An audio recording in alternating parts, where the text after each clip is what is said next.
Run.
With the Intellion, she's playing quickly. I feel like she thinks she's got it. See what can happen on this turn And the for draw for Reagan.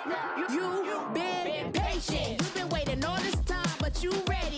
You've been putting in that grind, so let's go. Champions are hard to find, but you know the goal when you're ready to shine. Have they heard of you? Then they know. You got your sights set on that road. If it's time to battle them, then let's go. 'Cause you'll never stop. Show them what you got. Riding through another turn, and the power fan is gonna join it. Very impressive showing and a really good understanding of how these teams work. Show 'em what you got. Yeah, they already know. You got your sights set on victory road. Show 'em what you got. Yeah, they already know. You got your sights set on victory road. Mindfield wants to go for a sweep of his own. Scrafty has already knocked out 2 Pokemon. He said this match was too hot. I need to cool things off here with an ice beam. A Bastion, it rumbles onto the field and the smackdowns are adding up.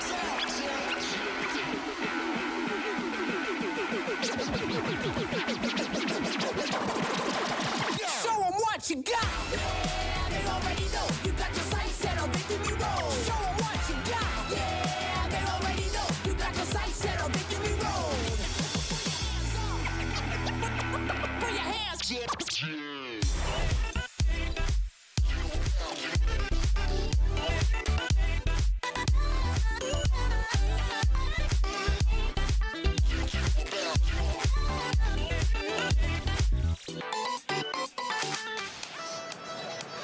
Hello and welcome, trainers, to the Toronto Regional Championships. We are here live, ready to bring you all the action. I am Tingo Rocket Boss Speediest Chief here with Pokemon Professor Peng. I'm here to educate you all on all things Pokemon, and we are here in Toronto for some Clash of Monsters. We have some of the best trainers, not only in North America, but from around the world here this weekend. I'm very excited to see who takes it all the way. October has been a very busy month for the Championship Series. Peoria, Sacramento, Lille, and now here in Toronto. But upcoming, Caleb, we've got in Sao Paulo, the Latin America International Championships, as well as San Antonio to close out the year, and then Portland to kick off 2024. And we have a number of regionals in North America and around the world after that, followed by Europe International Championships, and to close it out in North America International Championships in New Orleans before we have Worlds. All roads lead to Honolulu, Hawaii, and the World Championships, and there are so many ways to qualify, including those championship points. Check out these thresholds depending on your region. For the US and Canada, 500 points. For Europe, 400. Latin America, Oceania, Oceania 300, and the Middle East and South Africa 200 championship points. A lot of trainers are working towards that goal, meeting that threshold, getting qualified for Worlds, and some of them are even winning regional championships like Sacramento last weekend, right? And I love that you broke down the different championship points differences between the regions, because we have a number of players from outside the North America region here competing in Toronto as well. So I'm very excited to see that clash of different regions here on the big stage. And you know, you're talking about leaders too. I think we have a leader of trainers there that are working their way towards that qualification mark. I think so as well. We're in the 6th this weekend, but let's fly back to the Golden State to take a look back at the Sacramento Regional Championships. Hello, Pokemon trainers. This is Softoph, here to take you through the 2024 Pokemon Go Regional Championship in Sacramento. As we entered the 5th regional tournament of the season, we saw the meta starting to solidify, with Medicham, Lickitung, Serperior, and Lantern dominating usage. Many trainers began shifting their teams to rely more on Bulk. Oh, and catching a resistant foul play! In day 2, on the winner's side of the bracket, we saw 2 clean sweeps to start the day, with Elite emerging victorious over Bopper, and Dunebug taking a 2-0 victory over the C2U. In the winners finals, Elite continued to dominate, sweeping Dunebug with a 3-0 in this clash between previous regional champions. On the loser side of the bracket, Frostfire blazed through the first 2 rounds, but eventually fell to Bopper, who went on a tear after dropping to the losers bracket. In the losers finals, Bopper continued to ride his momentum in a sweep over Dunebug, taking Guzzlord to the grand finals for the first time ever. The grand finals was a rematch between Elite and Bopper, as Elite relied on a consistent Metacham Gligar core to dominate the series. With a clean 3-0 sweep over Bopper, Elite completed a perfect day 2 to take the title of Sacramento Regional Champion. Bopper goes down.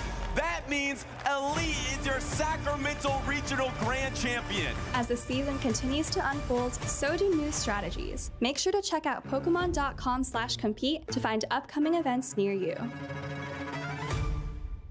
Sacramento Regional Championships were one to remember. Elite plays by elite trainers, and another trainer claims that regional championship title. But these are our top 3 finishers here, Caleb. I see a Guzzlord in 2nd place. My picks were on the money. Yeah, it really was, but you got Elite running the meta team, and meta is meta for a reason. We might see a glimpse of that team here this weekend in Toronto, but I'm sure a lot of people like Bopper are willing to spice it up. We got Dunebug in 3rd place too, who is also at this regional here in Toronto. I'm very excited to see how he makes adjustments for this tournament. But yeah, speaking of champions here, we've got Wadaj, who took Pittsburgh by storm with his Shadow Dragonite, King Alexander in Peoria, and then Elite in Sacramento with a slight variation on King Alexander's team.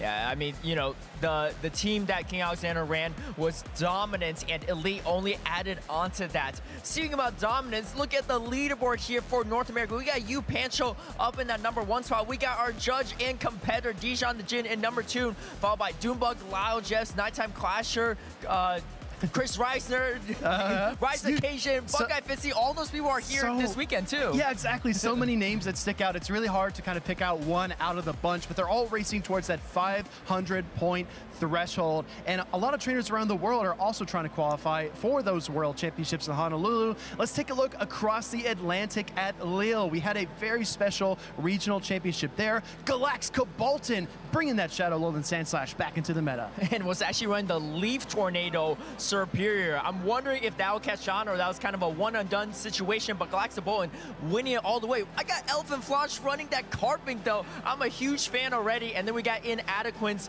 3rd place, one of the most consistent trainers we have in Pokemon Go, and he is actually coming here to Toronto as well to compete. Well, not only Inadequence, but also Zweilous himself, our Barcelona special event champion, is here in Toronto this weekend trying to take another regional championship. But these trainers are impressive in their own rights. I can't wait to see what they do in Worlds. But let's take a look here at the entire leaderboard in the Europe region. We've got Galaxka Bolton and Zweilous leading the pack due to those regional championships, but Tomahawk UK and Elephant Flash are not far behind. Yeah, and they're building up to that qualification mark for that European region. Like you said, Inadequence and Zweilous here at Toronto as well. So they're looking to add to their totals. I mean, Zweilous already qualified World Championships, but he's still fighting for that travel package. Well, in Lille, we had a top 16 cut, and every single team had Metagame. 16 out of 16 trainers took that Pokemon to day 2 in Championship Sunday. So my question to everyone at home is, what's going to stop Metagame? What can dethrone the ubiquitous fighting and Psychic-type Pokemon? I think it's the time for fairies. You know, we sometimes hate seeing those Charmers, especially the Shadow Charmers in Go Battle League in our battles, but I think that is the answer to shut down that 100% day 2 usage for Metagame. You know, fairies, you know, love it or hate it, I think it is the necessary evil we need here today. Well, it's not just Metagame, right? There's so many targets for fairy-type Pokemon. The rise of dark-type Pokemon has been very notable here in the Championship Series season. We've seen Guzzlord, we've seen Sableye, we've seen Mandibuzz and Umbreon. I don't know about you, Caleb, but so many Umbreon mirror matches, so many Umbreon Mandibuzz matchups. It's been a grind of a matchup, and I think that fairy-type Pokemon, like you said, might be able to disrupt that. Yeah, I mean, speaking of getting dark, too, I know we have some events coming up in this spooky season, and on top of that, it's paired up with a event you might be familiar with, Speedy, a rocket event. Hey, let's go ahead and take a look. Right now in game, the Halloween event is underway. It's been so much fun to play. I was really shocked the first time I saw that costumed Gengar appear on my screen, but it's so, so cool. Caleb, do you have the shiny yet? You know, I was shocked as well when I saw it. I was even more shocked when it fled away. But if you would like to get your own custom Gengar, here are the ways you can do it. You can get it in 3-star raids. And if you're lucky, you might even get it as a wild encounter. And if you're luckier than me, it won't flee on you. But we have a bunch of other custom Pokemon here debuting as well. The costume Pikachu, we got the costume Vulpix, we got the shiny debut of Trevenant. There's a whole bunch of things here for this event, and it's very exciting to see. Yeah, well, especially when we remember the fact that we have a new Pokemon debuting in Pokemon Go. Let's take a look here at Graveyard. This is going to be a really fun Pokemon to play, a pure Ghost-type Pokemon. It's got a lot of counterplay against things like Metagame, Caleb. Yeah, I mean, it evolves into Houndstone, so definitely something worth looking into. It is eligible for the first time in the Championship Series right here this weekend. Will people bring it is a better question. It has a Lick, Psychic Fangs, Shadow Ball. It even can learn Dig, so have some coverage move against some of those Poison and Steel types. And like you said, it beats Metagame, so if someone's really thinking about running something spicy, I think Houndstone's the one to do it. Well, we saw in Houndstone's bio, it is the most loyal of the dog-type Pokemon. You can see my loyalty all over my costume this weekend. Let's talk about the Team Go Rocket Takeover event. Brand new Shadow Pokemon appearing in those Team Go Rocket Grunts lineups. Check out Shadow Ghastly, Shadow Barboach, and even Shadow Drillbur. Let's not forget, we got Shadow Shieldon as well. If you like some more rock types, you got Shadow Granados, and of course Shadow Litwick too in that spooky season. And we have Shadow Regigigas debuting in Pokemon Go. And let's not forget, Shadow Lugia makes a return, but now in raids. Yeah, exactly right. I will say Giovanni looks very, very well dressed in that graphic there. A little bit of inspiration on my side as well, if you couldn't tell. Yeah, I can see where there might be some bias there, but we have a fun-filled week of events and battles, so definitely be sure to go spin some stops, get those Rocket Grunts, and encounter your own Shadow Pokemon. Now, Caleb, I think all of us brought our own predictions about what would be meta, what would break through the top usage here in Toronto. Let's go ahead and take a look at our caster predictions and let us know at home if you think we got it right. Last tournament, I brought Guzzlord. I thought Guzzlord was going to be a total disruptor. I'm dropping it. I'm with Shadow Lola Ninetales now. Yeah, you were on the money with that prediction. Looks like Alpha V is trying to steal some of that money, going quadruple Guzzlord. I'm going to have to double check down that species clause rule. But me, myself, I got triple fairies going on. We got Carbink. You know, I've been waiting for Carbink. We had second place in Lille. I think we might get first place here in Toronto. We got the Shadow Charm Alolan Ninetales. Wigglytuff, I think that normal typing is super good, especially in a Lickitung, Metagame, and Umbreon meta. And Toxapex, I think super underrated. One of the bulkiest Pokemon, really able to win so many neutral matchups, and I think it's a time for it to shine. Yeah, I think it's really kind of polarized. We've got fairy types, we've got dark types. There are some interesting trainers here this weekend in Toronto. These are some trainers we think you should keep an eye on as we move through the bracket. Of course, Zweilous, we talked about him once before. We also have our Pittsburgh Regional Champion, a trainer that's won 3 tournaments straight, and then Dilap Chung, who's had so much success in Canada.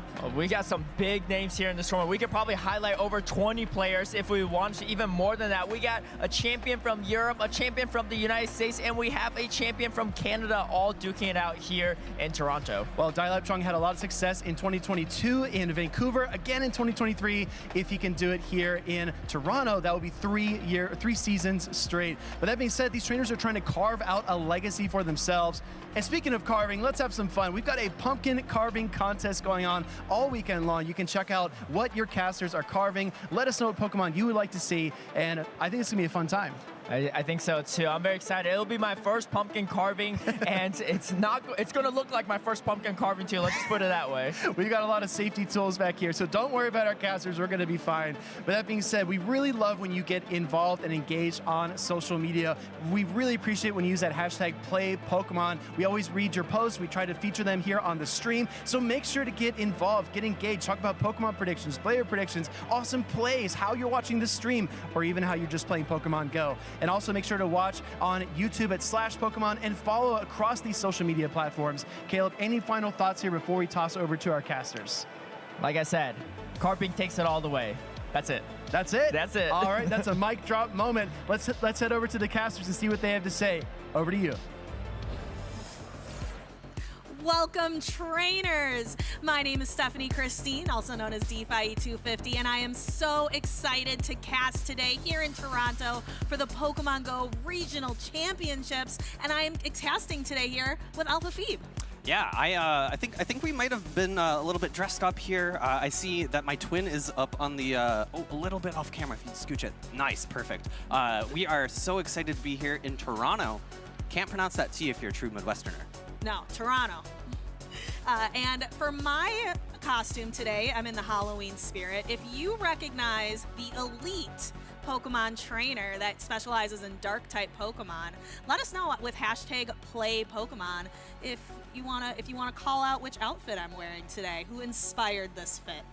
Speaking of inspiration, you at home might be a bit curious about what inspired my caster predictions for Guzzlord. It's Guzztober, baby. I am so excited to see if Guzzlord makes another return to the North American regional circuit. I think it performed so dominantly in Sacramento, but before we get any further, let's go ahead and take a look at our format.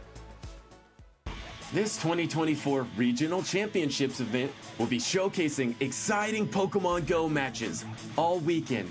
Trainers from around the globe are here to compete for over $125,000 in cash prizes, travel awards, and championship points to qualify for Worlds 2024 in Honolulu, Hawaii. This tournament is a 2-day event, with our trainers competing in a double elimination bracket using the Great League format in Pokemon Go. Matches are best of 3, except for the winners finals, losers finals, and grand finals, which are each best of 5. All matches are played in a bring 6, pick 3 format. This means trainers will create a team of up to 6 Pokemon, but only 3 are brought into each game. Who is taking home the title of Regional Champion this weekend? Who will secure the points to qualify for Worlds 2024 in Honolulu? Stay tuned this weekend and watch all the action live. If you want to learn more about upcoming Play Pokemon events, visit pokemon.com/play. All right, well, thank you so much, Duo Butters, for that wonderful overview. I think before we get any further into the regionals here in Toronto, let's take a look at the top 12 usage, see if we see any Guzzlord popping up. And unfortunately for me, it does not seem like any on the day 1 top 12. Nope, we do have 2 dark types though. We have Umbreon and Mandibuzz, as well as Frostlass in the predictions. I went with very much a Halloween theme with my caster picks, dark and ghost types, and they seem well represented here. Interestingly enough, I think this is the first time we've seen Carbink in the top 12 of the graphic. We've seen it finally make it to that top 2 over in Lille. Yeah, Lille was its breakout performance for sure, and as for the rest of our top 6, I don't think we see too many surprises. I think we'll have to see that Alolan Sandslash, Shadow or non-Shadow. It could also be running Shadow Claw or Powder Snow. I think if I had to choose personally, I'd probably be running Powder Snow for that better Lickitung matchup and better Superior matchup, but it's really up to the battlers here to take it away. And then also Venusaur kind of making its way up. We saw a lot of back and forth in Lille between Shadow Venusaur and Superior as the dominant grass type. The Shadow variant of Venusaur is bulky enough to very handily take one aerial ace from that Superior, but Superior is able to pace a little bit faster. I think in general, though, the Venusaur has the edge in that matchup because it's taking double resisted Vine Whips. So even if you let an aerial ace through, you're never really at risk of getting farmed down. Yep, I was going to say the same thing. Superior just outpaces a little bit, and it seems to be the really popular choice. We're actually going to see 2 Superiors down on the stage, and I think our battlers are ready to go. We are going to take a look here. We are going to have Lawson, Cody, and Final Boss AJ down on the stage. Very, very shortly, we are going to transition over when the stage is ready. But yeah, both trainers bringing that Superior choice rather than a different grass type of Venusaur. We also often see Lickitung bringing that charged move of Power Whip as the grass type coverage. Neither trainer has Lickitung here. Yeah, that's a bit interesting because Lickitung has been probably the dominant pick for a very long time. Of course, being one of the Pokemon that takes super effective damage from counter, being able to handle Metacham quite handily. Registeel and Galarian Stunfisk used to also fulfill that role a little bit, but the meta really pushed towards Lickitung as a more solid neutral answer, especially after Earthquake was recently nerfed a little bit in the most recent moveset update. We have our battlers up on stage, as you were saying. This is Lawson, Cody 22 with the team of that Gligar. Superior, excuse me, not Return Sableye, even though it's probably its charge attack, the Purified Sableye, Metacham, Lantern, and Shadow Alolan Sandslash. Final Boss AJ on the other side of the screen, a proud Canadian brand, played in Toronto last year as well as Vancouver, made an appearance in Hartford as well, running a Shadow Kanto Ninetales, Defenseoxys Pelipper, who she has used before, Galarian Stunfisk Superior, and also that Shadow Alolan Sandslash. Final Boss AJ is well known for running Ice-type Pokemon, so I'm sure that she is excited to see not just Frostlass, but that Shadow Alolan Sandslash in the top 12 usage. Yeah, and the question becomes, we have 2 Shadow Alolan Sandslashes. Which one's going to be running the Powder Snow? Which one's going to be running Shadow Claw? The Shadow Claw variant has a significant advantage in that mirror matchup, even though they both pace to the charge attacks at the same time. Powder Snow is going to be double resisted, so it barely does any damage whatsoever. Additionally, on our team, we see Galarian Stunfisk, a Pokemon that really hasn't been seen all that much in the meta recently. We've actually seen Steel types almost disappearing completely aside from Shadow Alolan Sandslash, so it's a bit interesting to see a double Steel team. Yeah, but let's go ahead and see, will she bring that Galarian Stunfisk? No, bring that Pelipper signature that she ran last season, but it is faced up against that Superior, and it looks like Lawson Cody is content to stay in this matchup despite those wing attacks doing super effective damage. Yeah, so you're really not threatened as the Superior by the charge attacks from Pelipper unless they're going all the way up to the Hurricane. And as Superior, you're able to pace to those Frenzy Plants so much quicker. In comes the first Weather Ball bait. The question now becomes, will Lawson Cody shield this up? If it's a Hurricane, it would deal so much damage. A shield is thrown up. That's a great bait by Final Boss AJ. Excellent bait there, and a swap and a catch. Catching that ineffective Frenzy Plant on her own shiny Superior, making her opponent Lawson Cody waste all of that energy, and then swapping out immediately into the Metacham, using the Metacham as a counter. However, Final Boss AJ using the super effective Aerial Ace charge move that got a bit of a buff this season, in this season of Adventure.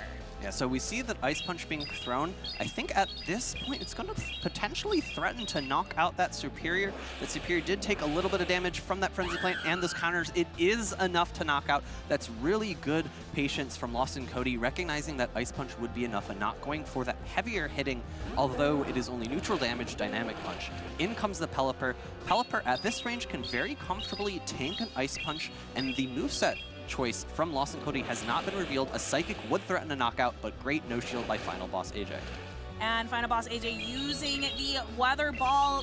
Lawson Cody deciding to handle it here, but you'll notice Final Boss AJ still has that Shadow Alolan Sandslash in the back, and she switches out with a ton of energy. There it is, and it is up against the Sableye. Unfortunately for Lawson Cody, was not able to align the Metacham on Final Boss AJ's Ice and Steel type Pokemon. That's really what he wanted for that alignment. And this is really crucial. We see the final shield being used by Lawson Cody, and if you recall, that Pelipper had a full Hurricane worth of energy loaded, and we're seeing the first foul play come through. It goes no shield, but that's actually going to be enough to knock out the Shadow Alolan Sandslash. Unfortunately for Final Boss AJ, she's now being forced to throw the Hurricane here. This is going to use up all of the built-up energy. She doesn't have much health left for the Superior in the back, which is going to actually not be able to throw a Frenzy Plant because Final Boss AJ still has a shield, and the Vine Whip's able to knock it out there for game number 1, going to Lawson Cody.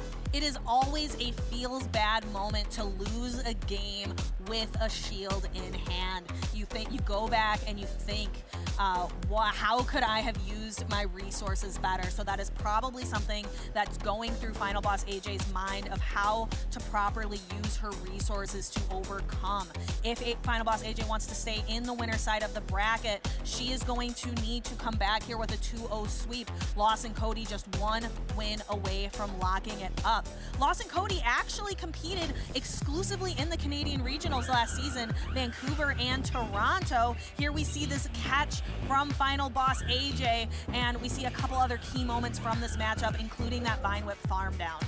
Yeah, I think that Final Boss AJ had a great spot for herself. I think if she had shielded the foul play, she would have been able to outpace to the next charge attack.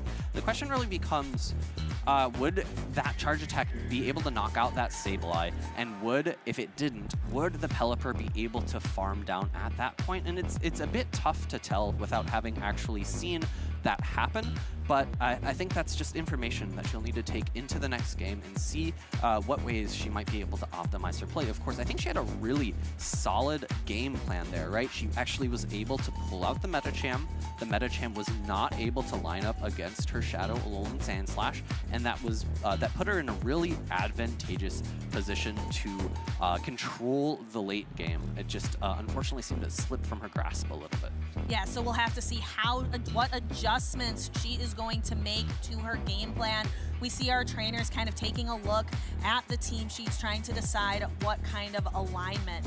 As I was mentioning earlier, Nick, so we have Lawson Cody here on the left, placed 13th in Vancouver and 25th in Toronto, so seems to be doing really well in Canada. Let's see if that win streak will continue. And we have the Shadow Alolan Sandslash against the Kanto Ninetales, a commanding lead for Final Boss AJ. Lawson Cody pivoting into that Purified Sableye. AJ taking a moment, building up a little bit of energy before switching into her own Superior. I really like this play from Final Boss AJ. The Superior is really not threatened by either charge attack from the Sableye. It can very comfortably tank both of them, and getting that extra energy on that Shadow Kanto Ninetales is going to be really key for any future matchups. It's a great safe swap from Lawson Cody. No dark types on Final Boss AJ's side. Coming in Superior, it's a very neutral matchup. We actually see a shield being thrown up by the Sableye. This is going to be another foul play. At this point, it would threaten a knockout on the Superior, so a shield comes up. Final Boss AJ is actually able to outpace here by throwing aerial aces, instead going for the Frenzy Plant here. This will be more than enough to knock out the Sableye. Lawson Cody opting to no shield. All right, so forcing Lawson Cody to make a decision. Will it be the Shadow Alolan Sandslash? Will it be the Metacham? So Final Boss AJ is making a swap. Very interesting, choosing to come in with the Shadow Kanto Ninetales rather than letting the Superior go down and maintaining that alignment. This allows Lawson Cody to switch out into the Metacham, and those counters are doing a lot of damage. It's a bit of an aggressive swap from Final Boss AJ. I think it makes a lot of sense. She's really betting that Lawson Cody did not bring the Lantern, his one strong check to this Shadow Kanto Ninetales, and she is paid off. She's able to do so much fast attack damage here with that Ember. Ice Punch coming through. This is resisted, but enough to knock out the Ninetales, and in comes the Pelipper. The Pelipper is going to be able to build up so much energy from farming down this Metacham, and oh, actually, no, it's not the Pelipper. It's the Superior instead. Bringing in, I think she wanted to maybe get an aerial ace off, but instead, she has now effectively made that Metacham have 0 energy. So now this Pelipper, I think, might be able to almost get a full farm down. Ooh. Bring is going to come into this next matchup with a lot of energy and is going to be able to throw 2 Weather Balls, which should knock out the opposing Pokemon. So a little bit of strategy there, because I think both of us were a little surprised with that aggressive swap, but it appears to have worked out for Final Boss AJ, who is now tied up this series.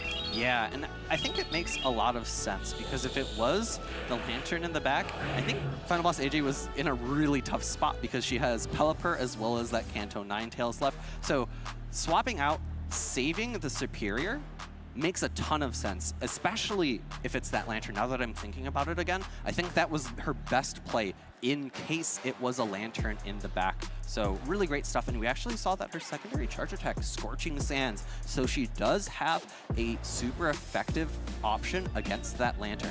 So here is that knockout of the Purified Sableye. Lawson Cody then bringing in the Metacham to knock out the Ninetales. Final Boss AG, like we mentioned, saving that Superior in the back just in case the Lantern comes into the match. And then Pelipper able to fully wing attack down the opposing Metacham and getting that 2 full Weather Balls of energy to be able to pow, knock the Shadow Alolan Sandslash off the field. We now have a tie game here. Yeah, and I think you made a great point earlier. Bringing in the Superior, able to reduce that Metacham's energy down to 0. I think that was also a very great play from Final Boss AJ, recognizing that Superior has enough bulk to survive the counters so that Lawson Cody really couldn't ever at any point there go for a Vine Whip down. I think that's a very smart heads-up play. Yes, and we're really seeing why Pelipper has won 2 events this season, both in Barcelona and Curitiba in Brazil. We're really getting to see of how it's utilized here as a flyer. With no more Altaria in the meta, we're not seeing as much like Mandibuzz or anything. Gligar is an interesting flyer choice, but I think of Pelipper like as a true flyer, like that wing attack damage, the Hurricane has a charge move, really stands out to me as a flying type Pokemon of choice in comparison to the Gligar, which is so popular right now.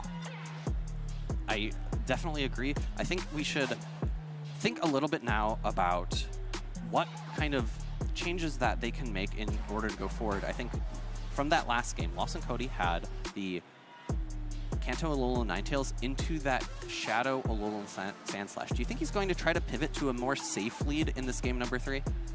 I'm not sure, but right now, I don't know how safe that Lantern is going to be up against that Shadow Alolan Sandslash, having a fairly recent buff of Drill Run. That does a lot of damage to the Lantern. Are we going to see a swap? No. Lawson Cody opting to stay in and using a Protect Shield, because that would be a lot of super effective damage boosted with that 20% boost because it is a Shadow Pokemon. Yeah, I'd be remiss to not call out this is Powder Snow variant, so it does not have as good of a matchup against this Lantern, doing resisted fast attack damage. A shield is used to block the first surf. The next surf is going to be actually not thrown right away. The Lantern's quite comfortably able to survive a Drill Run, but it's going to put the Lantern into a farm down range. The Lantern actually building up so much energy, swapping into the Superior, trying to catch a charge attack. Instead, Lawson Cody saving that energy and swapping into the Sableye. I cannot emphasize enough, you brought it up earlier, this Sableye is so safe into Final Boss AJ's team. There's no, they talked about it earlier in the beginning of the cast. Where are the fairy types? Nothing really here to stop that that Sableye, going for the full return. Final boss AJ using a Wise Protect shield here, so a very good call of that last shield. Now this time, very different than the first match, she has no shields remaining. Gonna have to rely on the bulk of her 3 remaining Pokemon. Yeah, and I think it's a really great Protect shield because the Sableye was at a health point where it would not be able to get off another charged attack. I was actually a little bit surprised by the return throw by Lawson Cody. I think potentially he could have reached 2 follow plays, and I think that would have been a little more impactful. We're going to see the Superiors going for so many Vinewoods, actually catching an Ice Punch onto the Cantonian Alolan, or the Cantonian Alolan, excuse me, the Cantonian Ninetales. This Ice Punch is resisted damage, and this Ninetales doesn't have a ton of play against the Lantern, so I like bringing it in here, tanking up this energy from the Lantern and saving the Superior for a potential Vine Whip down later. Ooh, that is a lot of damage. Now the Lantern, though, is going to be energy dry. Both of the Surfs being used. Lawson Cody, like, I don't even think I need to throw any bubbles to knock the Ninetales out from here. So now this Lantern is just going to serve as a little bit of energy for either the Shadow Alolan Sandslash or the Superior. But there is a very healthy Metacham back there. No shields remaining, so all of these charge moves are going to hit with their full force. Here is a Frenzy Plant. If you can only throw 1 move, even though the Aerial Ace is super effective, the Frenzy Plant is going to do more damage if you think you can only throw 1. Can she throw the second one? Just barely gets to the Aerial Ace. Lawson Cody going for the full farm down, had so much energy, and it all just washed away. Final boss AJ taking the win and the series, moving on for winners round 2 Group A. I think an interesting question there. We saw Lawson Cody have plenty of energy at that end. I'm not sure how much energy Final boss AJ's Alolan Sandslash had in the back. If it had a charge attack, I think it makes a lot of sense that he would go for a farm down there and potentially try to throw a dynamic punch into it before the Alolan Sandslash had an opportunity. I think that's why he played that endgame the way that he did. It does look like our 2 battlers on stage are talking about something. We'll have to see if this is going to be a reviewed match. We'll wait to hear from our judges if that is the case. But in the meantime, there will be, match is under review. So that's a really good change. We're calling it reviews now. Take away some of that negative stigma around the word dispute. But match under review. So let's go ahead and talk a little bit about that last match. We commented that Sableye is so incredibly safe into Final Boss AJ's team. Not a single fairy type to speak of, or a dark type even, to resist that Shadow Claw damage. So that Sableye, I'm not surprised that Sableye has been coming to every single game. Very, very good. It's ready to party. It's ready to party. It's ready to be in the battle party every single time. Yeah, and also, so we mentioned no fairy types. There's also a lack of dark types on Final Boss AJ's team. So no Umbreons. I'm a little, disappointed in myself to not see any Umbreons on the field of play right now. Maybe a little bit biased. There's also, no Mandibuzz, and we saw Mandibuzz actually made it into top 12 usage. So it's a bit surprising that our first, battle on stage has 0 types, but, that's what top 12 usage. It's not everyone's using the Pokemon, it's just the top 12 Pokemon. It breaks my trainer's heart. I'm hoping to see some #play Pokemon that you recognize which elite trainer that I am dressed up as today. A big fan of Umbreon and other dark type Pokemon. So I'm a big fan of your costume today as well, Alpha Phoebe. Thank you. Very, very nice. Looks very cozy. It's very comfortable. It's a little bit warm, but thankfully we are in chilly Toronto. If this was the Sacramento Regional, then maybe I'd be a little bit warmer and a little bit more uncomfortable. So we've been talking about dark types, right? And I want to go to a point that Caleb and Speedius were making earlier in the lounge. So dark types and fairy types are a bit, not controversial, what's the word I'm looking for? Polarizing? Polarizing, that's great. Thank you so much. In that, when they face up against each other, depending on the Pokemon in play, it can often be very one-sided. So if you have a Pokemon like Carbink, you have Rock type, you have Fairy typing, and it's going to resist both the dark type moves from Umbreon as well as the normal type. So theoretically, you could opt for Psychic, but Psychic doesn't have the same coverage as Last Resort does, and I think most trainers consistently opt for Last Resort for good reason. And if we're seeing dark types rise up into prominence, so the reason being for Lickitung being very strong in the meta, as I was saying before, you want something to hard wall Lickitung, and Umbreon and Mandibuzz are two of the best Pokemon. It's very funny that if you take those Pokemon and you face them up against something like Carbink, they are the hard walls. It's like walls upon walls upon walls. Depends on which wall you want to be looking at. Exactly. I know a lot of trainers out there. I've had conversations with many trainers who play in the championship series, and they prefer more flexible Pokemon. I remember several seasons back we had, the Trevenant and the Noctowl matchups, but we can come back to that again. Want to congratulate Final Boss AJ again, 2-1 against Lawson Cody. The match will stand. So again, congratulations. But that's not the last of Lawson Cody 22. This is a double elimination style tournament. Therefore, Lawson Cody has an opportunity to make a run through the loser side of the bracket. And like I was just mentioning, Nick, we were talking about Pokemon with flexibility. In seasons past, we would see a lot of those hard walls, kind of those polarizing picks, the Noctowl, the Trevenant, the Lantern, where I think this season we're seeing a lot of Pokemon with a lot more flexibility, where you're not just in a matchup and you're like, well, that's unfortunate.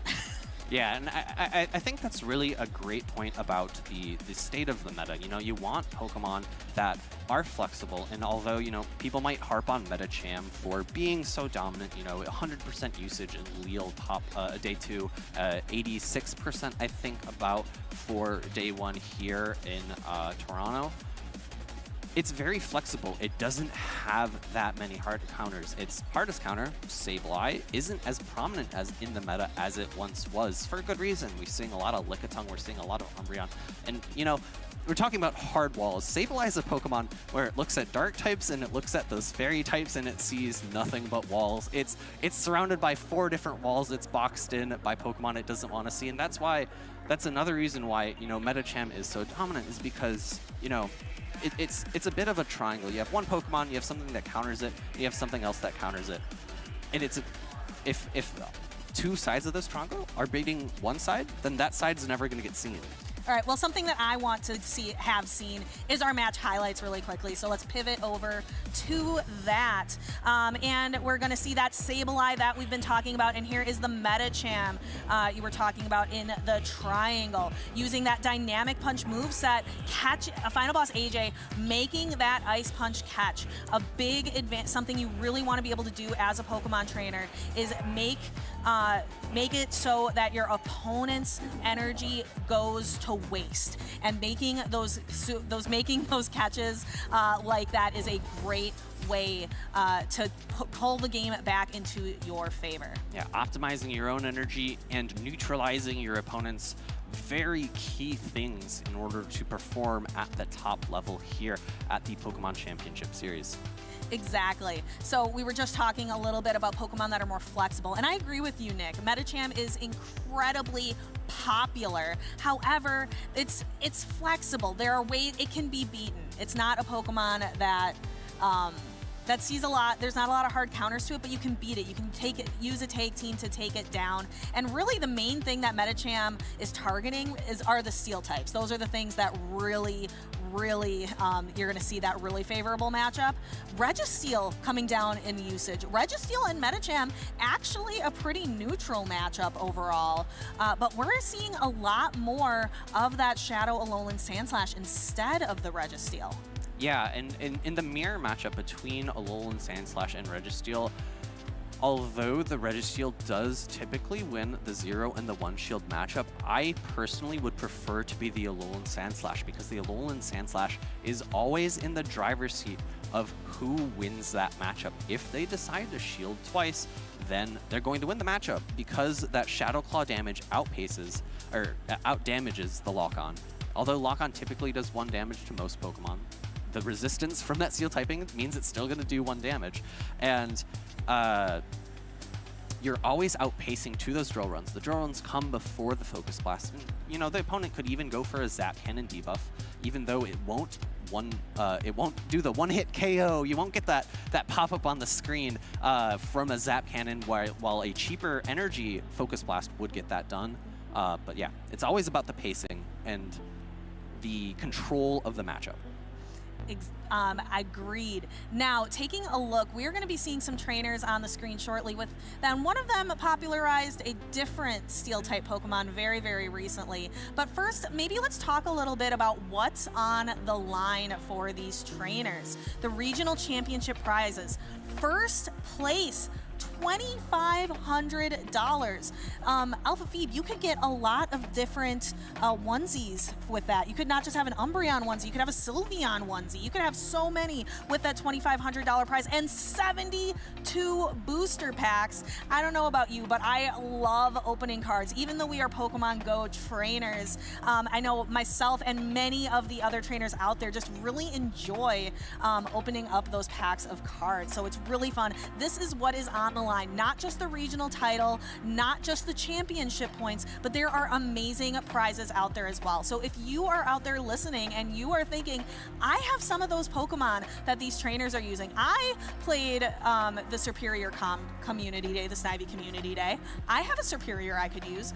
Come on out to these events. Also, when you're at the event, there are so many different wild spawns. There are Carbink spawning, Lickitung spawning. I think we've seen some Alolan Vulpix spawning. These are great events to come in and connect with trainers. I just connected and I made a new friend today in Pokemon Go because we were connecting over the game, just walking up to the tournament. So I would love to hear those stories. If you are making those connections, if you are here today, please use that hashtag #PlayPokemon so we can feature those stories right here on the stream. Yeah, and I'm always a big fan, and I say this every regional that I cast at. Please take photos of your pets. I love seeing dogs and cats in the photos that we show up on stream. Having you and your family watching together, always a great time. Yes. What is also going to be a great time is this upcoming matchup. I alluded to a trainer that recently popularized a different Steel-type Pokemon, and that would be the Magnezone brought by Inadequence. So Magnezone, a very different Steel-type Pokemon, not bulky at all, not like a Registeel, more in line with like that Shadow Alolan Sandslash in terms of bulk, but can output a lot of damage. Inadequence opponent, again on the right, came all the way across the pond, coming from Europe, made the flight to Toronto here today to face Gordon the Flash. So a bit of a fun fact for these two trainers, they both, well, actually, I guess I should say Gordon has made day 2 100% of the time that he has participated in these regionals. His one so far has been Toronto last year, where he was able to make day 2, and Martine, otherwise known as Inadequence, has day 2'd his past 6 regional events. He's becoming a bit of a Mr. Day 2 himself. He is a title that we have often given to our current world champion. It's Axon, known last season for just consistently making top cut. Took him a little bit of time last season to have that breakout performance to qualify him for Worlds. But having these consistent day 2 performances is really nice this season because we're working with this championship point system. So last season, the only way to qualify was getting that first or second place. This season, you can earn those championship points by making those consistent day 2s. So Inadequence definitely is on the path and looking for that World's qualifying spot, and he might get there today when we see this matchup here against Gordon the Flash. Again, a little lesser known, top cut the 1 tournament from last season, but I'm excited to see, will there be a repeat? So we've got 2 top cut players. Interested to see how it's going to go. Yeah, so you had mentioned Martine made 3rd place in Lille with that Volt Switch user of Shadow Magnezone. We do have another Volt Switch user on the field in Gordon the Flash's team. Let's take a look at it. Is going to be that Shadow Kanto Ninetales Deoxys Defense Form Charge-a-Bug. I think that is a Shadow Venusaur, Swampert, and Lickitung. yes, I love Charge-a-Bug. It is such a fun Pokemon. I've been using it myself in the Go Battle League, as well as many trainers out there. If you recently played the Grubbin Community Day, that is a great Pokemon to use here in the Play Pokemon tournaments. Not as much electric type pressure, so there's not a lot of electric type pressure out there, so that Pokemon really fills that spot. And Inadeq running a different, very spicy pick this time, running the Araquanid, which was popularized, I believe, by me, Weedle, in the seniors division of at Pokemon Go Worlds. Won Pokemon Go Worlds in London for the seniors division using that Araquanid. Here we see a little bit more about Inadeq. We can see doing very well in Lille consistently, top 3 and top 8 last season. Last season also came across the pond to Hartford to take top 8, as well as a top 16 performance at EUIC.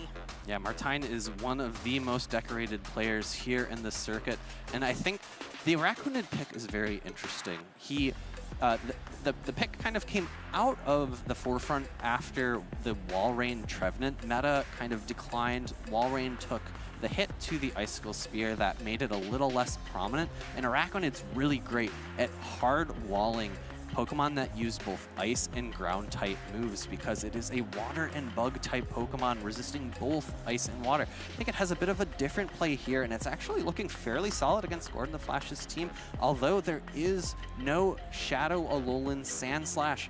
I was talking to Inadeq a little bit last night. I was a little bit wary of the bug and water type Pokemon. I don't think it's as solid in the meta, but he is here to prove me wrong. We are going into game number 1 here, Inadeq versus Gordon the Flash. It's going to be a Alolan Ninetales versus Umbreon. Yeah, that's like that polarizing matchup that we brought up in the last one, talking about that fairy typing and that dark typing. Surprised to see Inadeq actually content to stay in the matchup. This Shadow Alolan Ninetales is actually running the Powder Snow instead of Charm, which makes this a little bit more favorable for the Umbreon. The Umbreon can throw some last resorts in and do quite a bit of damage to the Shadow Alolan Ninetales, but Shadow Alolan Ninetales going for the power move, and Inadeq makes a late shield call there to protect the Umbreon. And Umbreon going for the last resort. Again, this is going to do quite a bit of damage. The Shadow Alolan Ninetales will be able to tank that very powerful move. Will it get to another Dazzling Gleam? It does. So does Martine realize, decides not to use the shield here. Umbreon is quite the bulky pick, but not bulky enough to be able to handle it. And there is this Araquanid Lickitung matchup. Now, AlphaPhoebe, Araquanid's matchups in the current Play Pokemon meta, not something that I'm as familiar with. Definitely not a Pokemon we've really seen a lot of lately. Yeah, and it looks like Martine is going straight for the Bubble Beams, actually losing Charge Attack priority to Lickitung, not something that you see very frequently. Both of these Pokemon are extremely bulky, and because Gordon the Flash actually switch locked himself, I think it makes a lot of sense for Inadeq to go for the Bubble Beam immediately. And we see actually really great timing from Gordon the Flash, throwing this next Body Slam before that next Bubble Beam can come in, making sure that the Body Slam does as much damage as possible. Yeah, Araquanid, the reason Araquanid was so popular with me, Weedle, was because it provided a hard counter to arguably the most dominant Pokemon at the time, which was Walrein or Shadow Walrein, which we don't really see as much of in the meta now, which once that disappeared, those handful of people who were trying Araquanid stopped using it. It didn't really have that target anymore. But it is, you can see, it is an incredibly bulky Pokemon, can take these charge moves quite well, and we see a swap and a catch of that Bubble Beam. So Gordon the Flash, then that clears all of the that clears any debuffs from his Pokemon, and now he's set up. The Lickitung is sitting at low health. 1 Volt Switch from that Charge-a-Bug might be enough. Super effective damage, perhaps 2, but Inadequen's not going to let that happen, and instead going to bring in the Gligar. The Gligar going to be able to use Aerial Ace for neutral damage. because remember, Charjabug is a electric and bug type Pokemon. I actually think that catch from Gordon the Flash was beneficial to Inadequence. Those Powder Snows, the 1 or 2 or maybe 3 Powder Snows from that Shadow Alolan Ninetales would have done so much damage to the Shadow Gligar. Instead, sacrificing it, saving a Body Slam from Lickitung. I think it'll be very curious to see which would have done more damage, the Body Slam or those Powder Snows. In comes the Dig. It does a lot of neutral damage, so it's a great shield from Gordon the Flash, actually building up so much energy here, going for the X-Scissor. This is going to be resisted by the flying type of the Gligar. It's not going to do too much damage, about 60% of the remaining health. Yes. So Charjabug here, you're using your bug type charge move, which feels really weird up against a flying type Pokemon, but your other option is electric and Gligar is a ground type. We see a very quick swap. Gordon the Flash not popping a single bubble here, going for a full undercharge to try to get a little bit of energy back. But is it going to be enough? No, the Gligar can fast move down. Now the Charjabug throws a Volt Switch, and this is a Dig. This should be enough to knock out. This is a Shadow Gligar. It's got that 20% boost to its attack, and with just a sliver of HP, Inadequence takes that first match. Now that matchup between the Charjabug and the Shadow Gligar is really interesting. I feel like I've played it a million times in the Go Battle League because I was using Charjabug in Open Great League, but it is very fascinating. Gligar you think of as the flyer of your team, but with that additional ground typing, you can't really use your electric type charge moves. So you're using a bug type charge move to try to just whittle down the health of the Gligar, and the Volt Switches are resisted, but since Volt Switch does so much damage, it's a very high damage fast move, that also, it's a game of just slowly chipping away. We can see here on the replay, we saw that Dazzling Gleam knock out the Umbreon, and we're seeing Inadequence really utilizing the bulk of this Araquanid and making that catch that you mentioned earlier, Alpha Feed. Yeah, I think that catch at the end game was really really impactful. I think Gordon the Flash had a really smart play, going for whittling down the shields on Inadequence's side, having stored that Body Slam, but Inadequence making a great catch there, moving that damage from the Gligar to that low health Araquanid. Gordon the Flash trying his best to make sure that he could get some additional energy.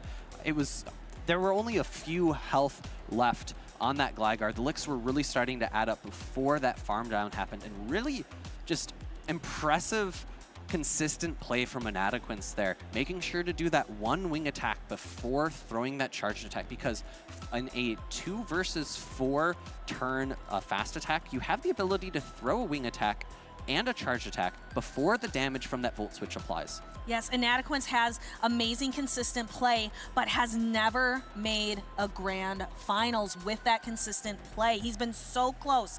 Third, fourth, fifth. He is looking to make this his first grand finals ever. Let's see if he can do it. This is not the lead that Inadequence is looking for to make the grand finals here today. It is Charjabug versus Umbreon. Charjabug has a dominant lead here, being able to use those super effective X Scissors. Umbreon is very, very tanky though. This is another fast move dance that needs to happen, where you have a 4-turn versus a 3-turn, which a lot of trainers might not be as familiar with the pacing here for something like a Charjabug versus an Umbreon. Yeah, it's really awkward as a Volt Switch user to play against a 3-turn fast attack. You generally want to use 2 Volt Switches before you throw a charge attack, but the Umbreon here can really disrupt your play. It can throw at a point where you would potentially go over 100 energy if you did do 2 Volt Switches. We're going to see another X-Scissor come through. I think this is going to be just shy of knocking out. I don't believe any shields have been used thus far. It is, oh, actually it is just enough to knock out. We actually see an immediate swap out. This is going to be a Shadow Claw, Alolan Sandslash, and I really like Gordon the Flash saving that Charjabug. Inadequence is actually ABA weak to it, leading Umbreon and saving that water type in the back. It's going to potentially be impactful how much Volt Switch damage goes onto that Araquanid later in this game. Agreed. So we have the Lickitung coming in with Body Slam. This is not going to be very effective. It is resisted damage. So just kind of using it to chip away slowly at the Shadow Alolan Sand Slash. Going for that very powerful Drill Run charge move. Lickitung is one charge move away from being knocked out. And there is so much energy here. Going for the Power Whip, which still isn't very effective, but if you can only throw the one, Power Whip definitely is going to do more damage to knock out the Shadow Alolan Sand Slash. And here is that bulky bug coming back, trying to get a lot of energy. Gordon the Flash going for the Power Whip. Now, Araquanid is a bug and water type Pokemon, so that is only going to be neutral damage. And look at all of this energy that Inadequence has amassed on this massive spider-looking Pokemon. Gordon the Flash has to make a decision here, Alpha Phi, Venusaur or the Charjabug. What are you bringing in? If I was Gordon, I would bring in Venusaur. I think this is smart because you know you're going to be potentially taking some Bubble Beams. We're seeing this first Bubble Beam come from Inadequence. It is going to be a bait move. We actually see the shield coming up. Gordon the Flash maybe not the happiest with that, but he still has one shield remaining and the ability to switch into that Charjabug to remove any further debuffs. The first Frenzy Plant is coming through. It's going to be shielded up by Inadequence. I imagine every single charge attack from here on out will be shielded. We're going for the Bug Buzz. This is going to be neutral damage. It's super effective against the grass, resisted by the poison. We do see a second shield come up. Gordon the Flash is going to be very happy with that. The question now becomes, does he throw the Frenzy Plant before switching out? The answer is yes. At this point, it will be doing enough damage to knock out, and we see that Inadequence is actually no shielding here. I think resigning from this game, recognizing that the Venusaur just had too much in the tank, as well the Charjabug might have had some residual energy from that original matchup versus Umbreon. Yes, I have really enjoyed these two trainers, really showcasing how great their kind of niche picks, their spicy picks can be. Gordon the Flash bringing the Charjabug both times, this time in the lead, and really being able to utilize it in that lead matchup, where Martine and Inadequence really using that Araquanid both times leading the Umbreon, but having that Araquanid in the back. Here is that Charjabug, super effective X-Scissor. It does a lot more than you would think to the Umbreon. And then we can see the Araquanid coming in, ends up soaking a lot of damage. That's something that these bulky type of Pokemon really do well, is just absorbing your opponent's energy. You mentioned it earlier, and I really like how you said it. You want to try to capitalize and on the energy that your Pokemon have and neutralize your opponent's energy, and having a bulky Pokemon like Araquanid does really well in that neutralizing category. One thing I want to point out, one of the replays that we saw there was the Power Whip being thrown into that that Alolan Sand Slash, and I think that was a really great call, heads-up play from Gordon the Flash, because I don't think a Body Slam would have been enough to knock out, and even though Body Slam is going to be a little more energy efficient, the extra damage from that Power Whip was just enough to ensure that knockout damage. Into game number 3 here, it's going to be Umbreon versus Swampert, a very neutral matchup. Who is going to win the battle of the bugs? Is it the Charjabug trainer or is it the Araquanid trainer? Inadequence actually leaving Araquanid on the bench this time, instead opting for the Shadow Alolan Sandslash and the Shadow Gligar. Looks like he is going for one bulky Pokemon in the lead and 2 Pokemon that are powerhouses in the back. And it doesn't actually look like the Charjabug is going to really appreciate this lineup from Inadequence. Of course, it would have really liked to pair up against this Umbreon, but Umbreon has such a comfortable matchup against Swampert. It's very easily able to survive 2 Hydro Cannons. The Swampert, at this point, needs to land an Earthquake, which is so much energy investment, especially if you've already invested a shield. We're going to have to see. He goes for another Hydro Cannon. I would love to see a no-shield call from Inadequence here. He gets it right. This is not enough to knock out. We'll need to see another Hydro Cannon from Gordon the Flash. Yes, and throwing it here, throwing one fast move and then throwing the Hydro Cannon. We actually see a shield from Inadequence, perhaps recognizing the Swampert's not at another charge move yet, and a catch by Gordon the Flash, absorbing some of this energy. The Swampert in the back does not quite, I don't think quite had the Hydro Cannon yet, but still that is quite a bit of energy it has. And here is that Gligar. We're going to be seeing a lot of neutral damage flying flying back and forth. The Lick's doing a lot of damage, but look how much the wing attack damage has already done to the Lickitung. Tanking a body slam here, the Shadow Gligar has a ton of energy, going for the aerial ace first. Will Gordon the Flash decide to shield? The Lickitung can tank an aerial ace or a dig, decides not to shield here, and then going for another aerial ace to threaten the knockout. Yeah, I like the aerial ace choice here from Inadeq. It's not going to do as much damage as the dig, but I think he recognized that 2 would be necessary. Actually able to survive that second aerial ace, and Inadeq is not happy with that. I think this body slam is going to be enough to knock out the one positive. Oh, actually not quite enough to knock out that that air slash that snuck through during that body slam throw was going to be able to knock out, and actually a mud shot down, giving that Swampert a little more energy. Coming in with the Umbreon, I would have actually way earlier preferred Inadequate to build up to another foul play to potentially go for a charge attack tie here against the Swampert.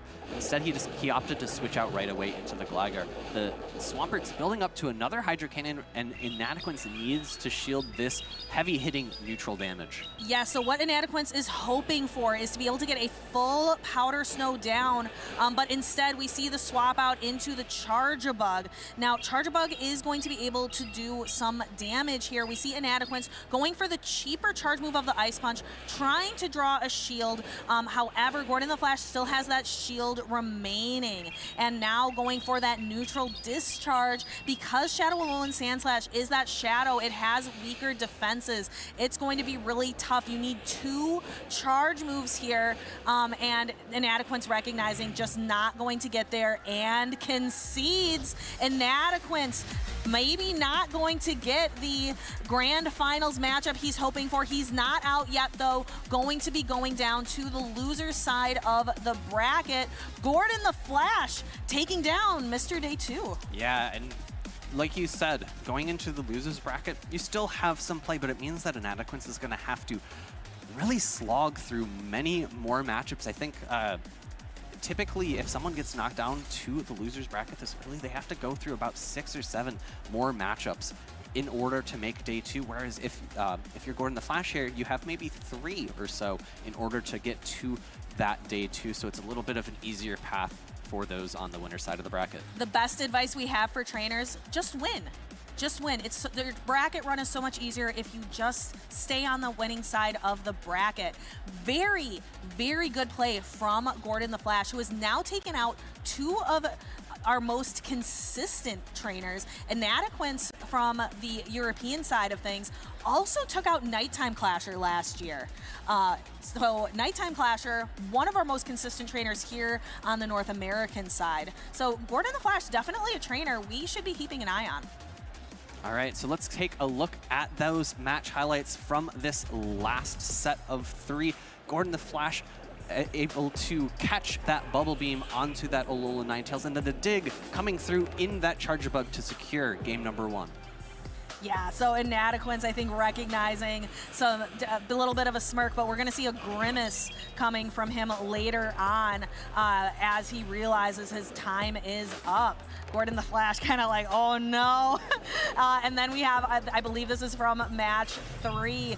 We see that catch kind of putting that foul play to a bit of waste. I loved this play earlier on where the Lickitung survived on 1 HP and then the Gligar survived on 1 HP. That was nail biting. And you could just see Gordon like not even believing himself that he just took out Inadequate.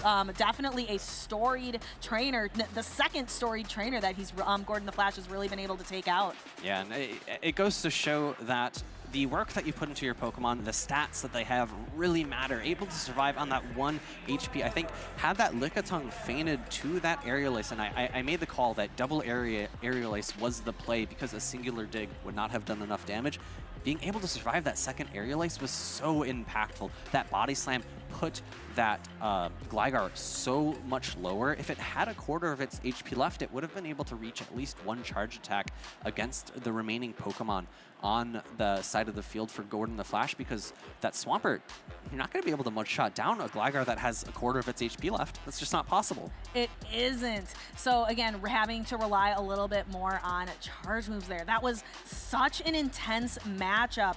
Again, the Charge-a-Bug coming to all 3 games. Definitely having the advantage over the water type bug that Inadeq was bringing, leaving it on the bench in the last match. And maybe, do you think that was the correct decision for Inadeq because he ended up losing in the end? So I think into game 2, he had a really smart play. He was calling that the Swampert would come out to really hard answer the Gligar, and I think that's why it came out in game number 2. And then game number 3, he leaves it on the bench, and that's the time that Swampert comes out to play. It was really unfortunate, but really great, smart thinking from Gordon the Flash, going in, coming out of game 2 saying, hey, the Rakwan, it didn't do what it was meant to do. It didn't find my Swampert. I think now's a great time for me to bring my Swampert into game number 3, surprise Inadequance, because I had left it off game in game number 2, and you can see how much impact that that Swampert had in game number 3, really able to take out a lot of Pokemon there. Yeah. We want to move on a little bit and show you some of those tweets. We were talking about the tweets earlier. I want to see a little bit of social media, what these trainers out there have to say. Houndstone Hooligans from Mr. Pocket, Mr. Out of Pocket, using Houndstone to reach Legend. We can see that Spotlight here, Lick, Psychic Fangs, and Shadow Ball, a fun new Pokemon from the Paldea region. Of all the dog-type Pokemon, this one is most loyal to its master. Congratulations to Mr. Out of Pocket there. Then we have Get in Your Ball, Alpha Phoebe. Wow, catching that Galarian Zapdos. I have one myself. It did not have, it didn't quite have the stat distribution I wanted, so I traded it with a friend. And even after the trade, it still didn't have the stat distribution I wanted. But I'm not sure that's the exact stat distribution you want for the Great League, but it's going to be doing so much extra damage with those counters. I agreed. It is going to be doing a lot of extra damage with its move. Congratulations, Get in Your Ball. The Galarian Zapdos is definitely a prize. I have loved Alpha Phoebe seeing these colorful trees, and that is something Dan Ottawa has also enjoyed. Seeing the colorful trees on my drive down to Toronto may be my only win this weekend. Looking forward to seeing everyone at Play Pokemon. It is so beautiful out here with the fall colors, really going to, it adds to the spooky season vibes, our costumes. The lounge looks great. If you're enjoying all of that, if you're enjoying the lounge, you're enjoying the costumes, you're enjoying the event here or watching from home, be sure that you're using that hashtag Play Pokemon to share with us. We also have all kinds of different social media that you can keep track on. We have YouTube, Facebook, Instagram, hashtag Play Pokemon /Pokemon. Yeah, and we're going to have to see if any trainers have any more spooky plays for us. I know our co-caster Butters loves to call them peekaboo plays. See if any players or their opponents get a little bit frightened. Ooh, a little bit of a trick instead of a treat. So very excited to see those. But we have our next trainers getting ready to go. And there's going to be another familiar Pokemon. A Pokemon from the last match that Gordon the Flash used is going to be coming back on the stage very, very shortly. Shaped a little bit like a bus. It is shaped a little bit like a bus. I've heard that in its nickname that trainers like to give. Trainers like to nickname their Pokemon, and definitely the Charjabug on the side of Z Zweilous. We are being invaded here today by our European trainers trying to make a name for themselves in North America regionals. Z Zweilous looking to do just that today with the Charjabug and that Shadow Charizard, which definitely became popular in North America, but was popularized in Europe first. Yeah, and sorry, I want to break a little bit here. I want to talk about electric types, because we've seen Charjabug. It did so well in that previous matchup, and Charjabug is going to have such a great matchup here against Agron James's Lantern. It's going to take resisted damage from those electric type fast attacks and charge attacks, whereas Lantern takes neutral damage because of the water subtyping. It's one of Lantern's weaknesses, is it doesn't typically win electric versus electric heads-up matches. But let's go ahead and get into the teams. You mentioned Charjabug. It's going to be paired with the Shadow Alolan Sand Slash Metacham, another Swampert, Lickitung, and that Shadow Charizard, something that I believe Zweilous has been known for playing a little bit. Yeah, Zweilous is our Barcelona champion. Also 5th place London LCQ, 9th place in Liverpool. Was our first champion of the 2024 season over in Europe, in Barcelona. So very interested to see how he is going to play here today up against Agron James, who is running a Metacham, Gligar, Shadow Alolan Sandslash, Lickitung Lantern, and Superior. You mentioned Charjabug, how it's really good as an electric type, also very good as a bug type. That X-Scissor is going to be doing super effective damage to the Superior. Superior can only do neutral damage in exchange. The Aerial Ace is neutral damage. The Frenzy Plant is resisted. If you can only throw one move, though, you want to throw the Frenzy Plant, it does end up doing more damage despite being resisted.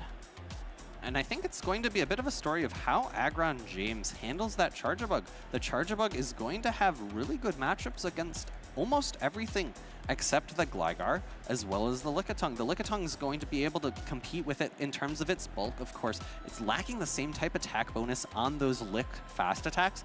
And then Gligar able to resist all of the damage coming out from that Charjabug. It's going to double resist the electric types due to its ground typing, but it is also a flying type. So added together, -2 + 1 = -1 resisted. Quick maths with Big Phoebe. We definitely have a math expert here today behind the desk. So taking a look, though, I want to see which trainers are on the field. Zweilous, again, very storied trainer. Agron James, I don't know as much about. Disappointed to not see an actual Agron on the team from Agron James.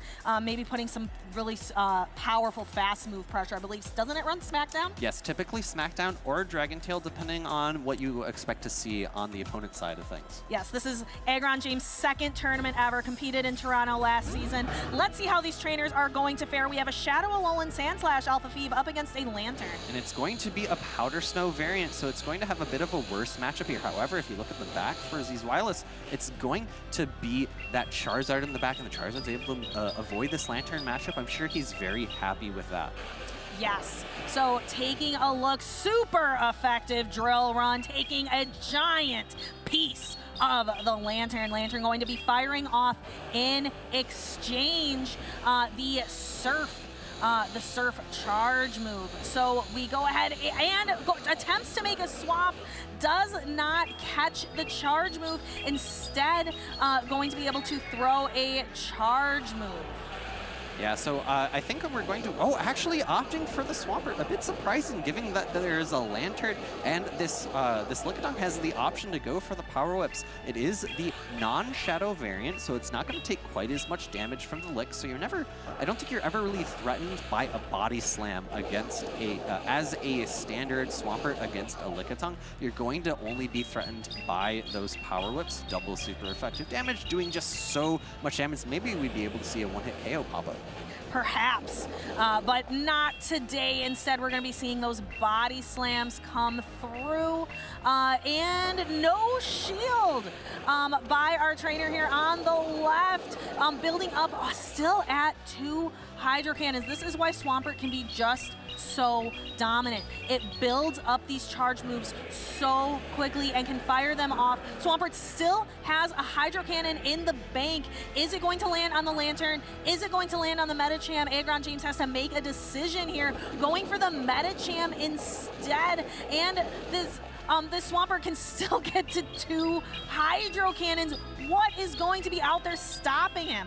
So the Hydro Cannon comes through, it's going no shielded, a bit surprising to me. We're seeing the second Hydro Cannon come through, and the Metacham's building up a little bit of energy, and you have to keep, this Charizard safe. The Charizard can very comfortably take 1 Ice Punch. However, there's going to be some energy left on the Lantern, and we're seeing a Psychic being thrown here. This is going to be a huge shield call for Zweilous. He's opting for a no shield. The Psychic goes through and does so much neutral damage to that Charizard. Ouch! And bringing in the Shadow Alolan Sandslash, but it goes down, unable to get to another charge move. Going to throw a Dragon Claw here, but Agron James saved shields in the back. I think just one more spark is going to do this Shadow Charizard in, and it goes down. An early win goes to Agron James, taking down the Barcelona champion. And I think that was a great call by Aggron James to throw the Psychic. I think Zweilous was very... He was very incentivized to no shield and call for a bait there because that Lantern was still alive and could have potentially reached a Surf. So throwing the Psychic, expecting his opponent to no shield because of the threat of a super effective Surf, I think makes a lot of sense. We're gonna have to see how Zweilous adapts to that Lantern being used, maybe trying to threaten it away with that Swampert. I would have maybe preferred to see from him. Actually, before I get into that, let's go into the replay. The Hydro Cannon coming in, knocking out that Lickitung, and the Dragon Claw getting shielded from the Lantern, able to secure that win for Aggron James. As I was saying, I would have preferred to see the Charizard come in against the Lickitung because of the threat of that lead of the Lantern, making sure that you're able to keep it away from that at all costs. However, it makes some sense. You don't really like a matchup against a Pokemon that can very comfortably survive a Blast Burn. Exactly. I really think what defined that matchup was that shield call of the Psychic landing on the Shadow Charizard. Shadow Charizard can do quite a bit of damage to a Lantern if it has the health to be able to continue to tank these sparks. I believe from a Shadow Charizard, 2 Blast Burns will do it to take out a Lantern. So Shadow Charizard does have the tools. It just has the raw firepower, to be precise, nice one. to take out quite a few Pokemon just based on sheer attack power. Doesn't matter how defensive you are. Charizard, there's not many Pokemon in Pokemon Go that have a higher attack than Shadow Charizard. You can feel pretty comfortable that if you're in a charge move priority event, that Shadow Charizard's gonna win.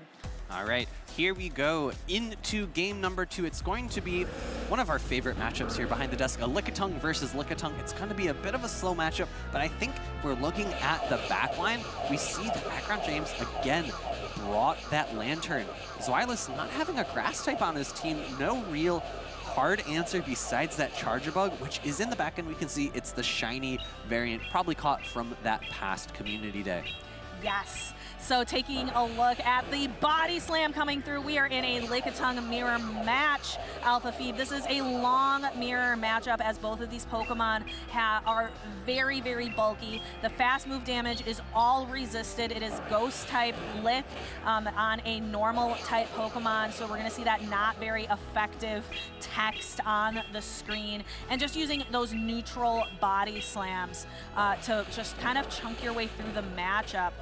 But we do see a swap out, Zweilous bringing in the Metacham instead.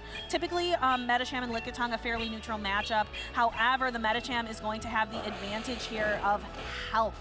So we see Aggron James pivoting into its own Metacham. It's a Metacham mirror now. Mirrors on mirrors on mirrors. This is so interesting. If you remember, if you had watched Leal, almost all of the Metachams in the past were running Ice Punch, Dynamic Punch. However, both of these Metachams here are running Ice Punch, Psychic. It seems maybe the meta has shifted a little bit in terms of Metacham moveset. You want to be able to hit back with neutral damage. We see Zweilous actually opting to shield, expecting a Psychic in return. Great call there. Now able to potentially threaten with just an Ice Punch. And the Ice Punch coming out, great timing by Zweilous right before, actually, sorry, excuse me, it's actually a Psychic, maybe not expecting the Ice Punch to be enough to knock out. Yes, it is a Metacham moveset mirror, in addition to just a Metacham mirror. And here we have a decisive Ice Punch going unshielded by Zweilous, allowing this Metacham to go down. Will we be seeing the Charger Bug come in? Charger Bug has a great matchup here, and perhaps trying to make a catch or doing a little bit of a combo play, knocking out the Metacham, and again, neutralizing the energy on Aggron James's Metacham will go down. The Lickitung comes back in. Zweilous' Metacham has a bit of energy, can throw the Body Slam. The Charger Bug on the side of Zweilous, very healthy, and will be coming up against the Lantern later. It's a bit interesting that Agron James decided to come in with a Lickitung here in the mirror matchup.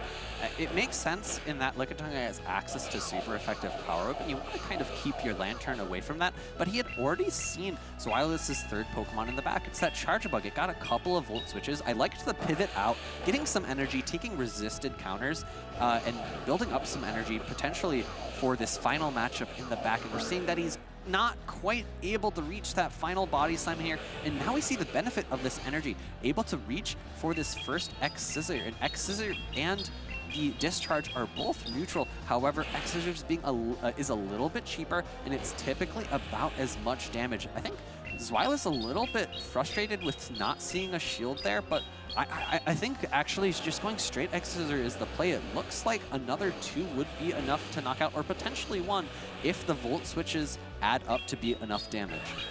We will have to see. It's a close matchup. Lantern, the fast moves from Lantern onto the Charge Bug are not very effective.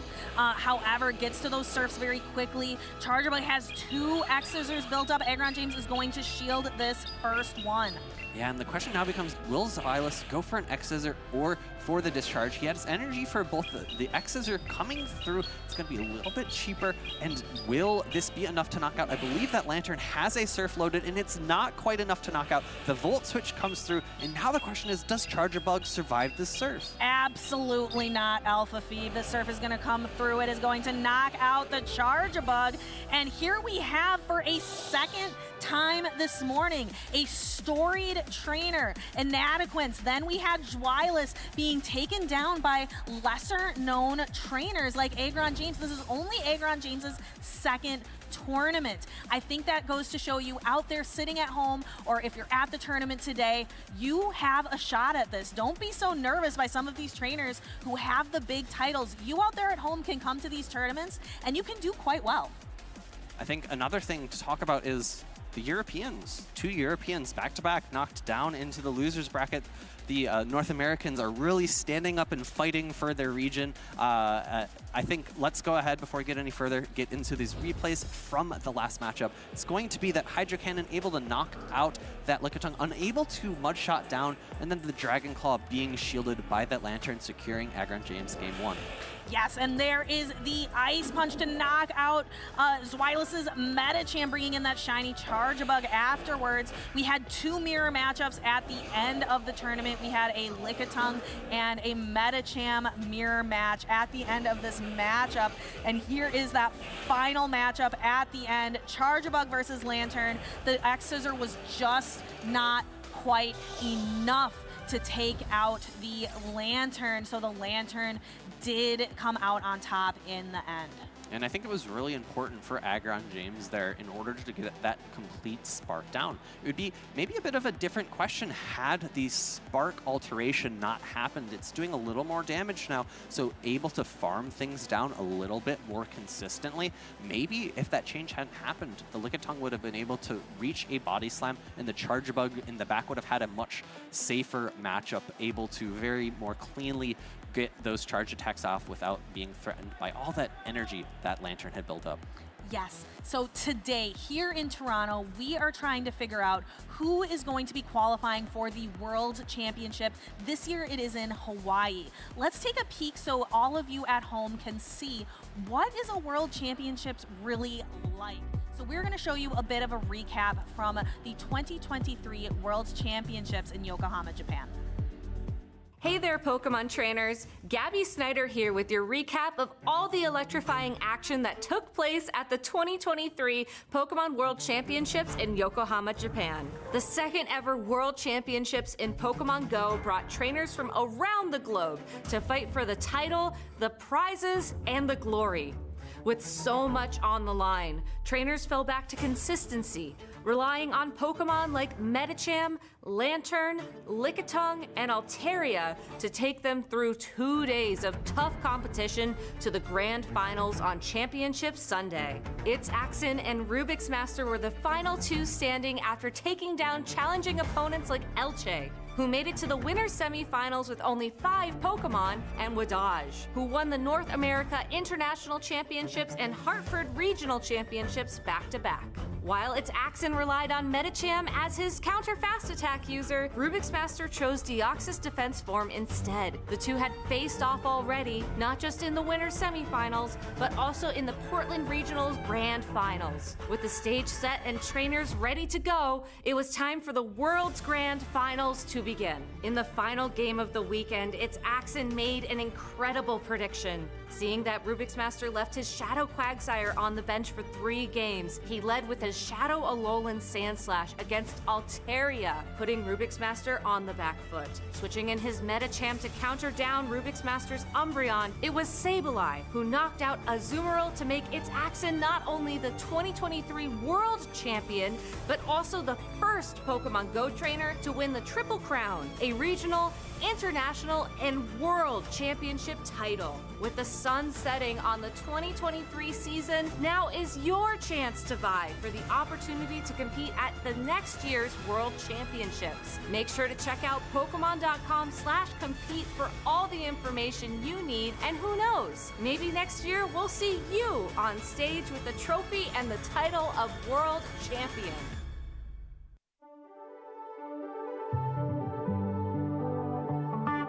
How did we get here? So far from home, on the untread path. But we're not alone, we got each other. So we got a lot, and now the moment's come to finally take our shot. Oh, look how far we've come, look how far we've come. We're so much closer now to the battles we've won. Oh, look how far we've come, look how far we've come. There's still a ways to go, but look how far we've come.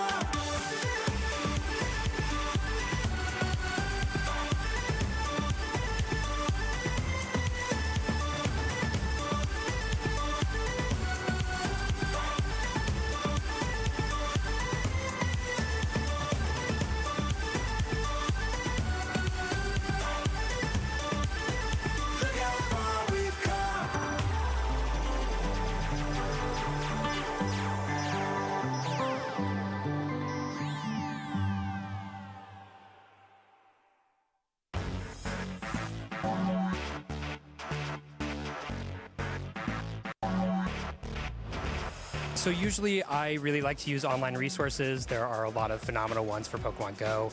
And in addition to that, I talk to a lot of my friends, play a lot of practice games with them, and get feedback from them, see how we can improve a team and work towards a team that is difficult to beat. So the way that I build the best team is just hit hard, hit fast. So you either win fast or you lose fast, but either way, it's quick. To build the best deck, for me, I play in a lot of locals, including cups and challenges.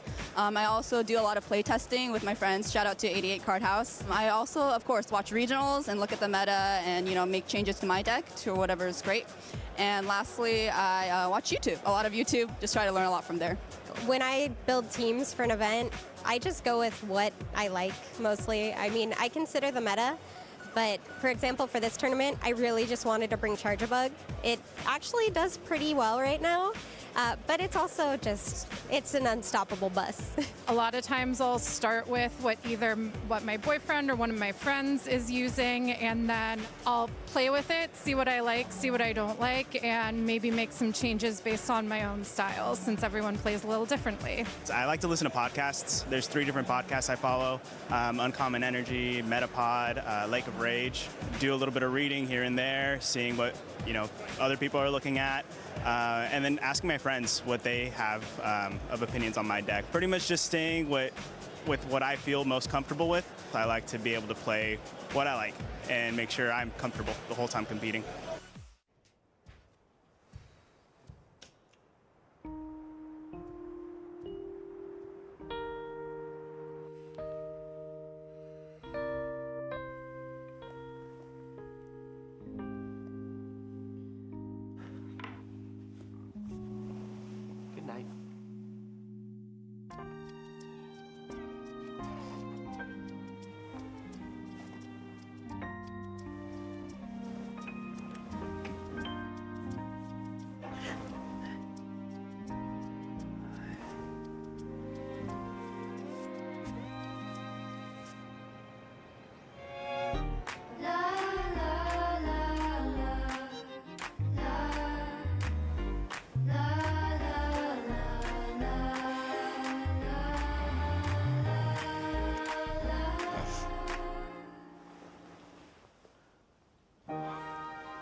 Good morning.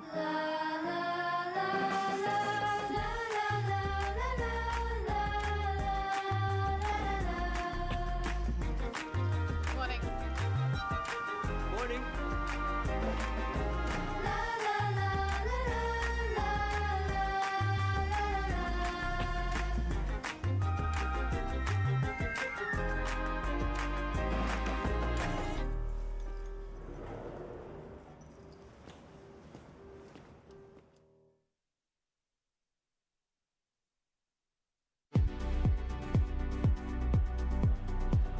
Welcome back, trainers. We are at the Toronto Regionals here in Canada, and we've had some exciting action so far. I'm Professor Payne, joined by the Team Rocket leader, Speedy himself. Dude, I gotta say, Caleb, it's so good to be back casting with you. We actually haven't been together casting since EJCC of 2022, our first event. Can you believe that? Yes, we've come a long way, and our trainers have come a long way too. We've seen so many incredible battles so far, and I gotta say, I've been putting down Charger Bug as my prediction for my cast prediction for a while, and I finally take it off, and now Charger Bug's everywhere. Yeah, I actually reached out to a few of our regional champions so far this season and asked them what they thought would be good this weekend. I was shocked. I was honestly surprised to see so many Charger Bugs in those predictions. A few other things we haven't seen quite yet. Octavax, I really want to see some action from that Pokemon. Guzzlord as well. I'd love to see some more play from the Dark and Dragon type. But yeah, I agree. I think Charger Bug has been really good. The question is, can you stretch that Pokemon across multiple matchups? Because it feels like the electric types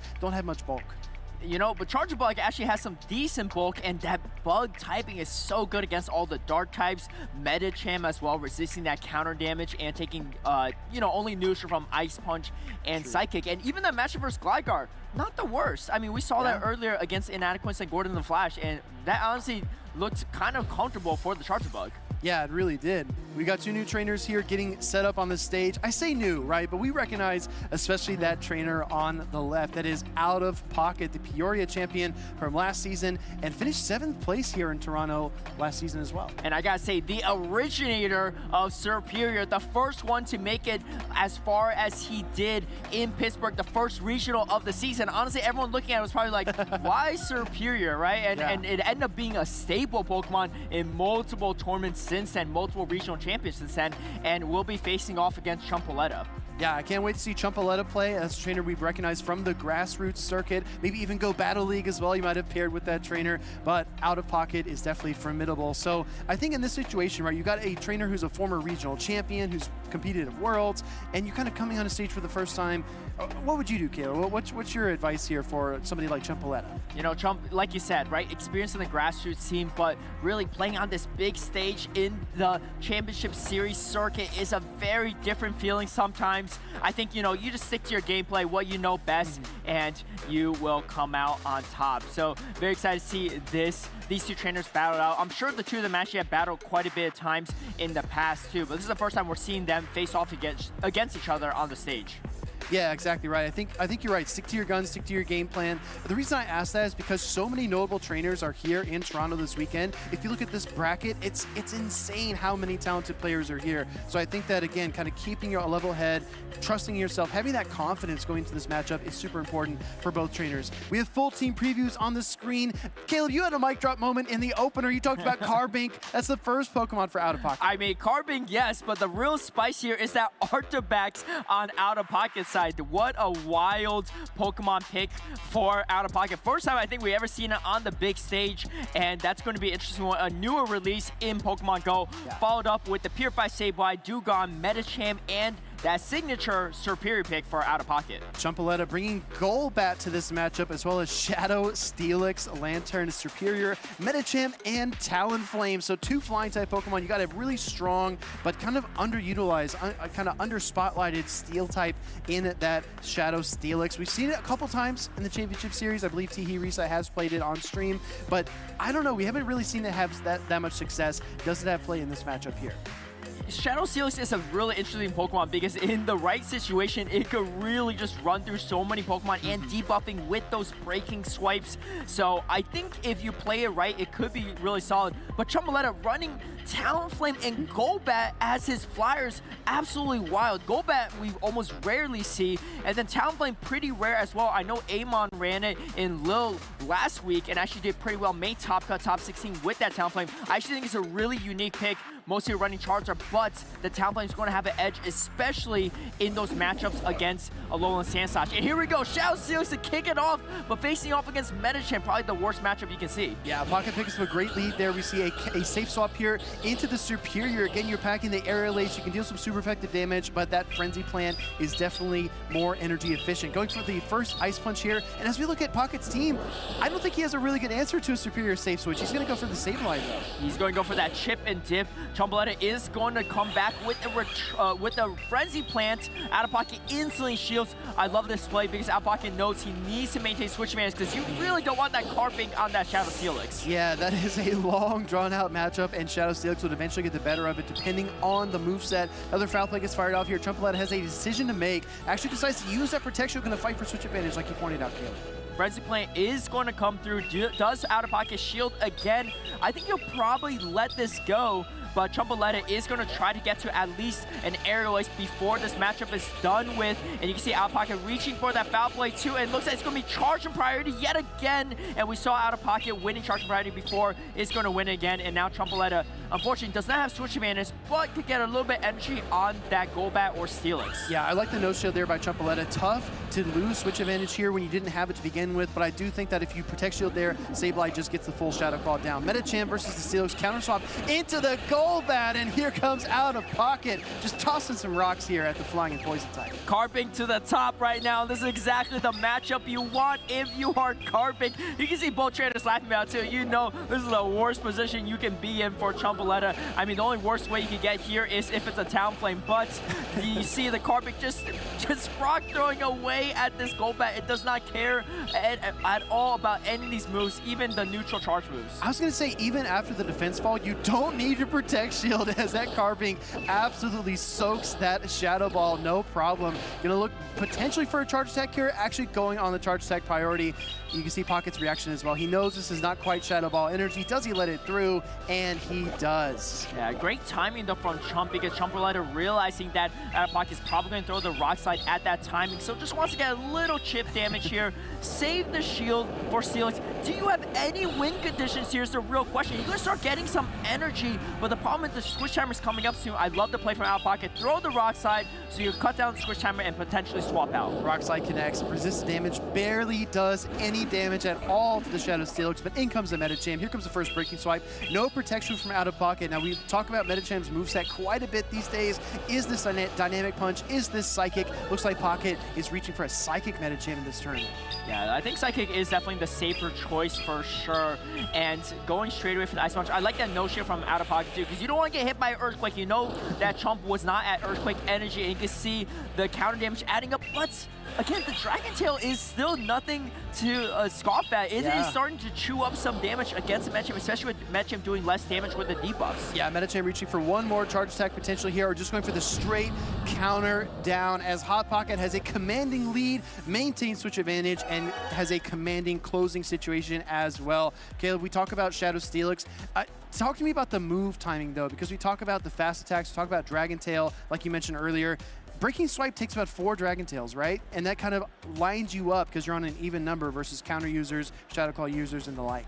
Yeah, I mean, you know, overall, if you time it well, it can be a decent matchup. I mean, if you look in the end there, too, Metagame versus Steelix is still pretty close, but this was the pivotal point here. Chumbawamba knows that he wanted switch advantage. Out of Pocket knew as well, and this is a tough situation to climb out of. I actually really like the pick of Shadow Steelix from Chumbawamba into the matchup for Hot Pocket, because if you look at the team for Hot Pocket, it has positive or neutral matchups against everything except for Metagame, and the luck was just not on Chumbawamba's side, running into that Metagame in that situation.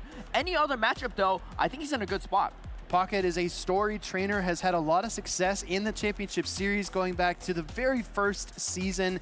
Lots of accomplishments, winning Peoria, and just I guess, kind of dominating the circuit in his own right. We have him making top cut repeatedly. Toronto last season, as well as Hartford, top 3, Peoria regional champion, and then even this season in Pittsburgh, making it to top 3, but just could not stand up to Wadaj, his peer and friend, who ended up winning the tournament. Exactly, and also was a Worlds qualified competitor both in the seniors division in that first season and in the Masters division last year, trying to go for 3 years in a row here in Toronto. And I don't know, I gotta ask you, do we see Arctibax in this matchup? Arctibax looks like a little bit of a tough bring here, but there is a lot of neutral play for it, so it just depends on positionally where you want it to land. Here we see our leads in game number 2, Purified Sableye for Pocket. We see the Golbat returning here for Chumpaletta, and like you pointed out, Caleb, he has that Shadow Steelix in the back. It might find a solid position, but a lot is going to hinge on this Golbat and Sableye matchup. And this Golbat is not the Shadow variant, so it can tank the moves a little bit better. You see Chumpaletta still shielding up, though, trying to maintain switch range, going straight away for the Shadow Ball. Does Out of Pocket decide to shield this, because you don't want to shield a resistant Poison Bang, but a hard-hitting Shadow Ball is going to do a lot of damage. It is going to connect, and it's going to take a huge chunk of health out of the Sableye. And this is one of the benefits of bringing a Pokemon like Golbat, something that doesn't make the top usage charts. It's really tough to kind of remember these matchups, play through these matchups. Hot Pocket took a lot of damage there from the Shadow Ball, goes for the foul play. This is not a Shadow Golbat, so it's able to hang on, and he catches that Sableye, snags it, and another Poison Fang charge attack priority. And this Carping in the back for Out of Pocket doesn't have a lot of place to go. It has kind of a neutral matchup versus Metacham, but now that it does have switch advantage, this is going to be a long slog matchup if they stay into it. Shadow Steelix into the Carping, and then here you see Chumpaletta swapping right away. Oh, and it's actually a Power Punch Psychic Metacham. Quick question for you there, Caleb. That's an interesting moveset from Chumpaletta, but should Chumpaletta have at least thrown a Breaking Swipe before switching? What do you think? I love that question, and me personally, I say yes, because you want a debuff to maintain switch advantage. But maybe Chumpaletta just wants to chip this down to the point where the Dragon Tail and Breaking Swipes are enough. Let's see if Out of Pocket decides to shield this first Psychic or not. Is going to shield, a huge call. I'm surprised Chumpaletta not throwing the Power Punch, because that's really the main situation you want it to be, right? Yeah. That bait situation. Yeah, exactly right. I mean, great call out there by Pocket to protect shield the Psychic. Here comes another hard-hitting Psychic from Chumpaletta. I expect we see that second shield here. We actually do not. Excuse me. He lets the Metacham get KO'd. In comes the Steelix. Still one shield even. But like you pointed out, Caleb, there's a Carbink in the back for Pocket, and he has that favorable alignment he found in the opener for game 1 yet again. And just shielding this Breaking Swipe, recognizing that Metacham is going to be your win condition against the Steelix, because you have only resistant moves on this Carbink, so it's going to be a much tougher situation. Out of Pocket maintaining the health on the Metacham, but this Metacham's health is getting quite low. As we said before, this is not the easy matchup. Oh, catching a double resistant Breaking Swipe on the Carbink too. Great swap here. As you know, when you switch Pokemon in, it starts that 60-second switch timer. So Carbink is stuck in this matchup, and it's just going to slowly whittle down piece by piece, chip by chip with these rock throws into the Steelix. Steelix reaching for the Earthquake here. Does he get there? I think he's got it. Does he pull the trigger and fire the charge attack? Yes, but it's too late. Too late. Knockout by 1,000 rocks, it looks like, but Carbink coming out on top for Out of Pocket, and you love to see, you can see he's excited here to take that 2-0 victory against Chumpaletta. Yeah, very, very solid win there by Pocket off the back of some key predictions. Whether we like it or not, Pokemon Go relies heavily on team predictions, team reading. Some games are won and lost in the lock-in screen. It really is. And sometimes, though, it really depends on your mid and late game decision-making there, too. And it looks like even though Out of Pocket didn't have the lead matchup he wanted, still lost switch advantage, was able to still come back away with great energy management and decision-making in the back end. We've got a great question on screen. I'd love to see everybody get involved, no matter where you're watching, kind of type into the chat what you think the answer to that question is. Caleb, I already know your feelings, right? You talked about in the show opener, you talked about when we did the team reading for Pocket. Personally, I'm going to disagree with you. I'm going to choose the other side. I don't think Carbink has what it takes. There's so many counters to it in the meta. I think that if we do see a resurgence of more Lantern, more Swampert, more Superior, I think there are plenty of answers to that Pokemon. I don't think it's the right fairy type to succeed, personally. So personally speaking, you know, I think certain rock types are a little bit less flexible, like Bastion, or fairy types like Wigglytuff, not the most flexible, especially in bad matchups. However, in a meta where Registeel is at an all-time low in the championship circuit, and on top of that, there's just so many neutral matchups for Carbink. It is not like Bastion or Wigglytuff where they are harder to bring. There's actually a pretty safe Pokemon with a lot of neutral matchups. I think we really started off with Rockhaven. All right, let's get back to this battle first before we talk too far into it. But here we see that Carbink into the Golbat matchup. Super impressive for that Golbat. Just no way around that. And recognizing that Carbink and Metagame core so strong for out of pocket in these first 2 games, able to counter down that that Steelix. And again, like I said, lack of Registeel, when you have other Steel types, stuff like this can really shine, and you can see catching even the double resisted Dragon, Breaking Swipe, Dragon move to close it out. I think it's really important to point this out because if you were watching the stream, you saw Out of Pocket have a really solid alignment in Game 1, but Game 2 was a little bit dicier, right? He did lose switch advantage at the midway point in the game, like you pointed out. It can be a pivotal moment in the matchup, but still found a way to win. That catch was part of it, but also just recognizing win conditions, knowing what his opponent is likely to do. I think that's a part of what makes Pocket one of the most successful trainers in the circuit. When things go right, it's easy to just kind of coast through and follow a script. You know, in your mind, you want the right alignment. But when things go wrong, that's a real test of a trainer and how they adjust. Speaking of Pocket too, let's get back to that Carbink debate, right? Okay, we're back. I think when certain trainers, especially really talented trainers, are creative enough, brave enough to try something new, to really introduce it to the meta, others start picking up on it. And I think Pocket, we just saw him using Carbink, but also using that Superior is a perfect example. Bring Superior in Pittsburgh, getting all the way to top 3 with it, and everyone's thinking, why Superior over Shadow Venusaur, right? It's just not the better grasp, but Out of Pocket, able to prove people wrong, bring that, and then now you see Superior, the grass of choice. And I think you could say the same thing about Carbink. First time top cut ever was Rockhaven and Peoria, and now second place Elfin Flange in Lille. I think these 2 trainers really set the standard for Carbink, and now we got Carbink in top 12, Speedy. I don't know. I'm still doubling down. Carbink to the top. I feel like we're going to get our answer, right? As the weekend progresses, we can kind of settle that debate. But I really appreciate that you brought up Lille as well, because Elefant Flash was in the winner's side bracket with Carbink. And then Galaxica Bolton came in, reset the bracket with his Leaf Tornado Superior. I did some counts, right, about how many Frenzy Plants we saw, how many Leaf Tornadoes we saw. I won't reveal the numbers right now, but I'd love for everybody to kind of guess. Did Galaxica Bolton throw more Leaf Tornadoes or more Frenzy Plants in the grand finals against Elefant Flash? But again, that supports my argument though, right? We saw Carbink lose from the winner's side, so how can it be that good? You know, it's still made top 2. We'll see. We'll see how it goes. Leaf Tornado was a spicy one. Let us know your thoughts on #PlayPokemon on X if you want to take a guess, or just share your thoughts in general on how things are going in Toronto, whether you're from the spectator area or just watching at home. I've got a cool fact for you, right? So Pocket used Carbink to win that round against Chumpaletta, but we've seen him experiment with other Pokemon as well. I actually forgot this until we were reminded. He brought Bastion back in Hartford. He did. And I feel like, I don't know, Kayla, you're kind of known for the Bastion appreciation. It kind of seems like you're looking the other way to Carbink at this point. I mean, you know, I think it's time to retire one rock type for another. And here we have that top 12 users. For those that missed it earlier, you can see Metagame still at the top. Lantern number 2, one of the strongest Pokemon. And this Superior, no one would have guessed Superior. Top 3 in usage, but top 3 in usage. We do have a Alolan Sandslash in that 5th place spot. Moving a little bit higher on that Steel usage. No Registeel at all. No Registeel. We got Amanda Buzz as well in the top usage. And of course, we got Carbink.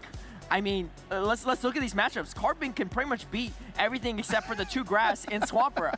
I don't know. I'm tripling down. I really like that approach, right? And we've had trainers as well in the championship series, like Kimi Sui, who won a regional championship last season. He looks at these graphics, right? He kind of boils things down and says, based on these matchups that you see, what's common, what's very prominent in the meta, what can break up some of these really dynamic cores? I mean, seeing Superior go from basically off everyone's radar to top 3 is super, super impressive. And then the very polarizing Alolan Sandslash actually appearing in the top 5 is also interesting. I know we have some I guess, international champions who don't agree that Alolan Sandslash is as good as it is. But then again, when you're It's Axon and you bring that to Worlds, what kind of argument can you make? No Alolan Sandslash to be seen in our next round, though. We've got Magic Mason versus Drade Cam. Yeah, Drade Cam, first-time competitor in the competitive series for Pokemon Go, but looking to make a name for himself, facing off against Magic Mason, the champion of Toronto from last year, Worlds qualified competitor, and looking to defend his title here this weekend. Yeah, looking to run it back, as we like to say, right? But he's got a different team. If you recall back to Toronto last season, it was Magic Mason versus Brown Baller 10.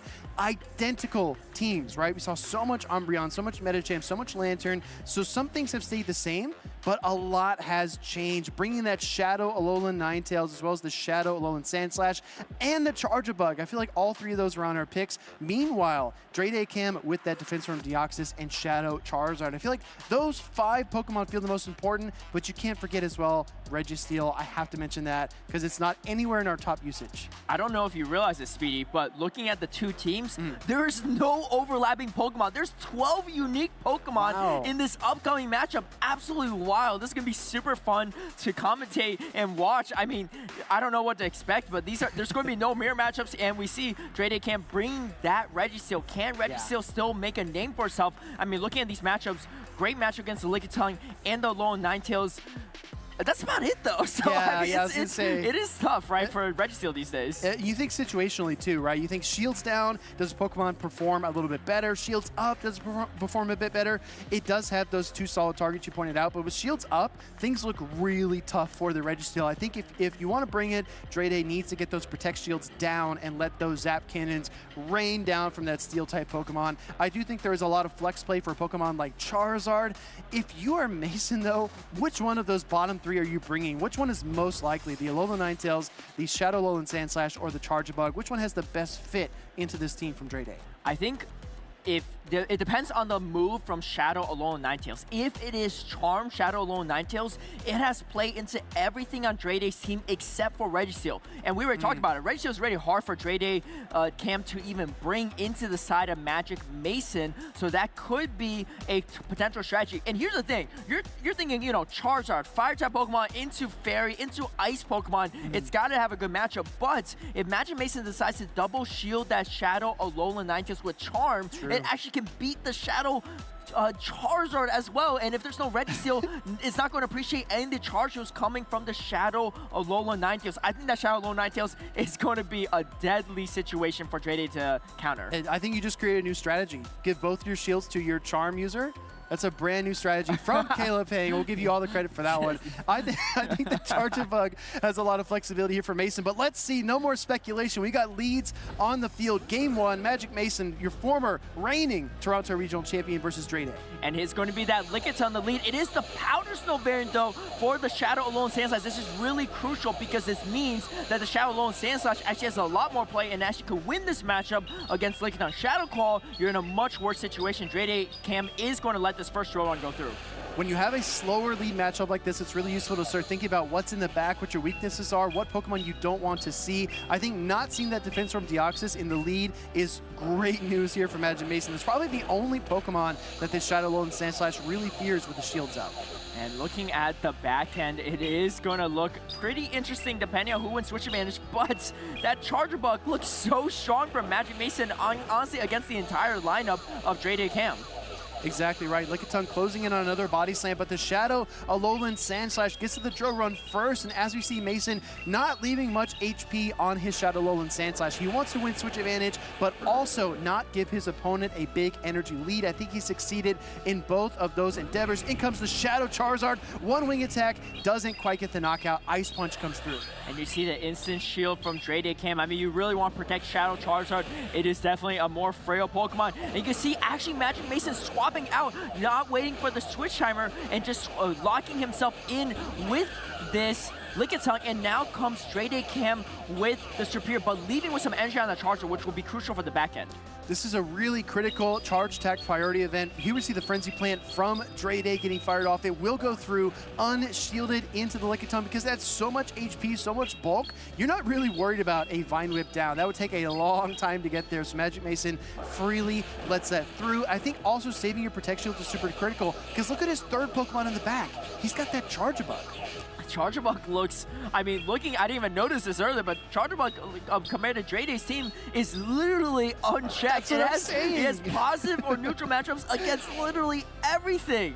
And it's going to be interesting to see how Dre Day maneuvers around this. Now, letting this Serperior go is not a bad idea. You can potentially farm additional entry against this Lickitung. And here comes that Charjabug. You can see Dre Day Camp not liking to see that, but able to get that first shield with a crucial Dragon Claw bait. Yeah, these are going to be super effective 4-turn Volt Switches. We don't see this fast attack very often, but my goodness, does it do a lot of damage. Dre Day's running out of options. He's actually just going to fire off those wing attacks and let the Volt Switches connect. Magic Mason takes a walk in the park Game 1 victory there. Great team composition, great predictions, great alignment. Magic Mason had all the pieces to succeed, but what impressed me the most, though, Caleb, was the HP management. He made sure not to give Dre Day any windows of opportunity. And I gotta say, you're talking about great predictions. Speaking of predictions, I've been having Charjabug and casting prediction for so long. Charjabug, where you been? But Magic Mason bringing it here for Toronto and so many trainers here and making it look so good. And this is the perfect matchup for Magic Mason for that Charjabug, completely unchecked on the side of Dre Day Cam. Magic Mason, a storied trainer in the championship series already, finishing top 8 in Hartford, top 8 in Fort Wayne, winning in Toronto last season, and setting a hard meta line for the remainder of the season going forward. And then even this season, he's placed top 8 in Pittsburgh. Very, very consistent battler in the Pokemon Go circuit, especially in North America, looking to add more to his resume. Dre Day Camp, though, even though first-time competition, is actually teammates with the runner-up of World Championships, Rubik's Master. So probably has some good scrim partners here or there, you can say, and has some experience under his belt. But this matchup is just such a tough one for him because how do you deal with that Charjabug? You have the neutral matchup of Lickitung, and that's literally it. That's literally it. Yeah, right. Maybe Regiseal is a play too. I mean, Regiseal could only throw resisted attacks at the Charjabug, but the bulk on the Regiseal gives us some opportunities to at least chip down the bug, right? Yeah. But I mean, you know, we talk about how Charjabug kind of looks like a bus. This bus looks like it is not stopping anytime soon. Well, if you think about, you know, situationally, Dre Day is already down a game. So if you were to go with a bold lineup, it probably would not be in game 2 when you're already on the back foot. I would like to see maybe Charizard breaking some shields early, kind of putting his other Pokemon in a position to succeed against that Charjabug if it does appear. We've got lead scenarios here for game number 2, and things are not getting any easier for Dre Day. It is not. Magic Mason going to the same exact line as the previous game. I love the strategy. If it works, just keep doing it because honestly, that bug is so good. And you see a catch show from Dre Day, a huge catch on the Ice Punch, and actually catching it when Magic Mason was at Drone Energy, so the timing from Dre Day was actually incredible there. Yeah, great timing, great awareness there by Dre Day, and I do think that this gives him some kind of wiggle room, some kind of room to maneuver. Magic Mason building so much energy, finally fires off another Ice Punch. At this point though, Caleb, if you're Magic Mason, you've taken some time to think about what's in the back, think about what your strategy is. Do we see a swap here? I mean, if you're Magic Mason, you're feeling great because this is your only check to that Charjabug, and here it's being expended from Dre Day. True. Again, how do you deal with that bug in the back? However, you do avoid the matchup of Serperior, and now we see finally a pivot out from Magic Mason. This is not really a matchup you could really win if you're Dre Day, but you at least can chip it down and set up your Pokemon in the back. Well, think about the switch timer as well. There's a huge gap here for both trainers. Dre Day's switch timer is almost available. That gives him a window of opportunity to switch out to a different Pokemon, maybe kind of shuffle things around a bit, try to create an opportunity for himself. He fires off the Body Slam here. His switch timer did expire. Do we see a swap back into that Serperior? Because honestly, this is the best position for it, right? You keep it away from the Sand Slash and you give it a little more flex play. Yeah, quite the read from you, because he literally made that play right when you're talking about it. And here, catching that Body Slam, now coming in with Serperior and throwing this Frenzy Plant before the Body Slam's reach. Great timing But again, like, how do you deal with the rest of Magic Mason's team? Yeah, well, you can see both trainers are just unwilling to give up a Protect Shield. I don't think the situation is called for it yet, unless you are really trying to maintain HP advantage, but I do think that both of them are very wary of those closing scenarios. Magic Mason wants to avoid Charizard with shield advantage, and Drake wants to avoid that Charge Bug with shield advantage. You see a counter swap here to the Alolan Sandslash. Frenzy Plant gets fired off. Magic Mason lets it go, and his switch timer is also completely cooked. And here comes that bug. How do you stop it? You can see Drake trying to find some strategies. You do still have the Lickitung, which I like because it gives you the opportunity to throw the Psycho Boost and then clear your debuffs with that Lickitung. But the problem is these are super effective. X's are coming out. X's are doing more damage than it did in previous seasons after the recent moveset changes, and almost over half the health of Deox defense is already gone. Yeah, that was absolutely crushing, and we see a swap and a catch. Drake staying in the matchup, catching the X-Scissor onto the Lickitung. Still 2 Protect Shields remaining. X-Scissor gets no charge, and Magic Mason's gonna get the Volt Switch down. There is no escape from the Charger Bug. Yeah, you can see too. I've never seen someone so upset with their own catch, but Drake recognized that even though he caught a move, it is still so tough to stop this Charger Bug.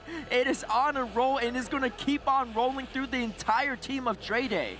And I think the typical moveset here for a defense from Deoxys is Thunderbolt. In this moment, though, Caleb, I'm sure Drake wishes he had Rock Slide.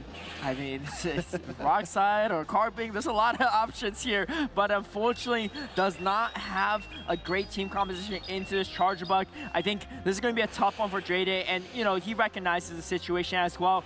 I wish him the best of luck, though, in that loser's bracket, and hopefully no more Charger Bug for him. Yeah, as the Volt Switches connect here, Magic Mason draws the curtains on a 2-0 victory. We affectionately call him the Dream Eater, and this is why, right? If you're coming into your first tournament and you want to beat a former regional champion, best of luck, but it's going to be tough against somebody like Magic Mason. Yeah, especially with the team composition advantage that Magic Mason had in that situation.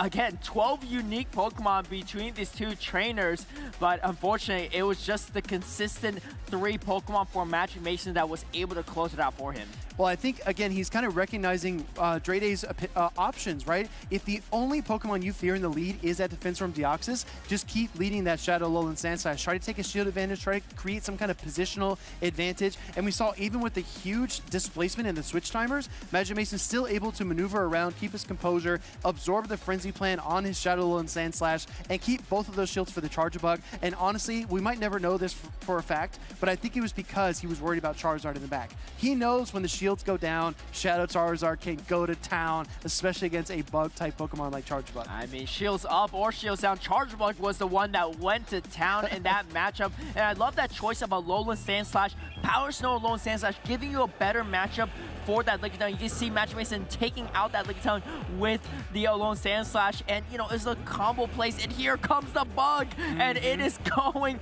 to just Volt Switch down this Charizard. Just so much power behind this electric bug Pokemon, and again, just letting the moves go on the Alolan Sandslash. You don't care because you know this is Charger Bug's time to shine, and it is going to be Magic Mason's MVP in this first matchup. Yeah, Charger Bug's Volt Switches come out, even in spite of a wonderful catch here by Drake. The Volt Switches are kind of like lassos, right? Just pulling in this team and not giving Drake any option to succeed. Really, really well played by Magic Mason. We talk a lot about how trainers can set a meta or set a standard based on the team they use. If you recall back to last season, Magic Mason used a team that was then replicated at OCIC by Jakobrovich, who won the tournament there. It was a really, I guess, successful winning formula.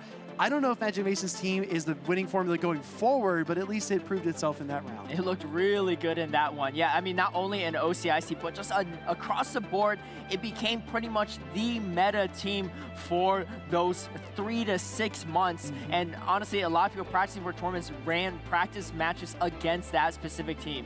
But that's why you got to switch it up sometimes, and looks like Magic Mason switching it up with a Charger Bug this time in Toronto, and it looks like his dreams of being a 2-time champion of Toronto is still alive. Yeah, I think that Magic Mason's also not been afraid to switch things up. He's brought Pokemon like Guzzlord, like Shadow Drapion.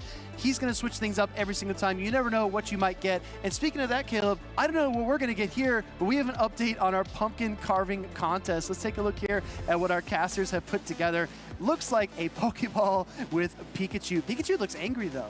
Pikachu looks a little sinister. It's time for the season. You see our co-casters Alpha Phoebe and DeFi carving away at their pumpkins. I personally haven't started yet myself, but they look like there's some experts already, and it's going to be looking pretty good. Yeah, we are using safety tools there, some precision tools, maybe some stencil guides as well. I do need the stencils myself. I was going to say, it's a lot easier to trace something. It's a little bit difficult, more difficult to do it freehand. But yeah, our co-casters, they're having a great time with their pumpkin carving. Let us know what kind of spooky Pokemon and Halloween events you are up to this weekend as we cover the Toronto Regional Championships. But this is a really fun idea. And also shout out to our production. This is a really, really unique experience. Yeah, I mean, just look at the lounge too. It looks absolutely impeccable, fully on brand with the season. Let us know your thoughts for sure. Use hashtag #PlayPokemon@X if you want to join in on the celebration. Let us know how you're planning to celebrate the holidays here. And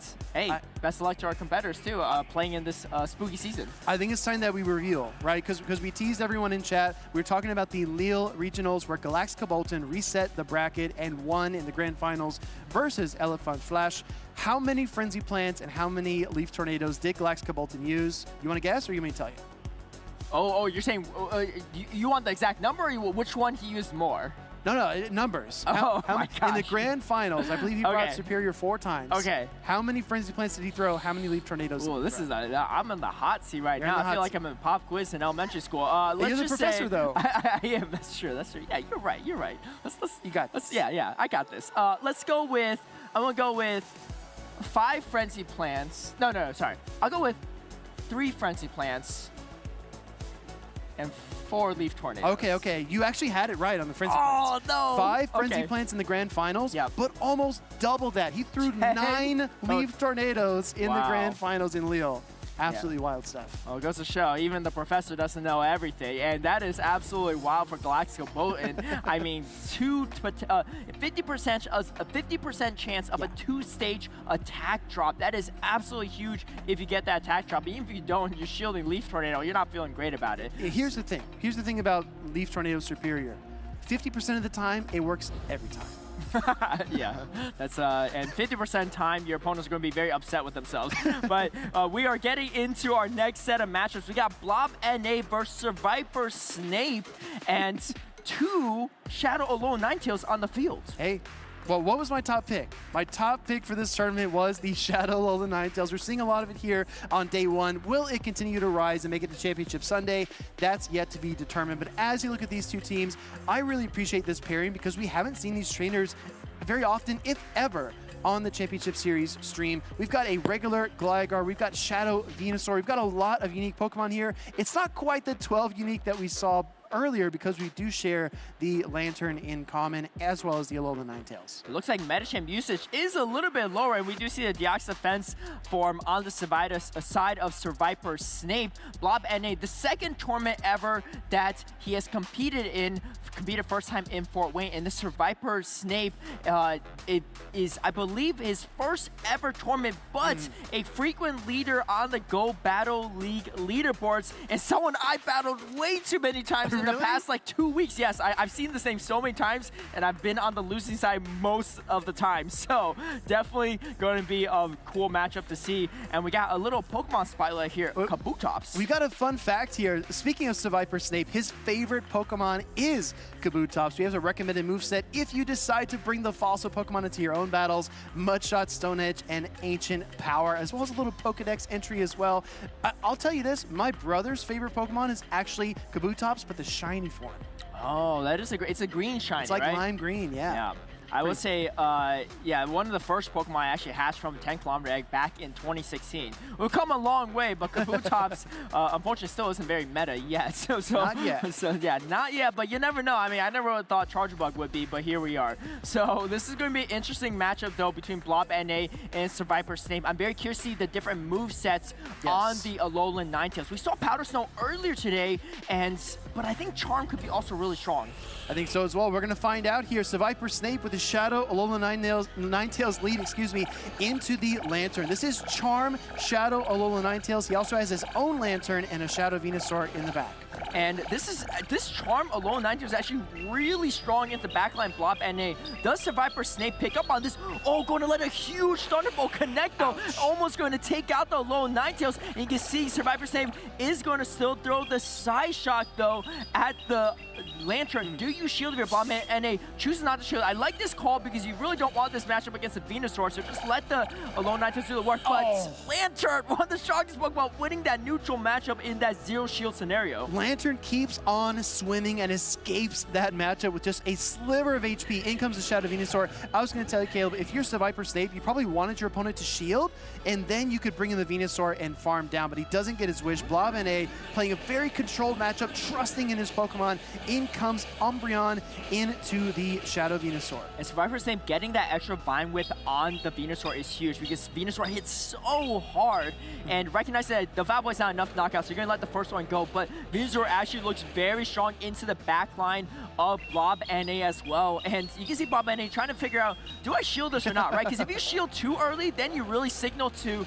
Snape that your backline is way too weak to Venusaur, and now here comes the second Frenzy Play. You pretty much have to shield this if you're Blob NA. You really don't want that match up, and you have that Foul Play loaded. So Blob NA is going to spend that first shield, and here comes a Lantern catch though on the Foul Play. Yeah, he bails out that Shadow Venusaur, right? Keeps it from getting knocked out. What I noticed there, Survivor Snape though, very risky timing on that second Frenzy Plant. Tried to catch the Umbreon in the charge attack priority, but didn't quite get the trick. Now we see the Lantern come in here against Metagame. Metagame moveset reveal as well. Surf comes through from the Spark. Lantern will deal some chip damage to the Metagame, but I agree with you, Caleb. I think that getting some energy on Metagame and keeping it away from the Venusaur is the key right now. Oh, actually going for the bait. Had the Dynamic Punch loaded, throwing a resistant Ice Punch. Oh, and getting the shield from Survivor Snape. That is absolutely huge. And Dynamic Punch, a little bit less energy than Psychic, is going to allow you to get to that Dynamic Punch before the Psychic is reached. I think Survivor Snape didn't realize it until now, and now is forced to shield in this charge room priority situation. Yeah, Dynamic Punch does get protected up there by the Lantern. Lantern will get to the Surf as well. It just takes so much energy to deploy that Dynamic Punch that now Blob is forced to no shield. We might get a full Spark down. Excuse me, no, a switch into the Venusaur, pouncing on that Metagame. Survivor Snape on top of the switch timers here. Recognize that switch timer is going to come off first for him before Blob NA's, and it is coming down to the wire. Blob NA probably has a snarl down this Venusaur before the second Frenzy Plant's reach. Can you do it though? It's a question, because I don't think you get to too fast. Oh wait, no, yeah, wait, there's no shields. Oh yeah, I thought there's still a shield on Survivor Snape's side. Wow, okay, so really great timing from Blob NA, trying to get the most out of this matchup and leave with some energy for the Lantern. Can you outpace? You are going to get the Foul Play off. Is this enough to knock out? It's a real question. I don't think it's quite enough. Lantern hanging in there. HP in the yellow. This will dip it down to the red. Lantern, very weak, very low. Gonna land some Spark damage. Here comes the Umbreon. Can't quite get it though, and the Surf will connect. Wow, super close game between Blob NA and Survivor Snape. I think Blob NA had to go for that last resort to knock out the Lantern. Great point. We saw Lantern really strong on both sides, winning that matchup against the Charmeleon Ninetales in the Zero Shield, and then hanging on in the very end for Survivor Snape's side to close it out against Umbreon. #2 in usage, and for good reason. My gosh, I just couldn't get my words out. That ending matchup was so close. Every single fast attack mattered so much. Great move timing, like you pointed out, Caleb. Survivor Snape really on top of the mechanics here, but Blob NA has great situational awareness as well. Try to create every win condition, just missed out on that last resort that would have been pivotal. Going into game #2 though, if we think about this series so far, we saw Metagame and Umbreon in the back for Blob. I think Survivor Snape had a great game plan with the Shadow Alolan Ninetales, just couldn't get it in the right position. Yeah, I mean, either way, it still ended up working out for Survivor Snape. That backline matchup just looks so good for him. I mean, it's a pretty wild line from Blob NA too, because you lead with the weakest thing to Venusaur and then no real Venusaur check in the back. So Blob NA still able to keep that matchup super close. Let's see how he adjusts for the second game. Like you said, I think a last resort, one slight change here or there could have swung that game. These two trainers feel very evenly matched heading into game #2. Now, we talked about moveset reveals, right? We haven't seen the Shadow Alolan Ninetales for Blob yet, but Survivor Snape is bringing the Charm Shadow Alolan Ninetales as well as Spark Lantern. We don't see many Water Gun Lanterns these days, but I do think there's always just a little bit of confirmation needed, because you never know. And I think for Blob NA, this is a tough situation for Alolan Ninetales because you either have Powder Snow and you're weak in the mirror, which you've already seen now after that first game versus Survivor Snape, or you are also running Charm and you're weak against that Shadow Venusaur. And the problem is no dark Pokemon, no fighting Pokemon inside Survivor Snape. So if you are running that Charm Alolan Ninetales, what do you really have it for? Yeah, exactly, right? You have to find the perfect place to put it. Let's see what we get here in game number 2 as these two trainers are locking in their teams. Metagame usage a little bit down, but I think that there's still plenty of counter users around. Here comes Defense from Deoxys versus Superior. And this is an interesting one too. You really can't even throw the Thunderbolt. It is resistance. You might throw Psycho Boost and dip out, but the energy on the Superior can still go a long way, especially because it's going to be neutral against the Alolan Ninetales in the backhand matchup. You really just have to watch out for that Powder Snow, or potentially Powder Snow, could be Shadow Claw as well, but the Alolan Sandslash. Yeah, I agree. I think the energy on Superior is going to be very valuable. Going for the Psycho Boost right away here. Seviper Snape potentially looking for a switch out after he drops his attack by 2 stages. Going into the Charm Shadow Alolan Ninetales here, Caleb. How do you feel about that? And I think this is actually not a bad situation from Blob NA, right? Just chip it down if you can, or force a shield. We do get the shield, and the most important thing is you avoid that matchup Metagame into that Charm Alolan Ninetales. That's really what you want to avoid. And now you have a shield advantage, which is kind of nice. You can potentially bait with a Weather Ball, but I don't think you get to too many moves, although Survivor Snape is going to go for that Weather Ball bait. I'm looking at this back lineup here, and for Seviper Snape, he brought both of his Ice-type Pokemon. That Shadow Alolan Sandslash in the back, it really needs to fear any kind of Metacham alignment, and he needs to fight this Lantern for switch advantage. Not going to Protect Shield the Thunderbolt, though, and it gets knocked out. Looking at Bob and they seem wild yet again. Yeah. No Venusaur check, but this time around Survivor Snape is not going to bring the Venusaur, so it's going to be definitely played favorably for Blob NA, and you can see winning charge priority against the Deoxys defense. This is absolutely huge, landing this move, and it is going to connect because now your Metagame is free. Exactly, yeah, this defense from Deoxys is so low in terms of HP. Thunderbolt is not even going to be enough to get the knockout here, so Blob wisely does not Protect Shield. They're reaching for the Shadow Alolan Sandslash, and guess what? If we were playing chess, we'd have a phrase. We'd say, checkmate. Here comes Metagame. Yeah, you can see Survivor Snape laughing a little about this, like, yeah, not the matchup I was hoping for, but it is going to be Blob NA making a huge adjustment to come away with a dominant game number 2 for Blob NA. I still can't believe it. Absolutely wow. No Venusaur check in both games, and yet he's still going with the strategy. Do we finally see maybe the Gligar come out against Survivor Snape in game number 3? Yes, you have 2 Ice-type Pokemon inside Survivor Snape, but the Charm Alolan Ninetales is not going to do nearly as well into that Gligar, so it's not as bad of a matchup. And now that you just countered down that Powder Snow Alolan Sandslash after game number 2, maybe Bob NA is thinking, all right, I'm in his head, and Survivor Snape's not bringing that Alolan Sandslash in game number 3. I'm going to bring the Gligar this time. I think Gligar is a good call out, but we talk about the psychology of a series and how it develops. And if you're leaving these windows, not even a window, you're leaving the door wide open to a Venusaur, do you trick your opponent into bringing that in a decisive game number 3? As we see the Metagame get the double knockouts to win that game number 2. It was a really, really hard-fought game number 1. Again, coming down to 1 or 2 fast attacks, 1 or 2 decisions. Game 2 seemed very decisive based on picks. Going into game number 3, like you pointed out earlier, Caleb, I think the psychology, is this the time for Shadow Alolan Sandslash? Is it afraid after getting countered down mercilessly in game number 2? I think that a lot's going to revolve around that Pokemon, but also the Shadow Venusaur.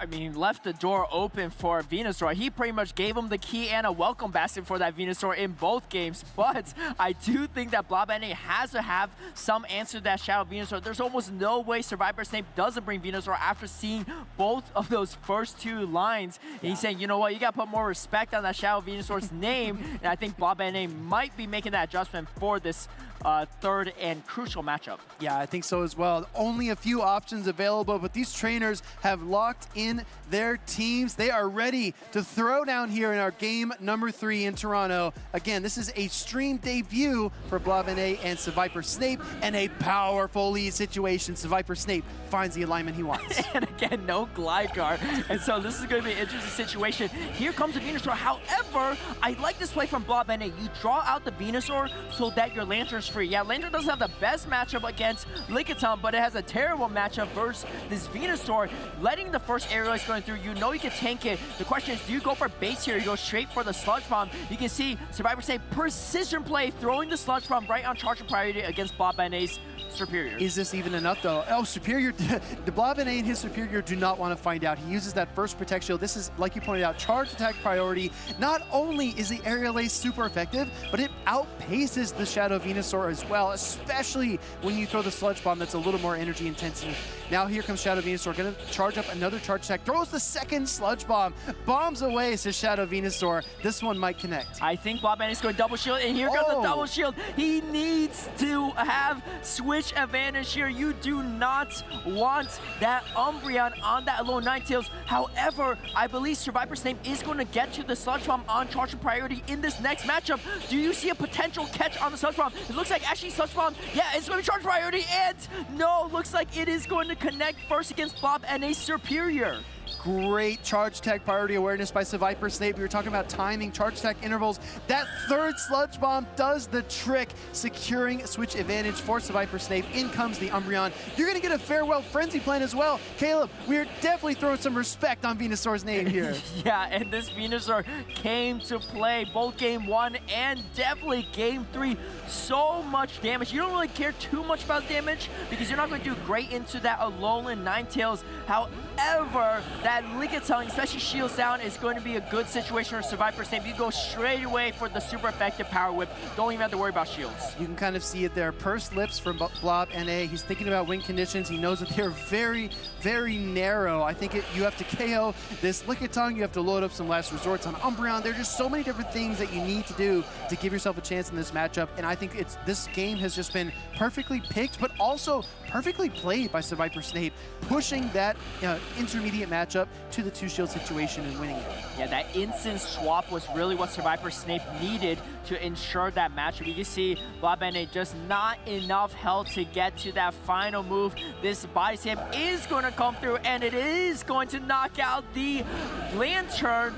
Here comes the Umbreon. I don't know. Is there any chance you get enough energy for this Charm Alolan Ninetales? I don't think so, but yeah, you gotta give it a try, right? I think if Survivor Snape just maybe stop tapping, if he stopped playing with the Lickitung, maybe there'd be a shot there, but we know Lickitung continues to gather energy so quickly. It forces Blob to throw out a foul play. And just like we started game number 3, we're gonna bookend it that way. Shadow Alolan Ninetales locates the Dark type. Where are the Fairy types? They showed up here this weekend in Toronto. You know, that's why I put that Alolan Ninetales on my predictions. Charm looks so good in this meta, especially a meta with pretty much no Registeel. And you can see Survivor Snape first tournament performance here and already off to a great start. Survivor Snape, but no Survivor to be seen. Didn't even need it.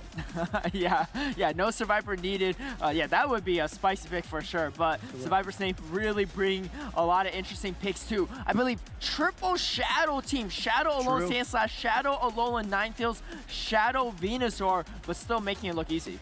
If I'm not mistaken, that's actually the second double Fairy team we've seen. I think Magic Mason also had the Shadow Alolan Ninetales and Shadow Alolan Sandslash. Did he not?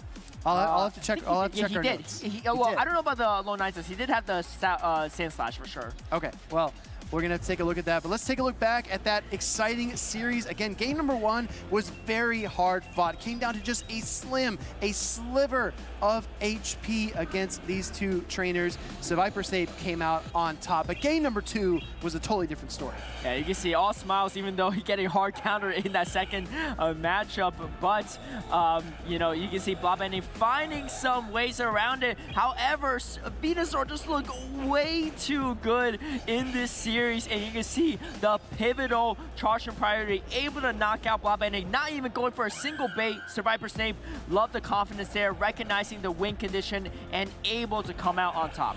Yeah, exactly right. Very well picked and very well played by Survivor Snape. Again, that intermediate matchup, the Superior versus the Shadow Venusaur, was definitely a deciding factor there. I can also confirm as well, Magic Mason bringing the Shadow Alolan Sandslash and the Shadow Alolan Ninetales on his own team.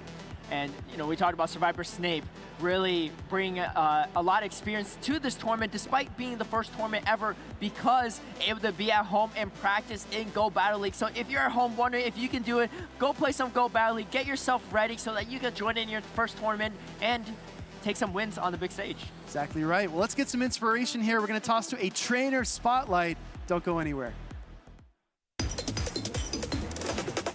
I started playing Pokemon with Red and Blue in 1999, I think. Started playing competitive Pokemon in 2010, and my first VGC event was in 2015. Probably go with Bulbasaur, I guess.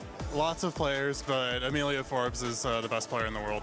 I'm here to have fun and just, yeah, enjoy the game. I think the game is beautiful, and building teams is great, and I'm just here for love of the game. My favorite event food is my cookies that I bring to every tournament. They're good and I get a lot of compliments. My favorite city is probably Melbourne. Melbourne's always great. Every time in Melbourne, it was a blast. Of course not.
If I had one tip for a new trainer to the game, I would say it's to build relationships. And you rely on others for tips and advice to become a better trainer and improve on yourself to become better at the game. I'd say the main thing that really comes into it is like 3 important things. Having people that are like solid that you can practice with. Also, you know, being very disciplined when you practice, trying to really just improve the most you can. And the final tip, honestly, is just have fun. I feel like when you're enjoying yourself, it's a lot easier to just grow from your experiences, and you get a lot more out of playing. Play your own game and don't be discouraged by the results. If you stick with it and stay consistent, you will improve and really enjoy the game. Look at resources for Pokemon Go PvP, whether that's content creators that can help you learn the basics and the fundamentals of the game, like your move timing, like your typings, and just having fun with it, not being too hard on yourself. Practice as much as you can so you know your team well going into a tournament, and in the end, just trust your instincts and trust your gut in making those decisions. It would be applying a growth mindset, especially during your practice. Look back, analyze your games, think about what you could have done better. There's a lot of variables in Pokemon, and there's like a lot of what-if scenarios, so you have to go back and analyze your games, otherwise you might make the same mistake again. You should take everything one step at a time. Don't think about top 8, don't think about winning. Think about the game ahead of you, set your goals realistically, and focus on your game. Don't focus on anyone else's, don't focus on anything else. Just play your game and have some fun.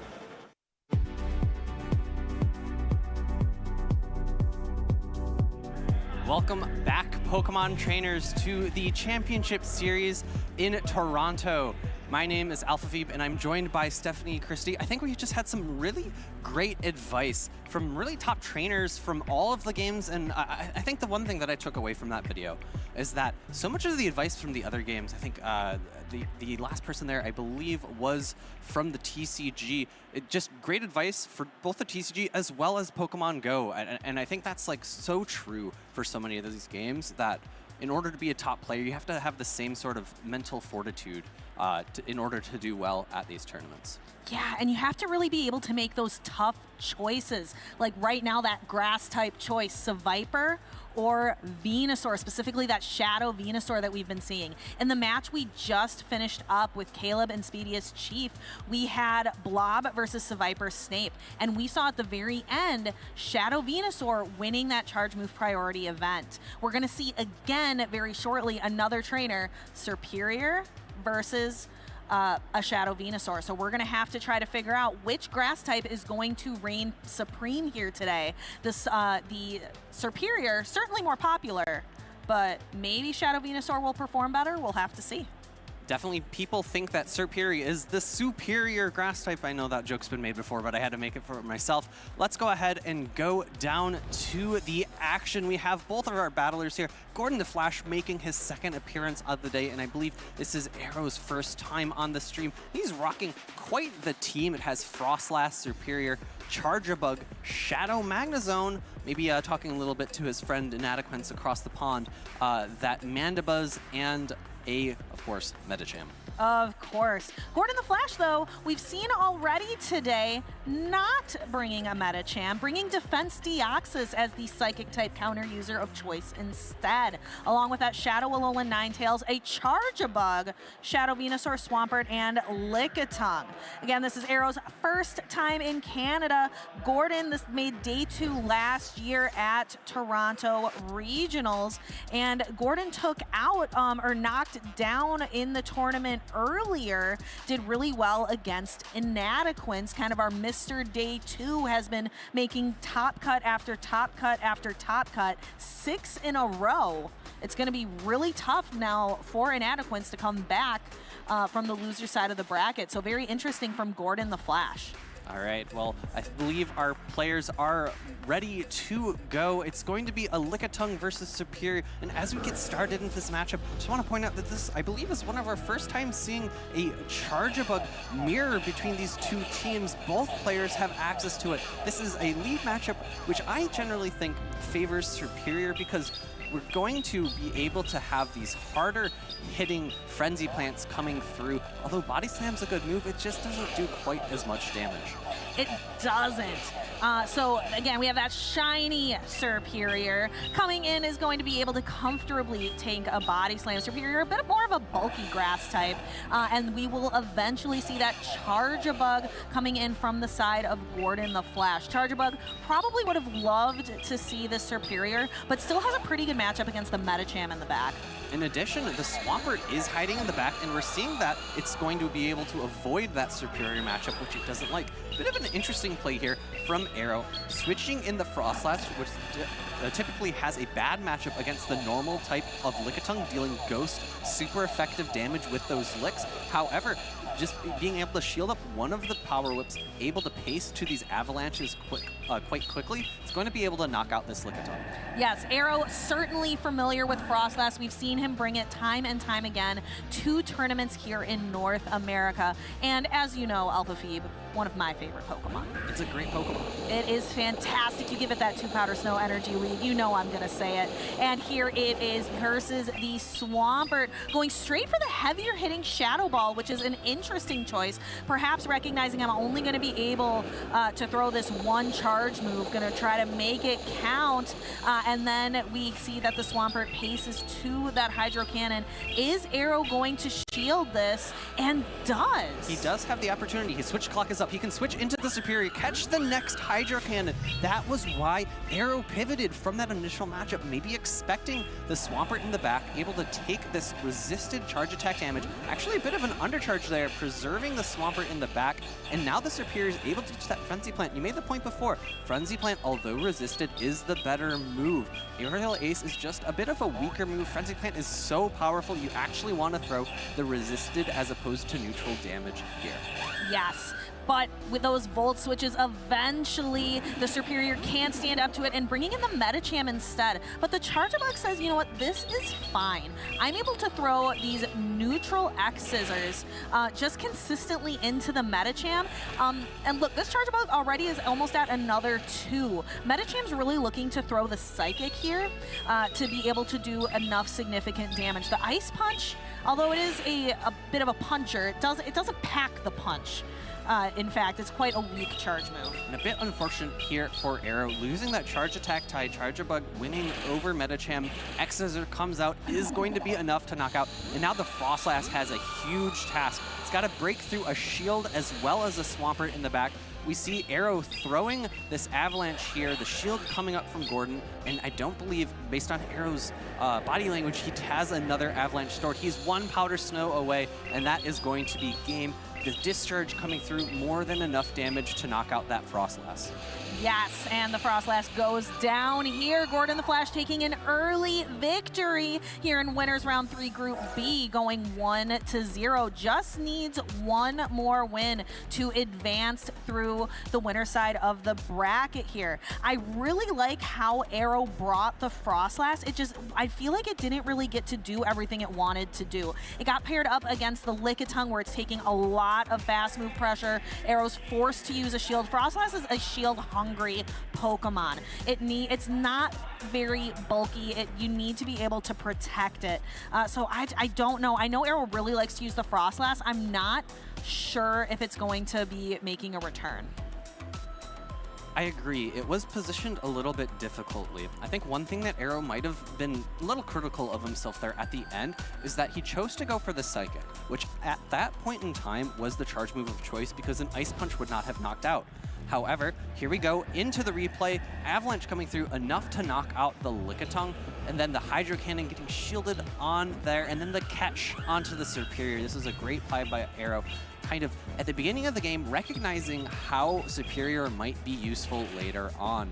Then the final X-Scissor able to knock out that Metacham. Yes, but you were saying, Nick, before the replay, the Frostlass wasn't really in a great position. It didn't really get the alignment it was looking for. Yeah, and then the point I was going to make was that I think an Ice Punch at the very end of the game might have been able to knock out, and a great call out there. Charjabug, is it the most underrated pick? It's a good question. We have so many former Worlds qualifiers bringing it here to Toronto. Magic Mason, Zweilous, and Arrow, all relying on that more new into the meta of Bug and Electric type. And Arrow, certainly a competitor to keep your eye on. He's competed in 14 Pokemon Regional Championship Series tournaments.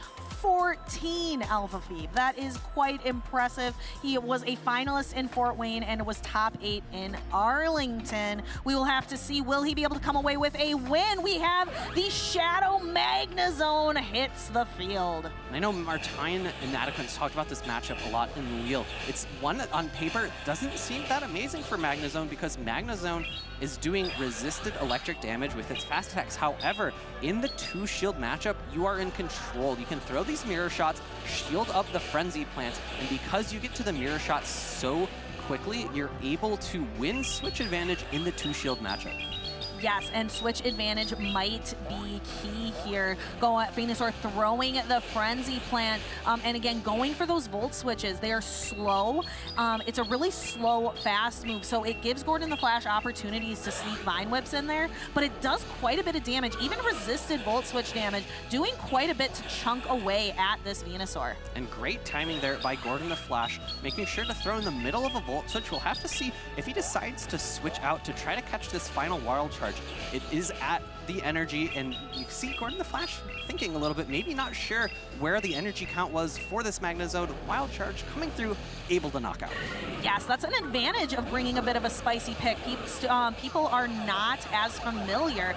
Almost was able to get to another charge move, but not quite there. Shadow Magnezone goes down, but Arrow has the switch advantage here, can choose what he's going to bring in, chooses the Superior. So we're seeing the Superior on the field shield, which I'm sure Gordon the Flash is appreciative of. His Swampert in the back is free and clear. It's actually very similar to game number 1 here. Superior being Arrow's best Pokemon. Unfortunately, neither of his Pokemon really want to see this Lickitung, given that Superior is going to be much better off against the Swampert in the endgame. And then, of course, Frostlass taking super effective damage from those licks.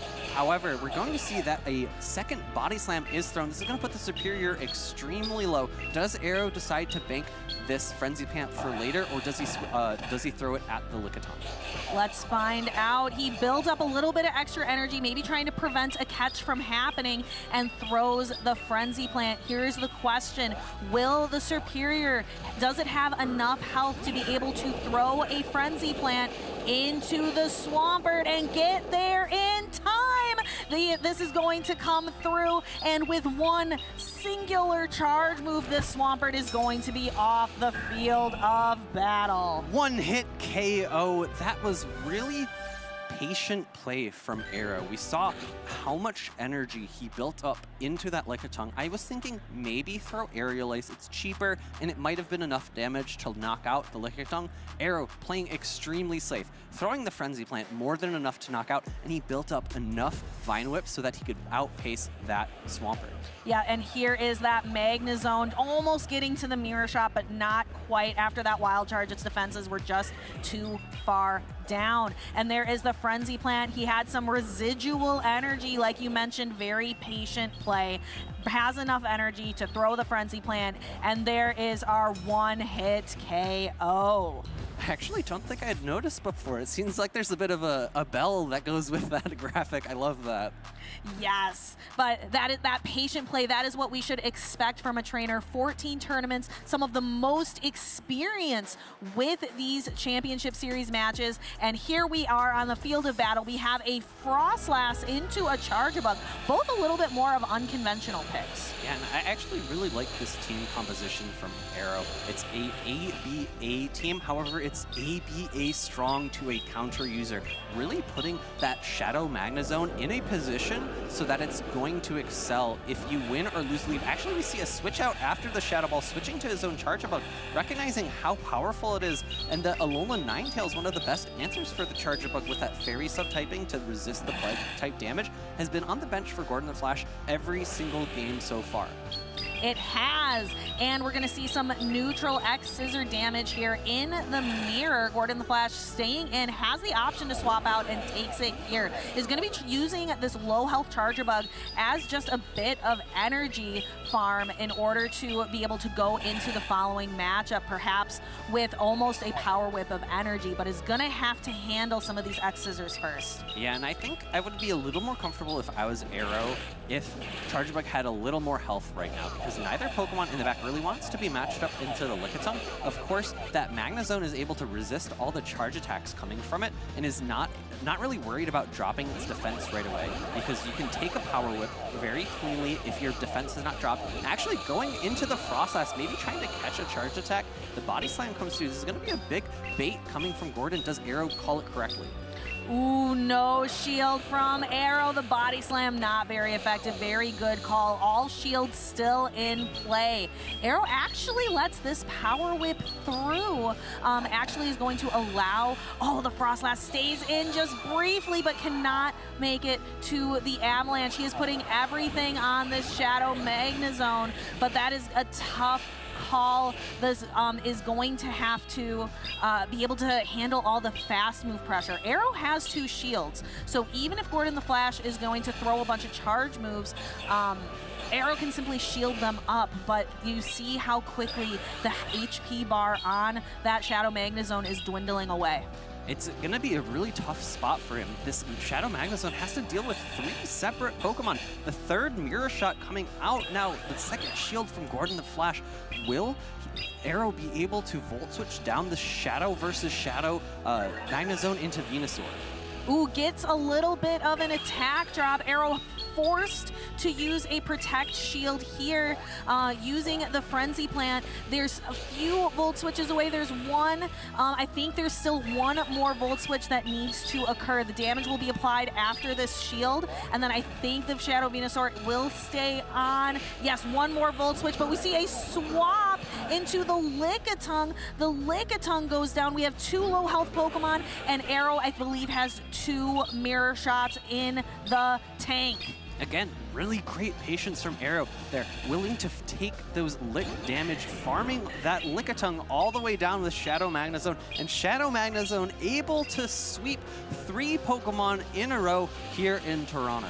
You can just see he is popping off, and he is popping out of his seat. Wants to congratulate Gordon the Flash immediately. I love to see that sportsmanship on the field, but you could see it. Arrow had this massive smile on his face. Congratulations to Arrow for taking that one. Shadow Magnezone, this is actually the second time Arrow brought it to Peoria as well. And I'm really happy that we're gonna get to see it on full display here in Toronto.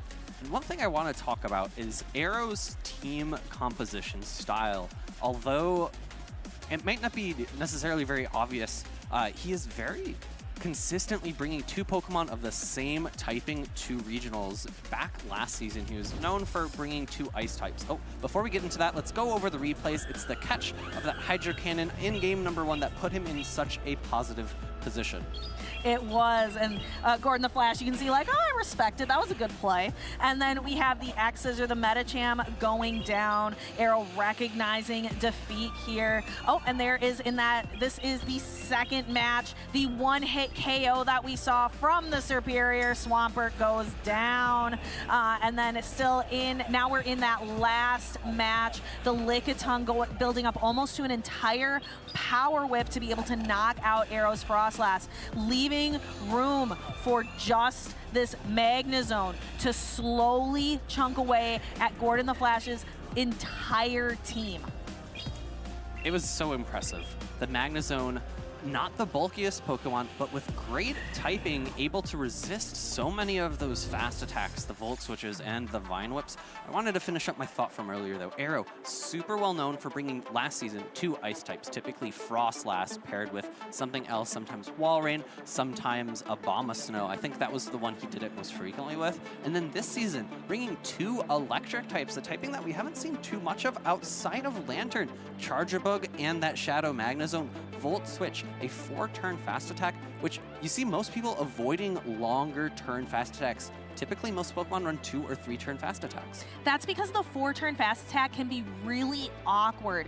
It allows your opponent to very easily get in those extra fast moves, and really allows your opponent to be able to make catches, to make switches. It's really clunky. So Arrow, again, showing his expertise, showing his experience in the Pokemon Go Regional Championship circuit to be able to utilize that Pokemon effectively. Lots of experience, lots of patience. I think that was really, really well played by both of the battlers up on stage. I think that was a masterclass of understanding win conditions there, recognizing a full farm down was necessary in order to throw 2 charge attacks at each of the other Pokemon. So very well played there, and we'll have to see how both of those trainers do in the rest of the bracket. We will. And something we can take a look. Let's say you don't get enough Pokemon from this tournament. You can never have enough Pokemon. The limit does not exist. And you can take a look on twitch.tv/Pokemon. They have some of those. I remember watching that episode, the Ghost type episode, Pokemon Thrills and Chills. Pokemon loves the Halloween spirit, so be sure to tune in Tuesday at 2 p.m. Wednesday, they're doing some replays of Pokemon Championship Series. That's the 2015 Regional Championships for the TCG. On Thursday, we can see Beyond the Pokedex entry for Mew Series Season 22 from Sun and Moon Ultra Legends, and Pokemon the First Movie. I remember watching that growing up. That was definitely some of my introduction to the Pokemon franchise. So very, very good stuff if you want to tune in. If you want even more Pokemon, those are some opportunities for you this week. I can't say that too many things in the Pokemon series have left me in tears, but Pokemon the First Movie definitely did that to me as a kid. I still cry, actually, when I watch it, and I'm not ashamed to say that because it is rough. It's nostalgic, and it just hits you right in the feels. Right in the Gengar. Right in the Gengar. All right, our trainers are getting ready on the stage. I am excited. We also still have some interesting picks from these trainers. That is something I am loving about the meta right now, is that trainers are free to bring in things like a Shadow Magnezone. They're free to bring in something a little silly like a Charjabug, although we're seeing maybe Charjabug isn't so silly. Maybe it's the secret sauce that we've been missing. Maybe. All right, let's go ahead and go to the stage, and we'll see these two trainers here. On the left, we have Onion Frank, and on the right, we have Lord Drew 360. And we're seeing some niche picks. We're seeing some picks that we haven't seen before. So Onion Frank's team is Artabax, Superior, Metacham, Dugong, Purified Sableye, and Carbink. So I think this is the first time that we've seen Carbink on stream today. Please correct me if I am wrong. And definitely the first time that we've seen Arctobax, a bit of an interesting Pokemon. I believe it is Dragon and Ice type. It's going to have access to Dragon Breath as its fast attack, Dragon Claw, as well as Avalanche as its coverage move. Yes, Onion Frank, no stranger to the championship series. We've seen Onion Frank play countless times before, formerly of the seniors division, with people like Out of Pocket and Wadaj. We would see them frequently at tournaments together. Maybe perhaps a little less known is Lord Drew. Yeah, so let's go ahead and take a look at Lord Drew's team as well. Lord Drew is running Chestnut, Purified Sableye, Lickitung, Metacham, Charizard, and Walrein. A little bit of a blast from the past there. Yes, we'll have to see. This is Lord Drew's first tournament ever. Let's go ahead and see how they will fare. There's an Arctobax on the field. I am very excited to see how this Pokemon plays. You can see the Dragon Breath fill the screen, and Sableye's health getting chipped away. Arctobax has quite a high attack, which really is really utilized by the Dragon Breath damage. And this is going to be a little bit tough for Lord Drew here. The Dragon Claws and the Dragon Breath add up so quickly. We see the first foul play coming through, but I think Onion Frank here is really in control of where this Pokemon goes. I think he would be a little bit happier, however, if the Sableye was on his Carbink. And we see the charge attack tie going to that Arctobax. The Dragon Claw coming through. This will be more than enough damage to knock out the Sableye, and the Arctobax is basically at half HP. It is, and here is a foul play. Onion Frank opting to use another shield here to protect the Arctobax. Really is valuing that switch advantage. And actually, we've been in and we see a swap into the Chestnut, interestingly enough. And then we have the Superior. Chestnut, another underrated grass type, has a grass and fighting type, a very unique typing in Pokemon, and is going to be using that Frenzy Plant, was perhaps trying to bait. That Superpower is a tricky move. It packs a punch, but then you debuff yourself both in attack and defense by one stage. Yeah, and that grass and fighting typing makes it double weak to flying types. So we saw an Aerial Ace, not that damaging of a move, able to nearly one-hit knock out that Chestnut. And we're seeing it full farm down here from Onion Frank in really solid control. Foul play coming through from Lord Drew. I don't think it's going to be quite enough to knock out. And there's going to be a Frenzy Plant laying in wait for this Lickitung. And although Lickitung has a pretty good matchup against the Carbink, in fact, it's going to be at nearly half health from taking this Frenzy Plant. Yes, Frenzy Plant is a powerful charge move, only provided to those first partner Pokemon. And you can see it take a chunk out of the Lickitung, and going for the Avalanche on the Arctobax here. Avalanche, let's see how much that does. Arctobax high attack stack Pokemon does a ton of damage. And here is the body slam, but Lord Drew shaking his head. I don't think he thinks this is going to be enough. Yeah, it's a bit interesting from Onion Frank. Really thinking about, actually, I was going to say, he's going to try to prevent the full team of 3 from being revealed here. However, that body slam was barely enough to knock out. I also thought it wasn't going to be enough to knock out. And getting that information is a bit of a consolation prize for Lord Drew here, recognizing the way that Onion Frank likes to build his teams. I think that first team from Onion Frank was a little bit weak to Metacham. I think we're going to have to see if Lord Drew decides to pivot to that other fighting type that he has on his team. It's a very infrequent thing where we see 2 fighting types. And there's that Aerial Ace. The fighting type goes down. Chestnut being very weak to that flying type, as you mentioned, and the Superior being able to knock out. We also saw that Arctibax really just heavy hitting Pokemon, but can't really take a punch, was knocked out by that body slam. Nick, you mentioned team building. You'll notice that Onion Frank and Out of Pocket are running the same team. They are running the same team. They often team build together. That we know that they are good friends. I hear though that Onion Frank is the one that is often the mastermind, the team builder of the two. We can see here, like I mentioned earlier, very accomplished trainer. Knoxville Regional top 3, Baltimore Regional top 8 in San Diego, in Peoria as well last season. Wanting to make his mark here on the 2024 season today.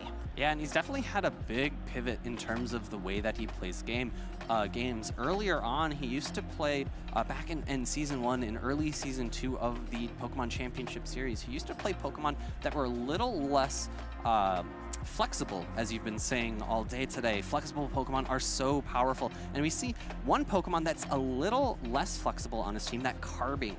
But if you compare Carbink to something like Bastiodon, our co-caster Caleb's favorite Pokemon, it is more flexible. It has play against those fighting types with Axe to Moonblast. We're going to go into game number 2 here. We see Lordrew smirking. It is a great lead for him. It's Metacham into Arctibax. Yeah, Onion Frank said Arctibax worked the first time. Let's bring it again, but Lordrew predicted that lead. Onion Frank, though, has a plan, bringing in the Superior, which looks really good against Lordrew's team, save for that Charizard. Yeah, and we don't see that Charizard on Lordrew's team of 3 able to shield up a Frenzy Plant.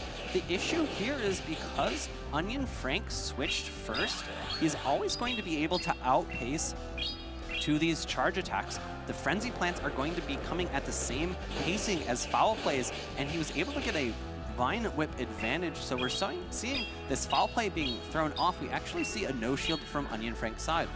Yeah, allowing this Foul Play to go through. Superior can handle it. Superior also has 2 Frenzy Plants built up. See if he can get, so either this Sableye is going to go down or he's going to draw the Protect Shield. Looks like it is going to be the former. And now Lordrew has to make a decision. Do you bring in the other grass type Pokemon, or do you bring in the Metacham to try to garner some energy? Opts for the Metacham, going to get a few counters worth of energy, but it's going to come at a cost of either a shield or having to tank a Frenzy Plant. That's quite a bit of damage. It is a price to pay for all that energy. And it's a bit interesting. Lordrew's team composition was a double fighter team, Metacham as well as the Chestnut. So both Pokemon are going to be pretty solidly set up against that Arctibax in the back. And instead of a shield, we see the Psychic coming through. Lordrew shaking his head a little bit because the Carbink is so bulky. It's able to very cleanly take that Psychic, and we see that actually Onion Frank is going for what looks like potentially a full farm down. The Rock Throws aren't doing that much damage. Yeah, Carbink was really showing why it is so good. Its defense did go down, so those counters are starting to do a little bit more damage. But now Lordrew again, shake of the head. Even though it's only a Rock Slide, it's enough to knock out the Metacham, left only with the Chestnut. Now here's the thing, Chestnut, if you can get a double superpower, that could potentially do it, or for a Frenzy Plant bait and then a superpower, we'll have to see. Yeah, the Chestnut has so much on its shoulders right now.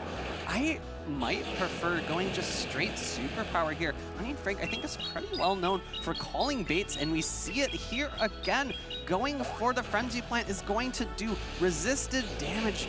Lordrew shaking his head, recognizing that maybe superpower was the play there. I actually don't know how bulky Arctibax is. I haven't seen it that frequently. I don't know if it's able to survive a superpower. It would be really super effective damage, but we see the shield, and now that is why superpower is such a tricky move. Defense and attack down by 1 stage.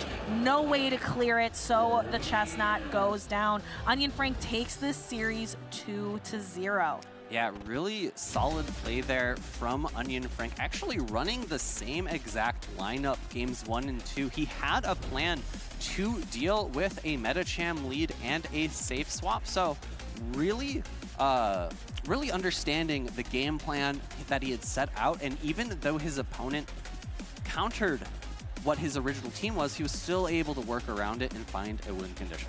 Exactly right, Alpha Phoebe. You have to have a plan going in with your team. So it's not just about picking your line, your team of 6 Pokemon and picking out a line of 3. It's really about having a plan of what you are going to do with them. We're probably going to go ahead and see some match replay really soon so we can see a little bit of how these trainers utilized their game plan, and you can see how Onion Frank utilized his with that Superior.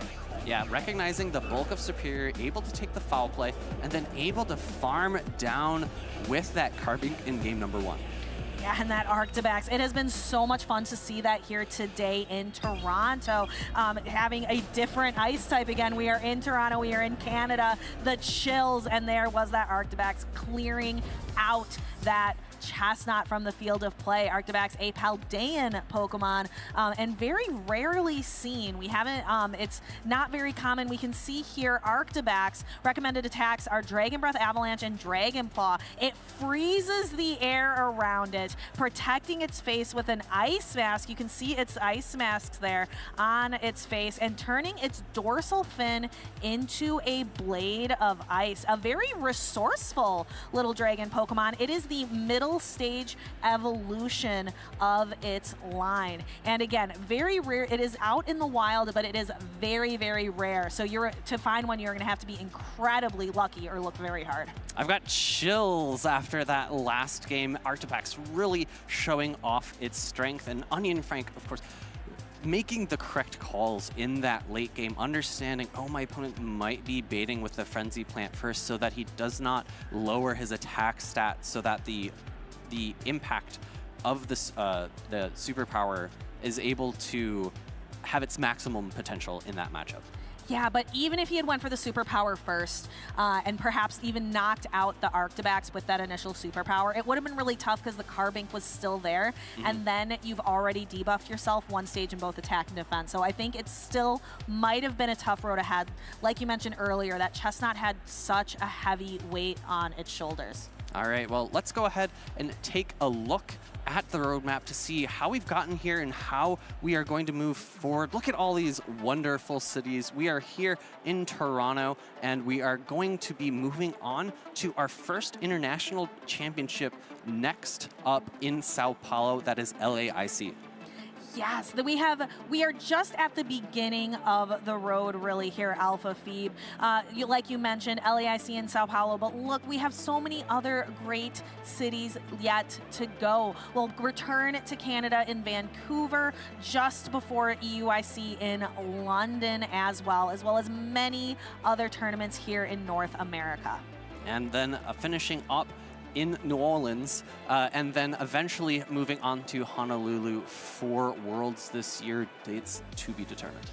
Yes, but that will come sometime at the end of the summer. Yokohama, Japan was such an amazing experience for trainers who got to go. And even just trainers watching at home, that broadcast was phenomenal. And that is what we are building up to, the crown, the jewel in the crown. We are building up to that World Championships in Honolulu, Hawaii. That's what these trainers are battling for today. They're battling for the points. They are battling for that the prizes we were talking about. The booster packs, where they're talking about the cash prize as well. So much on the line here today, and we can see 2 trainers who are out there fighting, Moss Monster and Rise to Occasion. I don't think there are too many other trainers, Nick, that have as strong of a storyline as Rise to Occasion. Certainly a legendary trainer in Pokemon Go.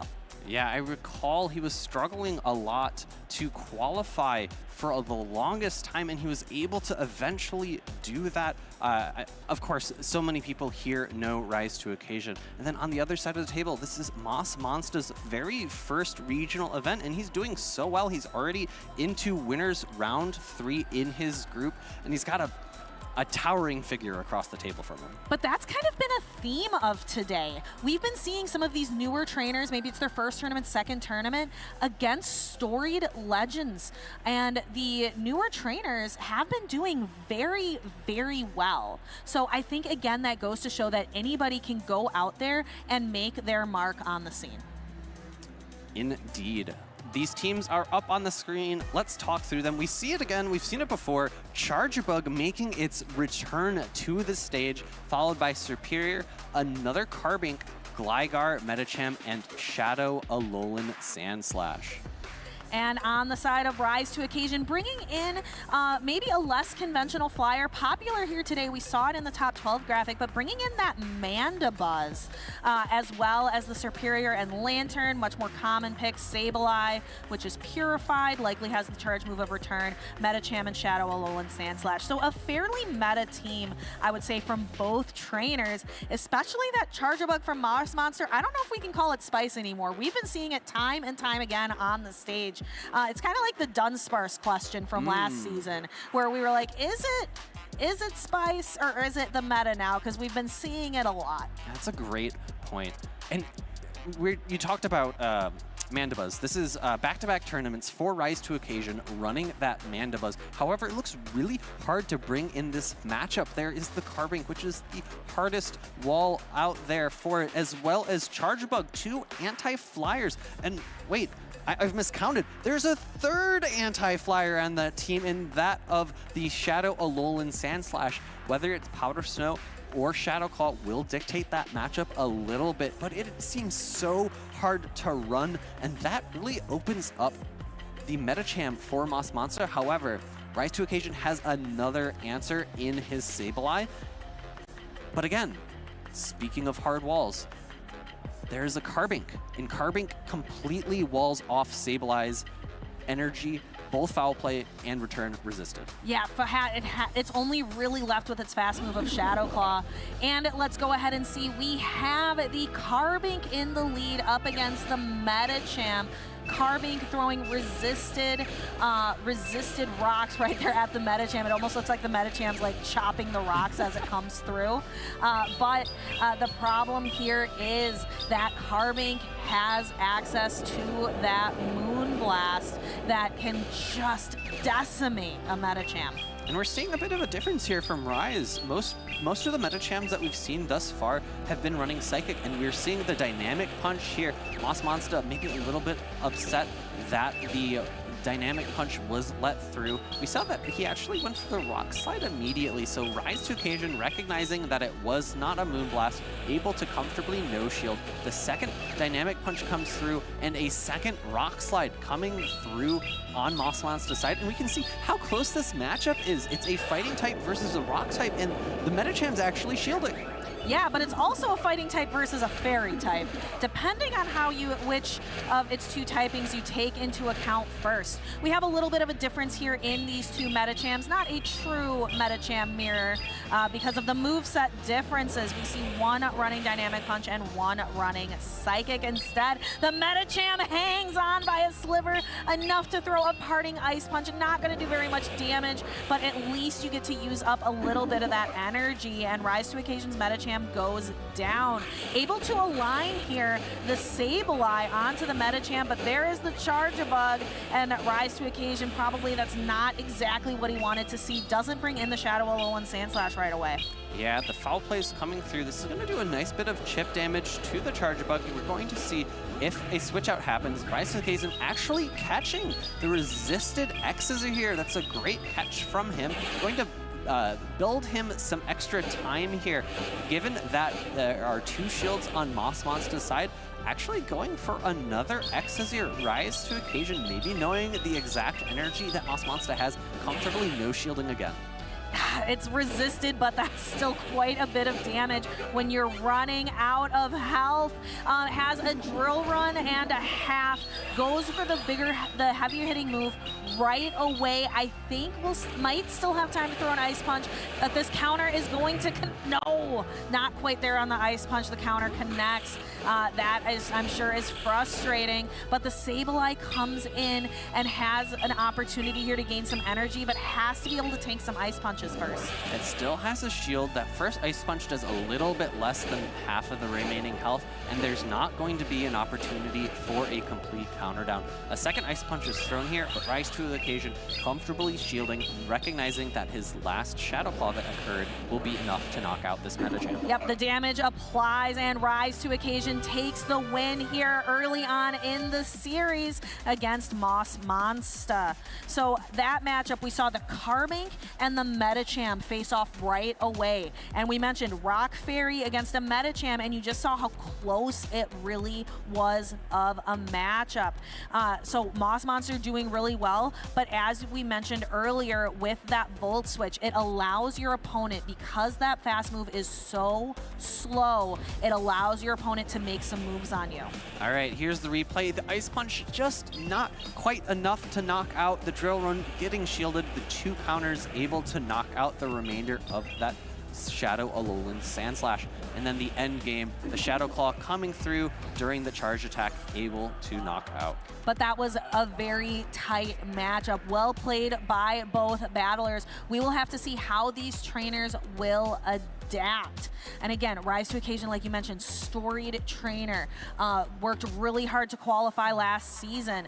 Knoxville, he was the Knoxville Regional Champion, made top 8 in Orlando, top 8 in Arlington, but just couldn't quite break through. And I very distinctly remember his winner's interview. Very powerful stuff to go back and watch. Here is a Pokemon spotlight near and dear to Rise to Occasion's heart, which is Shadow Stantler, Shiny Shadow Stantler, Tackle, Wild Charge, and Stomp. It said that this Pokemon used to be stronger long ago when it had many enemies, and that it was even able to evolve under its own power.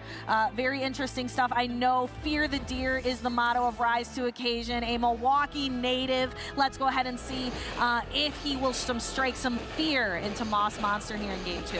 We see a bit of a switch up for Moss Monster, switching to the Gligar, maybe expecting it to have a bit of a better matchup into Rise's Metacham. Instead, it's a Lantern, and it's not a Water Gun. Going for the Aerial Ace bait there. Unfortunately, I don't think he was quite at the Dig Energy. Unfortunately not. Surf. Lantern is an electric type, so you don't want to use those moves. You want to use the water to wash away the Gligar. That takes quite a bit of damage here. And going for the dig this time, he has Energy Plus. Does Rise to Occasion correctly call that this is the dig? Lets it go, surprisingly, but because that was a charge move priority event, the Surf is going to automatically go next, and Moss Monster lets it go. So Rise to Occasion winning the opening matchup and is able to control switch advantage from here. Moss Monster coming in with the Metacham, able to get a bit of an energy advantage. Rise is definitely going to bring in the Sableye, and this is not where Moss Monster wants to see it. Opting for a Psychic, maybe reaching for a defense drop here. I think the Charger Bug's in a pretty good spot against that Shadow Alolan Sand Slash. However, there is shield parity, and the Sableye is going to be able to get a foul play off here, which will either pull a shield or do about 30% of the total health, or actually, excuse me, 40% of the total health of that Charger Bug. And now the Charger Bug at Discharge Energy, reaching for the X-Scissor. Rise to Occasion again, calling the X-Scissor bait, no shielding. Yeah, so the Shadow Alolan Sandslash is going to continue to work to Shadow Claw as much as possible to knock down this Charger Bug's health. We see Rise to Occasion going for an undercharge here, but not quite enough. Still knocks out the Charger Bug, and 1, 2, I think it's 4 counters is all it's going to take to knock the Shadow Alolan Sandslash off the field. However, that Sableye is ready to go in the back.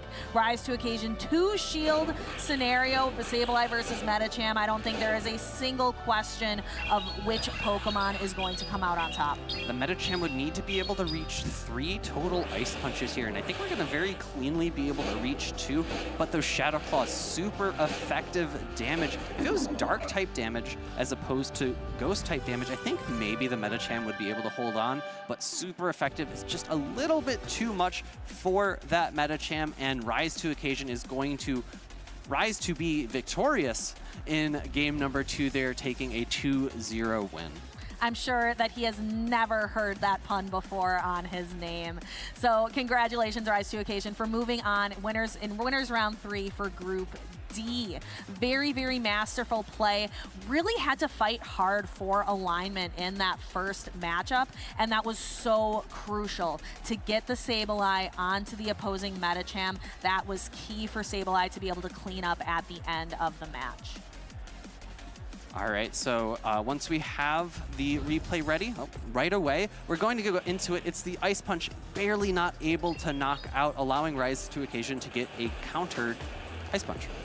Yeah, so the Metacham, again, just not able to cut it here in that opening matchup. Sableye, so the first and the second game really ended the same with the Sableye and the Metacham matchup. Rise to Occasion opting for that flexible Lantern pick in the beginning of the match, and then able to align the Moss Monster's Shiny Charjabug versus the Shadow Alolan Sandslash, the alignment that was needed so that Sableye could very cleanly use the fast move of Shadow Claw, super effective damage to take out the Metacham, and then immediately, you know, going in for that handshake. I can't, I'm always so thankful and so just awe-inspired by the great sportsmanship of our trainers, both in victory and in defeat. Definitely, and Rise to Occasion is definitely one of the best sports. You were mentioning the interview in Knoxville, how it stuck in your mind. I have to say it stuck in my mind too, because I was the one who interviewed him. That is good. And again, such a great trainer, talking about the grit and the perseverance and having to dig deep in order dig. That is a Pokemon move. It is. It is. To really able to dig deep, to be able to persevere. So definitely an interview I would recommend going back and watching. But again, that was a great matchup. Really appreciated how Rise brought in that Lantern as a really flexible pick for the opener and allowed that Sableye to really come in and show off its stuff at the end of the matchup. And I agree. I think the story of that set was recognition of where to use your shields in Rise to the Occasion, a master of this, recognizing which charge attacks are going to be doing super effective damage versus resisted damage, which ones are going to threaten a knockout. Specifically, I want to call out that Shadow Alolan Sandslash, never shielding the first charge attack, recognizing that the discharge wouldn't necessarily threaten to knock out, and that the Sableye in the back was the key piece to victory. Yeah, I'm really curious which Pokemon have been the key piece to victory for trainers. Taking a quick peek of the top 12 Pokemon, we are seeing a lot of that Metacham, 83% usage. Out of these Pokemon, just because they're popular in day one doesn't necessarily mean that they are going to have the best performance. So out of these Pokemon, Nick, which of them do you think are really shining here today? I would have to say those shiny superiors that we've been seeing so many of course, with a community day making the shiny a little bit more accessible. That means many more people are willing to run them, and I think Superior has shown its dominance. And there has been a little bit of, you know, interplay between Superior and Venusaur, and both of them are up here on the top 12 bracket. I think Superior is better into the general meta. Venusaur is better in the grass mirror. It really is. So again, really great to see some of those top 12 Pokemon. And we are going to get to see which of these Pokemon some of our trainers upcoming will be taking a look at. Nick, it feels like we just sat down to start casting. Those battles were so exciting. It makes the time go by really, really fast. But we've already done 3 matches already, which typically means that it's time to switch out. Yeah, I think we'll probably be getting word at some point. I wanted to go back to those top 12s. Umbreon, we've seen time and time again. I feel like it's not really showing up today. It hasn't had that many matchups where it's really excelling, and I have to say I'm a little bit disappointed. Again, I might be biased towards Umbreon. I want it to do well. I want it to perform, and I think I'm showing that quite well in the way that I'm dressed up today. You certainly are. And of course, the trainer that I'm dressed up as today, Karen of the Elite Four in the Johto region, for those of you who were guessing at home, definitely has that signature blue hair that has been really enjoyable for me to wear today. Loves Dark-type Pokemon. Umbreon certainly on her team consistently throughout the main series game. So very, very fun stuff.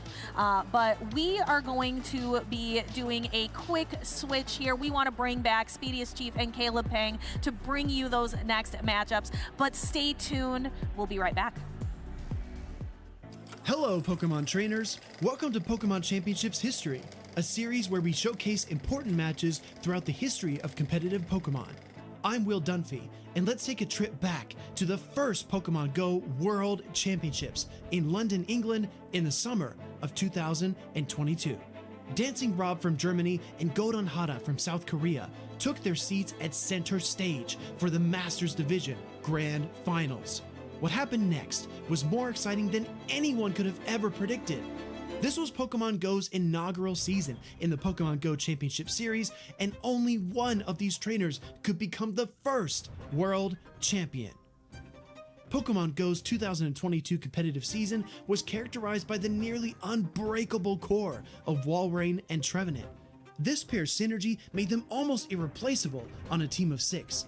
But as Pokemon Go established its own unique identity within the championship circuit, so did its trainers. Unique Pokemon like Air/Mandibuzz, Ember, Shadow, Kanto, Ninetales, and Obstagoon claimed regional and international titles around the world. Dancing Rob competed earlier in the year at Pokemon Go's first ever live-streamed event, the 2022 Europe International Championships. Dancing Rob made a powerful run through the losers bracket in Day 2, before being defeated by the eventual runner-up, Freaka. With that, Dancing Rob had qualified for the World Championships in London.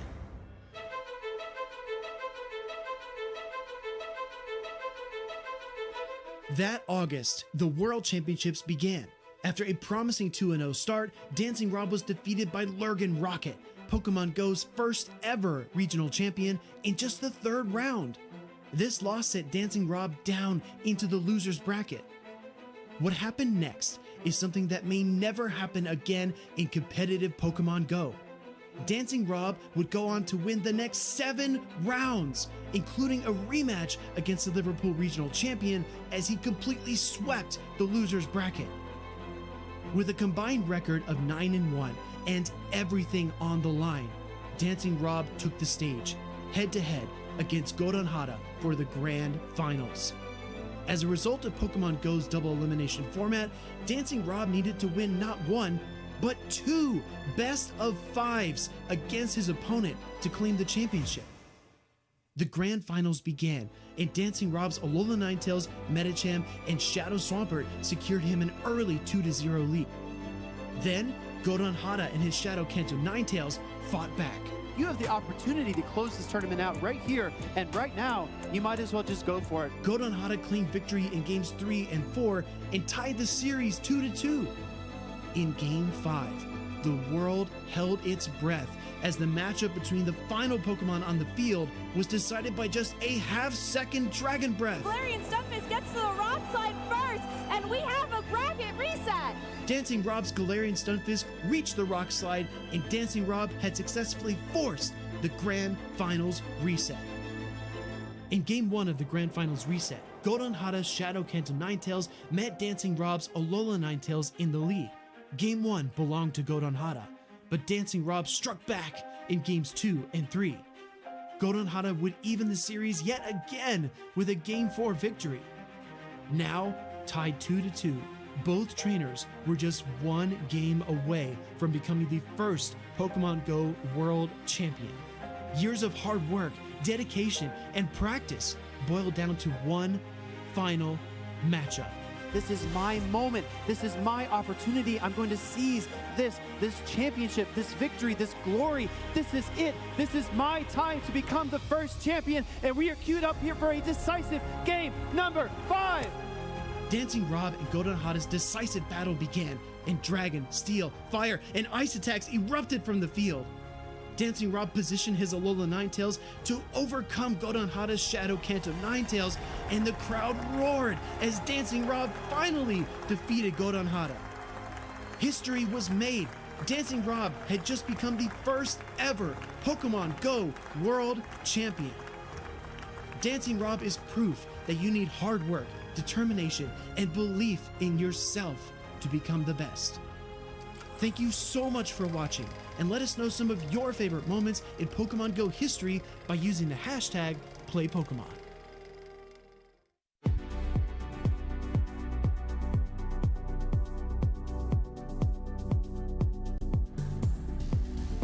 Welcome back, trainers. We are continuing our coverage of the tournament this weekend in Toronto, coming at you live from the 6. I'm Team Go Rocket leader, Speediest Chief 2, here with Professor Payne. You know, here to give some facts for you all on the Pokemon. And the facts of the matter is, here in Toronto, there's Charger Bug and Carbink everywhere. True. I'm noticing a theme.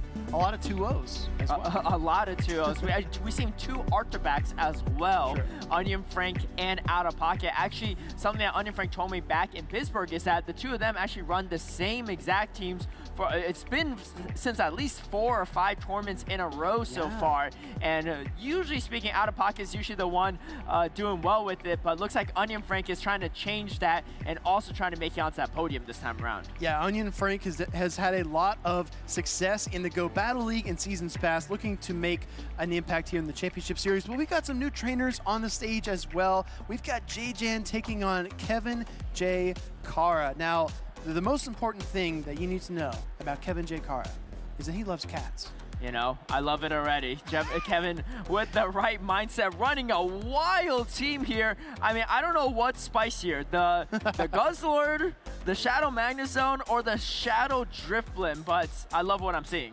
Yeah, I do as well. Going to be an interesting matchup here. J-Jan is known for competing a lot in his local tournament scene in the Midwest. I think that a lot of these trainers can go to these tournaments, they can get reps and get practice and get experience and gain some championship points. And all that comes together when you attend a regional championship like this. Can J-Jan put the pieces together for the first time and make top cut at a regional championship? We're going to find out. J-Jan's running that Meta Elite team that Elite ran at Sacramento to win it all, and clearly it's been working out for him because he's in the winner semifinals. I have no idea how this team's working out for Kevin, but it obviously is doing something. So the real question is, how is Meta going to stack up against Spice? And looking at the two teams, only one overlapping Pokemon between all 12 Pokemon both sides, and that's going to be that Superior. Wow, yeah, I think this is going to be really interesting. There's also a lot of moveset questions that are yet to be revealed. For example, the Drifblim does have access to Icy Wind as well as Mystical Fire. We can just expect Shadow Ball to be there. On these Pokemon, you typically want that same type attack bonus, hard-hitting charge attack, but the question is, like, how do you deploy this Pokemon? Where can it be useful? Is Drifblim an anti-Steel, an anti-Grass type Pokemon for Kevin, or is it an anti-Dragon type? It's really hard to tell based on just the board here, but you can kind of read into a few different cues depending on the team around it. I got a question for you. Sure. What if it's both?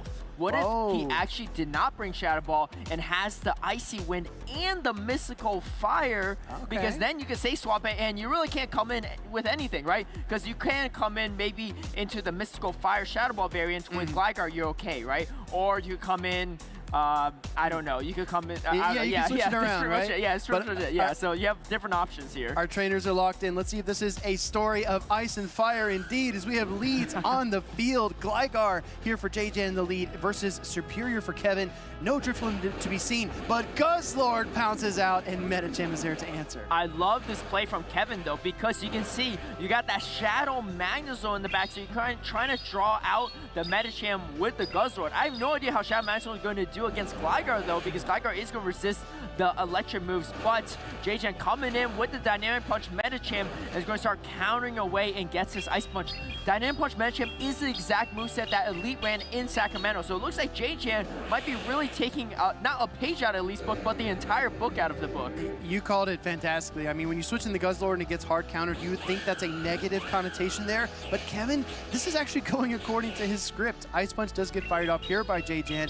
This will deal some super effective damage, but Superior is incredibly bulky as a Grass-type Pokemon. No protection on the first one. Do we see an Aerial Ace sooner rather than later? Yes, we do, before the second Ice Punch is ready. And throwing this Aerial Ace before that charging priority, because sometimes Metagame can win that specific charging priority. You really don't know until you find out, and it looks like Kevin does not want to find out. Swapping straight away to the Magnezone. Now, this is a weird spot for J-Jan because you don't really want to come in Frost Sash into it, going straight for a dig. Do you shield it for Kevin, though? There's going to be a huge shield, and does make that huge shield called double super effective div. You want no business with getting hit by that. Yeah, that is huge confirmation there for Kevin that he made the right decision. Building up so much energy, my goodness, and now he finally throws the wild charge. But remember, this is a ground and flying type Gligar. Let's see how much damage this does. Shadow Magnezone can't quite crack the Gligar. Wow, and wild charge is going to land. Now JJ going for the baits when it's already double debuffed. Kevin forced the shield. Unfortunately, it's going to be the double resistant move on top of that, though, and trying to get to another dig, and does get to this crucial dig. This is going to do so much damage. One hit knockout is coming in. This is so tough because we saw Kevin had the charge attacks. He had the mirror shots. He could have fired off something, maybe gotten to a switch timer, switched into Superior, but if this wasn't already difficult, this is really, really tough. You got a Frostlass with 2 shields, and look at this, Caleb. He's not even going to shield the Frenzy Plant. J-Jan going for the 2-shield flex in game number 1. A very dominant performance from J-Jan, recognizing that Kevin's likely going to shield that Magnezone after being debuffed. Unfortunately, was the bait move and really put Kevin in a really tough spot. And Gligar closing it out, and you know, meta's meta for a reason. Yeah, Gligar, definitely the most prominent flying type Pokemon in the meta right now. I do think that Magnezone looks solid into most of the team composition here against JJ. Maybe you deal a little bit of neutral damage here or there. Maybe you have to be in a specific situation, but it's not a bad bring, especially when you're expecting the Frostlass, when you're expecting to counter a Pokemon that has a lot of play against your team. So as we see here in the replay, Aerial Ace does connect into the Metagame, switching into the Magnezone.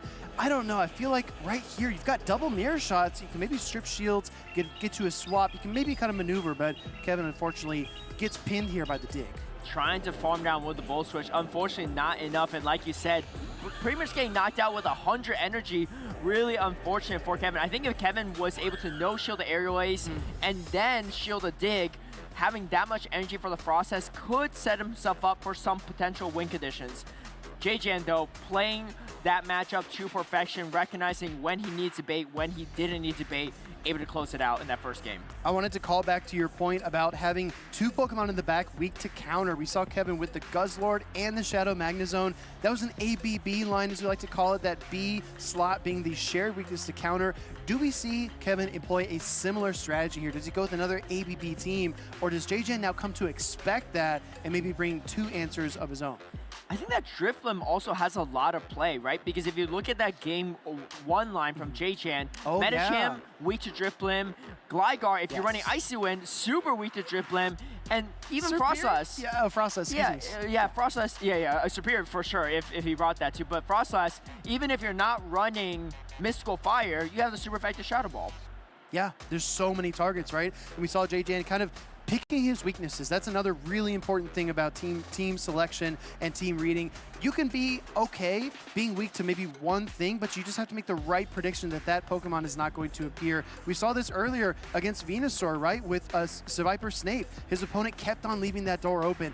Let's see if any doors open here for Kevin in game number 2 of this series. And we do get the double ghost matchup. Frostlass into Drifloon. We haven't seen the moveset on the Drifloon yet. I think I saw Icy Wind. I couldn't see the second one fast enough, but here comes Registeel. Registeel Safe Swap, one of the strongest Safe Swaps, and again, trying to lure out that Metagame, and he is going to get just that.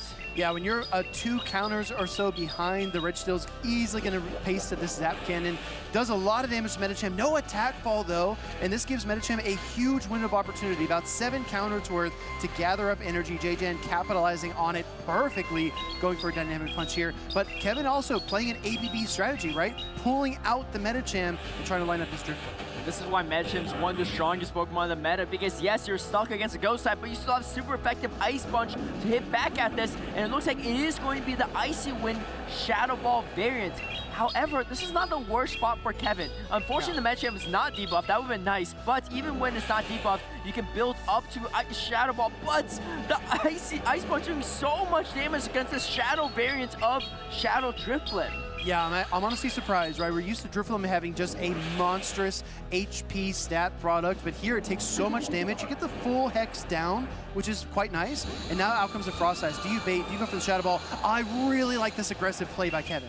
going straight forward, but JJ is not going to fall for it. And here's the tough part, because Frost has his energy, so coming in Guzzlord is not the easiest matchup. And you can see JJ getting the full Powder Snow down as well. Incredible timing from JJ, and now has almost two back-to-back Avalanche, super effective against Guzzlord. Guzzlord has nowhere to go. Yeah, Guzzlord absolutely trapped here against the Frostlass. That Ultra Beast gets sent back into its ball, and JJ is going to take a 2-0 victory against, like you pointed out, one of the more wild teams that we've seen, one of the more interesting and innovative teams here from Kevin. I'm getting flashbacks from Sacramento as well. Elite being able to dismantle Bopper's Guzzlord team in the winners and grand finals, and it looks like he was able to do it here against, JJ was able to repeat that against Kevin. Yeah, exactly right. He's got the Guzzlord strats down. I'm sure when these trainers get paired, they look at the opposing teams, and there are some things you really want to see, some things you really don't want to see. I've heard from many competitors, yeah, you know, my team was a little weak to Lantern, and of course my first two opponents had Lantern plus another water type, plus another thing they didn't want to see. It can be a really, really tough draw there. And against, you know, a trainer that can beat Guzzlord so consistently, really tough matchup for our opponent. Yeah, Kevin definitely was in a tough situation, and then JJ, one of the most experienced players in our circuit. I think number 10 on the championship points leaderboard for North America. And you can see, yes, Shadow Magneton looked pretty good when Arrow was using it, but unfortunately in this situation, it was just not enough for Kevin to close it out. Yeah, JJ also competed in Sacramento, made some team switches though. He left his Shadow Venusaur on the bench, instead chose Superior, swapped his Lantern for Swampert, and his Lickitung out for the Gligar. So again, we see these meta teams, these Pokemon that are so strong come together very well, but it definitely still takes a skilled trainer to make this combination work. Metachan working really well there for JJ, and the double ice punches were just so impactful because you can't get the full Hex down without the Protect Shield, and then the extra Powder Snow damage was too much for Drifloon. So you made the prediction of Guzzlord being a crucial pick for Sacramento, and clearly it really did, right? Number 2 in Sacramento, Bopper was able to run that Guzzlord. What do you think about Guzzlord in today's meta here in Toronto? I feel like a lot of trainers are better positioned to deal with it. I think there's a resurgence of ice. There's also a lot of other dragons. And then the third factor, the fairies, right? We talked about fairy Pokemon being more relevant. We've seen a lot more Carbink already today, a lot more Shadow Alolan Ninetales, Shadow Alolan Sandslash making its way back into the meta. And I think there are a lot of answers, a lot of Arctobacks as well. You know, dragons dealing super effective damage back and forth is never a pretty picture for either of them, but there's so many more obstacles to Guzzlord, and you could argue that Pokemon's moment has kind of passed. Well, you can also argue that the reason why we see so much Fairy is because of Guzzlord and because of, you know, Metachan being such a staple. Metachan's been around for so long, though. It was really the Guzzlord that maybe got people thinking, wait, maybe I'm a little weak to Guzzlord as well, so I'm gonna bring some Fairy types. And you can see in the past 2 weeks, people have made that adjustment and kind of gone overboard with it. Yeah. Fairy types everywhere. Yeah, exactly. And even if you look at Guzzlord's typing, right, Dark and Dragon, it even needs to worry about Pokemon like Charjabug, right? X-Scissor does a lot of damage, a lot more than you would expect, and the Charjabug does have that above average bulk. What I'm really looking forward to seeing, though, Caleb, is I'm looking to see these two top picks we keep talking about, the Carbink and the Charjabug. I want to see those two matched up. We know what's going to happen there, right? Carbink has a very dominant matchup, but both of them are going to be formidable for something like a Guzzlord to try to take down. And both of them really being brought for, I mean, not only stuff like Guzzlord, but Metacham as well. Really great core breakers in that meta. How do you stop that core? Yeah. And I think, you know, there might be, we talked about Shadow Magnezone, and we might see one on stage again, one potential core breaker of that pairing. Well, we talked about JJan's placement on our championship point leaderboards for North America. Again, competing in these local cups and challenges can go a long way towards helping you to qualify for the World Championships. Like you pointed out there on the right side of your screen, just below out of pocket, JJan clocking in at 226 points. Caleb, it's only October, and JJan is half of the way almost qualified for Worlds. Well on his way, actually even above Elite, number 11 there, but Elite already auto-qualified for World Championships, so he personally might not go to more tournaments, but getting more championship points is your way to also earn a travel award, a certain amount of travel award allocated per region. And so you can see some trainers, like Wadaj that we mentioned before, trying to get get as much championship as possible to lock in that travel award as well, despite the fact that he already qualified for World Championships. Exactly. Some of these trainers want it all, right? They want all the championship points and to qualify. They want to prove that they are the best. One trainer I want to take just a couple minutes to talk about who's competed in locals and is still looking for his breakthrough moment.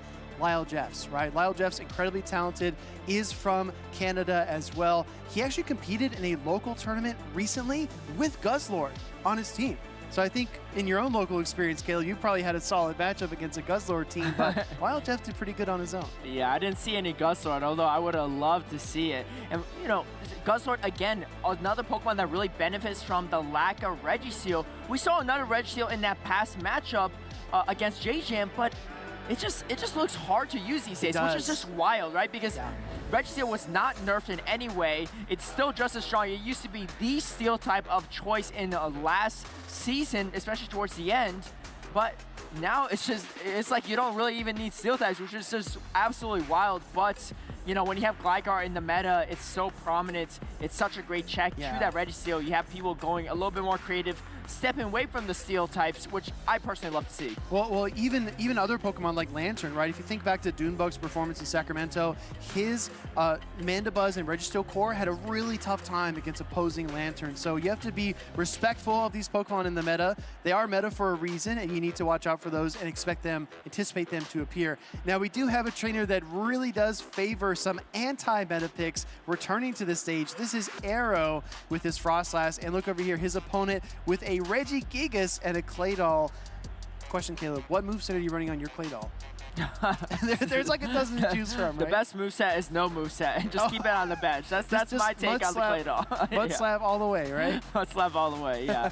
Yeah, running with frustration, because it's going to be frustrating to run. But Arrow running that Shadow Magnet Zone, and we talked about Registeel dropping in usage, and players choosing to use other steel types and other Pokemon. And I think Shadow Magnet Zone we saw earlier is not the worst matchup against Gligar. You have some play. Arrow able to sweep an entire team which Shadow Magnet Zone to close out. We saw it even on Kevin's team earlier in the previous set, and now we see it here with Arrow running it in the winner's semifinals. So definitely a Pokemon that he's kind of swarmed by, and we saw Inadequate's run in Lil last weekend. Actually here today, actually in Toronto as well, third place in Lil. So Shadow Magnet Zone, an alternative to that Registeel as a steel type, super glassy, but not one. If your shields are down, you do not want any.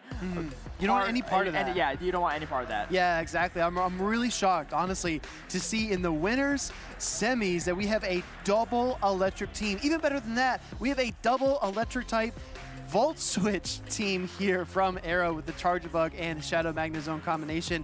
I had a second to catch up with Arrow just after he left his previous match on stage. He said, I was just hoping there wasn't a Swampert in the back. In Game 3, if there was a Swampert, my Shadow Magnet Zone would have been in trouble. But guess what, Caleb? There are no Swamperts to be seen here on Jacko's team. This is going to be a really interesting matchup here as we jump into game number 1.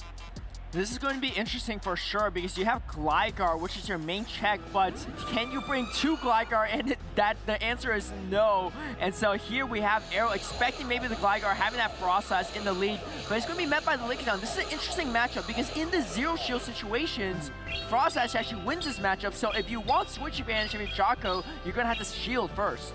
Yeah, exactly. It can be really tough because the Frostlass deals so much neutral damage over time. The Powder Stone's adding up. Lickitung already in the yellow, trying to make a catch on the Power Whip. Comes in with the Mandibuzz, and Jocko Loco has an answer. He brings in his Shadow Alolan Sand Slash with Ice Punch, and I saw your eyes get wide there, Caleb. What do you see here? And we see Shadow Ball, and I think Arrow ran Shadow Ball in Pittsburgh, one of the first few people to run it. Now, Shadow Ball's a really interesting move because if you can land it against a Metagame, you actually can win that matchup. Metagame, you would think, going to struggle against flying type Pokemon, actually able to beat Mandibuzz in that 1 and 2 shield situation if they're not running Shadow Ball. But Jocko is running the Powder Snow variant Alolan Sand Slash, and it is going to do a lot better into this Mandibuzz. Arrow choosing not to protect shield his Mandibuzz, recognizing that Jocko Loco has a lot of stored energy. Gonna let it faint. Gonna come here with his shiny Metachamp. 3 counters are enough. He avoids any extra Ice Punch damage. Still no protect shields being used by either trainer. But here comes Shadow Gligar. It's got to fear these Ice Punches. Definitely have to.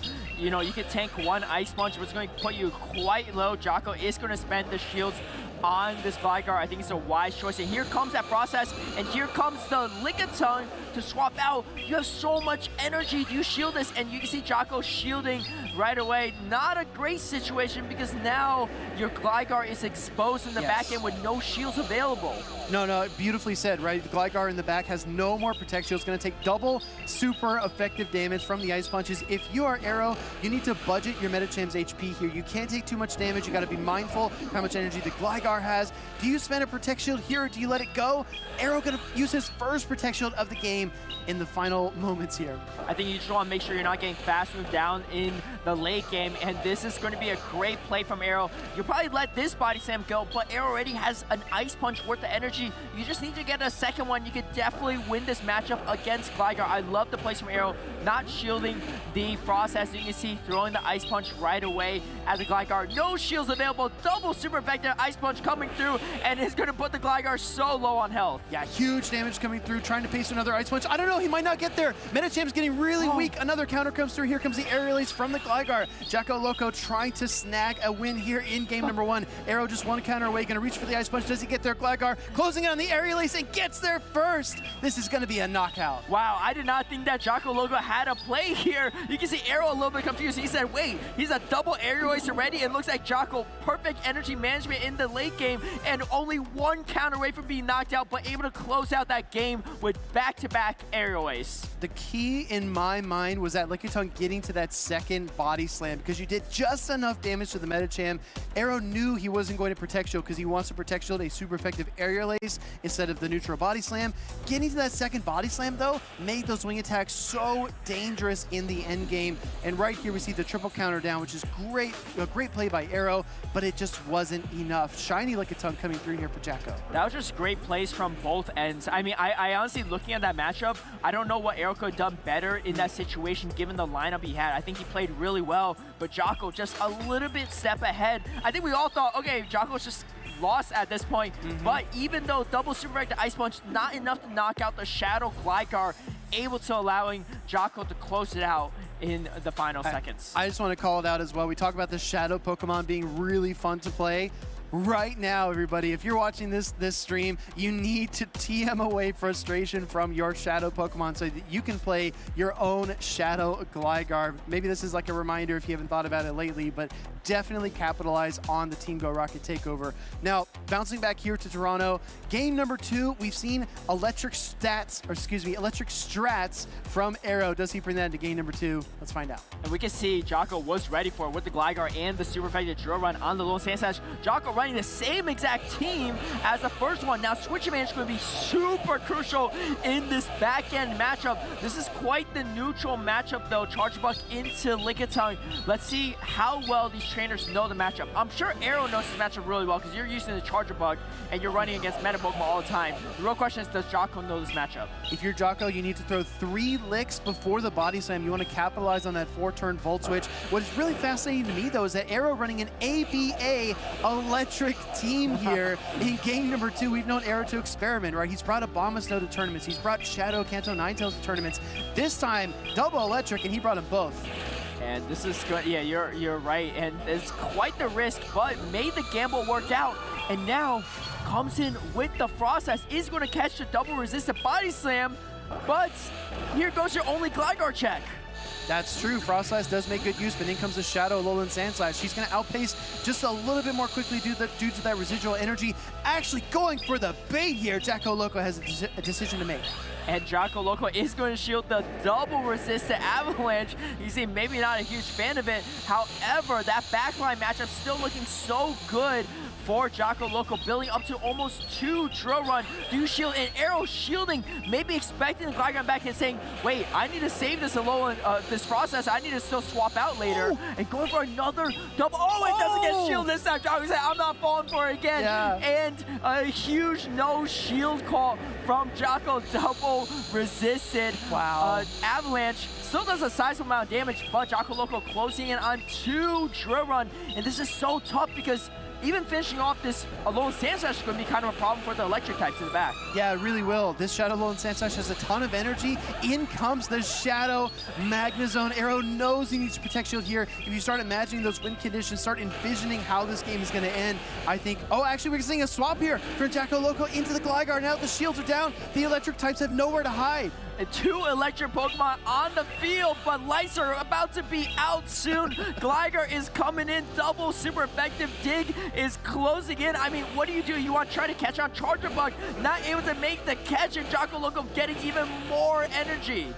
Jocko Loco is fine letting this X-Scissor come through. I think he looks for a full wing attack down, and then a dig versus the Magnezone. Not very effective damage. Arrow running out of options. Excuse me, goes for the dig, but he doubled up, right? Yeah, that is dominance right there if I've ever seen it. Not even needing the dig. You could just throw an aerial ace, but having the back-to-back dig, and this is going to do so much damage. Arrow kind of confused. Is this aerial ace? Oh, no, it's not. Here comes the dig, and it's going to knock out the Shadow Magnezone. One-hit KO. One-hit KO on the Shadow Magnezone. Gligar is a very impressive Pokemon, and we've seen it succeed in very traditional roles, you know, beating fighting-type Pokemon, beating steel-type Pokemon, but beating electrics, you better add that to that Gligar's resume because it was so impressive. Gligar, one of the premier flyers this season, something that no one would have expected. If I told you this a year ago, you'd be like, Caleb, you're wild there. But Jocko taking a decisive 2-0 victory.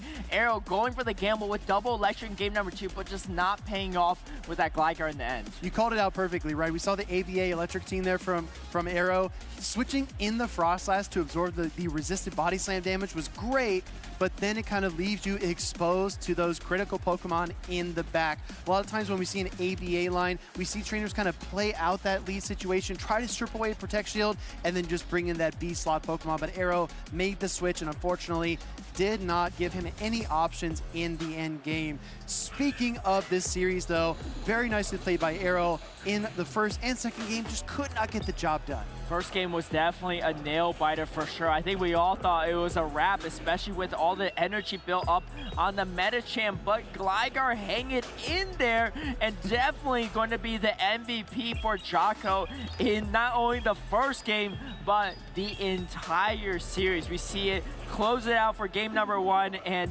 game number 2. It was just Gligar galore. Well, we talk about pivotal Pokemon, right? And if you're Jocko in that position, you're looking at that Frostlass. You're identifying the Frostlass as your biggest threat. And when Arrow had it in the lead in game number 1, it meant that Jocko knew where that Pokemon was. He could then decide if he wanted to control switch advantage, if he wanted to protect shield. And then in game 2, when Arrow swapped it onto the field, basically the biggest threat was exposed, then Jocko could take control of the game and try to close out the series. That's exactly what he did.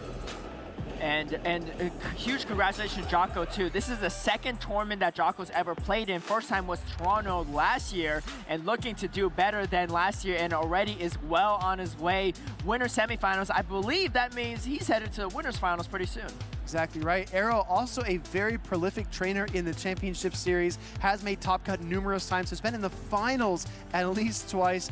Very, very talented individual. He will fall to that loser's bracket and try to fight his way through and make it into day 2. Still has a chance, just going to be a really tough road ahead. Meanwhile, I'm really excited to see these trainers that we haven't covered very much, right? These new trainers coming onto the scene. I think it's great to see them succeed. And we talk about being in the right headspace when you face certain opponents, whether it's Arrow, whether it's Magic Mason, whether it's out of pocket. You just need to put your best foot forward and give your best attempt and trust in your game. Exactly. If you're at home, you're saying, I don't know if I could do it, but you just got to sign up, give it a shot, and you might be going toe-to-toe against these Giants and taking some wins off of them. Speaking of which, if you're at home, let us know your thoughts with #PlayPokemon. Let's see what people are talking about on X. And you can see Sierra Dawn, our co-caster for VGC with Aaron saying, going live for our first round in Toronto and all the Halloween fun. You love to see it. I gotta tell you, these costumes are on point this weekend. Our casters have really done a great job, as has our production. Let's check out Chidori Chu, double whammy this weekend. I'll try to hit level 50 and legend. That is a big weekend for any Pokemon Go trainer. 2 huge milestones in the game for sure. Experience and Go battling. And you got Martin and Inadeq saying, I already run Toronto with the Shadow Shiny Dratini, newly released just like a day or two ago into Pokemon Go. So that is definitely some spicy Pokemon we would love to see in action. I mean, Shadow Dragonair, great in Great League, even Shadow Dragonite. So we have a few of our TCG panelists looking a bit serious, but I got to tell you, it's been all smiles, especially when you check out these costumes. Sierra says, when you didn't get the memo, nobody else is dressing up for the Halloween party. Poor Jeremy. Yeah, well, Jeremy, you know, in the holiday spirit, so we'd love to see it. Let us know back at home what you're dressing up as well. Use hashtag #PlayPokemon on X to let us know. I thought you were going to trick me today, Caleb. The thought crossed my mind. I thought you were going to wear, you know, a really nice suit, and I was going to be the one dressed up. But no, we stuck to our costumes. I am in a very nice. I'm in a professor suit. Hey, right I didn't here, say it wasn't nice. All right, Professor Fang. But no, no, it's always a good time here at each of these regional championships, and it's a really, really fun weekend to be a Pokemon Go fan. Because we got tons of battles, let's check out our new pair that's on the stage here. We've got a returning face. No tears were shed. We've got Onion Frank versus SS Thorn, bringing a Pokemon that Swilas actually also thought would be pretty viable in the meta. What do you think? Clefable, honestly, is a monster in this meta.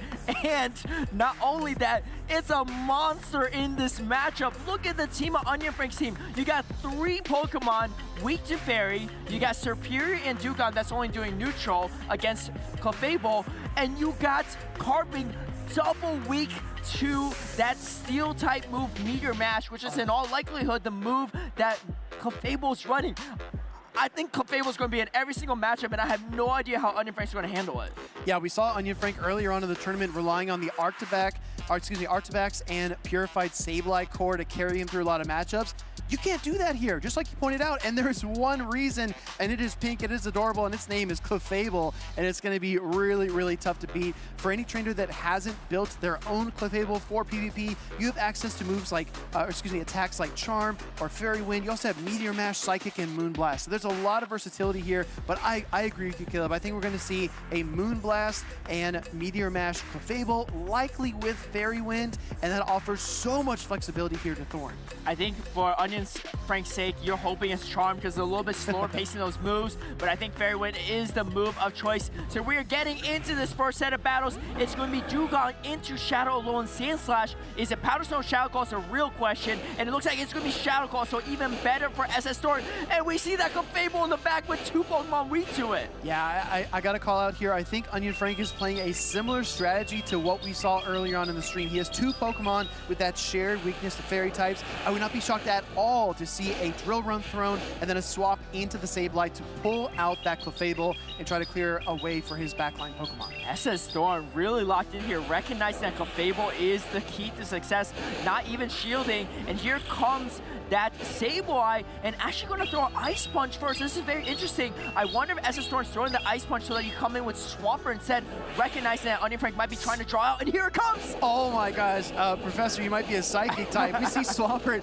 hit the field against the Purified Sableye. This is a non-Shadow Swampert. We've seen just a hard pivot away from Shadow Swampert, and matchups like this are exactly why, because you can absorb a foul play, you can take some Shadow Claw damage, you can stay in this matchup much longer than the Shadow variant. Charge Attack priority tie, SS Thorn is sailing. Huge charge move priority as well. There's a chance that Sableye wins that charge move priority, but SS Thorn recognizing that maybe train that Swampert so that you know that you can win charge priority and choosing to let it go. I love this play because again, you put everything on the backs of this Clefable, and you're going to be in a fantastic spot. And here it comes. Fairy Wind is going to start finishing off the Sableye. Sableye cannot even get to return. Do you shield? No, as the store says, I know all my win cons. Exactly right. Foul play resisted damage. Doesn't do too much to that Clefable. In comes the Dugong swap because SS Thorn is switch locked. I do like this play from Onion Frank, but the Meteor Mash going to deal some neutral damage onto the Dugong. This isn't the Monster Mash, but it's the Meteor Mash in Toronto. And chooses not to shield.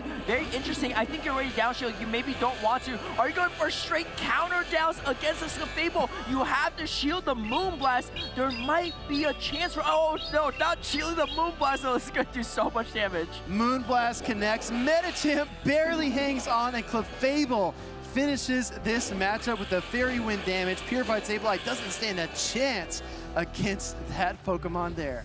Wow, SS Storm locked in, knowing every situation and how to play around it, completely reading Onion Frank like a book. I mean, if you're Clefable, you're reading a child's book right here because this is such a great matchup for SS Storm. How does Onion Frank overcome this? And I don't even blame Onion Frank, right? Onion Frank also out of pocket running the same team. Yeah. No one prepares for Clefable in these tournaments, and it came to play. You said child's book. I'd say a bedtime story. Clefable wiggled its fingers there and sent both of these Pokemon back into their Pokeballs for a rest. Very nicely played by SS Thorn off the back of a really unique pick that's seeing a ton of success, especially, like you said, against this particular team composition. If you're Onion Frank, I think you need to consider any and all options, right? Maybe it's time for Superior. Maybe you bring in the Carbink even, because that neutral damage can make an impact. We talked about how Carbink might be one step ahead of the meta, but Clefable is 2 steps ahead if that's the case, because it is such a good adjustment from SS Thorn into what you're commonly seeing in the meta. So many teams, no Steel type, no Poison type, so Fairy just completely unresisted. On top of that, with one of the few Steel charge moves in the game that is usable right now in competitive play, with that Meteor Mash, you're just exposing yourself to even more weaknesses. Yeah, exactly. There's so many ways to exploit this team composition from Onion Frank, really on the back foot. Onion Frank, a very talented trainer in the North America region, looking for his breakthrough moment. Meanwhile, SS Thorn traveled all the way from Colombia to compete here in Toronto, and he showed up to play. Here comes Shadow Dragonair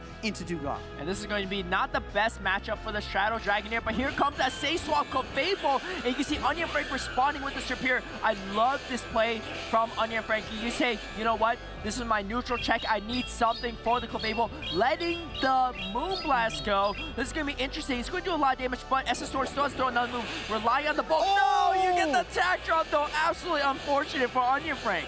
Huge attack fall there. That's going to make this a lot more difficult for the Superior to clear this matchup. Landing the Moonblast is impactful, not only in the attack drop sense, but also in the sense that now Meteor Mash is all you need to get the KO here. If you're Onion Frank, you need protection. You need to fight in this matchup to maintain switch advantage, because even if you peek at the back lines for a brief moment, you can tell just how important it is. And landing that first Frenzy Slam was absolutely huge for Onion Frank, because now he can safely go straight for the airways, forcing SS Thorn to shield the lower energy move. This is huge, because now Onion Frank, I think they charge for priority on this move. Who wins charge for priority? It looks like Clefable is going to win charge for priority over the Superior. Do you shield if you're Onion Frank? Yes, committing all the way forward. This is going to be about how this game will ultimately end. In comes the Shadow Dragonair. This Superior all the way down. If you're SS Thorn, do you swap out of the Dugong matchup? No, he's going to stay in here for just another moment.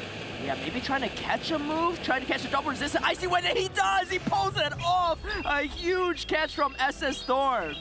This was a great play by SS Thorn to keep himself in this matchup. However, Onion Frank has all the ingredients, and he is brewing up something here. In comes the Metachamp, double super effective counters, getting the better of the Clefable in spite of the Dragonair pick here. I think Onion Frank, again, played hard for alignment, found his win conditions in game number 2, and a brief moment of levity there as he takes down SS Thorn. But SS Thorn would strike back here in the Metagame matchup. Even though he controlled switch advantage, Onion Frank could not beat this Clefable with a 2 fairy win energy lead. And I believe this is SS Thorn's first tournament. So again, if you're a newer trainer, come on by. You can do great here, especially if you make incredible meta reads and you're tuning at home, you're already studying these matchups, you're already watching, you're already in the great spot, and hey, you might be able to win it all. There's so much that goes into these regional productions. We have a very talented subject matter expert. He claims, Caleb, he claims that he picked Clefable as a Pokemon to make an impact. Is that verified? We don't really know, but you know, we'll count it for now. Yeah, I heard he goes by the name of 2-0 Butters, but unfortunately there's no evidence of that, so we're going to just say we don't know, right? We don't know if that really happened or not, but yeah, what a fantastic pick from SS Thorn, and maybe our subject matter expert as well, because that looks really strong in this current meta, and it's the first time I think we've seen it on the big stage, but I think there's at least a couple trainers running it here in Toronto, and I think we're going to see more of it if it continues to succeed. I love to see everybody kind of type in the chat how impactful, how successful you think Clefable is going to be. But if you're watching from home, you might wonder, what are the benefits of coming to these regional championships? What are the benefits of being around your fellow trainers? Well, despite the battles, the spawns, and all of the community feeling, there's also trading. Let's take a look at that. Pokemon Go has many different avenues to acquire the best Pokemon for PvP, but one stands above the rest to be very effective at increasing your PvP roster: trading. Trading is by far the best game feature to leverage. It allows you to collect Pokemon from events that you might have missed, reroll stats of specific Pokemon, get exclusive attacks that can no longer be obtained outside of Elite TMs, and even get legendary Pokemon into the Great League like Lugia and Tapu Fini. The best times to trade are during events such as Community Day or Raid Hours, as they allow you to easily meet up with other players and can sometimes provide bonuses to the amount of special trades you can do. This is the time to ask around for Pokemon you need on your roster, especially if they are out of season like Trevenant, which only appears during Halloween events. Another great place to trade is at Play Pokemon tournaments. Trainers there are just like you and likely have key Pokemon you've been looking for, or regional Pokemon such as Tropius and Hawlucha. Now, trading is a two-way street, so it's always best practice to keep Community Day Pokemon and special event Pokemon for future trades, as other trainers might need them from you. Here's a list of some of the top Pokemon used in the Great League for Play Pokemon tournaments. While this meta is ever evolving, it's important to add these Pokemon to your roster as they are consistently performing at the highest level in both Go Battle League and Play Pokemon. The friendship gifting system can also help you lower the costs of trades. For example, someone that you are good friends with will cost you 20,000 Stardust for a new Pokedex entry, while someone you are ultra friends with will only cost 1,600 Stardust. This is fantastic for trainers that can trade with their local community, as you can easily work towards higher friendship levels, while also preparing you for potential costs of trades when you go to special events.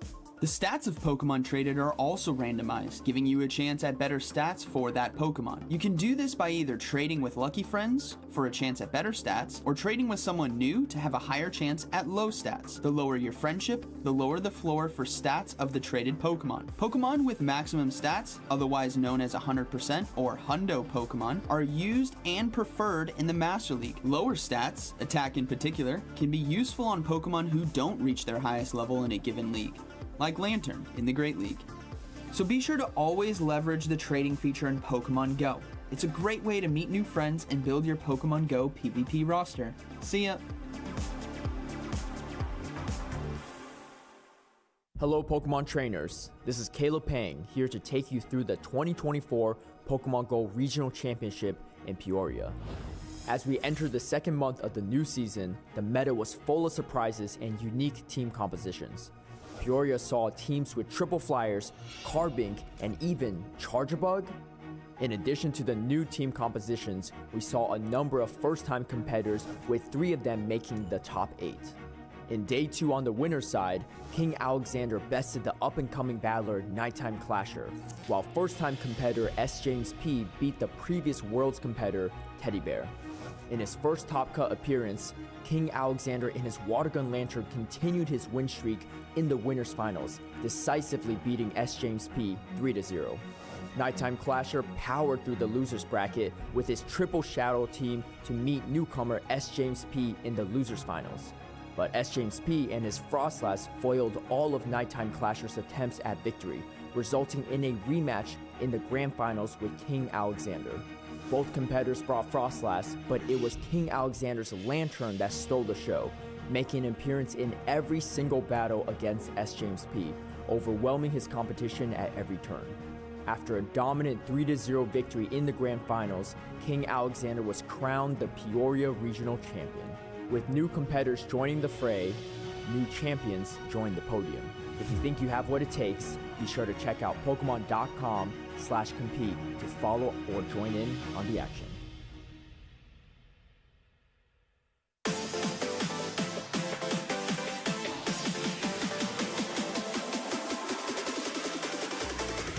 If I had one tip for a new trainer to the game, I would say it's to build relationships. And you rely on others for tips and advice to become a better trainer and improve on yourself to become better at the game. I'd say the main thing that really comes into it is like 3 important things. Having people that are like solid that you can practice with. Also, being very disciplined when you practice, trying to really just improve the most you can. And the final tip, honestly, is just have fun. I feel like when you're enjoying yourself, it's a lot easier to just grow from your experiences, and you get a lot more out of playing. Play your own game and don't be discouraged by the results. If you stick with it and stay consistent, you will improve and really enjoy the game. Look at resources for Pokemon Go PvP, whether that's content creators that can help you learn the basics and the fundamentals of the game, like your move timing, like your typings, and just having fun with it, not being too hard on yourself. Practice as much as you can so you know your team well going into a tournament, and in the end, just trust your instincts and trust your gut in making those decisions. It would be applying a growth mindset, especially during your practice. Look back, analyze your games, think about what you could have done better. There's a lot of variables in Pokemon, and there's like a lot of what-if scenarios, so you have to go back and analyze your games, otherwise you might make the same mistake again. You should take everything one step at a time. Don't think about top 8, don't think about winning.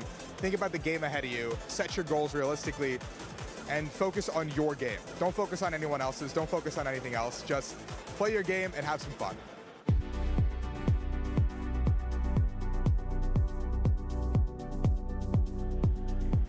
Welcome back, trainers. We are here in day 1 of the Pokemon Go Regional Championship Series here in Toronto, Canada. I am Stephanie Christine, and I am so happy to be joined today by Alpha Phoebe. It is going so great. We are moving through this bracket, and I have to say, Toronto's felt like a city of newer Pokemon as well as newer trainers. There have been so many trainers who are making their first or second appearance. I think we've said it a couple of times, and they're doing so well. They're showing up big here in Toronto. And we've also seen some huge trainers as well, those storied legends who seem to tower above the rest of us. But these new trainers as well are doing great and even knocking some of our great trainers down to the loser side of the bracket. It is truly anyone's game here today in Toronto, Canada. I have been so excited. Something else I'm loving about this tournament here today, we have seen so many fun and interesting picks. We've seen Chargebug make an appearance, the secret sauce that all these top trainers are bringing here today. Chargebug is so much fun to play. Little clunky with Volt Switch, we've mentioned that before, but so much fun. What other Pokemon stands out to you, Nick? I think Carbink really carving its path into the meta has been something that stuck out. And then in that final game, we saw the return of Shadow Dragonair, which is a Pokemon that has had some great impact in, I would say, that the championship series as a whole, but it's been lacking a little bit for the past few tournaments. I feel like the last time I saw it was the early Pittsburgh regional, and it hasn't really been that present since then. Yeah, but we have a Carbink on the stage today. Let's go ahead and take a look at our trainers. We have EJCC 87, who is running that Carbink, as well as a Shadow Venusaur, Mandibuzz, Shadow Alolan, Sandslash, Lantern, and Metacham. It has been a year since EJCC 87 has been on the stage. He took 5th place in Indianapolis and competed in Toronto last year, placed 25th. Tell us a little bit about Shadow Brady, Nick. Yeah, so Shadow Brady has been to a number of tournaments. He was 5th place in Orlando and has competed in a total of 9 tournaments and has a history of bringing a bit of spice. His team today is maybe a little less spicy, a little more common picks there. Of course, Frostlass maybe being the spiciest pick on the team and one of your favorites, of course. Of course. Also running plenty of other Pokemon, including Gligar, Umbreon, Swampert, Superior, and Metacham. Shadow Brady says he was the first match streamed this season in Pittsburgh, wants to be the last match of the season, the finals in Hawaii. Let's see if he can do it here with that Frostlass. So Frostlass versus Shadow Venusaur.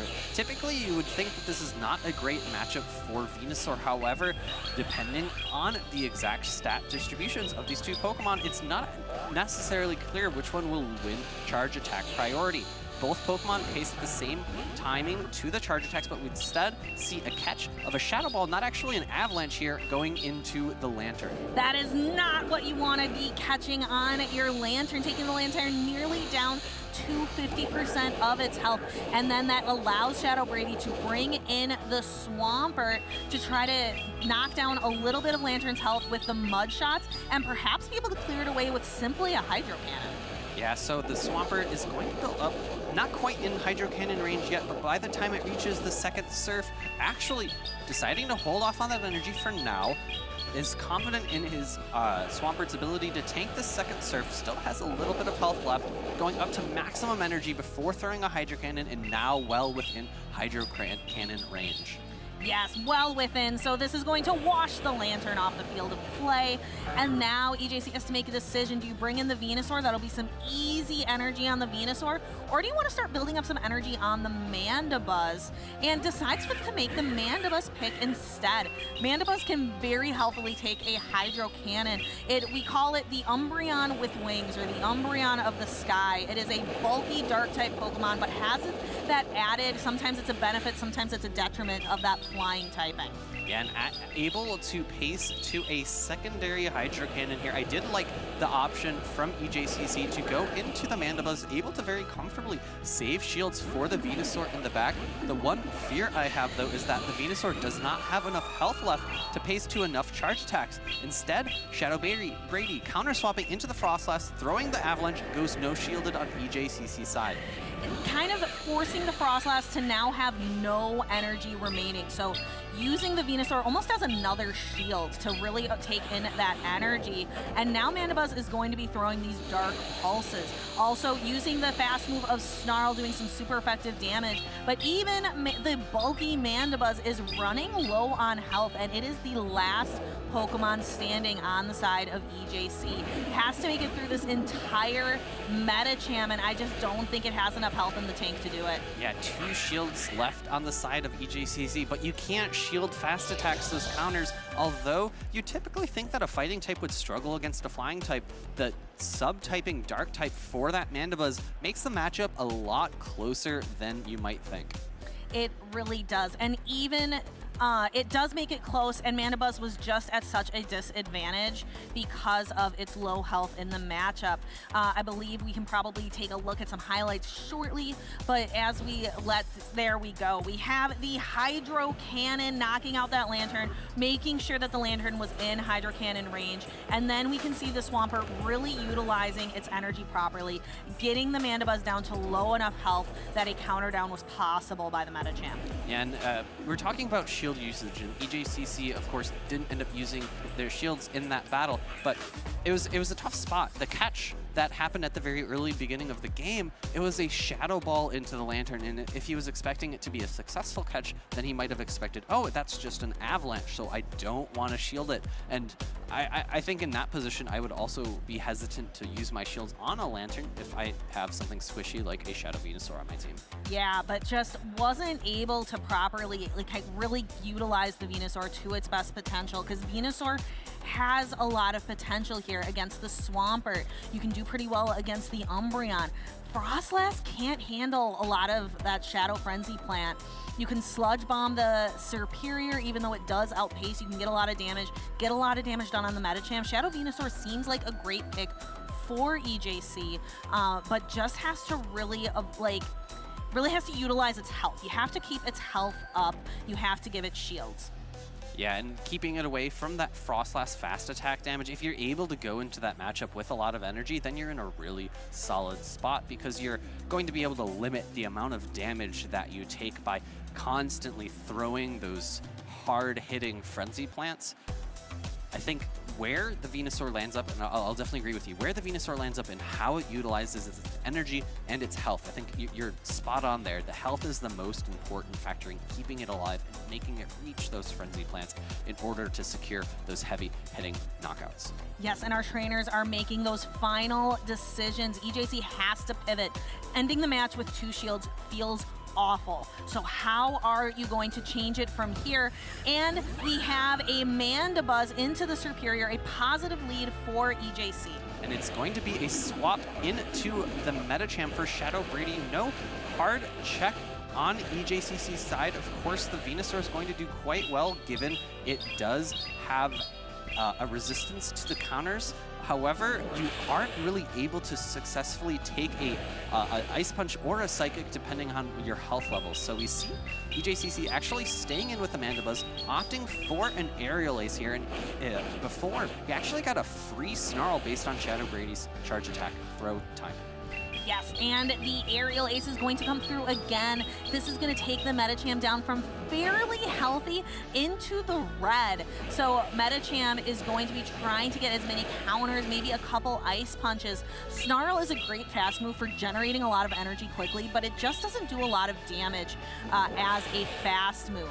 So there is that first ice punch, throws another Snarl before throwing an aerial ace. Shadow Brady has to decide, do I want to maintain switch advantage? No. Decides to let the Mandibuzz, or decides to let the Metacham go and get some free energy for the Superior, interestingly enough. Yeah, so it's going to be, and I agree, I was probably expecting the Gligar to come in because of the neutral fast attacks would make the farm down a little bit easier, but the Superior is going to really love the amount of energy it gets, and Shadow Brady's thinking, oh, now I have an energy advantage against that Venusaur, but in comes the Sand Slash, and it is a Powder Snow variant. You can see Shadow Brady shaking his head, recognizing that his two Pokemon in the back both take super effective damage from Ice. That is going to be tough. That Gligar especially double weak to ice as both ground and flying. This looks like a charge move priority event, which Shadow Alolan Sandslash is going to clearly win. It has such a high attack power. Throwing that ice punch, and then we're going to see immediately afterwards the Frenzy Plant come through, but EJCC is going to bring up that Protect Shield. And EJCC does not know the third Pokemon in the back for Shadow Brady. That was why he no-shielded the initial Frenzy Plant. It was not enough to threaten a knockout, and now you see he recognizes how impactful the Shadow Alolan Sandslash is, reaching double Ice Punch here. Shadow Brady, either way, is going to be hit with an Ice Punch, double super effective damage, enough to knock out this Gligar.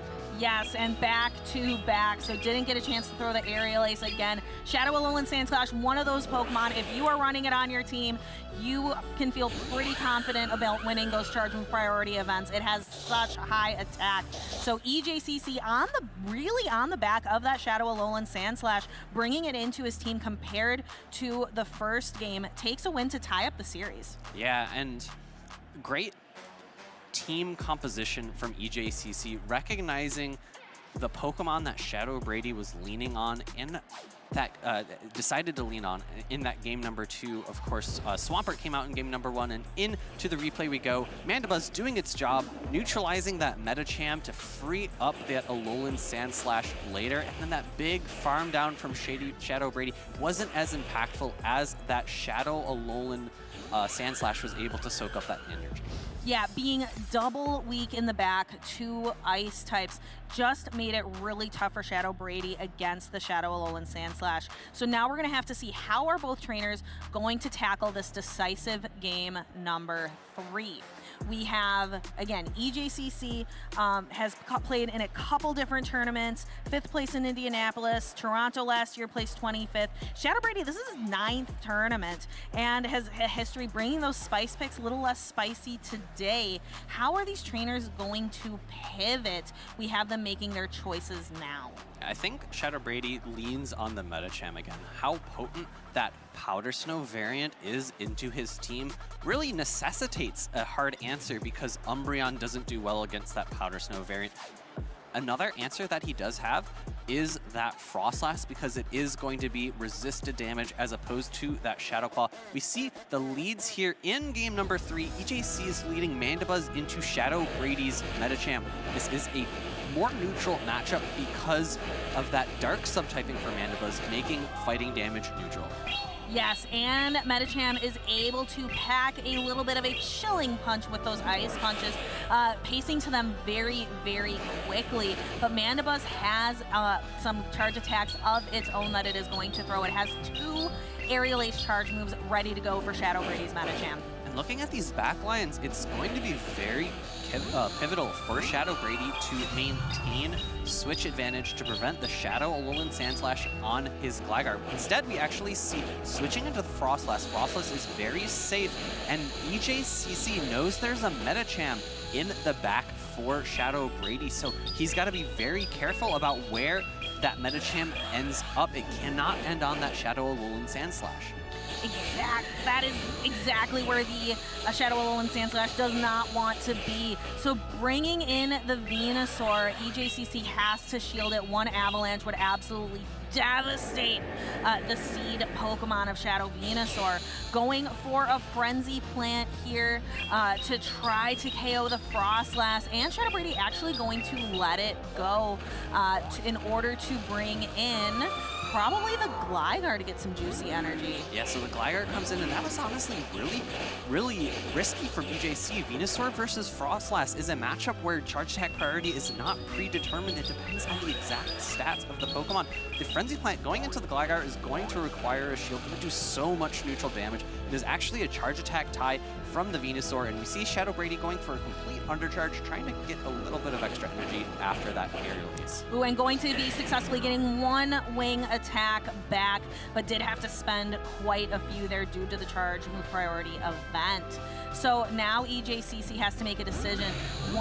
So draws out the Metacham. Here is the Mandibuzz. So being able to draw the Metacham out and then put the Mandibuzz on it, but has to shield here, because once that Shadow Alolan Sandslash hits the field of battle again, it is going to have a really tough time. Actually going for the Dark Pulse instead of the Aerial Ace to try to get some really good damage done on this Metacham. Yeah, no shields on Shadow Brady's side means that he's able to comfortably... Oh, actually, Shadow Brady opting to not use any fast attacks, and we actually see EJCC confused by this choice. In a bit of a pause now, both players just completely waiting, wanting to get extra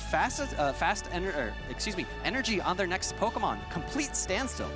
I don't think we've seen this before, Alpha Phi, but it is certainly a strategy, and one of them has to blink here to figure out. So the switch timers are going to align. The switch timers are lined up, and we are perhaps going to see a switch. And that the pause is broken by Shadow Brady coming in to try to get that fast move down on the Mandibuzz. That is something we definitely need to talk about at the end of the match. But first, let's see how it is going to play out. And there is the Shadow Alolan Sandslash coming in to knock out the Gligar, and the Metacham just doesn't have enough health left. So that is going to go to EJCC. But that was a very, very unique strategy by Shadow Brady. I would love for you to walk me through it a little bit. I'm just guessing that's what we're going to see on the replay. Yeah, that's definitely a great guess. That was the key moment there between the two battlers, recognizing what the win condition is there. Shadow Brady needing to get the energy advantage. In that final matchup, you saw that the Gligar was one fast attack still away from landing that super effective dig, and that is exactly why Shadow Brady was waiting. He wanted to try to get more fast attacks onto that Mandibuzz. Mandibuzz not really threatening to knock out because it's only neutral charge attack damage. And if he had gotten one more wing attack before the Shadow Alolan Sandslash was able to switch in, he would have been able to reach that crucial dig and win the game. Yeah, so sometimes the strategy involves pausing a moment and waiting, but then we saw EJC get confused and stop as well. That was an incredible match to witness. I'm excited to see the replay from the series, EJC taking it 2-1. All right, so this is going to be the Hydro Cannon into the Lantern, securing that knockout, and then the Mandibuzz able to take two of those Hydro Cannons from the Swampert, but it put it a little bit too low so that Shadow Brady was able to knock out with his remaining full health Metacham. Yes, and we have the Mandibuzz going down here to the Metacham. Just didn't have enough gas in the tank. And here we see on game number 2, the Mandibuzz knocking out the Metacham and bringing in the Serperior, which we talked about. The Gligar would have been easier to farm down with, but the Serperior really needed that energy. Yeah, the energy unfortunately not being super impactful. And then into game number 3, catching an Aerial Ace here, minimizing the utility of that energy, and then coming in with a Venusaur, getting that energy, charge attack priority with the Gligar. Shadow Brady really trying his hardest to get energy on that Gligar, and then the pause into the final switch in. Once switch clocks were both up, the Alolan Sandslash just having a little bit too much damage with those double super effective Shadow Powder Snows. That was crazy. We've seen a lot of firsts this season. We also had our first timeout game where the full length of the battle actually occurred on stream. So a couple firsts, because I haven't seen a pause that long by trainers on the stage. So that was very, very interesting to witness. Yeah, I think it's happened a couple of times in the past, but that was almost, so the switch clock is 1 minute. That was almost half of an entire switch clock, almost 30 seconds, where both of the Pokemon were just standing basically completely still. Both people waiting for that final moment where they could switch out, save those Pokemon, get energy advantage into that final matchup. Really, really a top-level play by both of those trainers there. Yes, a very interesting pivot to that strategy. Sometimes, again, it takes patience. You're in the middle of these games, and fast moves can be half a second. A turn in Pokemon Go is half a second. So you're making these split-second decisions. Sometimes it's easy to just think really, really quickly, but sometimes taking a step back and pausing is the play to make.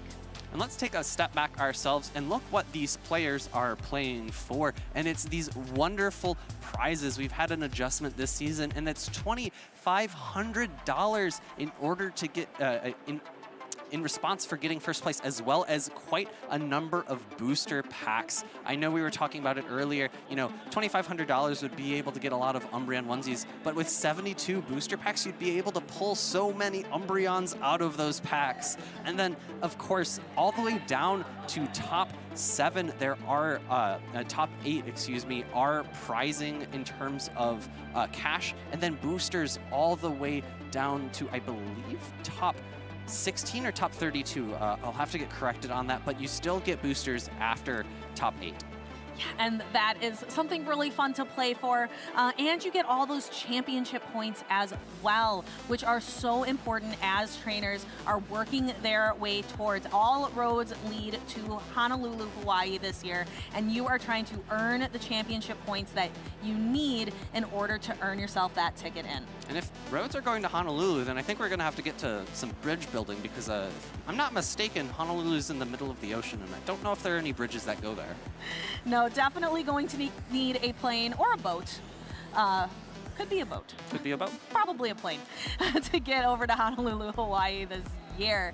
But our players are ready. Let's see, perhaps we'll see a couple of them in Honolulu, Hawaii this year. Let's take a look at the stage. Kevin Saludaris and Rise to Occasion. Certainly two extremely well-known trainers in the Pokemon Go community. Kevin Saludaris is a noted leaderboard trainer in the Go Battle League. He reached 11th place this season with an ELO of 3,417. That is an incredible ranking to get in the Go Battle League. Kevin Saludaris is also known for doing a bit of work here at these tournaments as a judge, which again, hashtag thank a judge. Be sure we need them in order to have these tournaments run smoothly. But tell me more about Rise to Occasion. Yeah, so one final thing about Kevin before we move on to Rise. Kevin just came off of a 2-0 win against Out of Pocket, taking down one of the top players here. So he's got to be feeling great coming into these winners semis. Of course, we had seen Rise to Occasion not that long ago. He's got to be having a great time with his shiny Shadow Stantler, and we've seen this team before. It's very strong, very meta, and now he's going up against a team. I believe his previous opponent had Carbink, and we're not seeing a Carbink on Kevin's side. There's not as much of a strong answer to the Mandibuzz, so I think we might see a bit of Mandibuzz play coming here from Rise to Occasion. I would tend to agree. Mandibuzz looks really good, save for the Lantern. But you can still hit neutral damage against the Lantern with a move like Dark Pulse or a move like Foul Play. You can get a lot of neutral damage done with Mandibuzz, which I believe was one of my caster picks. So again, going with the theme of Dark types and Ghost types today for my caster picks. Let's go ahead and see if Dark types and Ghost types are going to be on the field. I think they are, Nick. That is a Dark type and a Dark and Ghost type. It is Umbreon into Sableye. This is a great lead for Kevin Saludaris. It's going to be, the Umbreon is, with its bulk, is going to be able to outpace as well as outbulk that Sableye. In comes the Mandibuzz, able to catch this resisted Foul Play.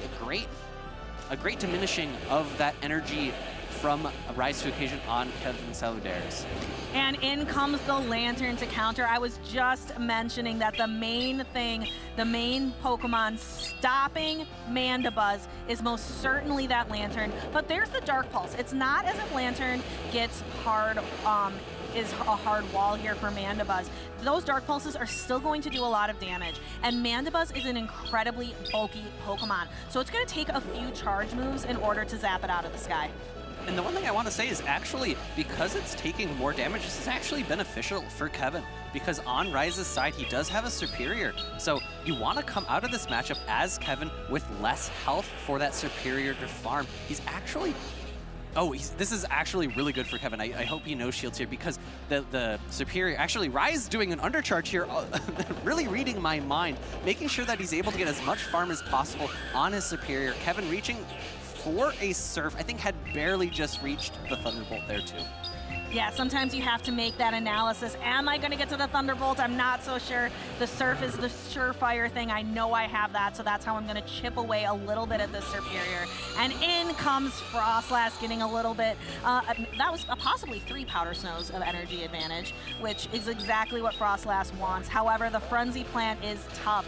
Frostlass needs shield, and there are 2 of them on Kevin's side of the field. And this is a really great play from Kevin, recognizing that a Frenzy Plant from Superior with its bulky stats will not threaten a knockout onto the Frostlass, and immediately pivoting into the Umbreon to prevent the Sableye from landing a foul play onto that Frostlass. Instead, it's going to be a last-second shield decision from Kevin into that return. That is a great shield call there from Kevin Saludaris.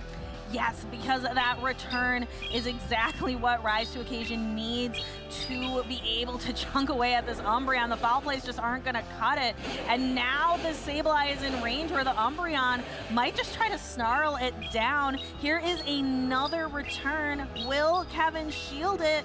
And no, allows the return to come through, but you need 2 of those returns in order to KO an Umbreon from here. Yeah, the Umbreon has so much energy in this position. Kevin Saludaris is looking in a great spot, able to throw out this first foul play. Rise recognizing that foul play is going to not do the most damage here, and now able to reach a second before a single charge attack comes in from the Superior. Umbreon forcing a shield off the Superior, and I believe that Frostlass does have a bit of energy as well. It does. I remember it grabbed a few Powder Snows, but now we have the Aerial Ace. Frostlass is such a flimsy Pokemon that an Aerial Ace would threaten the knockout, so we do need to have a shield here. But now the Frostlass, like Kevin knows, the Superior's energy dry, I can fast move down from here. And that is a victory early on in the series for Kevin Saludaris, the GBL leaderboard. That's what I think of when I think of Kevin, just consistently reaching the top of those leaderboards in the Go Battle League. Yeah, it was great recognition from him about his win condition there at the end, recognizing how much damage those Powder Snows were doing to that Superior. Even though the Superior is a fairly bulky grass type, in comes the replay. It's going to be that last second Dark Pulse coming into the Lantern, followed up by the Surf into the Superior. I really liked Rise to Occasion's awareness to not fully charge that charged attack. And there is the Frostlass getting the full farm down on the Superior. Superior just didn't have enough health, and the Powder Snows were just doing way too much damage. So how can Rise to Occasion pivot here? The big thing, I think, for Kevin Saludaris is he was able to successfully align the Lantern onto the Mandibuzz. Otherwise, Mandibuzz looks great for Rise to Occasion. It just has to avoid the Lantern and couldn't get away from it in that last matchup. Yeah, and again, I want to get, I feel like I haven't,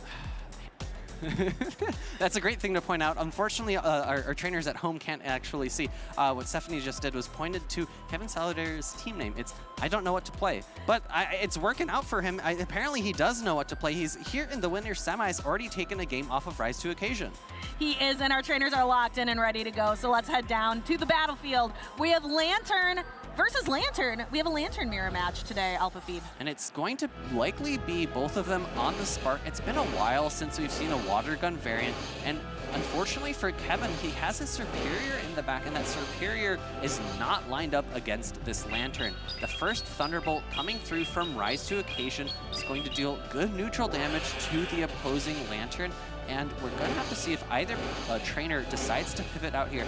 Kevin building up to double serves, throwing the Thunderbolt, grabbing the first shield off of Rise to Occasion. Speaking of pivots, Rise to Occasion pivoted his entire team, bringing the 3 Pokemon he didn't bring last game to this one, bringing a complete flip of his team of 6. We'll have to see if these 3 Pokemon will be able to carry the weight here as the Thunderbolt lands. Again, we have a Lantern, Mirror, Rise to Occasion throwing the Thunderbolt, no shield from Kevin Saludaris, and we have an actual undercharge from Rise to Occasion to pick up perhaps one more spark worth of energy. I would have to imagine that we see a pivot. Well, actually, no, deciding to stay in. I like this as well, because Rise to Occasion recognizes how powerful the Alolan Sandslash is against superior walls. All of the energy, both grass and flying type moves, do resisted damage to that Alolan Sandslash. The question just is how much, or how impactful this energy advantage that Kevin was able to build up against that Lantern will be. And you notice the Shadow Alolan Sandslash is the Shadow Claw variant, not the Powder Snow variant. So not going to be, those fast moves are not quite as impactful. But what is impactful is this matchup right here, and that is a Dynamic Punch Metacham going up against an Umbreon. I think Rise to Occasion will probably need to land an Ice Punch bait or 2, or sneak a Dynamic Punch through. Going for the Dynamic Punch here, Kevin has 2 shields remaining and needs to make a call here, and it's going to be a last-second shield from Kevin, making sure that super effective damage is not coming through. The second foul play is coming from this Umbreon, not threatening to knockout, and Rise is really close to another Dynamic Punch. He is, and it's a little easier to pace with that 2-turn fast move of Counter than a 3-turn one of Snarl. So Rise to Occasion, throwing the Dynamic Punch. We see another shield from Kevin. Kevin preserving, putting it all on the Umbreon, and Rise to Occasion says, you know what, Metacham, you have done your job. You have gotten the Umbreon low enough. He can't continue using it to soak energy. I can bring in the Shadow Alolan Sandslash at this point. However, the Umbreon does get to that foul play, so Rise to Occasion is forced to put up a shield here.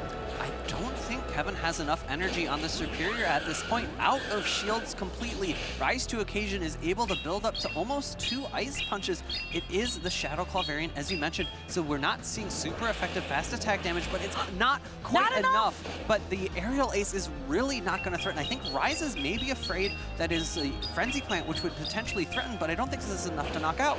It's not quite enough, but another Shadow Claw will do it. Will the Ice Punch knock out? I think it will. That was a nail biter. I was holding my breath for a moment. There is the Ice Punch. There is the knockout. Rise to Occasion ties up the series. And Nick, this is not the first time that these 2 trainers have faced off.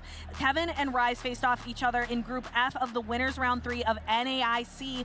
Rise won that 2-1, and he is going to be looking to repeat that right now with a victory over Kevin. But can Kevin flip the script? Yeah, I think Kevin will need to better deal with that Shadow Alolan Sandslash. He did not really have a great answer for it on his team. Of course, Umbreon's going to do okay, especially because of it, the fast attack being Shadow Claw. But we're going back into the replay. The Umbreon able to get off all of those foul plays, but not quite enough to pressure Rise to use his final shield.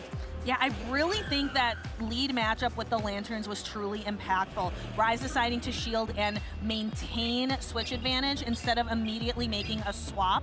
I think maintaining that switch advantage was super important for him in order to win that matchup.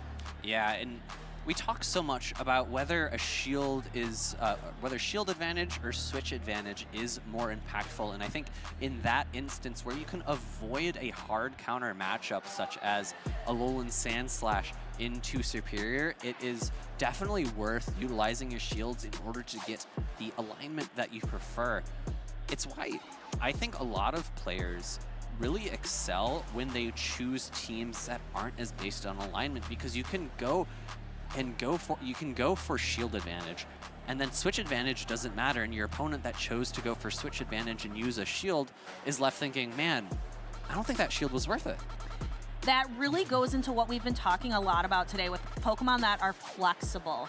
And when trainers are using Pokemon that don't rely so much on having switch advantage, you're leaning on those flexible picks. Yeah. All right, let's go into game number 3 here. Another great lead for Kevin. It's Umbreon into Sableye. This is not where the Sableye wants to be, but we see Rise to Occasion actually staying in just like he did last time, deciding I'm going to try to chip away at this Umbreon the best I can, making sure to use optimal timing with the fast moves. You want to throw on like 1, 4, or the 1st, the 4th, or the 7th Shadow Claw. Yeah, so Kevin actually being forced to throw an unoptimal timing there. He would have been energy capped, so instead throwing immediately, foul play into the Sableye. I think he's going to be pretty happy with this. I might prefer if he threw his charge attacks before the next return. This is great from Kevin, now able to threaten a shield off of Rise's side. However, if Rise is able to survive this foul play and reach another return, he might be able to win switch advantage off of a poor matchup. Ooh, but the foul play does register first, so Rise to Occasion has to make a call. Is the energy worth it? He decides that it is, that it wouldn't be great to have to sacrifice all of the energy from that return. So now Kevin has to decides to let the Umbreon go, faints from the return. Switch advantage over shield advantage, and we see in the back, it's the Shadow Claw variant of Alolan Sandslash, and behind these two Pokemon, it's a Lantern versus Superior. It's another case of where switch advantage was more important than shield advantage. Yeah, so going for the Shadow Ball, we can see the writing on the wall, but these two trainers cannot yet. They don't know what the other has in the back. They might have some predictions, they might have some guesses, but they don't know for sure. But we can see just fine. So taking a look here, we have baits a shield with that Ice Punch. I don't even know if that's a bait at this point. It might be enough to knock out. So Rise to Occasion going for another Ice Punch and drawing the second shield from Kevin Saludaris, and there is the Superior. It is going to have to soak this Avalanche. Rise to Occasion is not going to be very happy when he sees what's in the back. I'm so surprised that Rise to Occasion definitely had this game in the bag, able to actually store another Avalanche, but in comes a Frenzy Plant into the Lantern. Rise recognizing that throwing this charge attack will be so crucial. A Spark Down is coming. The Lantern has 1/3 of its health left. Will it be able to outpace the Shadow Alolan Sandslash to a charge attack? Oh, and those sparks are doing a lot of damage. They need to get to a Thunderbolt. There's an Ice... Oh, my goodness. The Ice Punch was there, but Rise to Occasion went for a little bit of extra energy and is now throwing the Ice Punch to knock out, but the Frostlass is still in the bag, and it has a move, but the Shadow Alolan Sandslash does the fast move first. My heart, Alpha Phoebe, I'm on the edge of my seat. I'm about to fall out of my chair. I need you to talk a little bit about that endgame. I can confirm she's almost slipped out of the chair. It was so close in the end. Kevin recognizing the win condition there, go for the Shadow Ball. You could not throw an Avalanche into a Shadow Alolan Sandslash. That's double resisted damage. Ice and Steel both resisting Ice type damage. Really, really tough. He thought maybe he had enough health to survive one Shadow Claw and go for the Shadow Ball, but it just wasn't there. That was a nail biter if I have ever seen one. I'm excited to look back at the replay of all of those hype moments from the entire series. That was intense. Taking a look at the first game, Nick. Game number 1, the undercharge of the Dark Pulse, and then the Superior at the end of the game, able to really wrap things up, and actually not able to wrap things up as it was farmed down by that Frostlass. Yeah, and this is game number 2, where the Shadow Alolan Sandslash just was, the Shadow Alolan Sandslash comes in here, throws the Ice Punch into the Umbreon, and then, there we go, and the Umbreon comes back and throws. Now we're looking at game number 3. Yeah, and game number 3 was so close in the end. Switch was so key. No shielding this return. Kevin could have potentially used his shield, been on shield parry, and gotten a farm down. Instead, saving the shields, catching a super effective Avalanche onto Superior. But this match would have been entirely different if Superior was not able to throw that Frenzy Plant to weaken the Lantern. And then one Shadow Claw was all it took to knock the Frostlass out. That was so intense. But rise to occasion, maintaining his 2-1 kind of record against Kevin Saludaris from NAIC, and has repeated it here today in Toronto. Stephanie, do you want to hear something spooky? It is spooky season, so It is I am ready. spooky season, and I got word from our judges on stage that there was a bit of a spook on stage. There was a bug, and at first when I saw it, I thought it was, oh, maybe a team sheet error. It was not a team sheet error. There was a literal bug up on stage on the team sheets, apparently, and we didn't see any bug-type Pokemon on either of those teams. So I don't know what that bug doing on stage was, but it definitely did a little bit of a spook to some of our players there. That is quite spooky. Lots of creepy crawlies. Our lounge today is actually full of a lot of spooky vibes. I want to go check in and see how Caleb and Will are doing, and they are carving pumpkins just like we were earlier. They look really into it right now. I bet just like us earlier, they might not realize that we're checking in on them. Caleb using a really good tool there. I'm curious about what they are cutting out of their pumpkins. Oh, there they see us. a phantom, and that looks like a Sprigatito. Yeah. That is so exciting. Looks like they are doing great work. I was really enjoying cutting out my Fuecoco earlier. So it looks like Caleb picked the grass type Paldean starter. I preferred the fire type. I can't say that I'm surprised. Caleb, known for liking cats, choosing the cat starter. But Fuecoco's such a good friend. He likes to chomp things. He likes to eat things. Brain and he just has this happy-go-lucky smile on his face all the time. I love Fuecoco. Let us know which Paldean starter is your favorite in the chat. Mine is certainly Fuecoco. Caleb's a Sprigatito, clearly. Do we have any Quaxley fans in the chat today? I'm Sprigatito as well. I'm so sorry. It's okay, I know there are plenty of trainers out there. Quackleval is such a fun Pokemon. I love the way it walks on the field when you are playing Pokemon Go and how it dances. It is certainly a festive Pokemon and a really fun pick. We've even seen a little bit of play with it, not in the championship series, but I think in Go Battle League it has a little bit of play as a, I believe it's water. Is it water fighting, or I think it's water fighting type? But the reason I was getting confused and almost saying flying there is because it uses a flying type fast attack, so it's able to beat other fighting types because of the super effective damage. I believe it has wing attack. Ooh, so maybe Quackleval will have some interesting play in a Go Battle League, perhaps limited meta that we might have coming up. But our players are getting ready on the stage. We have another exciting battle for you here. I believe we have Freezing Sun versus That Boy Jay. All right, this is That Boy Jay's first Play Pokemon Regional, a Ontario native, and has hit #1 on the GBL leaderboards before. That is exactly, I would say, That Boy Jay, I think I recognize that name, and it is certainly from the Go Battle League leaderboards. And a lot of times trainers can take the skills that they have, if they are more of a Go Battle League trainer versus a Pokemon Championship Series trainer, they can take a lot of those skills from Go Battle League and bring them into this Show 6 Pick 3 format. There are different things you have to know and be able to practice with a tournament format like this one, but a lot of the skills do apply. Yeah, and he's done so well already. He's knocked down both Dunebug and Trent, two incredibly skilled battlers who have a ton of Show 6 Pick 3 experience. So really showing that the skills translate, as you say. They really do.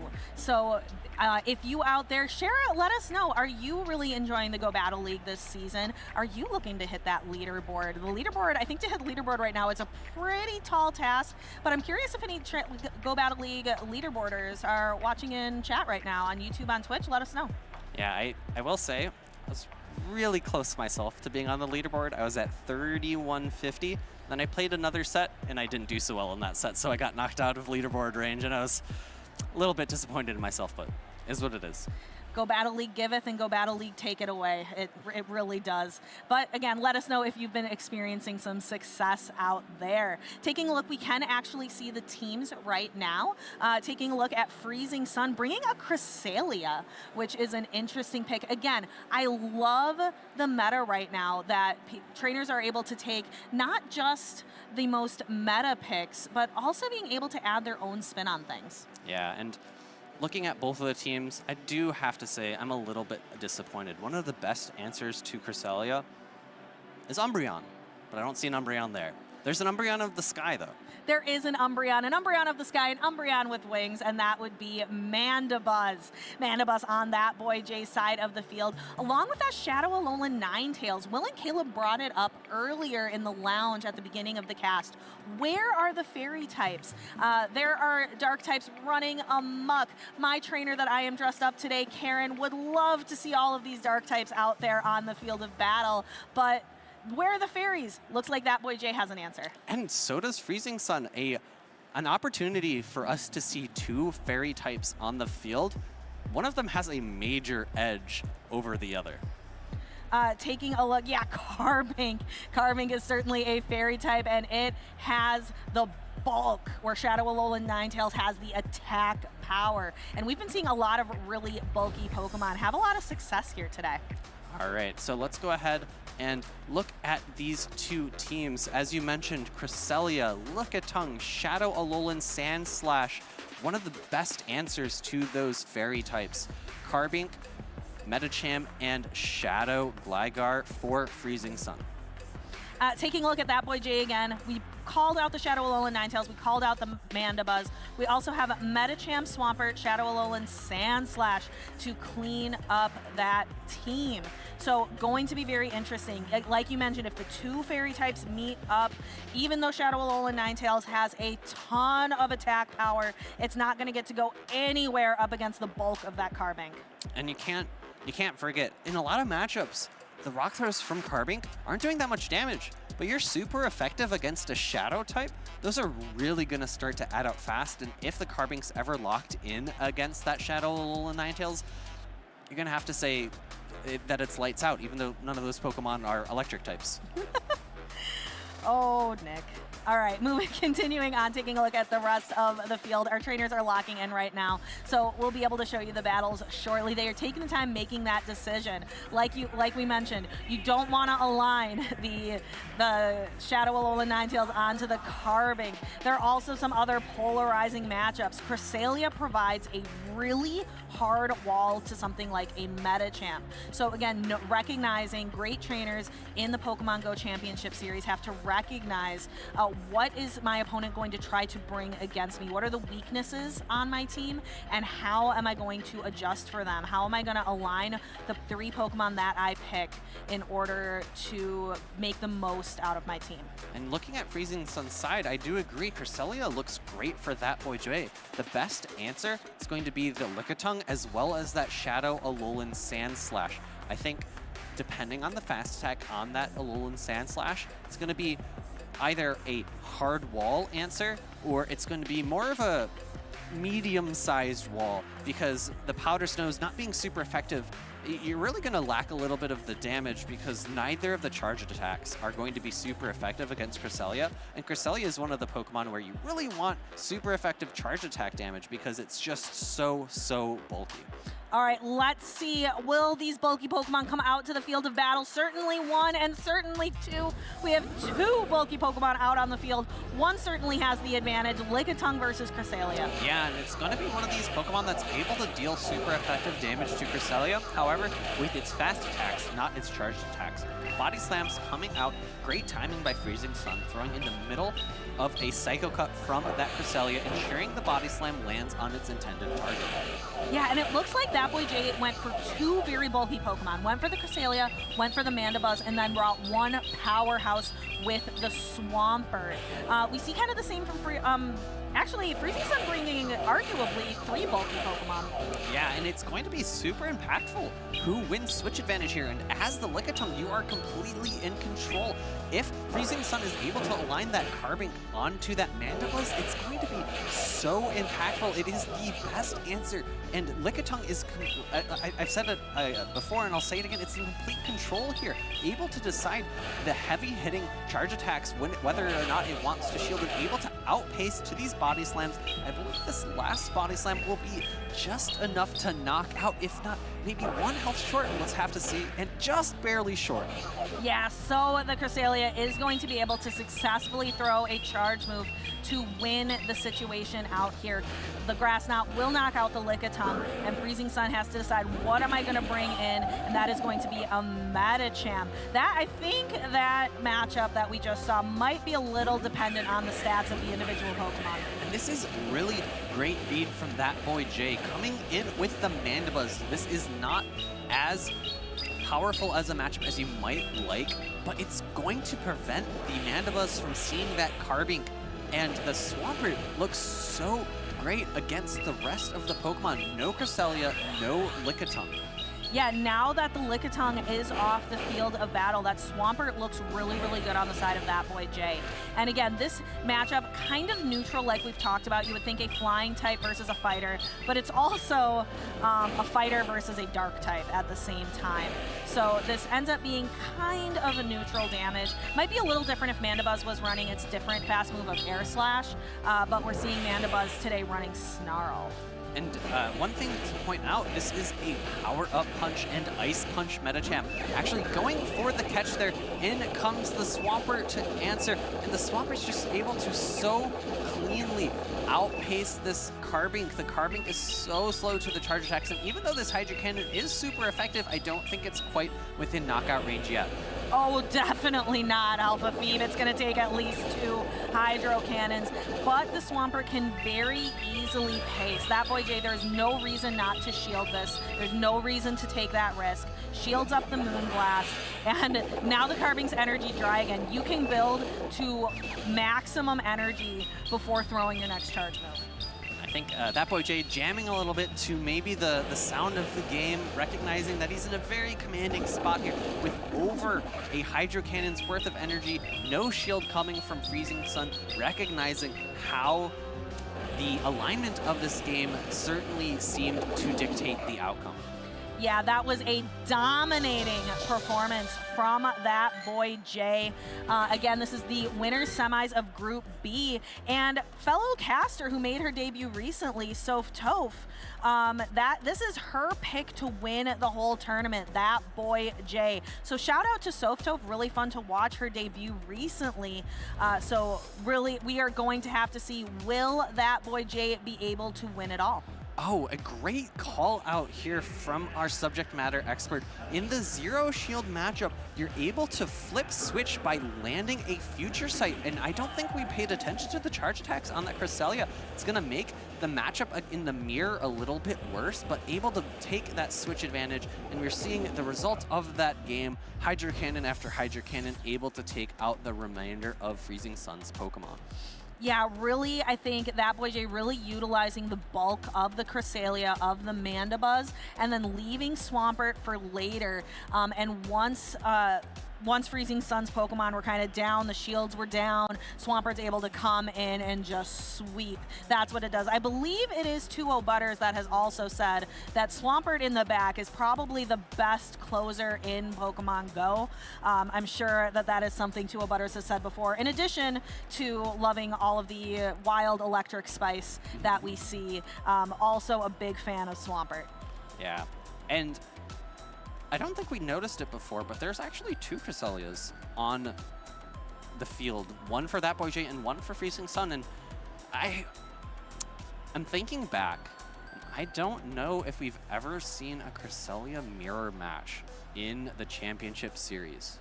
I've certainly seen it in the Go Battle League. Certainly. Certainly. definitely, surely. But I don't believe that I have seen it here in the championship series. Might be something we've seen today. It's definitely a season of firsts. Lots of firsts have happened here this season, and I am looking forward to see what more exciting things our trainers on the field are going to show as they lock in their teams. And we are ready to go into game number 2. It's going to be Metacham into Carbink. This is a good matchup for the Metacham. This Metacham is going to be running Dynamic Punch, Ice Punch, so would be worse off against a Psychic Metacham, but if you recall from last game, Freezing Sun is running Power Up Punch and Ice Punch. Yeah, so Dynamic Punch, that is, you're going to want to be able to do a lot of consistent neutral damage to the Carbink. Let's take a look. Dynamic Punch onto a Carbink. Neutral damage doesn't feel like it does a lot, but the Carbink already down to about half health. And going for the Moonblast here immediately, that boy Jay shielding it up. That is the correct call. And then Freezing Sun switching into the Lickitung, trying to make sure that he can avoid a matchup later, but instead it's going to be Lickitung into one of its hardest walls in that Mandibuzz. I'm curious though, how much energy will the Carbink be able to get from the Mandibuzz later on in this game, given that it is such a great wall for the Mandibuzz? We will have to see. That's going to happen a little bit later, but for now, we are in this matchup. We have two incredibly bulky Pokemon that can only really do neutral damage to each other. And the Lickitung can't even do neutral damage in its fast moves. It's doing resisted damage. So Mandibuzz has a little bit of an advantage here. However, the Lickitung can get to those body slams really, really fast. It's a bit interesting. That boy Jay is running Foul Play, and we have very consistently been seeing that Mandibuzzes are leaving Foul Play on the bench for either Dark Pulse or Shadow Ball. I think this is one of the first Foul Play Mandibuzzes that we've seen this season. Making it a little bit more like its counterpart on the ground, Umbreon, which tends to run Foul Play instead of, because Umbreon can also run Dark Pulse, but most of the time you see Foul Play as its charge move. That boy Jay doing a little bit of an undercharge here on the Foul Play, hoping to get maybe one more Snarl's worth of damage on the Lickitung to go into the next matchup. But we see an immediate pivot into the Metacham. This is not going to be enough to knock out the Carbink. So it goes unshielded. We'll take the Carbink down into the red, and here's that pivot into the Cresselia. Now these two Pokemon are locked into this matchup, and there is that Future Sight on Freezing Sun's Cresselia. Grass Knot Future Sight, definitely an interesting charge move selection. Yeah, actually, that's both of our trainers opting for Grass Knot Future Sight. I'm curious if they talked to each other about their teams beforehand, because most Cresselias opt for Moonblast for super effective damage against Metacham. It's not as crucial here because you wall Metacham so strongly. In comes the first charge attack. It's going to be that Future Sight revealing that moveset, as you almost never want to drop Grass Knot. And there we go. Almost knocks out the Metacham. One more Psycho Cut will do it there. So now you have a very bulky Cresselia with two shields, but I don't know if it's going to get to really utilize them, because the fast moves coming from the Shadow Alolan Sandslash is exactly what that boy Jay needs. Doesn't even, probably going to be relying very heavily on those fast moves. Yeah, and the Shadow Alolan Sandslash is poised to be in the perfect position. Going for an entire farm down here, ending up with so much energy, the Carbink's not really going to be able to threaten to knock out with its fast attacks either. And there is the Carbink, but Shadow Alolan Sandslash has charge moves for it. Freezing Sun, I think, recognizing that the match is over. And even with two shields, is not going to be able to overcome that Shadow Alolan Sandslash. Yeah, that boy Jay a little bit perplexed by the option to no shield, but I think Freezing Sun made the correct prediction there at that point in time, that his Pokemon just didn't have enough health to survive the onslaught and the pacing of those Ice Punches. And, you know, if one Ice Punch is going to knock out before all the Shadow Claws, then one Ice Punch is going to knock out after all the Shadow Claws. Yes, so Freezing Sun really relying on that Lickitung and Carbink core on both games, but just couldn't really get past that boy Jay, really relying on the Mandibuzz. Brought the Mandibuzz both times, and really the bulk of the Mandibuzz was kind of one of the MVPs there, bringing it both times, switching everything else up, I think. The Mandibuzz was the main consistent different Pokemon. We'll have to take a look at how Mandibuzz played throughout that entire series when we look at the replay. Yeah, and Cresselia, again, both trainers on Grass Knight Future Sight. A bit of an interesting choice. It obviously worked out for both of them in those scenarios. In comes the Grass Knot, and it's going to be able to pace to this last Grass Knot right after the Body Slam, barely able to survive the Body Slam, and it's able to win this matchup in the Zero Shield because of the initial Future Sight. And there is the Metacham, one punch there to knock out. This is still game one with all of those Hydro Cannons after Hydro Cannon after Hydro Cannon. That is what Swampert does. It is a closer, and it stamped the end of that matchup. And then here is game number 2, where the Mandibuzz, again, using that bulky Pokemon to really maintain control. Future Sight just barely missing the knockout there, but the positioning of the Shadow Alolan Sand Slash really, at the end of the game, had 2 Ice Punches still loaded up. So even if that first Ice Punch was shielded, then there would have been 2 more, and I believe that there was still a shield on the other side, so even another Future Sight or a Grass Knot wouldn't have threatened to knock out. Yep, it was one of those kind of feel bad situations where you go down, you lose the match, and you had 2 shields. So it's really frustrating when that happens, when you're not able to quite align your resources in the spots that you need them to. It can certainly be frustrating, but congratulations to that boy Jay. We'll have to see. Again, I'm mentioning Soph Toph, that was her pick. She's very proud to have that boy Jay as her pick to win the whole thing. We'll have to see. Maybe she has some future sight into who the winner of this tournament will be, but we will have to stay tuned because we are going to be tossing it to a break before we bring you these next matches. Let's talk a little bit about OCIC and talk about some of our masters, some of our champions there.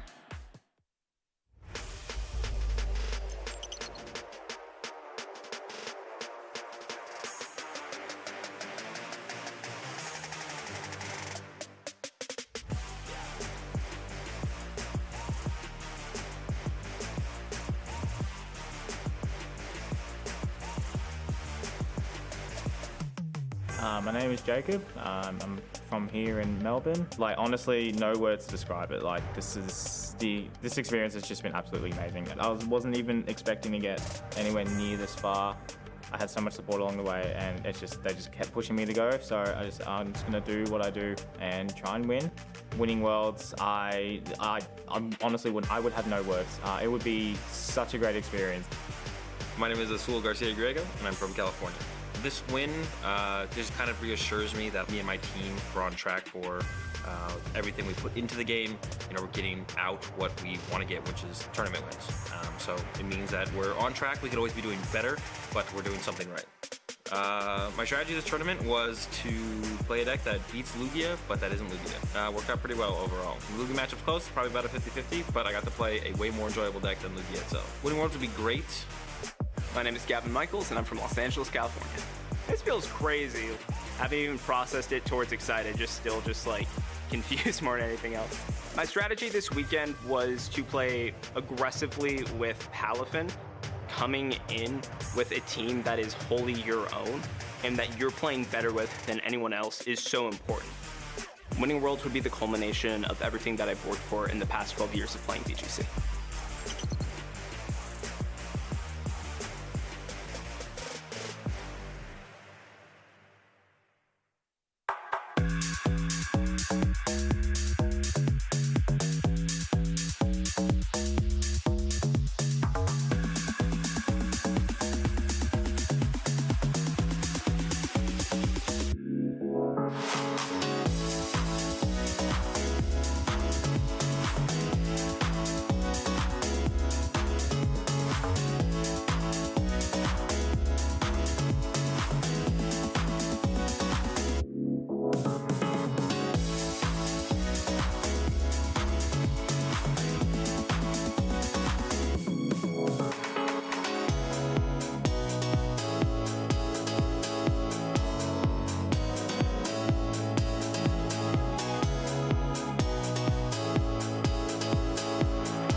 Hello Pokemon trainers, this is 2O Butters here to take you through the 2023 Pokemon Go Regional Championship in Pittsburgh. 1 week after the Adventures Abound update, a new popular flying type appeared in the meta. Gligar skyrocketed to top 5 in usage, replacing Noctowl and Altaria. This helped create a dynamic meta full of counterplay, which produced an opportunity for surprise picks like Superior and Shadow Dragonite. A lot of things changed, but some things stayed the same. Medicham, Registeel, Lickitung, Lantern, and Wadodge continued to dominate the competition in Day 1. In Day 2, Wadodge and Hot Pocket were the frontrunners on the winner's side of the bracket. Hot Pocket had the most unique team and utilized the energy reduction on Aerial Ace with Superior and Mantine. But it was Lyle's Jeff who stifled his momentum, defeating him twice. Lyle's Jeff pushed Wadodge to the limit in the winners finals. He led 2-0, but Wadodge was able to reverse sweep in the winners finals, win 5 games straight versus Lyle's Jeff, and eventually win his 3rd straight North American competition. His North American reign can't last forever though. There is a trainer out there that has what it takes to defeat Wadodge. It could even be you. Be sure to check out Pokemon.com/compete to follow or join in on the action.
Good morning.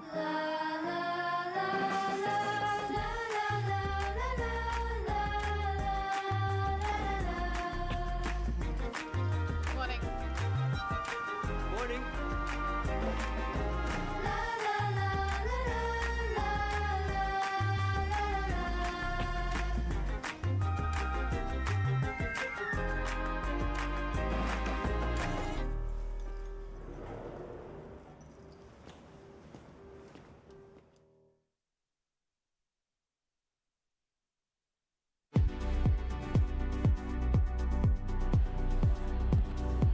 Welcome back, trainers. We are here in Toronto for Pokemon Go Regional, and we've had an incredible day so far. A lot of stack battles, and I just took a look at the bracket, Speedy. Dude. And our 3 trainers to watch out for: Ziz Wallace, champion of Barcelona; Wadodge, champion of Pittsburgh; and we had Dialoptron, champion of Vancouver.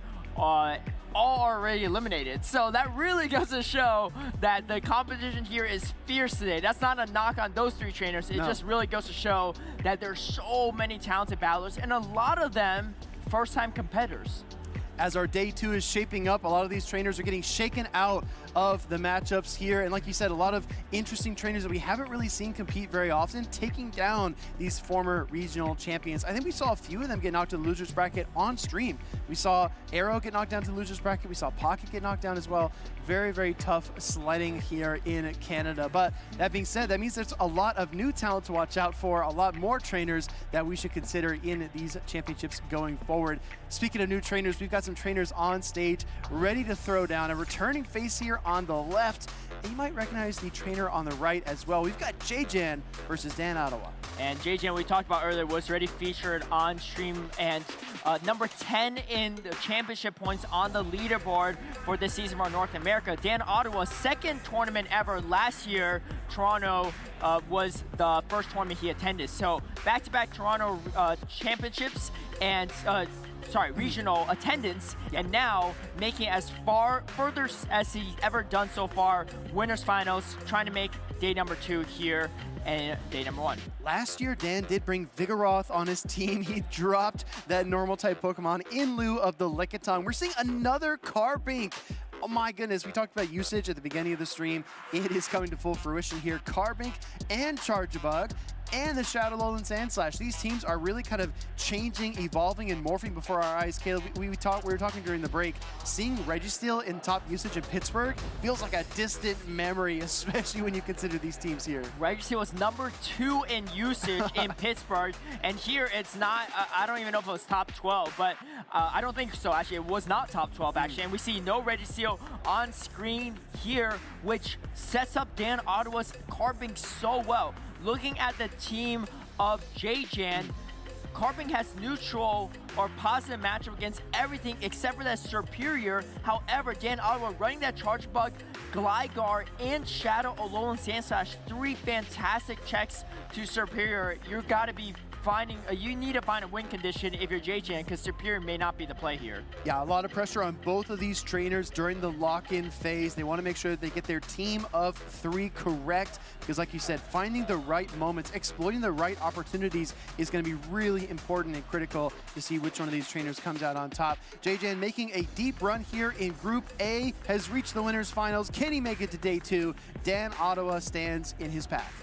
And here we go. We are getting into the first battle, and it is going to be a Metagame versus Charjabug, a fantastic matchup for Dan Ottawa. And the safe swapping the Lantern. I like this play a lot because there's no grass types on Dan Ottawa's team. That's a great call out, right? 50% of team reading is looking at what is on your opponent's team. The other half is thinking about what isn't there. What coverage do they lack? What holes can you exploit in their team design? I do agree with you. I think the Lantern safe swap is really nice here. Goes for the Surf. Gonna do some neutral damage here to the Charjabug. Not too much damage. And here comes the Shadow Alolan Sandslash with Shadow Claw to boot. And so, yeah, Shadow Claw is going to play a lot more favorably into this Lantern matchup. However, Lantern already chunked away, so even though it's Powder Snow, you'll be in a good spot. Wow. Dan Ottawa charging up a little bit extra energy before throwing a move. Honestly, at this point, you can potentially throw Ice Punch and might be enough.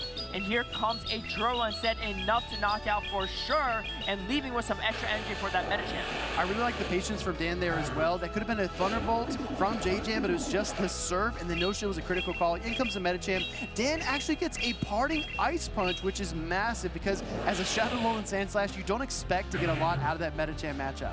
And it looks like JJan is running Dynamic Punch, Ice Punch, as we said before, running Elite's team from Sacramento, which means that you have a much worse matchup for into Charjabug, but still going to throw this Ice Punch first before Dan Ottawa can get this X-Scissor off. Does stand shield, chooses not to shield, and this is crucial because look at that backline matchup. It's going to be a Frost Blast into Gligar. Yeah, and you can see JJan's body language as well. He did not really like the no shield from Dan at Ottawa, but it was a great call out. Here comes the X-Scissor, dealing a lot of damage to Metagame. And look, Charjabug has another charge attack. We see the swap into Gligar, and just like you pointed out, Caleb, Frost Blast in the back, double super effective Powder Snow. And Metagame has an Ice Punch as well. You can see Dan Ottawa does not like the sight of this Frost Blast. However, even if you shield the Avalanche, these double super effective Powder Snows are really adding up. Gligar's already less than half of his health. Really tough position for the Gligar. We've seen a lot of them fall to that Ice-type fast attack pressure so far here in Toronto. The first potential comes up from JJan, but look at all the Powder Snow damage. If you're JJan, you just double shield and work your way through this. But he's going to throw the Avalanche just to maybe save a few seconds off of this game. Dan Ottawa is going to fight it out until the end. Does use his Protect Shield, looking for the dig. Dan Ottawa with a fantastic lead for the Metagame, but unfortunately not enough answers to the Frost Blast, expending the answer with that Alolan Sandslash. Alolan Sandslash with Shadow Claw was a fantastic check. However, unfortunately not able to line it up with the Frost Blast, and JJan coming away with the early victory. That was a tough closing moment there as well, but like you pointed out, Metagame for JJan still had the Ice Punch ready and prepared.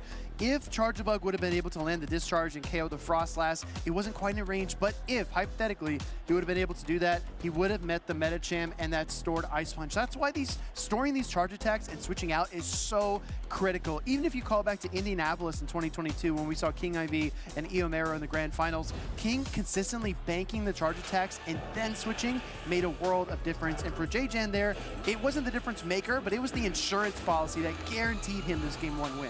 Exactly. He knew he was going to win that regardless of what happened in that final bit of the matchup.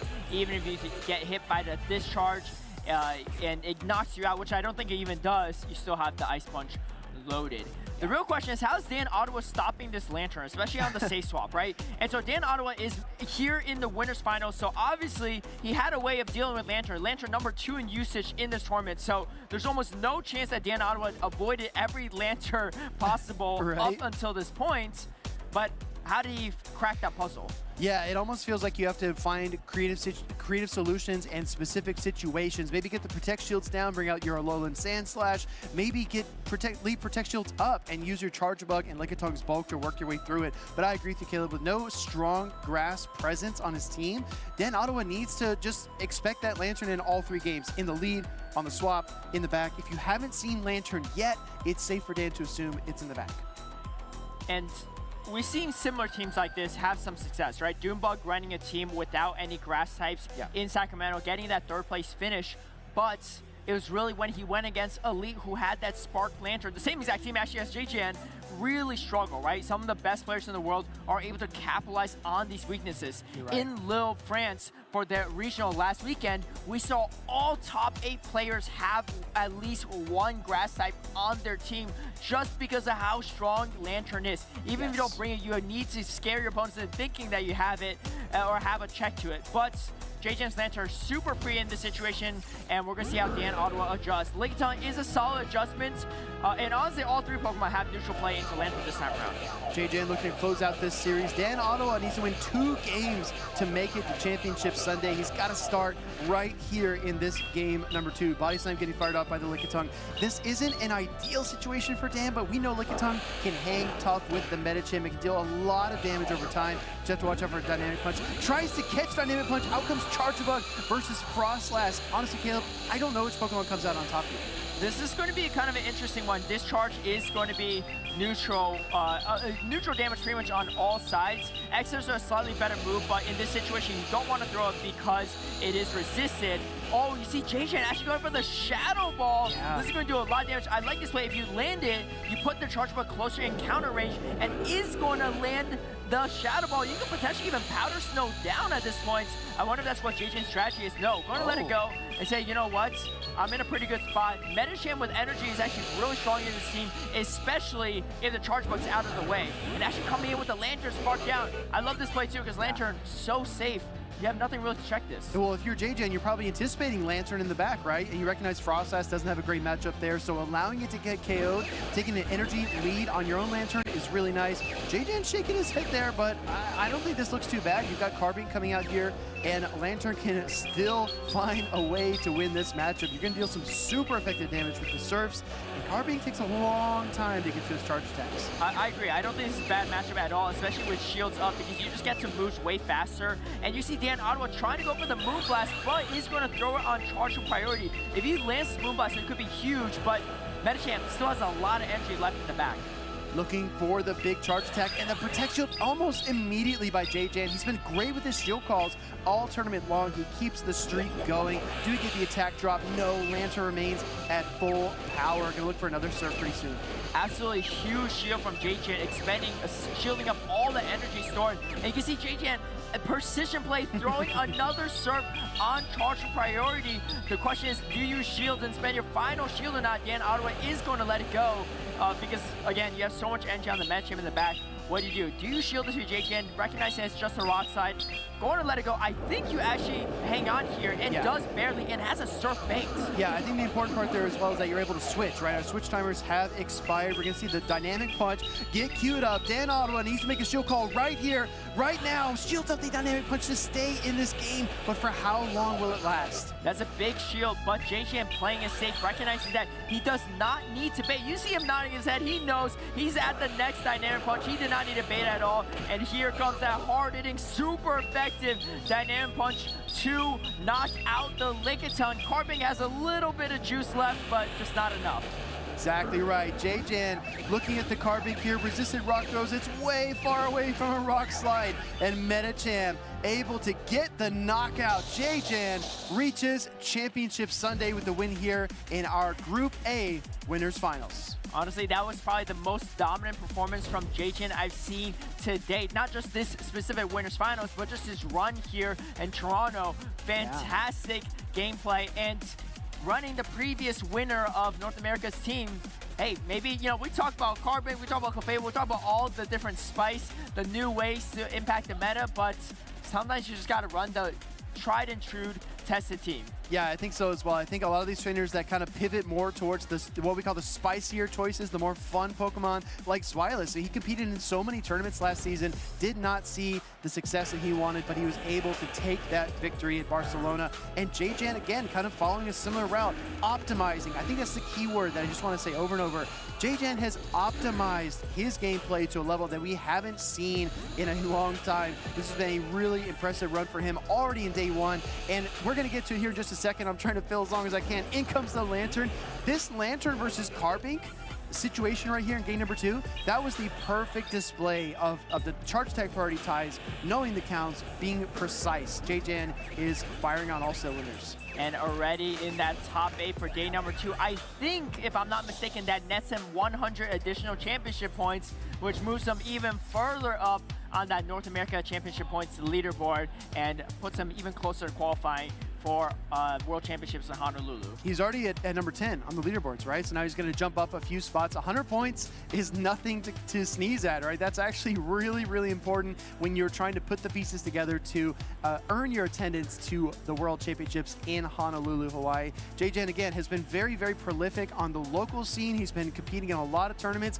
All that practice is definitely paying off, and I think it's really valuable because as Pokemon Go trainers, we don't get a lot of the bring 6, choose 3 format. I think that wherever you can get practice, you should value that. Definitely hit up your local tournaments and look for any if you can, because these local challenges and local cups are great practice, like you said, Speedy. And you know, if you have a team you want to run, say, hey, let me just run my local, see how it goes. And if it does well, maybe you can bring it to regional. I'm sure this might not be J-Jan's first time ever running Elite Sacramento Championship team. He probably ran it in a local tournament to get the reps in, to get the practice, so you know how it runs. Exactly right. I think when you choose a team and you run it, you can not only get a sense of how you want to play, you can get a sense of how other people are going to approach your team. That's so important for predicting leads, predicting swaps. J-Jan has done a really good job of that. But there's so many fun things to do in Pokemon Go and just in life in general, in the Pokemon universe. Let's take a look at other programs that are coming up on Twitch this week, October 30th to November 5th. I heard DeFi mention it. I'm going to skip to the very end of this list, that fourth rectangle there. Pokemon the First movie. If you shed a tear when Ash was caught between Mew and Mewtwo in their final battle, you weren't alone. I did too. I mean, I didn't even shed one. I shed a couple of tears, Speedy. I can't imagine you crying. I don't think it would ever happen. Yeah. I mean, I didn't really make it publicly known until now, but yeah, it was. There were some tender moments for sure. It's a throwback, and if you haven't seen the movie yet, perfect time to tune in for the first time ever. But I'm sure a lot of you have seen the movie before, are still gonna tune in because it's a lot of people's favorite movies. I believe I got a Mew card actually when I went to movie theaters back in the day. Yeah. Yeah, well, you didn't get one? Well, humble brag, you know? No, I didn't thought actually everyone got one. I watched, dude, I'm going to date myself really hard here. I watched it on VHS. Oh, so, okay. Yeah. But that being said, there's so much fun Pokemon content, no matter if you're watching the regional championship today or if you want to tune in later on in the week. And speaking of tuning in later, make sure to tune in for Championship Sunday. I have a good feeling about this bracket, Caleb. I really do. We've seen so many regional champions get knocked out of the tournament already in day one. This top 8 is going to be really, really fun to watch. I mean, you say you have a good feeling. I don't know what to feel because I don't know who's even going to make this top 8.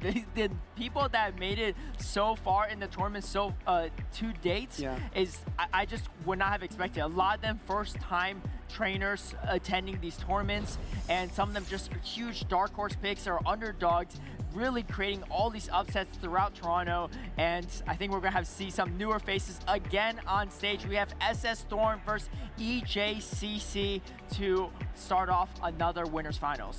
Yeah, I just want to take a quick moment to shout out here. I see our judge in the middle, Charles, having a good laugh there with our production team. Our judges have put in so much valuable work over this regionals season and seasons past. They definitely deserve a pat on the back, a handshake, a fist bump. Whenever you see your judging team, make sure to thank them for all the incredible work that they do to make sure that the best trainers are succeeding and that everyone is in a fair position to play. That being said, SS Thorn, we've seen the Shadow Dragonair, we've seen the Clefable. We're back, Caleb. We're getting more Clefable action. Meanwhile, EJCC has the Carbink, Shadow Alolan Sandslash, and a Shadow Venusaur. And looking at this matchup, Clefable, again, super strong into the entire team of EJCC outside of that Shadow Venusaur. If you're EJCC, I feel like you have to bring that Venusaur, but that just makes you way more predictable for SS Thorn to play around. SS Thorn very consistent with the plushie game as well. He's got a Clefairy and a Dragonair on the table there to rep his team. I'm really excited to see how that Pokemon is going to play. I think both the Dragon and Fairy combination is very powerful in the current meta. I think that Carbink, though, is still a concern. You still have to find ways around that Pokemon because it can just last so long in matchups. It can force switch timers to expire. It can definitely toss things up. You have 3 strong checks in Shadow Venusaur, Shadow Alolan Sandslash, Mandibuzz, and Shadow Dragonair. And let's see if SS Thorn's gonna bring it. And here we go, it's a Shadow Alolan Sandslash mirror matchup. And regardless, it looks like it's gonna be a Shadow Claw on EJCC side, whereas it's going to be, or no, maybe I have the other way around. Either way, SS Thorn with the Shadow Claw, yes. Which is slightly better in this matchup, but it really depends on if you land the Drill Run or not. So even if you have the Powder Snow variants, it's not the worst trade-off in this mirror matchup. Yeah, I think that oh my goodness, the Drill Run is the end-all be-all. We see a great Ice Punch bait by EJCC, but I do want to point out that the energy differential between those 2 charge attacks is so small that if you overcharge just a little bit too much, your opponent will catch up. EJCC knows he got the bait. He goes for the Drill Run here on the second interval. Does SS Thorn go for the Drill Run in return? And here, SS Thorn is going to charge up a little bit extra edge. You can see the Shadow Claw difference is starting to add up in this mirror matchup. Do we see another shield from EJCC? You really want that Venusaur on the Clefable. Going to give up switch advantage though. And now you can see as Shadow Thorn is trying to swap away. I love the strategy. Draw out the Venusaur so that your Clefable is so free in the back. I'm telling you, we've seen a lot of notable names, right? We've seen the Magic Masons, we've seen the Out of Pockets, we've seen Onion Frank. Trainers like SS Thorn are going to be names that you need to keep in your mind. We see the the Ice Punch get fired off here by the Metagame. Does not strip away the Protect Shield from EJCC. Lets it through onto the Venusaur. Yeah, I think maybe the better play is to throw the Psychic because you don't get to another Ice Punch either way. However, you're still in a very commanding position if you're SS Thorn. SS Thorn waiting out the switch timer because you know that you don't want to get your Alolan Sandslash locked into Dimension too long. However, this Venusaur trying to get to the frenzy, but got a little greedy there, not able to get to it. And now you have a full Drill Run coming in. EJCC not loving this, maybe predicting Clefable back, and I think that prediction is going to be accurate. You can see SS Thorn trying to swap there, and here comes that Clefable. You need to land a Psychic, maybe get a debuff, and then some more to take this out, but this is a hard fairy to take out. I almost wonder, and this is, we'll talk about this later, but I almost wonder if SS Thorn should have let the Frenzy Plant through onto his Shadow Alolan Sandslash, because now Clefable's trying to outpace the Metagame. It's going to be really tough to do this. You have to get to 2 Meteor Mashes, and meanwhile, EJCC is closing in on that second Psychic. He throws up his final Protect Shield. Clefable trying to outpace. It's going to be a really close race, but here comes Metagame with the double Psychics. I think you're right. It actually might be a blessing in disguise. The Frenzy Plant not taking out the Alolan Sandslash, allowing EJCC to get a little bit more energy. But no, here comes the Ice Punch, and it looks like SS Thorn is still able to close out this first game. I'm telling you, when Plan A doesn't work, SS Thorn goes to Plan B. When Plan B isn't there, Plan C just shows up out of nowhere. One Shadow Claw short of the Ice Punch, and that's all he needs to win that game number 1. I almost forgot. That was like a jump scare. I didn't think Sandslash still had the gas left in the tank. Yeah, I think it's a jump scare for everyone. I don't even know if SS Thorn remember how much energy there was, but impeccable plays in game number 1. Even after shielding the Ice Punch bait, double resisted Ice Punch baits, SS Thorn stayed calm and collected, and then swapped out the moment the Metagame came in, baiting out the Venusaur, the perfect bait out play to allow for this Shadow Call down. Let's take a look here too. Oh yeah, I guess we don't see the full Shadow Call down, but this pivotal end game situation, just barely getting to the Ice Punch. Yeah, again, trying to visualize win conditions. These trainers are taking these mental snapshots shots several times throughout the game, probably during a shield call or during a charge attack animation. They're thinking, how is this going to go forward? How is this game going to end? And I think that SS Thor took that secondary win condition, knowing he was just one Shadow Claw away, and that's what he needed to do to win that game number 1. Now, speaking of what you need to do, what's it going to take for EJCC to win this series? I don't know what it's going to take for anyone to beat this Clefable, but it is looking strong. You even see the Clefairy and the Dragonair plush on the side of SS Thorn came ready to go. Yeah. I mean, that's a strong pairing in itself, but even the Shadow Alolan Sandslash, a Steel type, you would think Steel is good in the Fairy, but with only Powder Snow, Ice Punch, and Drill Run for your damage, and being also that Ice typing, you're not in the best spot. In fact, you can even lose to Clefable because it's doing neutral damage with a Meteor Mash, and you're only throwing neutral damage back. All right, game number 1, we start with the Shadow Alolan Sandslash Mirror. We are back in the same situation here, game number 2. Again, Shadow Claw from SS Thorn dealing a little more fast attack pressure. Meanwhile, EJCC's Powder Snows are just kind of bouncing off the Steel and Ice type. This is an interesting adjustment on EJCC, choosing not to bring the Venusaur, and SS Thorn choosing not to bring the Clefable. I don't know what I'm seeing. I think both trainers trying to out-predict each other, but looks like neither of them making the correct prediction, and so that Mana Bus actually going to be in a really tough spot against the Lantern in the back end. 2 for 2 here on the opening matchups. EJCC has gotten the bait there with the Ice Punch, goes for the double bait here against SS Thorn, and he takes it. That final Protect Shield is already spent. Caleb, we're only like 30 seconds into this game number 2, and all the shields are down for SS Thorn. This is such an uncomfortable matchup if you're playing it for both trainers, because you really don't want to take the super effective Drill Run, and EJCC still letting it go. Very interesting play to bait the Ice Punch twice, but still not decide to shield and try to maintain switch advantage. Just like game number 1, we see the instant pivot out by SS Thorn. This time, Metachamp comes out to meet his opponent. Very bold, I must say, from EJCC to not send out the Lantern after seeing the... I thought he had... Oh, excuse me, I got a little tied up there. I was expecting the Venusaur, but anyway, we've got a Metachamp mirror match going on here. Let's see if we get it. A Psychic Defense Fall. Again, SS Thorn out of Protect Shields. And it looked like SS Thorn, I think, threw an Ice Punch before the Psychic is reached, if I'm not mistaken.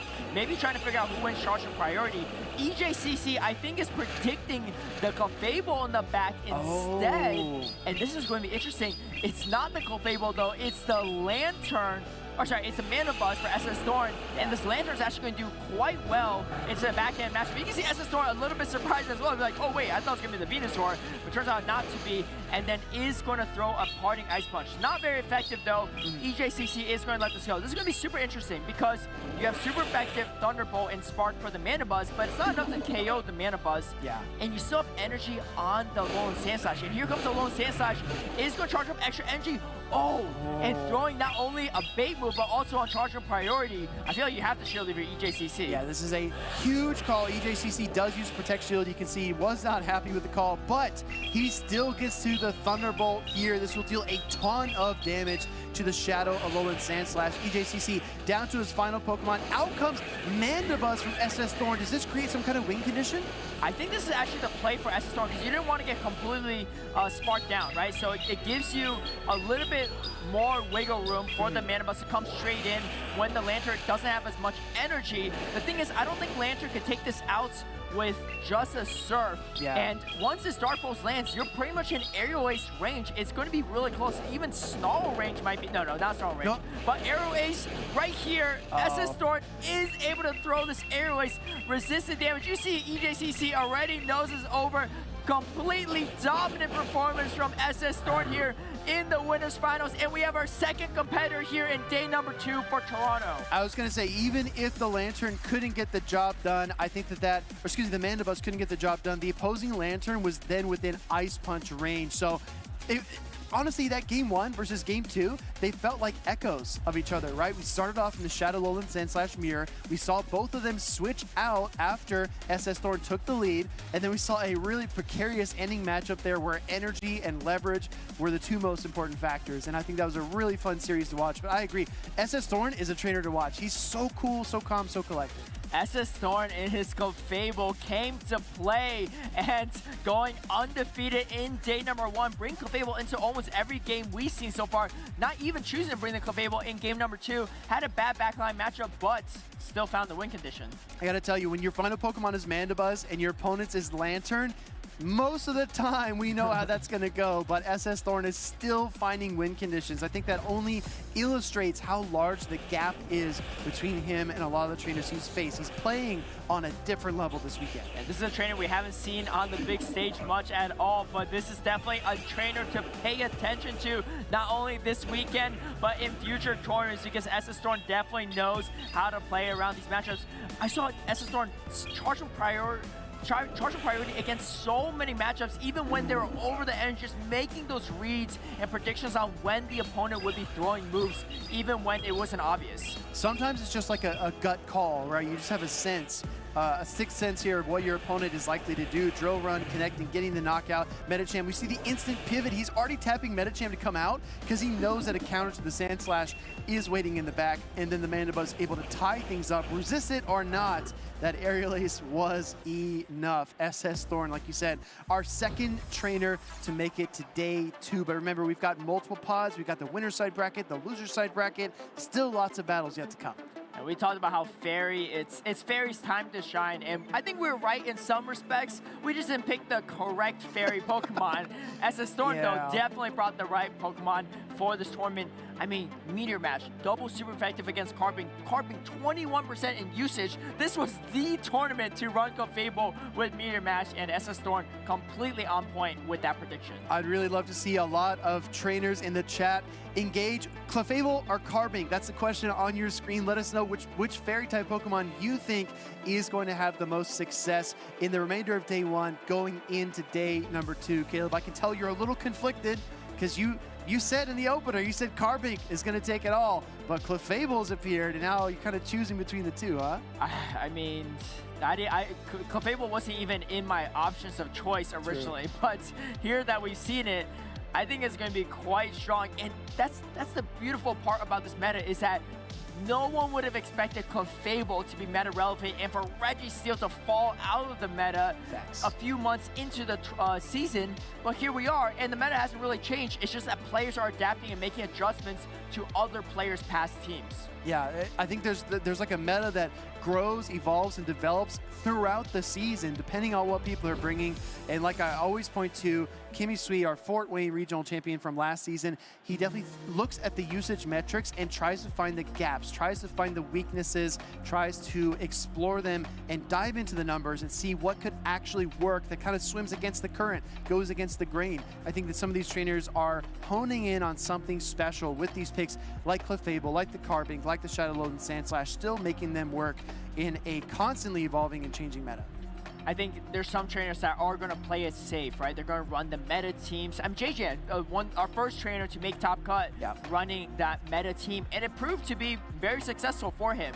However, you got other trainers like SS Thorn stepping a little bit outside the norm, being adventurous, trying to find that creative pick, and able to find success there as well. I'm sure the two of them will face off sometime tomorrow in day number 2. I'm really excited to see how that one plays out. I think every trainer has an item they love to collect, whether it's from raids, Pokestops, or any other kind of interaction. I know XL Rare Candy is on a lot of trainers' minds, but that boy Jay's favorite item is an Elite TM. He says he's used over 10 of them in order to change his Pokemon's charge or fast attacks. I gotta admit, Caleb, a lot of the times on Community Day when we do the research, I get stuck on the Power Pokemon Up task, and I just don't do it, and then I end up using an Elite TM as well. So that boy Jay, I feel you on that.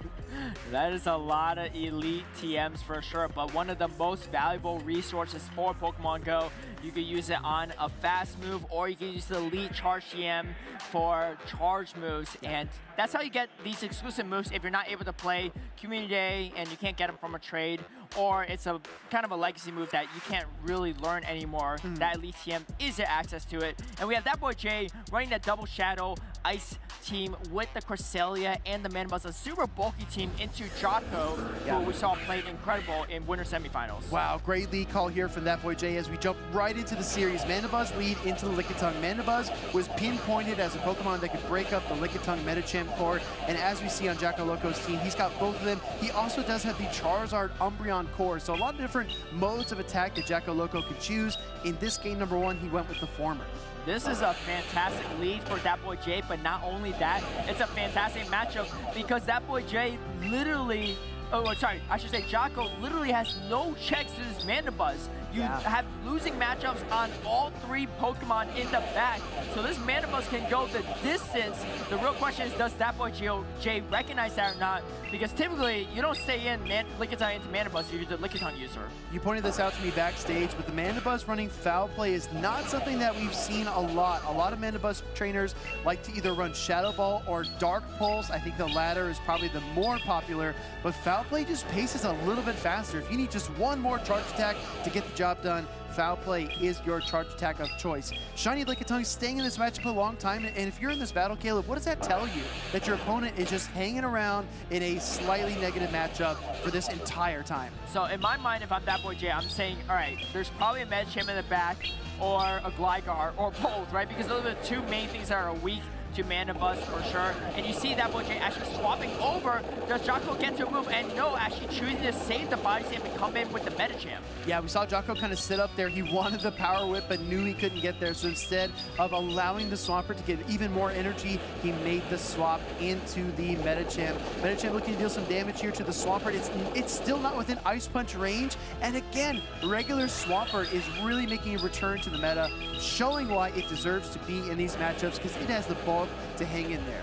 And able to hang in against one of the bulkiest fighting Pokemon in the meta. You can see Jocko going for the Psychic, recognizing that Ice Punch is not enough to knock out. Do you shield your Dapo J, letting it go, maybe expecting the Ice Punch, and now comes in with his own Medicham showing all 3 Pokemon. This is a little bit tough, right? Because the Medicham has just a little bit too much HP for Jocko, and if you're looking to land a Dynamic Punch or an Ice Punch, you know it's outside of KO range if you're that boy J. So that boy J looking for a big charge attack here. I think Dynamic Punch does slightly more, but he's trying to gather as much energy as he can. And the swap into the Lickitung. Jacko Loco catches a counter on the way in and gets knocked out. Such a risky swap because you can be swapping in the middle of a fast move, and that is not a good spot because it doesn't allow you to make that combo play that he was going for. Jocko going for the Ice Punch. It is not over yet. You still have the Gligar, which has a positive matchup against the Medicham. Medicham has a decent amount of energy though.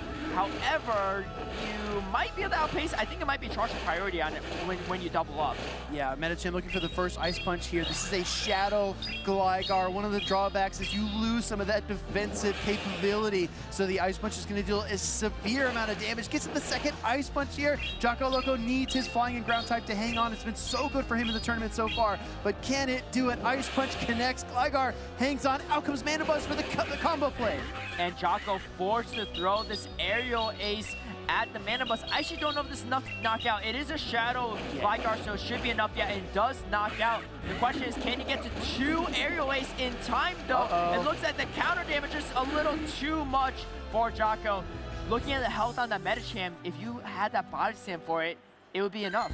If you had the body slam or if you were just one wing attack ahead, I think Jocko Loco had a chance to close out that game. Honestly, that game in itself gave me flashbacks to the Leo Grand Finals. So many of those matches came down to just one fast attack on either side. That game could have swung either direction, and now we see the swap into the Swampert again.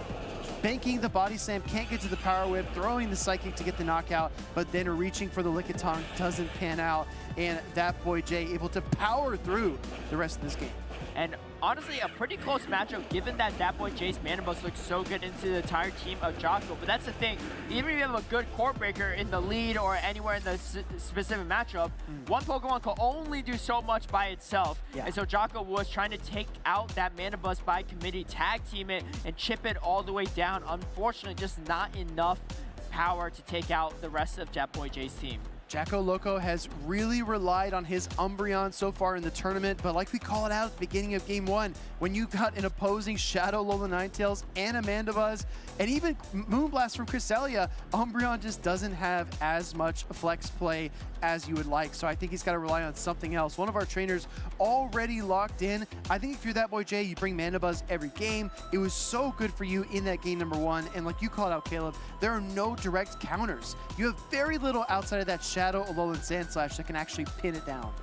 And as a reminder too, this is that boy Jay's first ever championship tournament for Pokemon Go. So again, a new face on the competitive circuits, but not a new face in leaderboards. It has been #1 in Go Battle League on the leaderboards before. Definitely an experienced trainer in the grassroots scene as well, knows PvP, but first time competitor in the championship series, and you love to see it, because these new faces and names are making history. And here we go. That boy Jay actually hasn't lost a single battle all day. Let's see if he can keep the streak going. But Jocko definitely wants to stop that streak, and this is going to be a fantastic lead for Jocko. Yeah, I got to tell you, this is probably the one Pokemon that boy Jay did not want to see in the lead here. We see a pivot in terms of strategy from Jocko Loco. He knows he needs to change things up. Gonna allow the Future Sight through. This is still resisted damage, as the Shadow Alolan Sandslash is a steel type, but he's got a Charizard and a Lickitung in the back. Nice one-turn wait to get off the drill route. And that Future Sight actually has some play into Charizard. Usually you have Moonblast and Grass Knot as your moves on Cresselia, meaning that Charizard completely walls it off. But Future Sight makes Charizard even have to shield potential situations. And you can see that boy Jake going for another Future Sight, enforcing a shield in this matchup. Again, Future Sight being a harder hitting move than Moonblast and Grass Knot gives that boy Jay some avenues of ways to flip this matchup. And down the stretch, that's a really tough protection for Jocko Loco, because he has his Shadow Charizard in the back. We know that Pokemon can't absorb many charge attacks. It has a tough time hanging in matchups, and not having a protection advantage makes things even more difficult.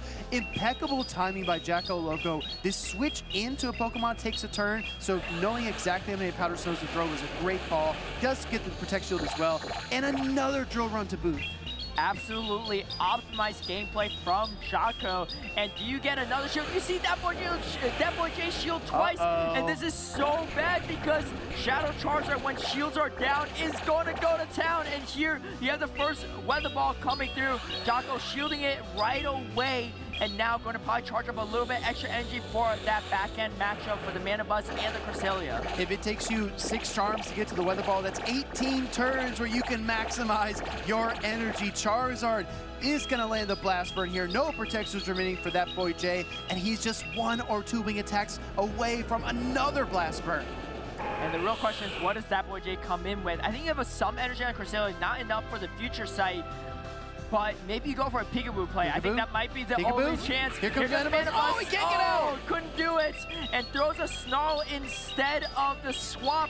And now you get a hard-hitting Blast Burn to connect on the Mana Buzz, over half of its health. And you still have a full health Lickitung in the back. Not only on top of that, trying to catch a move, not able to catch a move and get a simultaneous knockout. And here you have the Mana Buzz, but even Mana Buzz is going to struggle against Lickitung at this much health left. I was going to say, let's call this the revenge of Lickitung. It has a real... Oh my gosh! Jocko says, anything you can do, I can do as well. Switches into that Shadow Alolan Sandslash to soak the foul play. And any glimpse of light there for that boy Jay just got snuffed out. You can see Jocko even smiling a little bit. Not a necessary catch, but you know what? You want to get back in the game. You want a little confidence. That is definitely the way to do it. Insult to injury for that boy Jay. That boy Jay does take his first loss on the day in Toronto. And now we're even up 1-1 with 1 game to go in this winners finals. Winner will make day number 2, so there's a lot to fight for. Yeah, really, really well played there by Jocko again. I agree with you, Caleb. Totally unnecessary catch, but a lot of this does come down to mind games, right? You want to make your opponent feel that the gap between the two of you was huge. You want them to feel like they're playing at a disadvantage. And when you can kind of, play around and make a catch like that and kind of widen the gap even further, it can definitely get into some opponents' heads. It make them feel less confident going into the next matchup. And again, the failed catch here. You might argue you could have thrown the Grass Knot, but then you just get licked down by the Lickitung. So right here, turning Mana Buzz basically to a ghost type. We don't even see it.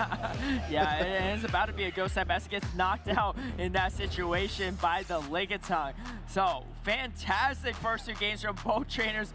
Very curious to see how this plays out. The first loss that boy Jay has taken on the day apparently too, so that's quite the run for that boy Jay so far, regardless of how this matchup ends up.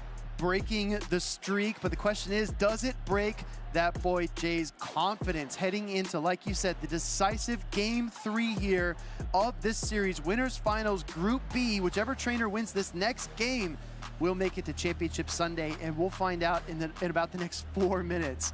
We don't have to wait very long. No, we do not. I can totally see why that boy Jay's bringing that Mana Bus into every single game, because really, if you look at the team of Jocko, there's really no checks. You got a Alolan Sandslash, which kind of a tricky one to bring too, with in a Metacham meta, as well as a Swampert on the side of that boy Jay. Umbreon's not bad.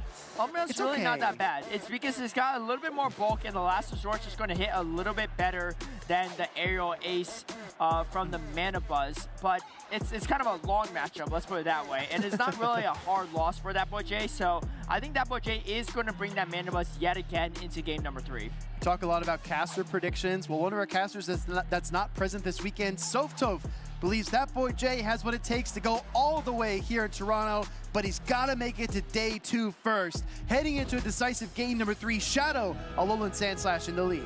We saw this in the previous set of battles, and we're going to see it again here, and it looks like it's going to be one with Powder Snow, one without yet again. That boy Jay with the Shadow Call variant, whereas Jocko running the Powder Snow variants.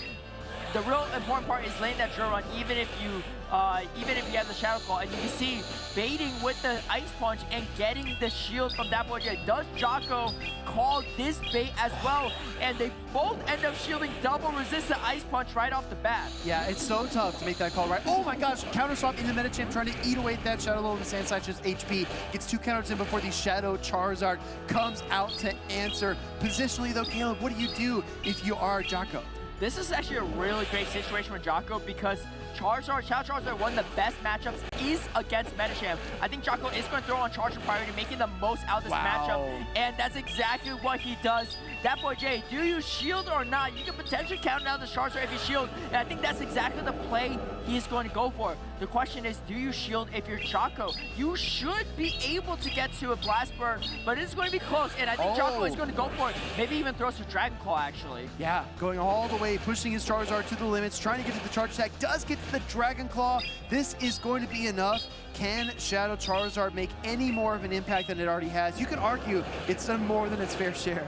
And here's the thing, Jocko's going to want the switch advantage. Oh, actually coming in with Swampert, but getting hit by the Dragon Claw. This is huge for Jocko. This extra energy is massive. I thought that boy was going to come with a Alolan Sandslash and Shadow Claw all the way down. Now comes in for the combo play, and here comes the drill run. Wow. You don't usually see this a lot, but with the energy loaded, this is still going to hit super hard for neutral, and you still have a bulky full health Lickitung in the back. Yeah, I think Jocko is just emptying all of his stored energy, all of his resources. Here comes the Hydro Cannon from the Swampert. This will be more than enough to KO, but like you said, there is a bulky, healthy, shiny Lickitung waiting to come out, and there it is. And not only that, you're faced off against a Shadow Claw Sandslash, which is not where you want to be if you're the Sandslash user, because it is double super effective fast as you're throwing. However, that boy Jay did have some residual energy on the Alolan Sandslash, so this matchup might be closer than expected. Both trainers have Pokemon in the back they can potentially use to catch charge moves. I think it's a little less likely for Jay, right? Because I don't think his switch timer is quite ready yet. Body Slam will connect. Obviously, no Protect Shields left in play. Shadow Charizard almost available for Jocko. On another Body Slam coming through here from Jay. His win conditions are dwindling. Yeah, dwindling very quick by every single lick that is coming through. Just enough to hang on. And he goes for a drill run catch again. Jocko just completely flexing on his opponents there. I don't know if that was necessary either, but making the calculated play, knowing that that boy Jay has to throw at that moment in time. Otherwise, he gets knocked out from the lick. That boy Jay not able to swap out himself because switch time was not up yet. And Jocko able to finish off the Alolan Sandslash and the Swampert with the Lickitung. Jocko 2-1 against that boy Jay in the winners finals. 2 incredible catches to close it out. And what a performance from Jocko on day number 1. Absolutely insane plays by Jocko Loco, his namesake, right? Moonwalking into day number 2 with those 2 inspired catches. Again, if you want to send a message to your opponent, if you want to add an exclamation point at the end of that sentence, that's the way to do it. Jocko Loco, the other SS is another trainer that we need to watch as well. These 2 trainers that we haven't seen compete yet are stars in the making. And I love it. Every time Jocko made one of those catches, he had a little smirk, right? He knew what he did. He knew what he pulled off was impressive. Sometimes maybe not necessary, but to ensure the win was crucial. I think that last catch actually on the Charizard, I will say, is necessary because 2 drill run would have been enough to knock out the Lickitung. However, you know, making that play, knowing that Boy J had to throw at that moment in time was the perfect read and adjustment he needed to come back from an early loss in that first game. This is probably my favorite series of the weekend so far. Let's take a look back as that Boy J loses the Swampert to that psychic damage. Jocko Loco landing that last minute aerial ace, and then right here, that Boy J finding the win conditions through those resistant counters. And able to get a win, an early win there. But Jocko Loco not discouraged, still fighting all the way through with on the backs of that Shadow Charizard. I think was a great adjustment for him. And you can see the Lickitung able to lick down. Honestly, Lickitung I think was Jocko Loco's real MVP in all 3 games, really providing a lot of bulk and utility in these matchups. And the combo play of the Alolan Sandslash was huge, taking out a huge chunk of that Swampert's health and then catching that drill run after the fact. And here, Jocko Loco able to finish off the Alolan Sandslash with the Lickitung. Yeah, like you said, I feel like the catch there in that game number 3 was probably the most important catch, but I do think that on your first loss of the day for that Boy J, you lose that game and your opponent also makes a totally gnarly catch on your charge attack. I definitely think Loco is sending a message, right? He said, I'm here, I'm competitive, I can stand toe-to-toe with anybody at the tournament today, and he actually gets the 2-1 victory to move on to day 2.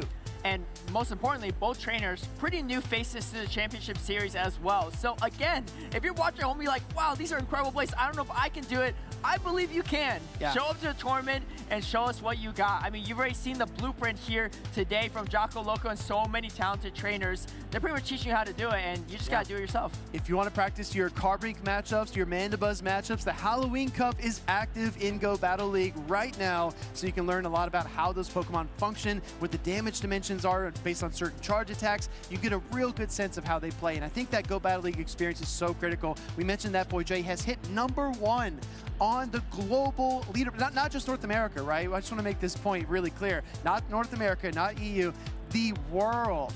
#1 in the world, and I think his team prediction calls were great, and then his opponent, Jocko Loco, came in and just totally disrupted all that. Says, I don't care how good your team prediction skills are, my skill ceiling is going to be higher today. Very excited to see Jocko Loco play out in day number 2. It is not over for that Boy J yet, though. This is a double elimination format, which means that Boy J will be waiting in the losers finals for his opponent. If he wins that, he also makes it further into the tournament and has a chance to still win it all. Wait. So you're telling me there's a potential for a rematch? There is a potential for a rematch, and honestly, I don't know if you want a rematch with that Boy J after how that one ended up. But at the same time, everyone here is competitive, and if I was him, I would say, you know what, I want a rematch. I want to do things a little differently and get some redemption. Well, where there is light, there is also shadow. Let's go ahead and take a look at the difference between Purified and Shadow Pokemon in Pokemon Go PvP.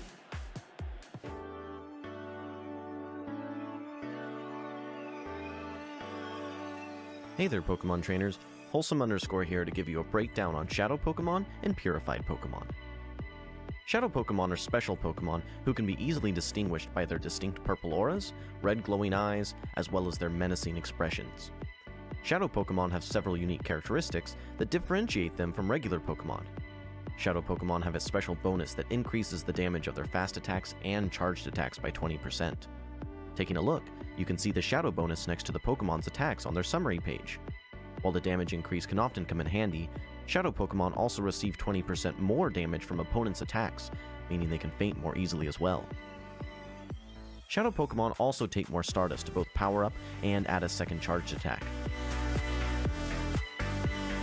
Additionally, Shadows also learn the exclusive charged attack Frustration, a high-energy, low-damage normal-type attack that can only be removed by a charged TM during Team Go Rocket Takeover events.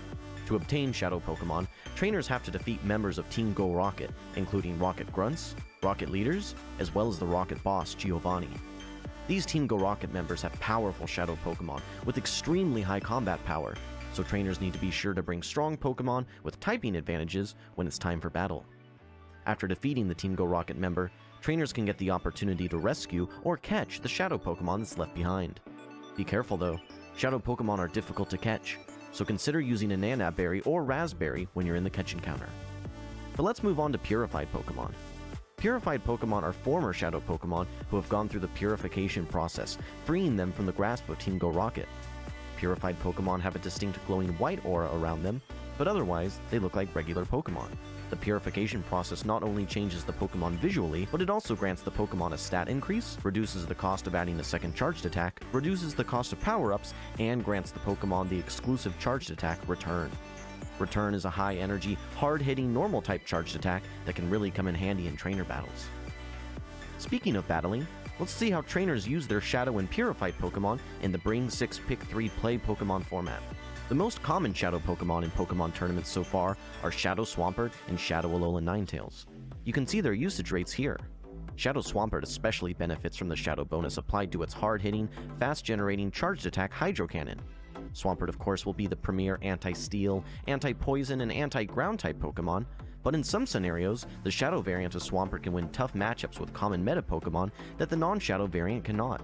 In fact, Shadow Swampert can knock out both Trevenant and Noctowl with 2 Hydro Cannons, whereas the non-Shadow Swampert needs 3 Hydro Cannons to secure the knockout.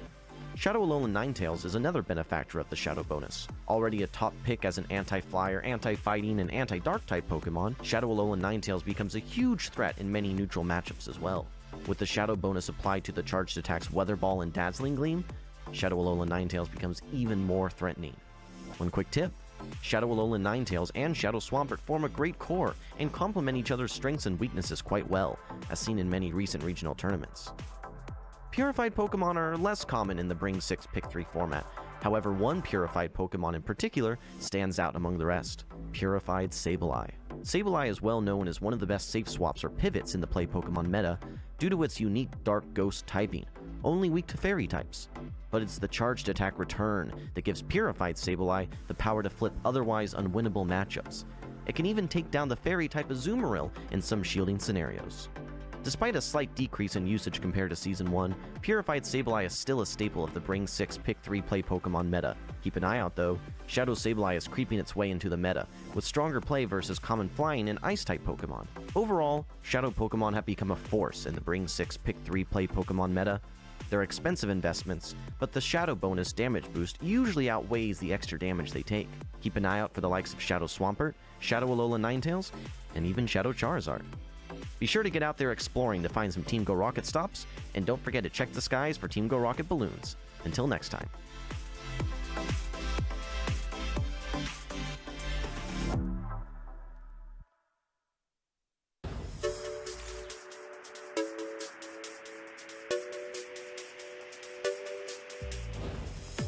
Well, this is actually my first regional, so I didn't actually prepare that much. But I thought, I watched some YouTube videos, went on Reddit, read about other people's experiences, and I have a whole cheering squad here, so, I think I go and meet with them after my games to get a little bit more energy, but yeah, that's basically it. Obviously have a good sleep, like an 8-hour sleep, and then have a good breakfast too next day. And then I think you should be good for a long day of Pokemon. If it's this tournament, I don't sleep. I toss and turn on a bed all night and just keep thinking, is my team ready to go? Have I done everything possible to be ready? And I just come in here and play free and play to what I think I can do. And as long as I do that, I have no regrets and I can go home at the end of the day happy. Yeah, I think it's really important to make sure that you've got energy to compete throughout the day. That means eating a healthy breakfast. That means getting close to 8 hours of sleep, and just being in a good headspace for the tournament. Don't be afraid to give yourself breaks between rounds to do things like listen to music or enjoy fresh air outside the venue. I think it's really just about making sure that your body and mind are ready for a long day of tough competition. I, first of all, make sure that I get a full night's of rest if I can. Although I know sometimes we end up staying up late to test and make sure our decks are fine. Trying to eat some breakfast ahead of time and really mentally reset, make sure you're ready for a long day and taking one game at a time.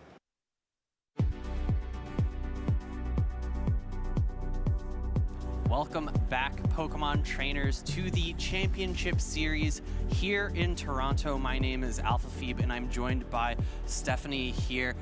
We've had a long day of Pokemon. Are you ready for some more action?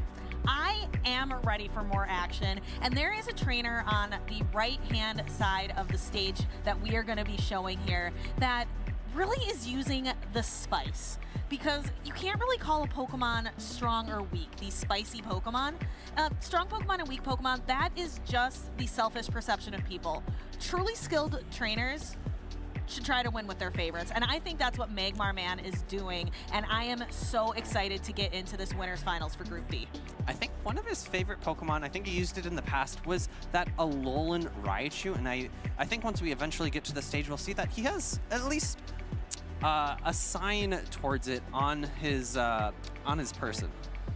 Yes, I am very much looking forward to getting down to the stage. Our trainers are putting on their headsets and getting ready to go. And I am very much looking forward to getting into their teams. Magmar Man 26, again, showing us how truly skilled trainers win with their favorites. We have a Mantine, Lurantis, Shadow Swampert, Registeel, Shadow Kanto Ninetales, and a Molga.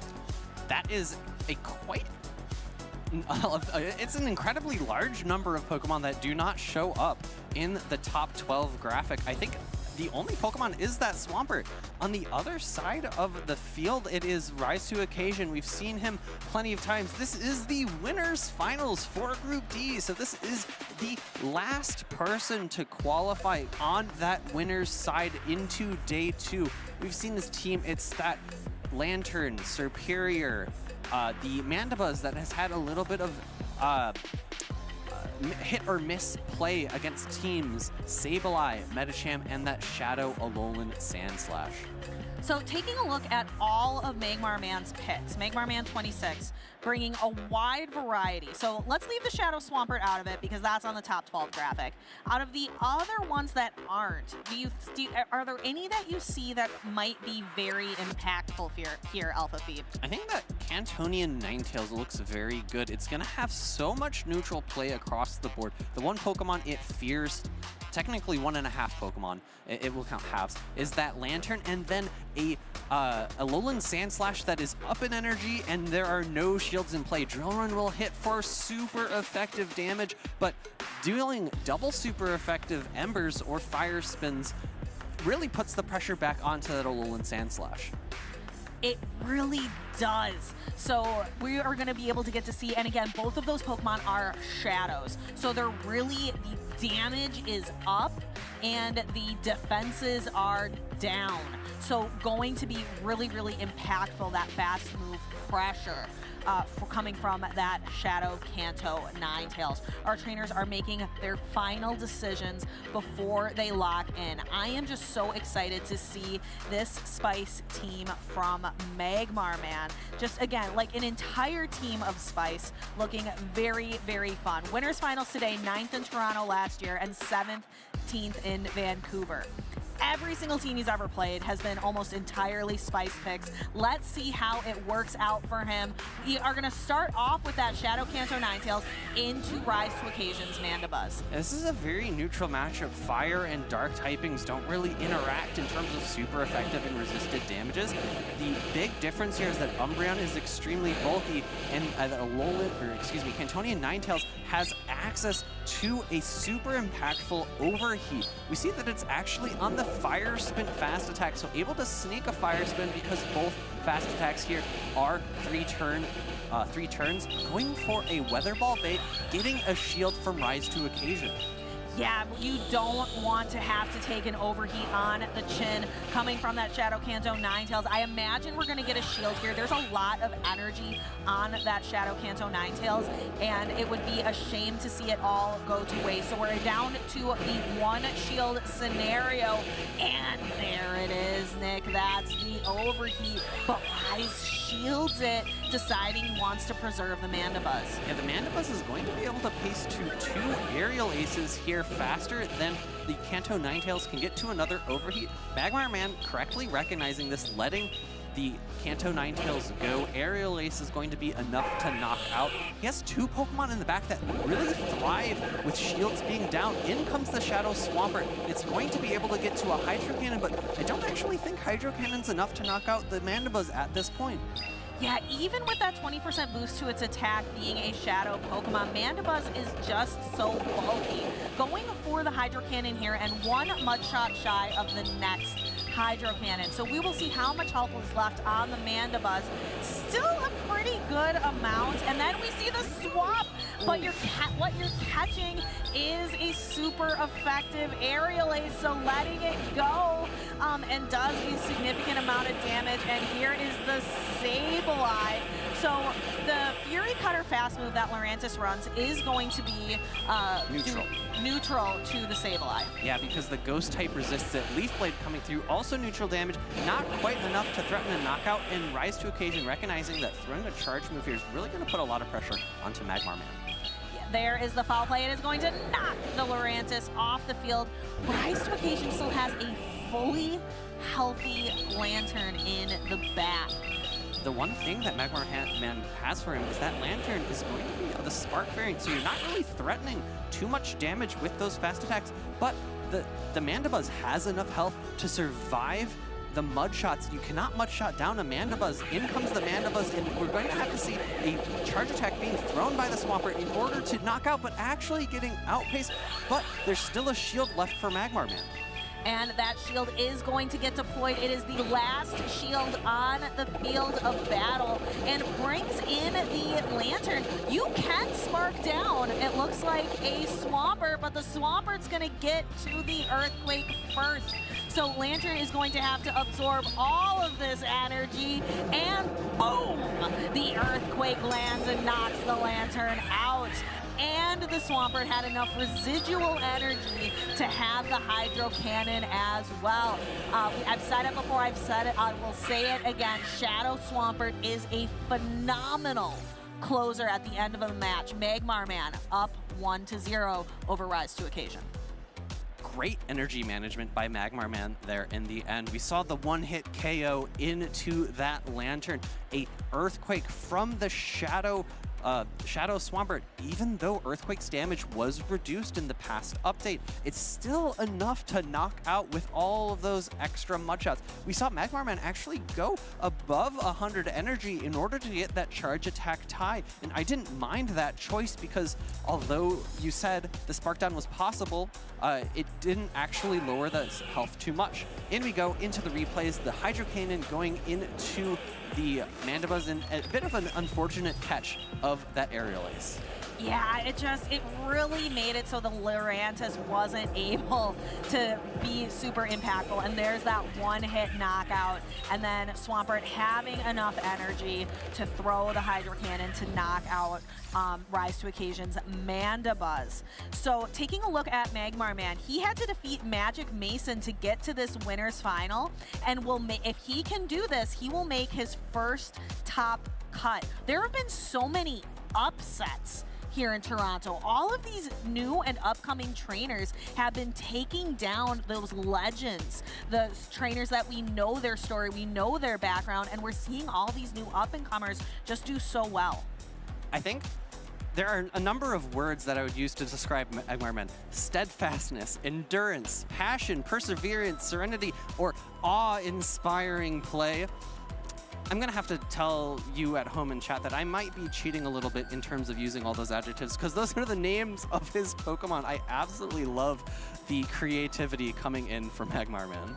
Yes, those are great. That's a great way. So every time you lock in your Pokemon, you are seeing those inspirational words. That's a great trick. So we will have to see how that plays out. We have a Sableye on the field of battle against a very opposing looking Shadow Swampert. And it's 2 games in a row that Rise to Occasion has left the Superior in the pack, and it's a bit curious. I guess Superior versus Mantine is probably not a matchup that you want to see as Rise to Occasion, but the other matchups, I guess Kanto Ninetales and Registeel as well, really force it to the bench.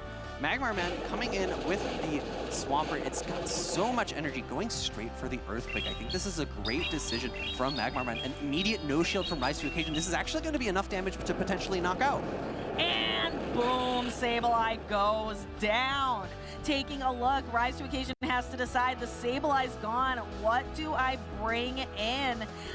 Brings in the Metacham, where the Metacham's going to have to deal with this Swampert. Metacham would rather have to deal with that Registeel that Magmar Man has lurking in the background. Yeah, and the Swampert's at 2 Hydro Cannons right now. Could have actually gone for another Earthquake, which would have snuck through. Instead, the much safer play of going for the double Hydro Cannon. A shield comes up from Rise to Occasion. He cannot let his Metacham go. And now Magmar Man's able to get the alignment he needs. He sees the Metacham that has that fighting charge attack, so I have to imagine he comes in with the Kanto Ninetales. The Registeel's going to line up against that Mandibuzz in the back, and I think Magmar Man's looking in a very dominating position right now. Yeah, the Shadow Kanto Ninetales with the Fire Spin, gets 1 Fire Spin before the charge move comes through. Dynamic Punch takes a big chunk out of that Ninetales, but Ninetales is going to pace very quickly to that Weather Ball, and it is caught on the Mandibuzz. So Mandibuzz is very bulky, can take a ton of these Weather Balls, absolutely no problem. Looks like trying to get a little bit of energy on the Ninetales, banks a Weather Ball before bringing in the Registeel, and it is going to be an uphill battle for this Mandibuzz. Registeel is going to have access to that charge move of Zap Cannon, which has a very high chance of not just being super effective damage against the Mandibuzz, but also decreasing its attack stat. One might say it has a 100% chance of being super effective against a Mandibuzz. But only about a 66% chance of decreasing its attack stat. Of course, of course. So I want to call out, Magmar Man had made a really heads-up play. Instead of switching out immediately with that Kanto Ninetales, recognizing the strength of having a charge attack save, because Ninetales is able to win against so many charge attack priorities, and at this point, an Ice Punch bait, great call from Rise, recognizing that his win condition is to not allow this Registeel to get to a charge attack. Magmar Man needs to pace to a Zap Cannon before it gets KO'd, and it actually looks like a Focus Blast is reached. This is more than enough to knock out. Rise to Occasion, recognizing that this is going to be game over. Shielding up this Focus Blast means that there's no shield remaining for the Kanto Ninetales.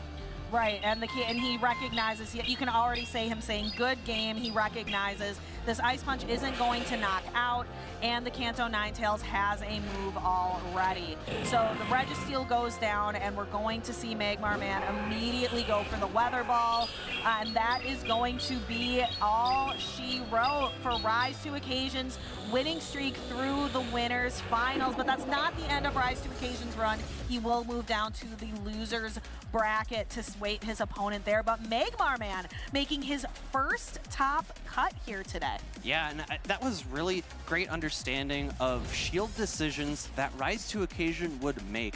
I love going straight for the Earthquake into that Sableye, recognizing that 1 Hydro Cannon's not going to knock out, so I think Rise is maybe not going to shield, throwing that heavier hitting Earthquake, able to get that 1-hit KO, and then he could have even, into the Metacham, thrown the Earthquake. There was a no shield from Rise, but I think much safer, going for 2 Hydro Cannons, expecting at least 1 shield to come up, and putting himself in such a strong position, even no shielding a Dynamic Punch coming into that Kanto Ninetales, recognizing how bulky it is, and it's able to withstand that attack. It is. Let's go ahead and take a look at some of those plays one more time as we take a look at Magmar Man's win through this series. There's the Hydro Cannon knocking out the Sableye in the first game. The Swampert, an amazing closer. We see it right there with that 1-hit knockout. And then we have the Hydro Cannon sweeping away the Mandibuzz to secure game 1. Yeah, and you can see Magmarman there saying that was close at the end of the game because each of these battles was extremely close. Hydra Cannon shielded into the Metachamp. Metachamp able to get the farm all the way down, but it still wasn't quite enough. The energy that Magmarman banked, able to win charge attack priority against Metachamp in the end, meant that even if Rise to Occasion had stored a charge attack there, it wouldn't have mattered. Again, it is so good to see trainers bring the spice, bring their favorites. It really shows those truly skilled trainers. And we've seen so many of them, so many upsets. Wadaj actually has been knocked out of the tournament. This is the first time in 8 months that Wadaj has not, made top cut, has not won. So that is quite the upset. Siege Wireless getting knocked out of the tournament, Inadeq wins. Again, all of these really big names are just going to be in the audience for day 2. Yeah, it's actually very, very stunning. And, I think another thing to point out is that Magmarman has knocked out so many others. Like we said before those battles, he was able to knock out, I'm sorry, I'm forgetting who it was. Do you recall? I don't. I think maybe it was Hot Pocket or no, Magic Mason. And like being able to add these names to your resume of people that you've knocked out of winners bracket is just really impactful, and just a huge congratulations to him to make for his first time of making day number 2 with 5 Pokemon on his team that aren't in the top 12. That's just incredible. But that Shadow Swampert was very impactful. Being able to close out that first game was incredible. Yeah, and it looks like we have upcoming some people from the Canadian region, but what's up? We actually have some tweets to go through first. Okay. And then we're going to take a look at a couple of Canadians that are getting ready on the stage. But let's give them a second and take a look at some tweets. Look at how cute Gabby and Jake are. Melanie saying, I don't know if this is intentional, but Gabby Snyder and Major Bowman wearing matching Halloween sweaters is very wholesome and adorable, and I cannot help but agree. I would have to imagine that it was intentional, but that's just my guess. Intentional or not, wholesome and adorable is truly correct. Oh my goodness, Nick Spencer. The best boy is also the best pumpkin. Happy Halloween. That is so cute. That is such a fun cutout. There are so many official cutouts that you can get from the Pokemon website. Oh my goodness, that's so good. Yeah, and we see another one here, Alex Reyes with that Gengar. I have to say I'm a big fan of Gengar myself. Happy Halloween, Pokemon fam.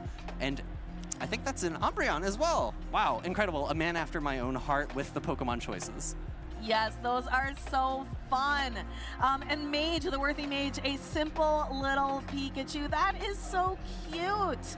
We love seeing all of these artistic skills. Be sure if you are out there carving pumpkins like we have been. I got my Fuecoco pumpkin done. I think your Screamtail pumpkin is all wrapped up.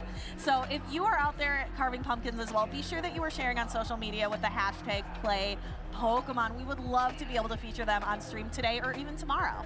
Yeah, and Screamtail, not quite a Pokemon that's made it to Pokemon Go yet, but I am very excited for when it eventually does. Yeah, we have we have Jigglypuff, but Screamtail, it's from the distant past, a Paradox Pokemon. So loving that from the Paldea region. Something else that I am really loving is all of the Canadian representation today. The Canadians are coming out in full force and making these top cuts, and we have a very good matchup here in the Group A Losers Finals. So let's go ahead and head to the stage and go ahead and take a look at what these Canadians have in store.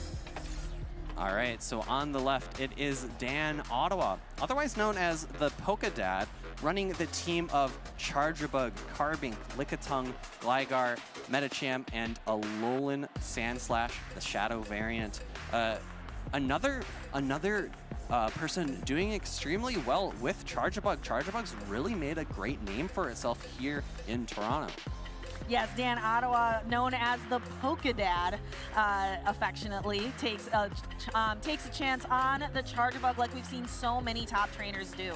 On the other side of the table, we have 6'10 Hero, who is from Yokohama, Japan, actually, where we had Worlds last year, running that Carbank, as well as Metacham, Superior, regular Swampert, Frostlass, and Mandibuzz, having a Ghost and a Dark type on the team. Very appropriate for spooky season. Yes, very spooky indeed. And I do have to say, it's another time that we're seeing a bit of a Carbink mirror. It'll be very curious to see if the two match up against each other. It won't be quite as bad as, say, like a Bastiodon mirror, because although they are both rock types, they aren't sub-steel types, so they're not resisting each other's fast attacks, and also something like Moonblast would be able to do a lot of good neutral damage.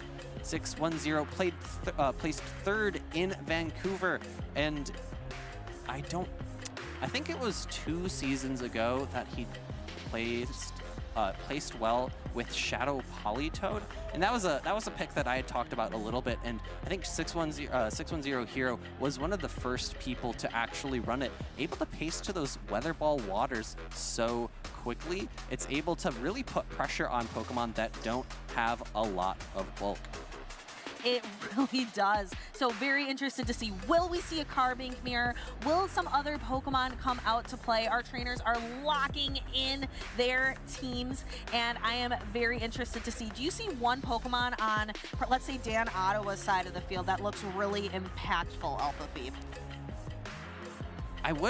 I think that the first thing that comes to my mind is Charger Bug. As we've talked about before, the one issue with that is that Carbink is going to do so well, and Swampert as well. Although the winner of bulk goes to Charger Bug, being able to resist the charge attacks coming into actually not resisting all the charge attacks. I don't think it resists X-Scissor, but X-Scissor did get recently buffed, so it's maybe a little bit more impactful. I recall the matchup between Galvantula, which has the same typing as Charger Bug and Swampert, used to be very Swampert favored, but Charger Bug having a little bit more bulk and pacing a little more quickly to those charge attacks might be able to win that matchup. Well, the matchup we have to start us off today is Metacham into Mandibuzz. We've actually gotten to see this matchup play out quite a bit today, which is surprising. A lot of people had written off Mandibuzz as a Pokemon to bring to the championship series, but I think it's proving its worth here today. Yeah, able to go toe-to-toe with the best Pokemon in the meta, Metacham. It's going to be able to pace to double Aerial Ace here, but instead, Dan Ottawa actually opting to switch into Lickitung, a typically losing matchup for Lickitung, deciding to preserve that Metacham in the back for later. It's a bit curious, though, that Shadow, Alolan, Sandslash looks really good for Dan Ottawa. It does. I'm really surprised. I'm trying to think, what are you saving the Metacham to try to handle? Maybe the Carbank? You want to try to make sure that you have something that can effectively handle the Carbank?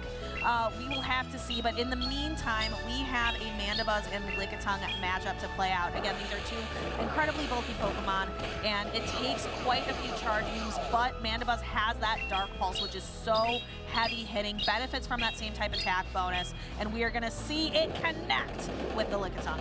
And I do also want to point out that the Swampert on 610 Hero's side is also looking quite good. If it could get a farm down, it'll be very impactful, but instead, no shielding this body center. It's going to put the Mandibuzz quite low. Could he come in with the Frostlass and get a full farm down? Instead, no, opting for the Aerial Ace here, using a little bit less energy. I'm not sure it was super impactful, but look at how little health that Mandibuzz has. I cannot see the health bar. I can't either, and I am like an inch from the screen, and I cannot see the health bar. One counter easily knocks it out, and here we have Frostlass. This is the matchup that she loves to see. Metacham really having to rely on Psychic. Dan Ottawa, this would be a very different matchup for him if he were running like the Power Punch, Dynamic Punch that we've been seeing. But with that traditional moveset of Ice Punch, Psychic, Metacham can handle a little bit. Looks like trying to make a catch, but instead now we have the Swampert on the Shadow Alolan Sandslash. So swapping out and saving that energy on that Frostlass is going to be very key, because that Metacham is looking to be able to potentially farm down after the end of these matchups. You see 610 Hero a little bit surprised to see a no shield on that Hydro Cannon, given how much damage it did to that Alolan Sand Slash. We're going to see actually a Bloodshot down here, but no, first a Charge Attack tie, Hydro Cannon coming out at the same time as an Ice Punch. Really great counting by 610 Hero to prevent that Charge Attack from going through. And the Shadow Alolan Sand Slash fakes. And here's the Metagame that Dan Ottawa opted early on in the match to preserve. So Dan Ottawa still has 2 shields that are going to come really well in handy here, as the Swampert is going to faint after this counter worth of damage applies. But here is that Frost Slash. Dan Ottawa has to decide, is this going to be the Protect Shield? No. Takes the Avalanche and has to try to fast move down and just can't do it. I like the call from Dan Ottawa there. No shielding, expecting it to be an Avalanche, and recognizing a potential win con of his in that moment is surviving the Avalanche and reaching 2 Ice Punches and being able to throw both of them into the Frost Slash. Unfortunately, not quite enough health remaining on that Metagame after that Avalanche landed. Here we are, back into the game. It's going to be that knockout blow from the Mandibuzz at 1 HP, and then the Hydro Cannon at the Charge Attack tie with that Shadow Alolan Sand Slash. Oh, and there is the Frost Slash. Again, that took, I think, a little bit more health than Dan Ottawa was anticipating. Maybe a little bit more health, and that win condition could perhaps have been executed, but just not in the cards. So can Dan Ottawa make an adjustment? So 610 Hero bring the Swampert, the Frost Slash, and the Mandibuzz last game. The Frost Slash just seemed to do so well against the Metacham and just being able to put out those heavy hitting charge moves. Yeah, and if I was Dan Ottawa, I'd think back about that game and I would say, I should have believed in my team more. He switched out from what is a pretty good lead. Metacham's usually able to control switch against a Mandibuzz into what is a significantly worse matchup, Lickitung into that Mandibuzz, and 610 Hero staying in, recognizing that this is going to be the best place for that Lickitung to actually land, able to continue, or excuse me, able to win switch advantage even though Dan Ottawa had basically used 2 Pokemon against his Mandibuzz. Yeah, Mandibuzz really proving to be impactful here in Toronto. Even though it's weak to that ice typing, it's coming into Toronto, the chill here, and it is proving that it can take the cold here in the regional championships in Toronto. Very excited to see a couple different Pokemon play out today. What I really want to see from Dan Ottawa is that Charge-a-Bug. I really think it's an interesting pick. Gonna struggle against the Carbink if it lands against the Carbink, but otherwise it can hit everything else pretty well. It can do quite a bit of damage to the Metacham, super effective against Superior. It can do a lot to the Swampert. Let's see how it plays out. And oh no, I talked it into existence, Alpha Phoebe. I'm sorry, I am so sorry to this Charge-a-Bug. Charge-a-Bug into Carbink. That is not what Dan Ottawa wants to see. We see an immediate pivot into a Metacham mirror. However, I think Dan Ottawa is now in the driver's seat. He switched out first, is a counter up, is able to land a Charge Attack tie here, Psychic Metacham into Psychic Metacham. You see a no shield from 610 Hero. The Psychic does a good amount of neutral damage. We don't see a defense drop, and a return Psychic into Dan Ottawa's Metacham. So as we play through this, Dan Ottawa decides to use a Protect Shield here, figuring that maybe this Metacham is going to be more impactful later on. He knows the Carbink is there, and he needs to be able to address it properly. Lickitung's Body Slams can't quite do it, so hope maybe trying to preserve this Metacham exit with a little bit of health on it yet. Building up to 2 Ice Punches. I really like this from Dan Ottawa, throwing before the next Ice Punch is reached by 610 Hero. Ice Punch going to be more than enough to knock out the opposing Metacham, and now Dan Ottawa's Metacham is absolutely loaded with energy.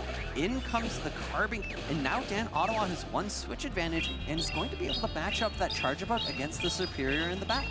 And that is a great matchup for the Charjabug, being able to do a lot of super effective damage.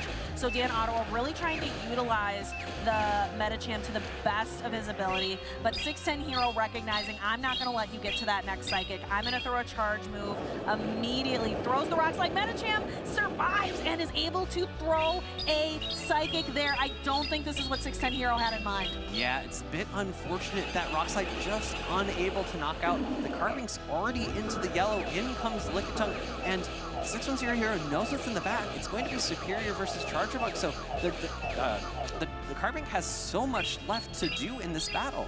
It really does. And throwing a Rock Slide, wanting to at least get some chip damage done before switching into the Superior. And here comes Charjabug.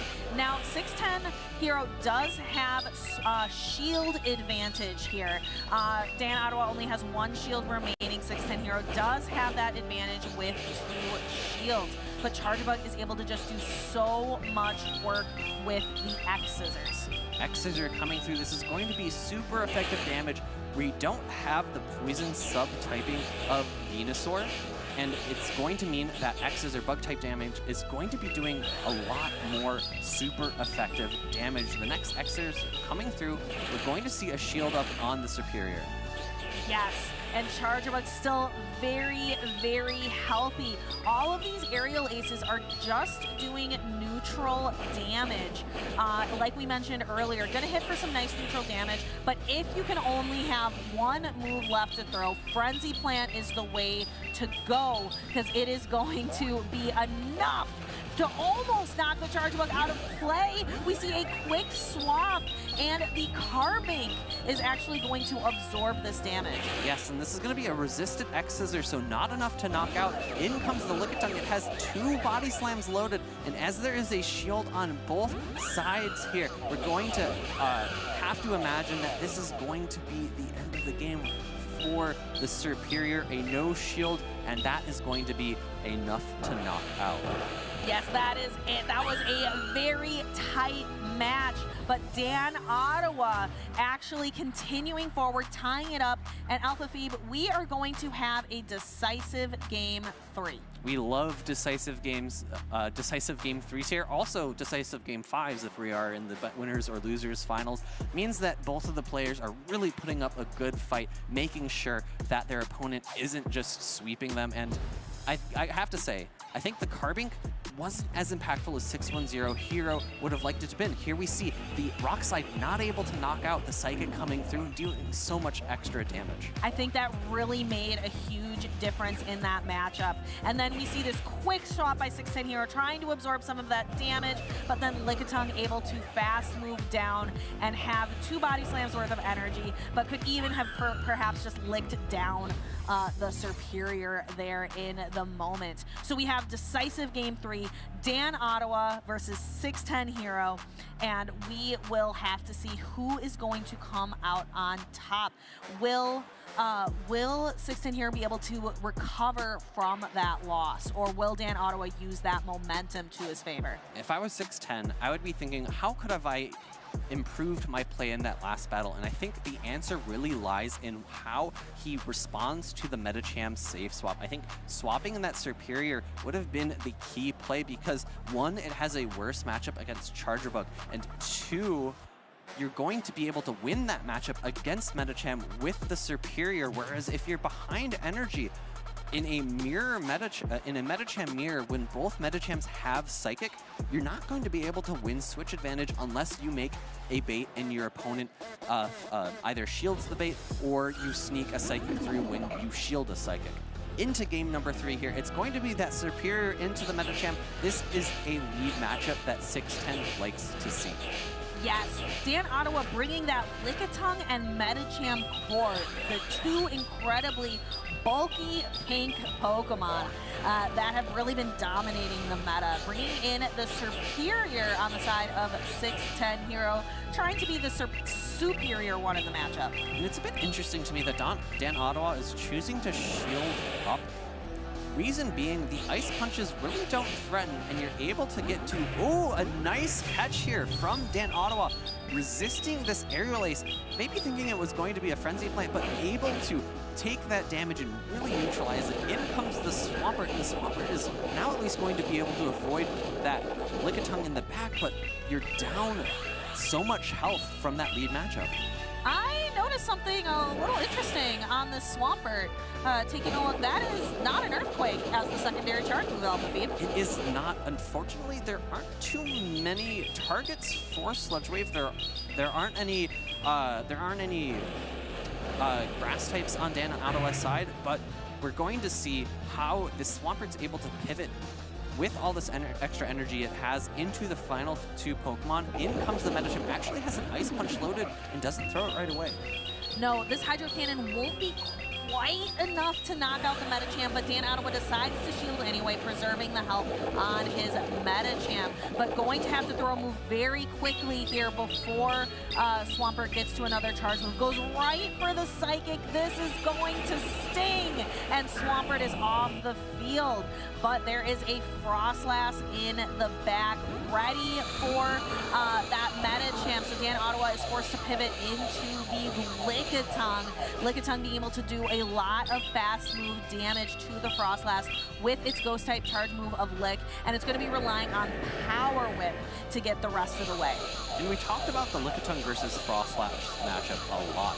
And typically, we talk about the Zero Shield matchup. The Frostlass is usually able to win the Zero Shield matchup because it has a little bit of bulk in terms of being able to survive a power up, but instead, 610 Hero has an extra shield here.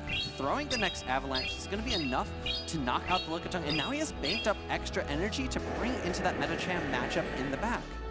And there is that Metacham matchup. Metacham needs to be able to knock out here. Will the Ice Punch do it? It is resisted, but Frostlass has very flimsy defenses, and the Ice Punch not quite enough. Dan Ottawa looked like he was really hoping that was going to do it. This is certainly going to knock the Metacham out, Alpha Feed. Yeah, super effective Shadow Ball, the premier Ghost type charge attack coming from one of the premier Ghost types in the meta, enough to knock out. Congratulations to 610 Hero for that really tough fought victory. I have to say both the battlers there put up a great fight.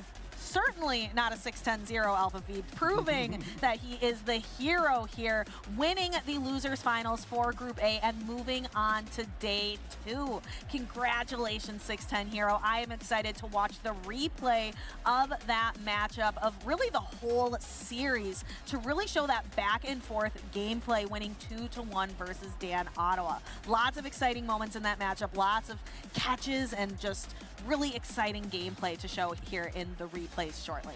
Yeah, I think the impact of those can't be understated. Into game number 1, it's going to be the Swampert being able to get to a Hydro Cannon, and then Frostlass barely not able to knock out the Metacham, but with the Powder Snows in the end and the shields on still up for the Frostlass, enough to knock out.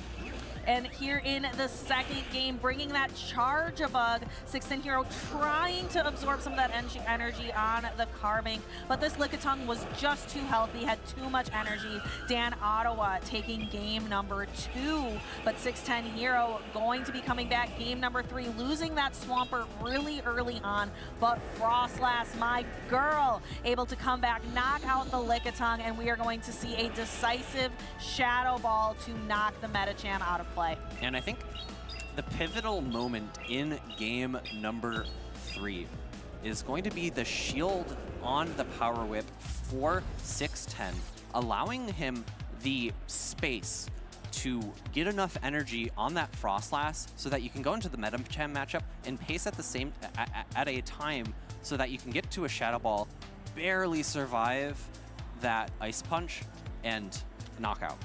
Yeah, and this is tough. We are now talking about the losers final. So these trainers, it is win or go home. So that's the end of the road for Dan Ottawa here today.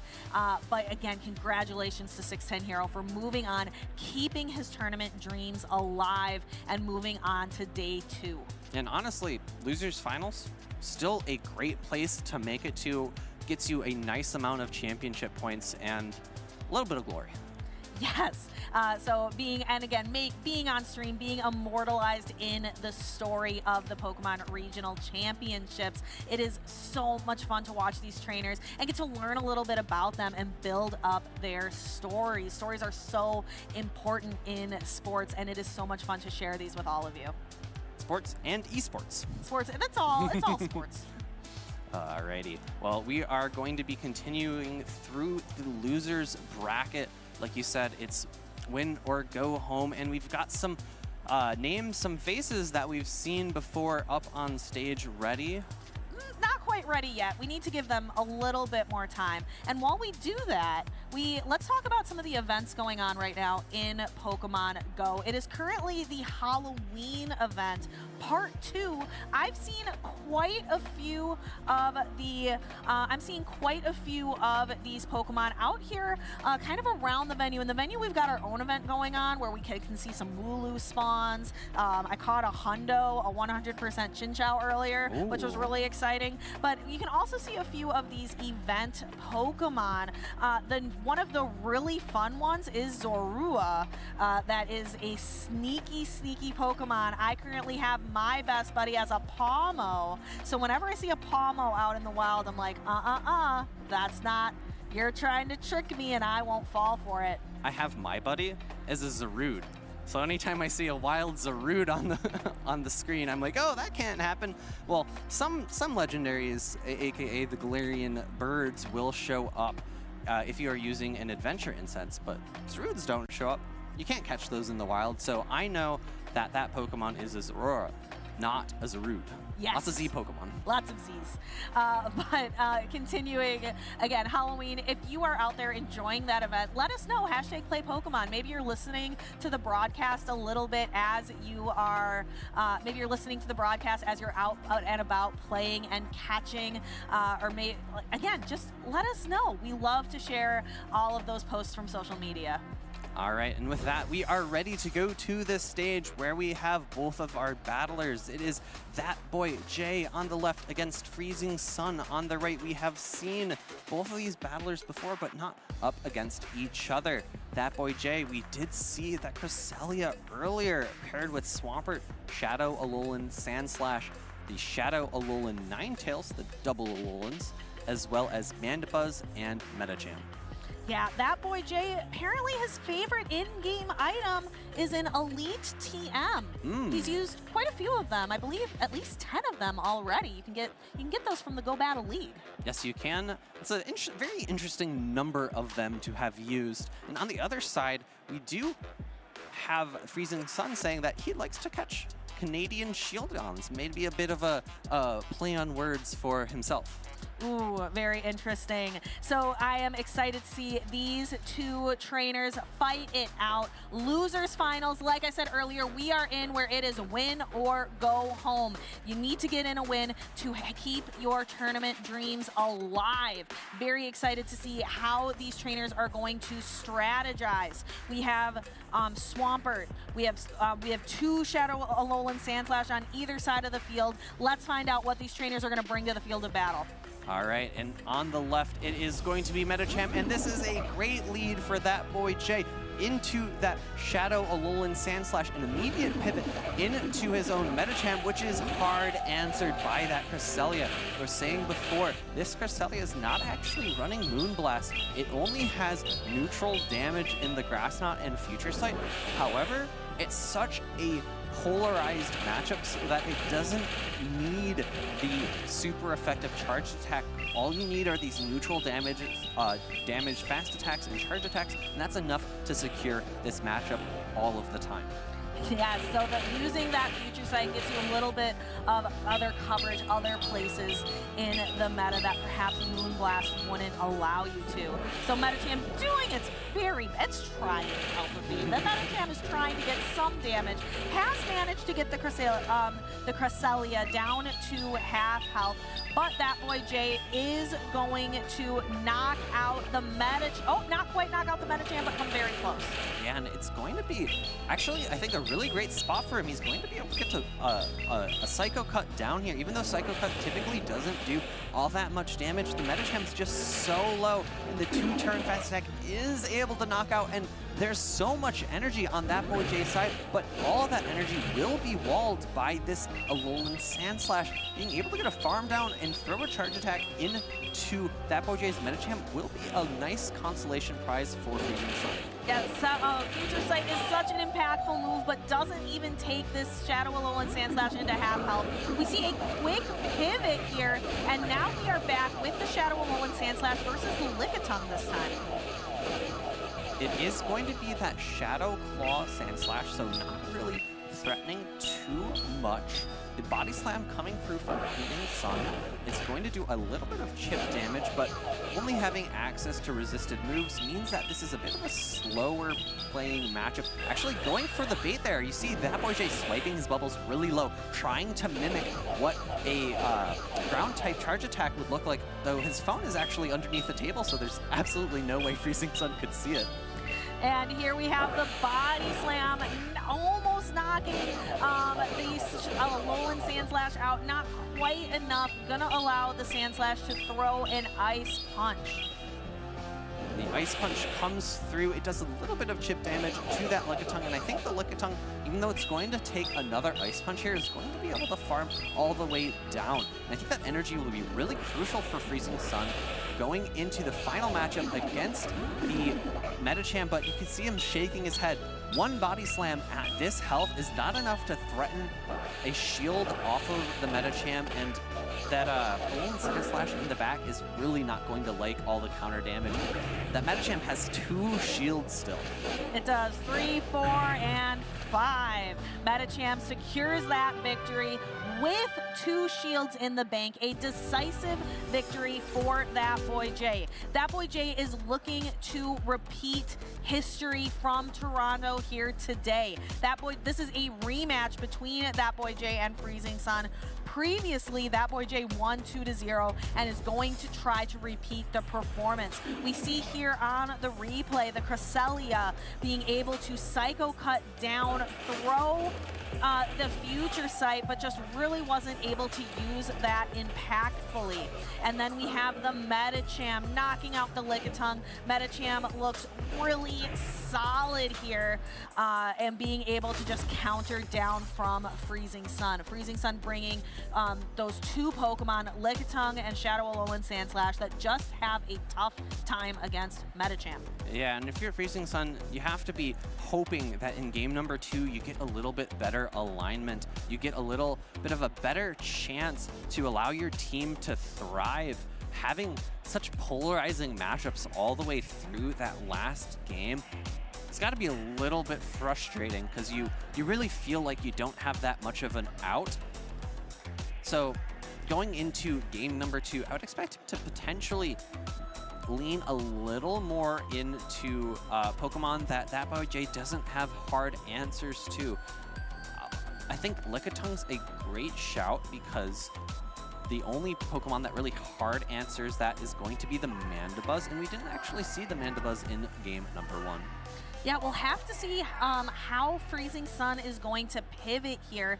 A lot of very flexible Pokemon, but every Pokemon has something to counter it. There's not a single, all-powerful Pokemon, so you're always going to have something that Pokemon is going to fear. So Freezing Sun taking a little bit of extra time to try to figure out what can I do in this matchup. I do agree with you, though. Lickitung seems to be the best bet there, even though it's tough up against a Mandibuzz. And here we are in game number 2, Freezing Sun getting an advantageous lead matchup. However, we saw earlier in the day, Future Sight into double Grass Knot is enough to win the Zero Shield matchup here. So will Freezing Sun pivot? Will he use a shield in this matchup in order to make sure that he wins switch advantage? And in the back, I see that Pokemon trying to have another breakout performance. That is the Carbank in the back. Carbank is going to be trying really hard to avoid that Boy J Swampert. And we do see the shield come up into the Future Sight, the hardest hitting charge attack that Cresselia has to offer.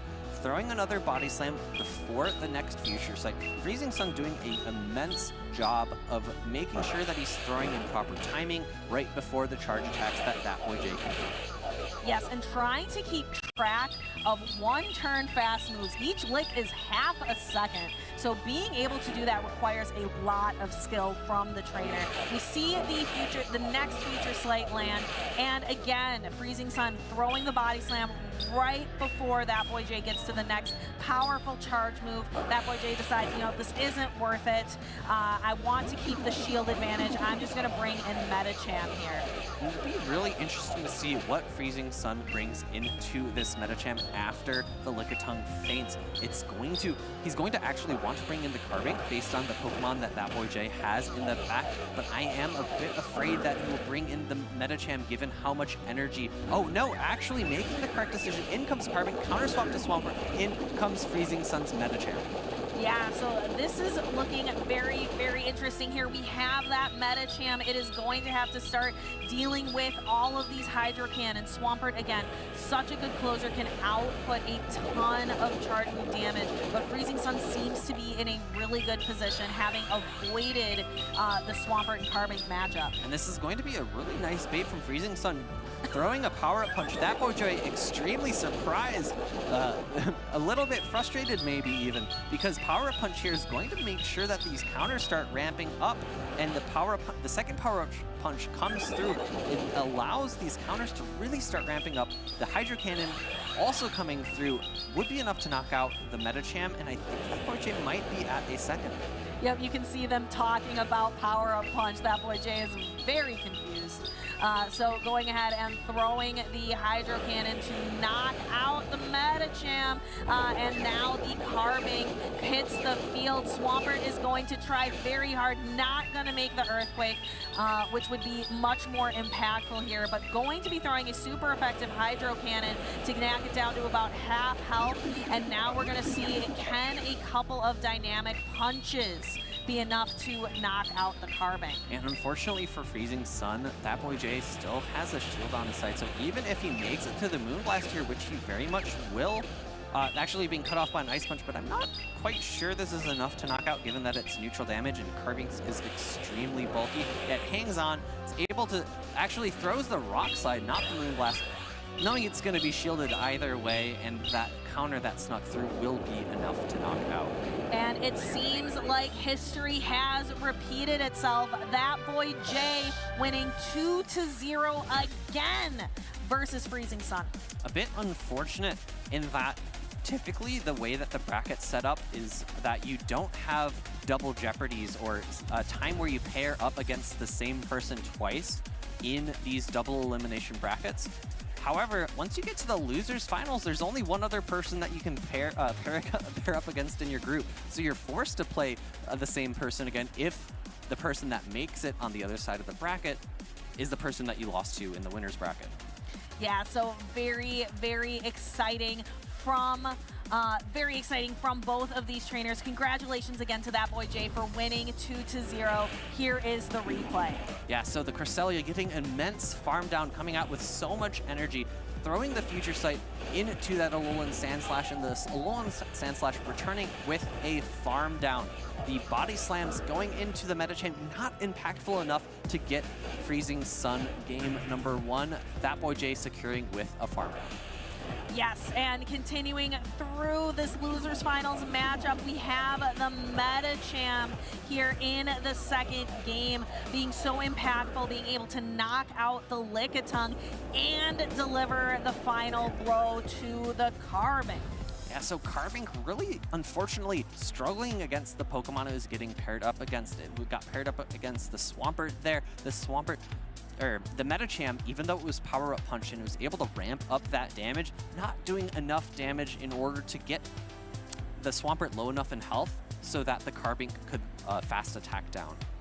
Yeah, So we have That Boy Jay making it to day 2, and those day 2 spots are running out. We only have a few matchups left today, a few trainers who are going to earn their victory and make their shot to make day 2. And again, what everybody is battling for, what's at the end of the road, is Worlds. Let's go ahead and take a look at what that Worlds experience looks like for any trainers interested in competing or attending. So let's take a look.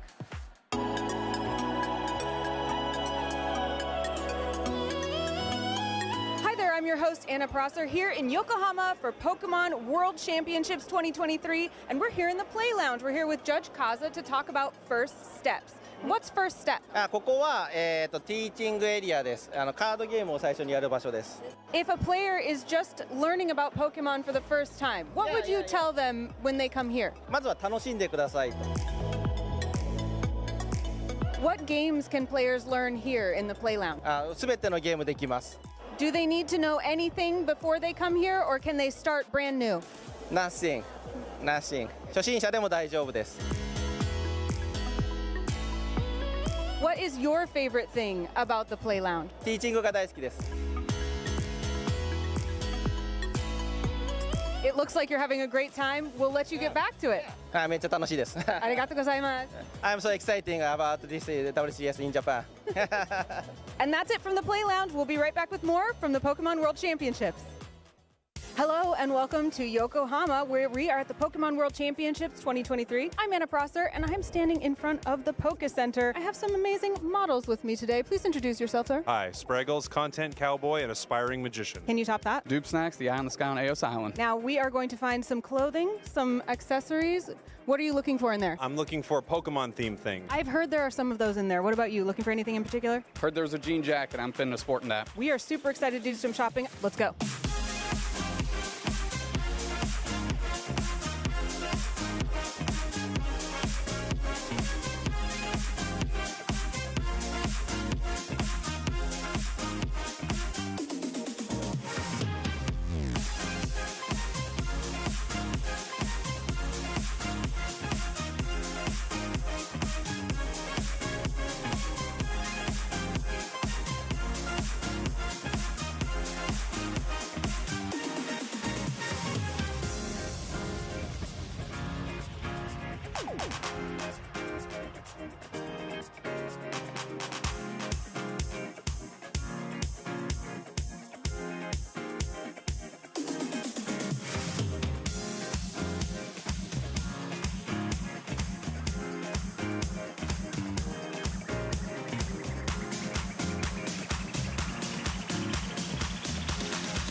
The sun is going down here in Toronto and the temperatures are dropping, but these trainers are trying to stay hot as we approach the final moments of day 1 of the regional championship here. We've got 2 more slots to lock in Championship Sunday, but it's anybody's game. We're returning here, Rocket Boss Speedy here with Professor Pang. And, you know, even the professor doesn't know what the heck this meta is. Did you see Magmar Man's team? I don't know how he made it work, but that man is undefeated going into day number 2. 2-0 against Rise Vacation, who we're going to see later on in this losers finals. But incredible stuff, and I'm at a loss for words. I know you feel the same way, Caleb, but when you defeat a really talented trainer, it's not uncommon to be tagged on social, right? Like, hey, this is a really good game.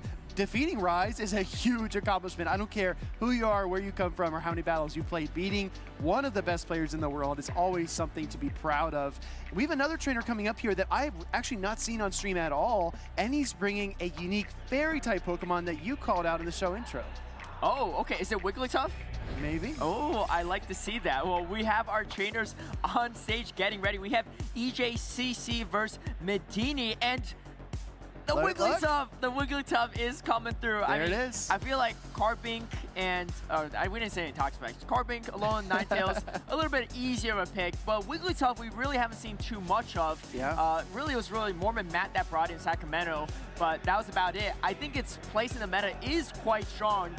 Clefable looks a little bit stronger, but hey, we're in the loose final, so something's working out for Medina. When you are a sub-normal type and you're double resisting Lick from Lickitung, I think that's definitely a good time.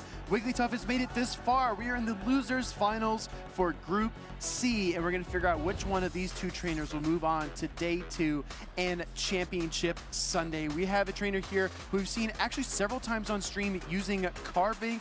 That is EJCC on the left side of your screen. Going to be a tough-fought matchup here, especially because this is a Pokemon you don't really expect to see very much, Wigglytuff. We're looking at these teams here. What are the holes? What are the gaps? Where do you think these trainers can find windows to exploit? EJCC's team actually looks a lot like Elephant Flaunch's team from last weekend. Oh, good call. The Carbink, the Shadow Venusaur, the Manabuzz, the Metacham.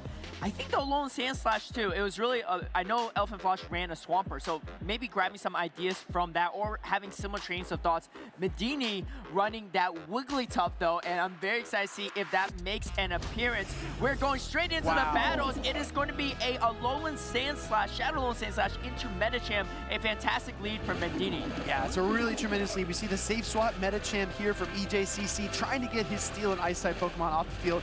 Both of these Metachams actually using Psychic, believe it or not. I think this might be the first or maybe second time that we've seen a mirror match with Metacham, both running that Psychic Charge attack. You have Metacham at highest usage, but there is some unique plays, especially when it comes to those movesets. However, this is not a situation you want to be locked in with. Dynamic Punch Metacham is actually slightly better in this matchup, even though resisted, that Dynamic Punch actually does quite a bit of damage. However, Ice Punch makes this matchup a lot more predictable. And like you said, EJCC was on stream earlier. Medini, if was paying attention, knows the moveset on this Metacham and is in a very commanding position. I believe probably going to throw the foul play on charge priority. Oh, wait! Going for return. This is a lot of extra damage. I think foul play would have been plenty, but wanting to ensure the knockout return is definitely going to be able to do that. Yeah, Medini trying to send the Metacham back to its Pokeball with a serious message. Return does connect. The question is, can this Purified Sableye get you another charge attack? It's so far away. My goodness, Caleb, if you throw the foul play instead, you absolutely get to a foul play right there, but instead you get Vine Whipped all the way down. Energy on the Shadow Venusaur is crucial. Yes, it's resistant against a Alolan Sandslash, but it still does quite a bit of damage, and we might be able to see it. You see EJCC is going to throw, and we actually see the shield from Medini. Yeah, exactly. A great Protect Shield here. He knows he has that Metacham. He knows that the final Pokemon for EJCC is that Shadow Alolan Sandslash. So the biggest, oh my goodness, the biggest obstacle is the Shadow Alolan Sandslash, and EJCC makes a calculated catch to absorb this Ice Punch, but Medini's switch timer is up, and Metacham is going to ring this Sandslash's bell. And, you know, throwing the resistant move, maybe not the best situation in some respects, because you just give the Metacham even more time to farm down the Alolan Sandslash.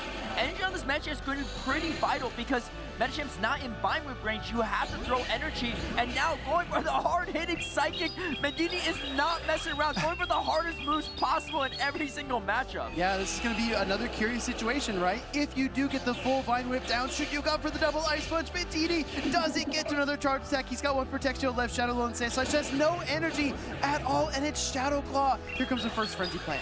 Frenzy Plant is going to do a lot of damage. It's not enough to one-shot knock out the Alolan Sandslash, especially at this health range. And you can see Medini is closing in, but the Shadow Claws themselves are already clawing down this Venusaur. Medini looking a little surprised that another Frenzy Plant was reached, but you're in a still fantastic spot if you're Alolan Sandslash and able to finish it off.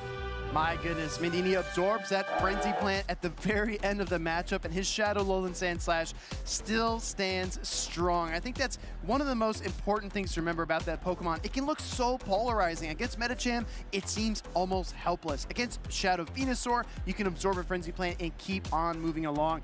Definitely a unique Pokemon and a tricky one to place in the right matchups. So whenever trainers play that Shadow Lowland Sand Slash, I just assume that they're going to play really hard to control switch advantage, especially because Metacham is so prevalent. And it really speaks to the power of Lowland Sand Slash. We see the incredible double resisted catch from EJCC. Both trainers running Metacham, both trainers running that Alolan Sand Slash. That just shows how strong Shadow Alolan Sand Slash is in this meta. When Metacham is the strongest and highest usage Pokemon in a meta, and you still bring a Pokemon double weak to fighting, that really shows how much Alolan Sand Slash still provides for different teams. It is such a gamble if you lead it into that Metacham, but despite all of that, it still has so much play, and you see both trainers running it. Medini coming out on top. And I like the strategy from Medini. Game 1, scare away the Venusaur so you can potentially open the doors for that Wigglytuff. Wigglytuff against EJCC's team. Positive match against the Metacham and the Manabuzz. Decent into Alolan Sand Slash if it's running Shadow Claw, which I think EJCC's is. Yes. And then neutral matchup against the Lantern. Fairly neutral into the Carpink. You really just worry about the Venusaur. If you scare it away, maybe open the doors for the Wigglytuff. And here it is! Wigglytuff right in the lead from Medini into EJCC's Alolan Sand Slash. Yeah, here comes Wigglytuff and the immediate counter swap into the Purified Sableye against the Shadow Alolan Sand Slash. If you're EJCC, that gives you just a few seconds to think about what you want to do next in this matchup. Actually going for the Drill Run, and just like in game number 1, he's got 2 answers to Wigglytuff in the Shadow Venusaur and Shadow Alolan Sand Slash. And it looks like that Alolan Sand Slash from EJCC, I was mistaken, is actually running Powder Snow, so much better matchup into that Wigglytuff. In fact, they're probably a winning matchup because of that. EJCC is feeling fantastic because you have the Alolan Sand Slash and the Venusaur both checks to that Wigglytuff. That Wigglytuff really has nowhere to go. Exactly. I can't believe I agree with you earlier when you said it was Shadow Claw. I thought you wouldn't lead me astray, but the foul play does connect. Lantern gets the full spark down. Wigglytuff and Shadow Alolan Sand Slash are the only 2 options remaining for Medini. He knows the Shadow Alolan Sand Slash is in the back for EJCC, but he doesn't know the third Pokemon yet. Comes in with Shadow Claw, Shadow Alolan Sand Slash. Say that 3 times really fast. You know, Professor can't be always right, but Shadow Claw's Alolan Sand Slash is going to Shadow Claw down, but no, not before another Surf is reached. This is crucial damage for EJCC. Once you get rid of this Alolan Sand Slash, you are in the, your Venusaur's roaming free. Yeah. And you have a shield advantage. So, even better. Yeah, there's no better position to be in, right? We see a bait here. Medini needs to do something to get back into this matchup. Ice Punch bait. EJCC. Ice water in his veins. Does not let it through. And we do see the Shadow Alolan Sand Slash again gathering energy, trying to reach for the Drill Run. And the swap by Medini. Ice in his veins and ice against the Alolan Sand Slash. That's going to be not very effective at all. Here comes a neutral Drill Run, but it is about to get from bad to worse because here comes the Venusaur still in the back, charging up extra energy, now swapping away into the Venusaur, and Venusaur still has 2 shields. I think if you're Shadow Venusaur, you probably just Vine Whip all the way down, right? Use a single Protect Shield here, Vine Whip all the way down, and just like we saw in game number 1, EJCC unable to close things out with the Shadow Venusaur, but this time is different. He's got so much energy, the full Vine Whip down, and this Venusaur is furious. And almost 2 Frenzy Plant already. This is such a tough spot for Medini. You lose charge and priority, so even if you shield this, the next Frenzy Plant is going to come out before you can throw a single move, and here it comes, that charge and priority. Medini recognizing it, saying GG's to his opponent, and EJCC making the needed adjustment in game number 2 to force a pivotal game number 3. Yeah, incredibly well played. EJCC tries that Shadow Venusaur twice and succeeds the second time around. Very, very nicely played. Medini looked a little bit on the back foot there after a very tough lead situation. And again, in games 1 and 2, EJCC locked in both the Shadow Alolan Sand Slash and the Shadow Venusaur. Is there any remote chance in your mind that Wigglytuff comes in game number 3? That'd be a bold choice, right? Wigglytuff, I think it was on my prediction list, but against EJCC's team, or at least what he's bringing, not the best pick, because you have 2 checks with the Venusaur and the Alolan Sand Slash, as we see in these replay, and then you have the Lantern, which is a neutral matchup. So EJCC was ready for this Wigglytuff in game number 2. It absolutely was, and like you said, Wigglytuff really had nowhere to go after a very tough lead scenario. So I think Medini's probably going to pivot more towards flexibility, right? You want to make sure that you're at least giving your best with the 3 Pokemon you have available. You don't want to play essentially 2 versus 3 when you recognize that your Wigglytuff really has no windows to succeed. But if you look at these other targets, right, you've got Medicham and Mandibuzz, Psychic and Dark, incredibly powerful core, whether it's Deoxys and Purified Sableye, or whether it's Medicham and Mandibuzz. There are so many different ways these 2 typings combine, and Wigglytuff can hit them both. So this might be a really good window for that Wigglytuff to pop up in game number 3, depending on what EJCC brings. And speaking of themes within Toronto, Medini, I believe, first ever tournament as well in the official championship circuit, and making it all the way to losers finals, 1 game away from making that top cut. I love to see it. I mean, there's been so many upsets this entire weekend, Speedy, and this is just goes to show that even if you don't have all the experience under the sun, you can make your own stamp in history. And here we go into the final game number 3 between these 2, and it's going to be the Shadow Venusaur into the Medicham, and this is a fantastic lead for EJCC, and we see the Carpink in the back.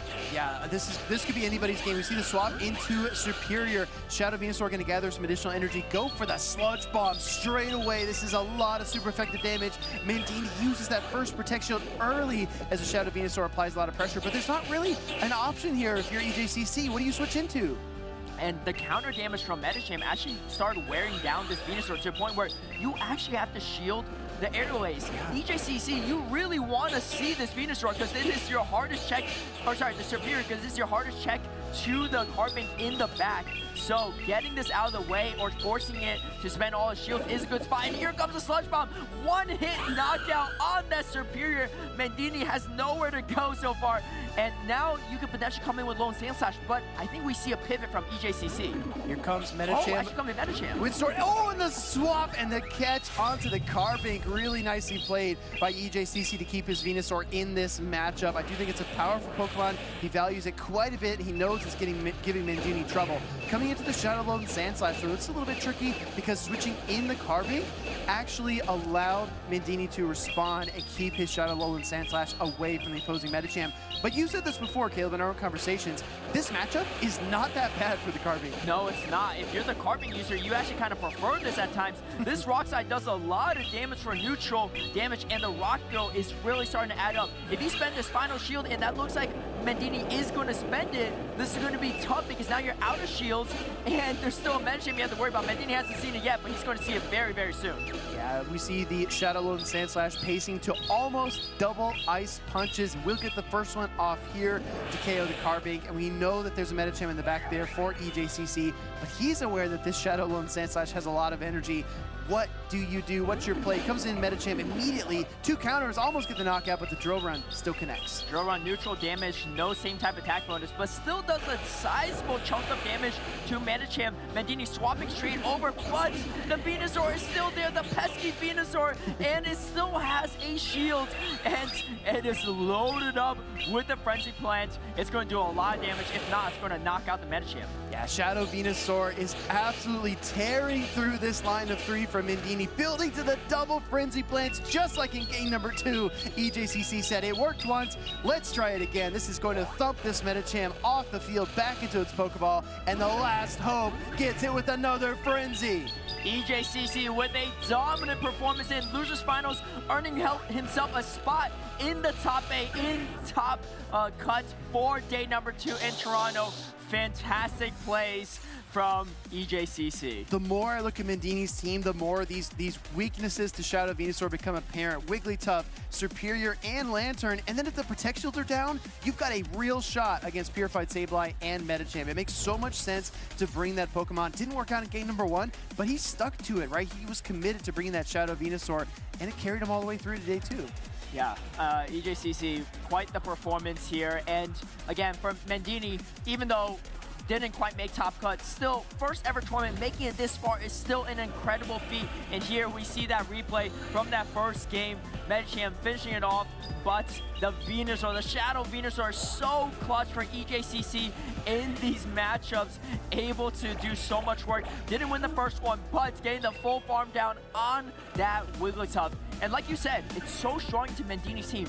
Outside the Alone Sandslash, it has positive matchups or neutral matchups across the board. It also has positive matchups against Metagame, Superior, Wigglytuff, and Lantern, and a neutral matchup into Sableye. Medini somehow just must have avoided all the Shadow Venusaur until now. Yeah, really, really impressively played there by EJCC. An early stumble does not become a fall as he's able to work his way through that matchup and take the 2-1 victory. But again, I want to shout out Medini, 13-4 now on the day. I mean, if this is your first ever tournament and you win 13 battles, that is definitely something you should be proud of. You should take that home and carry that momentum into your next Championship Series event. And most importantly, you can also take home some championship points if you're Medini. So earning himself some extra points for that World qualification. There's still something to be gained even if you take a loss here. But really incredible performance, and congratulations to EJCC for making top 8 here in Toronto. I think that Superior has been at the top of the usage charts. I believe it's either top 3 or top 4. But Shadow Venusaur looks stronger and stronger every time we see it on screen. I think EJCC played it almost to perfection, especially in games number 2 and 3. But I'm really, really excited to see how these grass-type Pokemon continue to excel in the current meta. We've got 2 trainers getting set up here. One of them just took a tough loss, was on the verge of making day 2 in the winner side bracket, and now is competing down here in the loser side bracket, which makes day 2 a much longer road forward. And that was Raisecation losing in that winners finals to Magmar Man. And I don't know how this matchup's gonna go, but one thing is for sure, there's no way Raisecation faces a spicier team than what he just faced. So probably gonna play a little bit more of a predictable team, which I think in sometimes is a little bit more comfortable situation for trainers, because you're never preparing for a team like Magmar Man's, and you know, how do you handle that if you've never seen it in practice?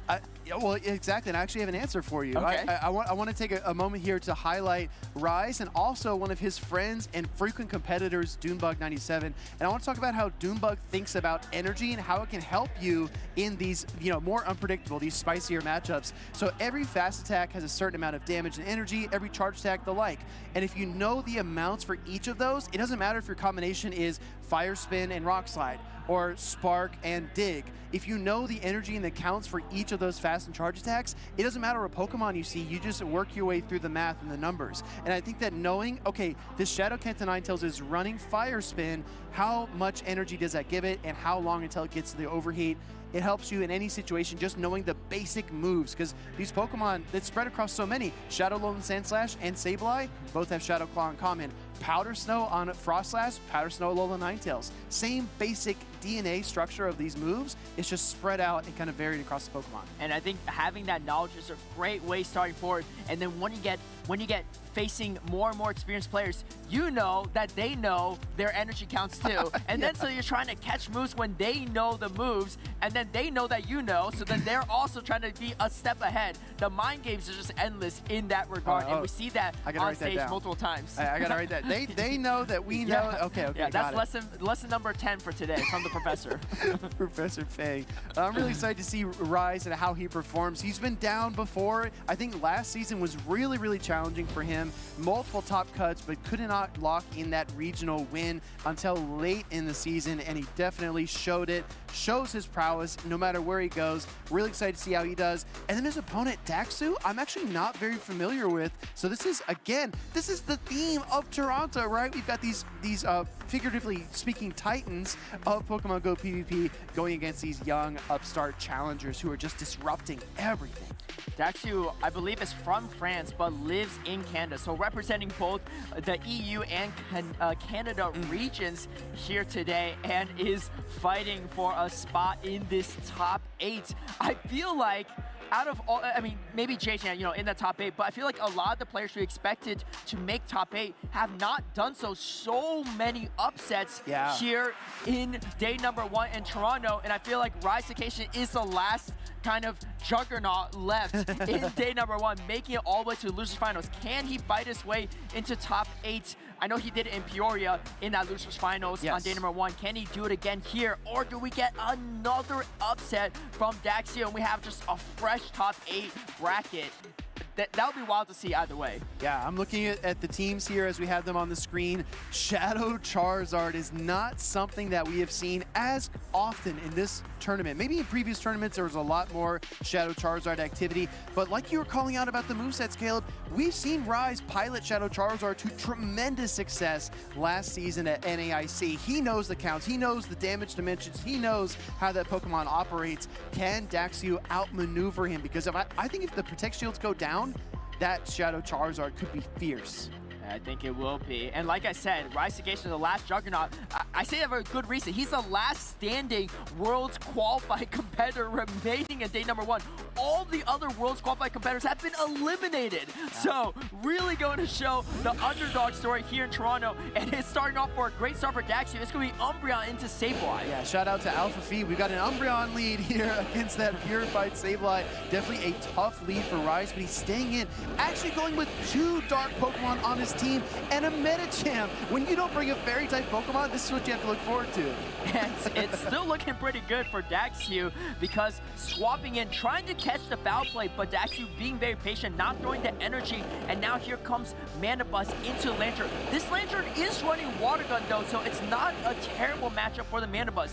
Do you shield to preserve alignment? And Rise Cication is going to shield. Alignment is actually pretty crucial in this situation because you really want the Metagame on the Umbreon. If I'm not mistaken, Rise Cication is running a Dynamic Punch Metagame too, so even better matchup into that Umbreon. The big question with Water Gun is the pacing. Can this Lantern find the opportunities that it needs? A Dark Pulse connects, taking it down to the yellow. And we've seen Mandibuzz topple Lantern earlier in the stream as well. It's not impossible. A lot of neutral or resisted damage can be the answer. And we see the first protection from Daxio. Daxio is forced to shield. Luckily, it was actually a Dark Pulse though, so still shielding the higher energy move. But this Lantern is getting closer and closer to Snarl range and Aerial Ace range. Is going to throw the second Thunderbolt, and this one is going to connect. However, I think he's going to have to spend another shield. Rise Cication reaching for that Dark Pulse and does gets that final Dark Pulse. Daxio correctly does shield, trying to maintain alignment. I think it's a good call because you really want alignment in this situation. And actually going for the combo play, Rise Cication not allowing Daxio to use that energy on the Lantern. I think overall still a pretty winning situation for Daxio. Yeah, I think so as well, because you know the Umbreon's going to come out to match this Purified Sableye. It's got so much energy still stored. And when you look at the back lines, we see Metagame on both sides. But depending on the moveset, that could swing in wildly different directions. Purified Sableye trying to get to the return here, but this Umbreon is just pouring on the pressure with all the foul plays. And Umbreon, one of the bulkiest Pokemon, it could tank the resisted Shadow Call, it could tank the neutral return, no problem. And here you can see Rise Cication trying to get as much energy as possible before throwing this return. We haven't seen the moveset of Daxio yet, if I'm not mistaken. We have seen on Rise Cication. Rise Cication is definitely going to be at disadvantage if it is a Psychic Metagame. However, if it's a Dynamic Punch Metagame, it might not be the worst case situation. You can see Daxio throwing at the perfect timing before Rise Cication gets to another move. And here comes the, it was just a nice, but plenty of damage. And you can see the instant pivot over, and it is going to be the Psychic Metagame. So this is a really uphill battle for Rise Cication. However, he has a Mandibuzz, and he could catch a move on it still. Exactly. You need to pick the perfect moment, the one single half second in order to switch that Pokemon in and send it out to absorb a charge attack. He doesn't throw it out here. Here comes a Psychic. This is a moveset reveal for Daxio. We haven't seen him on stream yet today. Psychic does connect into Rise's Metagame. It loses a lot of HP, but no defense drop either. And this is closing into Ice Punch range. What do you give your Rise Cication? You see the patience? He's trying to figure out when to swap, not able to do it yet. And he is building up energy himself. Here's the thing. You could even throw Dynamic Punch here. It's going to do a little bit more damage than the Ice Punch. Does he go for it? Yeah, and that's exactly what he goes for to take out the Metagame. I think he wants to farm up as much energy as possible so that he could potentially throw Dynamic Punch at the Umbreon to knock it out. However, I think Umbreon has a little bit of energy left. Can you do something with the Umbreon? He's going to go for the snow and does get a move off. And here goes the Dynamic Punch. It is going to be Rise Cication closing out this game. Daxio maybe expecting the catch, but no catch is happening on the side of Rise Cication, and he finds the victory in that tough matchup. I'm telling you, watching the final moments of that game, was like walking a tightrope between two of the skyscrapers here in Toronto. That was so nerve-wracking, seeing how Rise was perfectly pacing himself to get to that dynamic punch. Daxu had the foul play, maybe thought the switch was coming, didn't throw it. And Rise sneaks right in there and lands that dynamic punch to win the game. What a nail biter. And this combo play really set up Rise-ication, wasting the energy on Daxu's side and just chipping away at the Umbreon. Even when he had a Metagame that loses the mirror matchup, that shield advantage that he got with the Mana Bus against the Lantern was vital for that strategy. Going for a dynamic punch, the resistant move to ensure the knockout, and then getting the closeout dynamic punch for that Umbreon coming in cluster. I mean, you talk about walking a tightrope between two skyscrapers.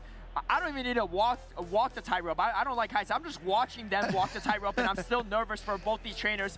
And Rise-ication finding a win there. Daxu shaking his head, trying to think out, maybe I could have just won that if I threw the foul play. Yes. But I don't know. I mean, at that point, you're expecting a potential catch. Right? You're thinking, Rise-ication, one of the best players in the world. He's got to go for a catch. I don't want to fall for it. However, Rise-ication farming up all the energy he needs and going for that dynamic punch play. You said it perfectly. I think that a high-level trainer might have gone for the immediate swap, anticipating the immediate throw, but Rise outthought that thought and went one step beyond and threw the single counter and dynamic punch. His win condition was that his opponent would over-predict what was about to happen. Daxu actually placed 5th in Toronto last season and 9th in Vancouver. So this is only his 3rd appearance in the championship circuit. And like you said, out-predicting the prediction. I said it earlier, right? He knows that he knows that he knows, right? He knows we know. Lesson number 10. You gotta remember that, everyone. Exactly. Write that down. Yeah, write it down. Yeah, class dismissed. Daxu is going to be preparing for this second game. Needs a win here to force a game number 3 for a chance to make top cut yet again in Toronto. And it's going to be an interesting one for sure, because it is against Rise-ication, one of the best trainers in the world. And it's going to be a Lantern mirror match. This is Water Gun Lantern for Daxu, though, so it's not going to be a great spot against Spark, which is what Rise-ication is running. Swapping straight away to the Metagame. And this is absolutely the worst case scenario matchup for the Metagame. Yeah, this is a punishing safe switch. And your opponent has not only the Mana Bus, but also the Purified Sableye, the safe swap Metagame. You have to wonder what Daxu was trying to pull out with this Pokemon here. But like you called out, I mean, this Purified Sableye is such a wall to the Psychic and Fighting type Pokemon. Go straight for the return. Daxu knows he can survive the foul play energy, and he doesn't. Shield. Return connects and KOs the Metagame. Now you've got your own Umbreon and a Lantern to choose from. Daxu is already starting off kind of on the wrong foot here. That shows the expertise of Rise-ication, knowing when to throw which moves. Throwing Dynamic Punch last game, and now throwing the return to ensure knockouts when he needs them. Now throwing the foul play on return energy, still not getting a shield from Daxu. I think that's the right play from Daxu, because you don't have too much play in that situation, but at this point, how do you handle the backline matchup? You have a bulky Dark type into bulky Dark type, and now force the shield. When you don't have switch advantage and you don't have shield advantage, winning these matchups is so tough. And Rise-ication knows it too. He's feeling confident. He's feeling fantastic. You got the perfect coverage of Lantern and Mana Bus. Even as a Serperior in the back, he's chilling. Yeah, Rise just perfectly managing his energy there. He had a chance to go for the single return as a Purified Sableye, instead opting for the double foul play. So not only does he deal some damage, he also took a Protect Shield with him. Now we see the swap into Umbreon, hoping for relief. Daxu sends in his Dark-type Pokemon. Rise throws the Surf here with the Lantern, and for the second game in a row, he's running both of his Dark-type Pokemon, Purified Sableye and the Mana Bus. And guess what, Caleb? Here comes Mana Bus. Double Dark is definitely the strategy go, especially if there's no Fairy. It is the era for Fairy. Unfortunately, Daxu missed the note on that one, and Rise-ication is going to take advantage of it. You got bulky Dark type into bulky Dark type. This matchup is going to take a second, but you can see Rise-ication charging up more than enough energy, recognizing that his own switch timer is behind Daxu's. Wants to save some of that energy so that he can still throw something at the Lantern when it eventually comes in. Again, one of my favorite quotes that you always like to point out, Caleb. You have to focus on not only what's in front of you, but also what's ahead of you. And Rise knows that that switch timer expires and he's not ready. If he doesn't have energy, he's going to be at a disadvantage. So he's not going to allow that to happen. building up to the double aerial aces and throwing another one at the Umbreon here. Like you pointed out, this matchup's going to take a little while to work itself out, but the switch timer has resolved. Daxu can send in the Lantern. That's exactly what he does. And here comes a punishing Dark Pulse. Tried to catch your aerial ace, unfortunately not able to, and this is going to do so much damage and force the shield, and now this is just going to be even worse because you have a 2-shield Lantern with Spark into your own Lantern. This is such a tough spot for Daxu to be in. EJCC doesn't even need to shield the Thunderbolt, but is going to make the correct shield call here as well, recognizing Lantern has so much value. It can even take out the Umbreon in the back in those neutral situations.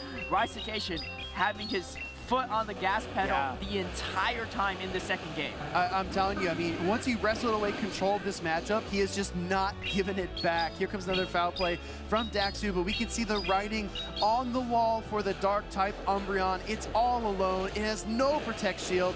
Meanwhile, Lantern closing in on yet another Surf. We actually see the Protect Shield here. Rise wants to end this matchup right here, right now. He wants to land that Thunderbolt and punch his ticket to day 2. And here comes, it's going to be a Surf coming through. I actually don't know if Surf's enough, but I don't think it is. Plenty of roadway for EJCC to make some errors, and yes, not enough, but coming in with the Mana Bust to close it out in fashion. And here comes EJCC fighting through our final and remaining Worlds Qualified competitor, finding himself a spot in top 8 in day number 2 at Toronto.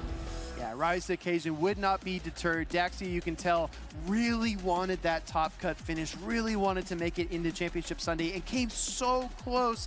Honestly, Daxu has so much to be proud of. He went up against one of the top trainers. Well, like you pointed out, Caleb, the last remaining Worlds Qualified trainer in the entire bracket, and it was a really hard-fought series. Again, tough to not make it to day 2, but both trainers fought as hard as they could. They did. Daxu just had a super tough matchup, unfortunately, especially in that second game.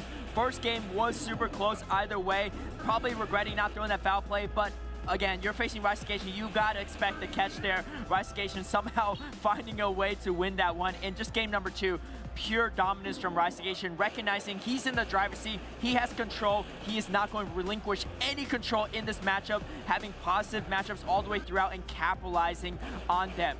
EJCC, you know, going through a lot of tough matchups here in Toronto, going to the losers bracket, but finding a way still to find the victory. And that really shows his perseverance and why he's one of the best trainers in the world. I mean, he doesn't give up, right? He proved that to us last season. So many top cuts, trying to get that first or second place finish, could not quite clinch it until later in the season, but kept on trying, kept on persisting, and I definitely think he's going to continue to do that in day number 2. We're going to have a really exciting bracket.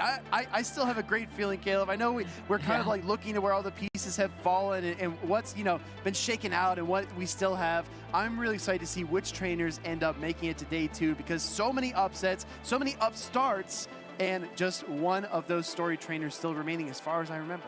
Yeah, I think, if I'm not mistaken, at least when it comes to regionals, 7 out of our 8 in the top 8 are first-time top 8 competitors in regionals.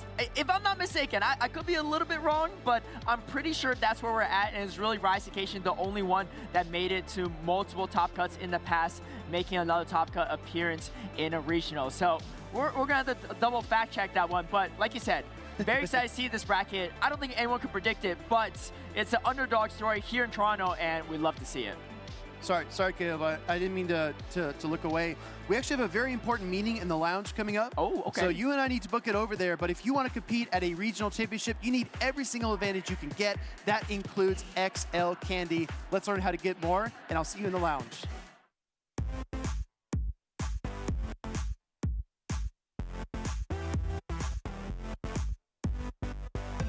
The Great League only requires Pokemon to have a combat power of 1500 or less, making it the most accessible league for Pokemon Go. Since most Pokemon max out at a much higher level, not as much Stardust or candy is needed to have a viable team for this league. However, there are a few Pokemon that get close to their optimal strength around 1500 combat power.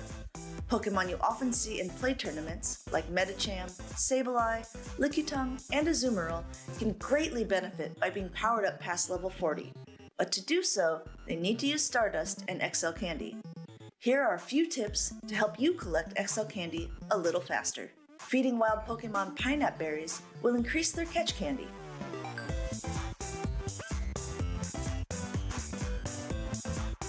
When you delete Pokemon from your storage, you will also get a minimum of 1 regular candy and, if you're lucky, an XL candy. You can swap 100 regular candy of a specific Pokemon to get 1 XL candy in its place. A guaranteed way to receive XL candy is by trading Pokemon with another trainer. If you trade a Pokemon for another caught at a distance of over 100 kilometers away, you will get 3 regular candy along with a minimum of 1 XL candy. So if you find you're a few XL candies short, make sure to hold on to those extra desired Pokemon to trade with a friend. Another way to gain XL candy is by walking a Pokemon as your buddy. If Pokemon are over level 35, you have a much greater chance of receiving XL candy when you reach the Pokemon's walking progress requirement. To speed up this process even more, consider using a Poffin, which will cut the walking requirement in half. Another bonus of having Pokemon as your buddy is that it allows you to boost your level by 1 whole step if it is a best buddy, making your level 50 Pokemon a level 51. This can be advantageous if you are missing the required candy or want to give an additional combat power boost. Certain in-game events or spotlight hours can also help you on your candy quest. Some event bonuses provide additional candy for successful catches or for transfers. To increase your chances for additional catch candy or XLs, you can Mega Evolve a Pokemon with the same typing. For example, a Mega Evolved Venusaur at its highest tier level has enhanced catch candy for all grass or poison type Pokemon. Not every Pokemon will benefit from being above level 40, but some can really take advantage of the extra hit points and defense. Let's look at both the regular Azumarill, which maxes out at level 41, and the XL Azumarill, which maxes out at level 45.5. Both Pokemon are viable to use in the Great League format, and both end with a similar combat power of around 1500. While the regular Azumarill can beat the XL in the mirror, it is because it is able to win the Charge Attack Priority event. However, this is where the advantage stops. Azumarill gains much more bulk by being an XL Pokemon and can comfortably tank 2 Earthquakes from a Galarian Stunfisk. It also survives attacks that would knock out a level 40, ensuring wins against many Pokemon in the 0 and 1 shield scenario that the level 40 would typically lose. So while not all Pokemon in the Great League benefit from being brought up to level 50, you can see quite a few that are often used in competitive PvP. Hopefully these tips can help you level up your Pokemon as quickly and efficiently as possible.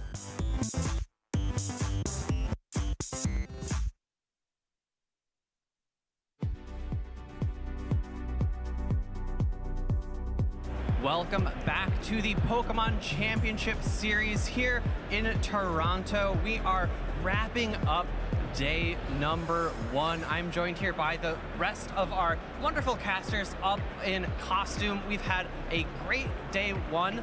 Talk about our favorite moments. Start with Speedy. Oh gosh, you're putting me on the spot. There are so many. We saw so many upsets here of new trainers carving out a name for themselves in the championship series.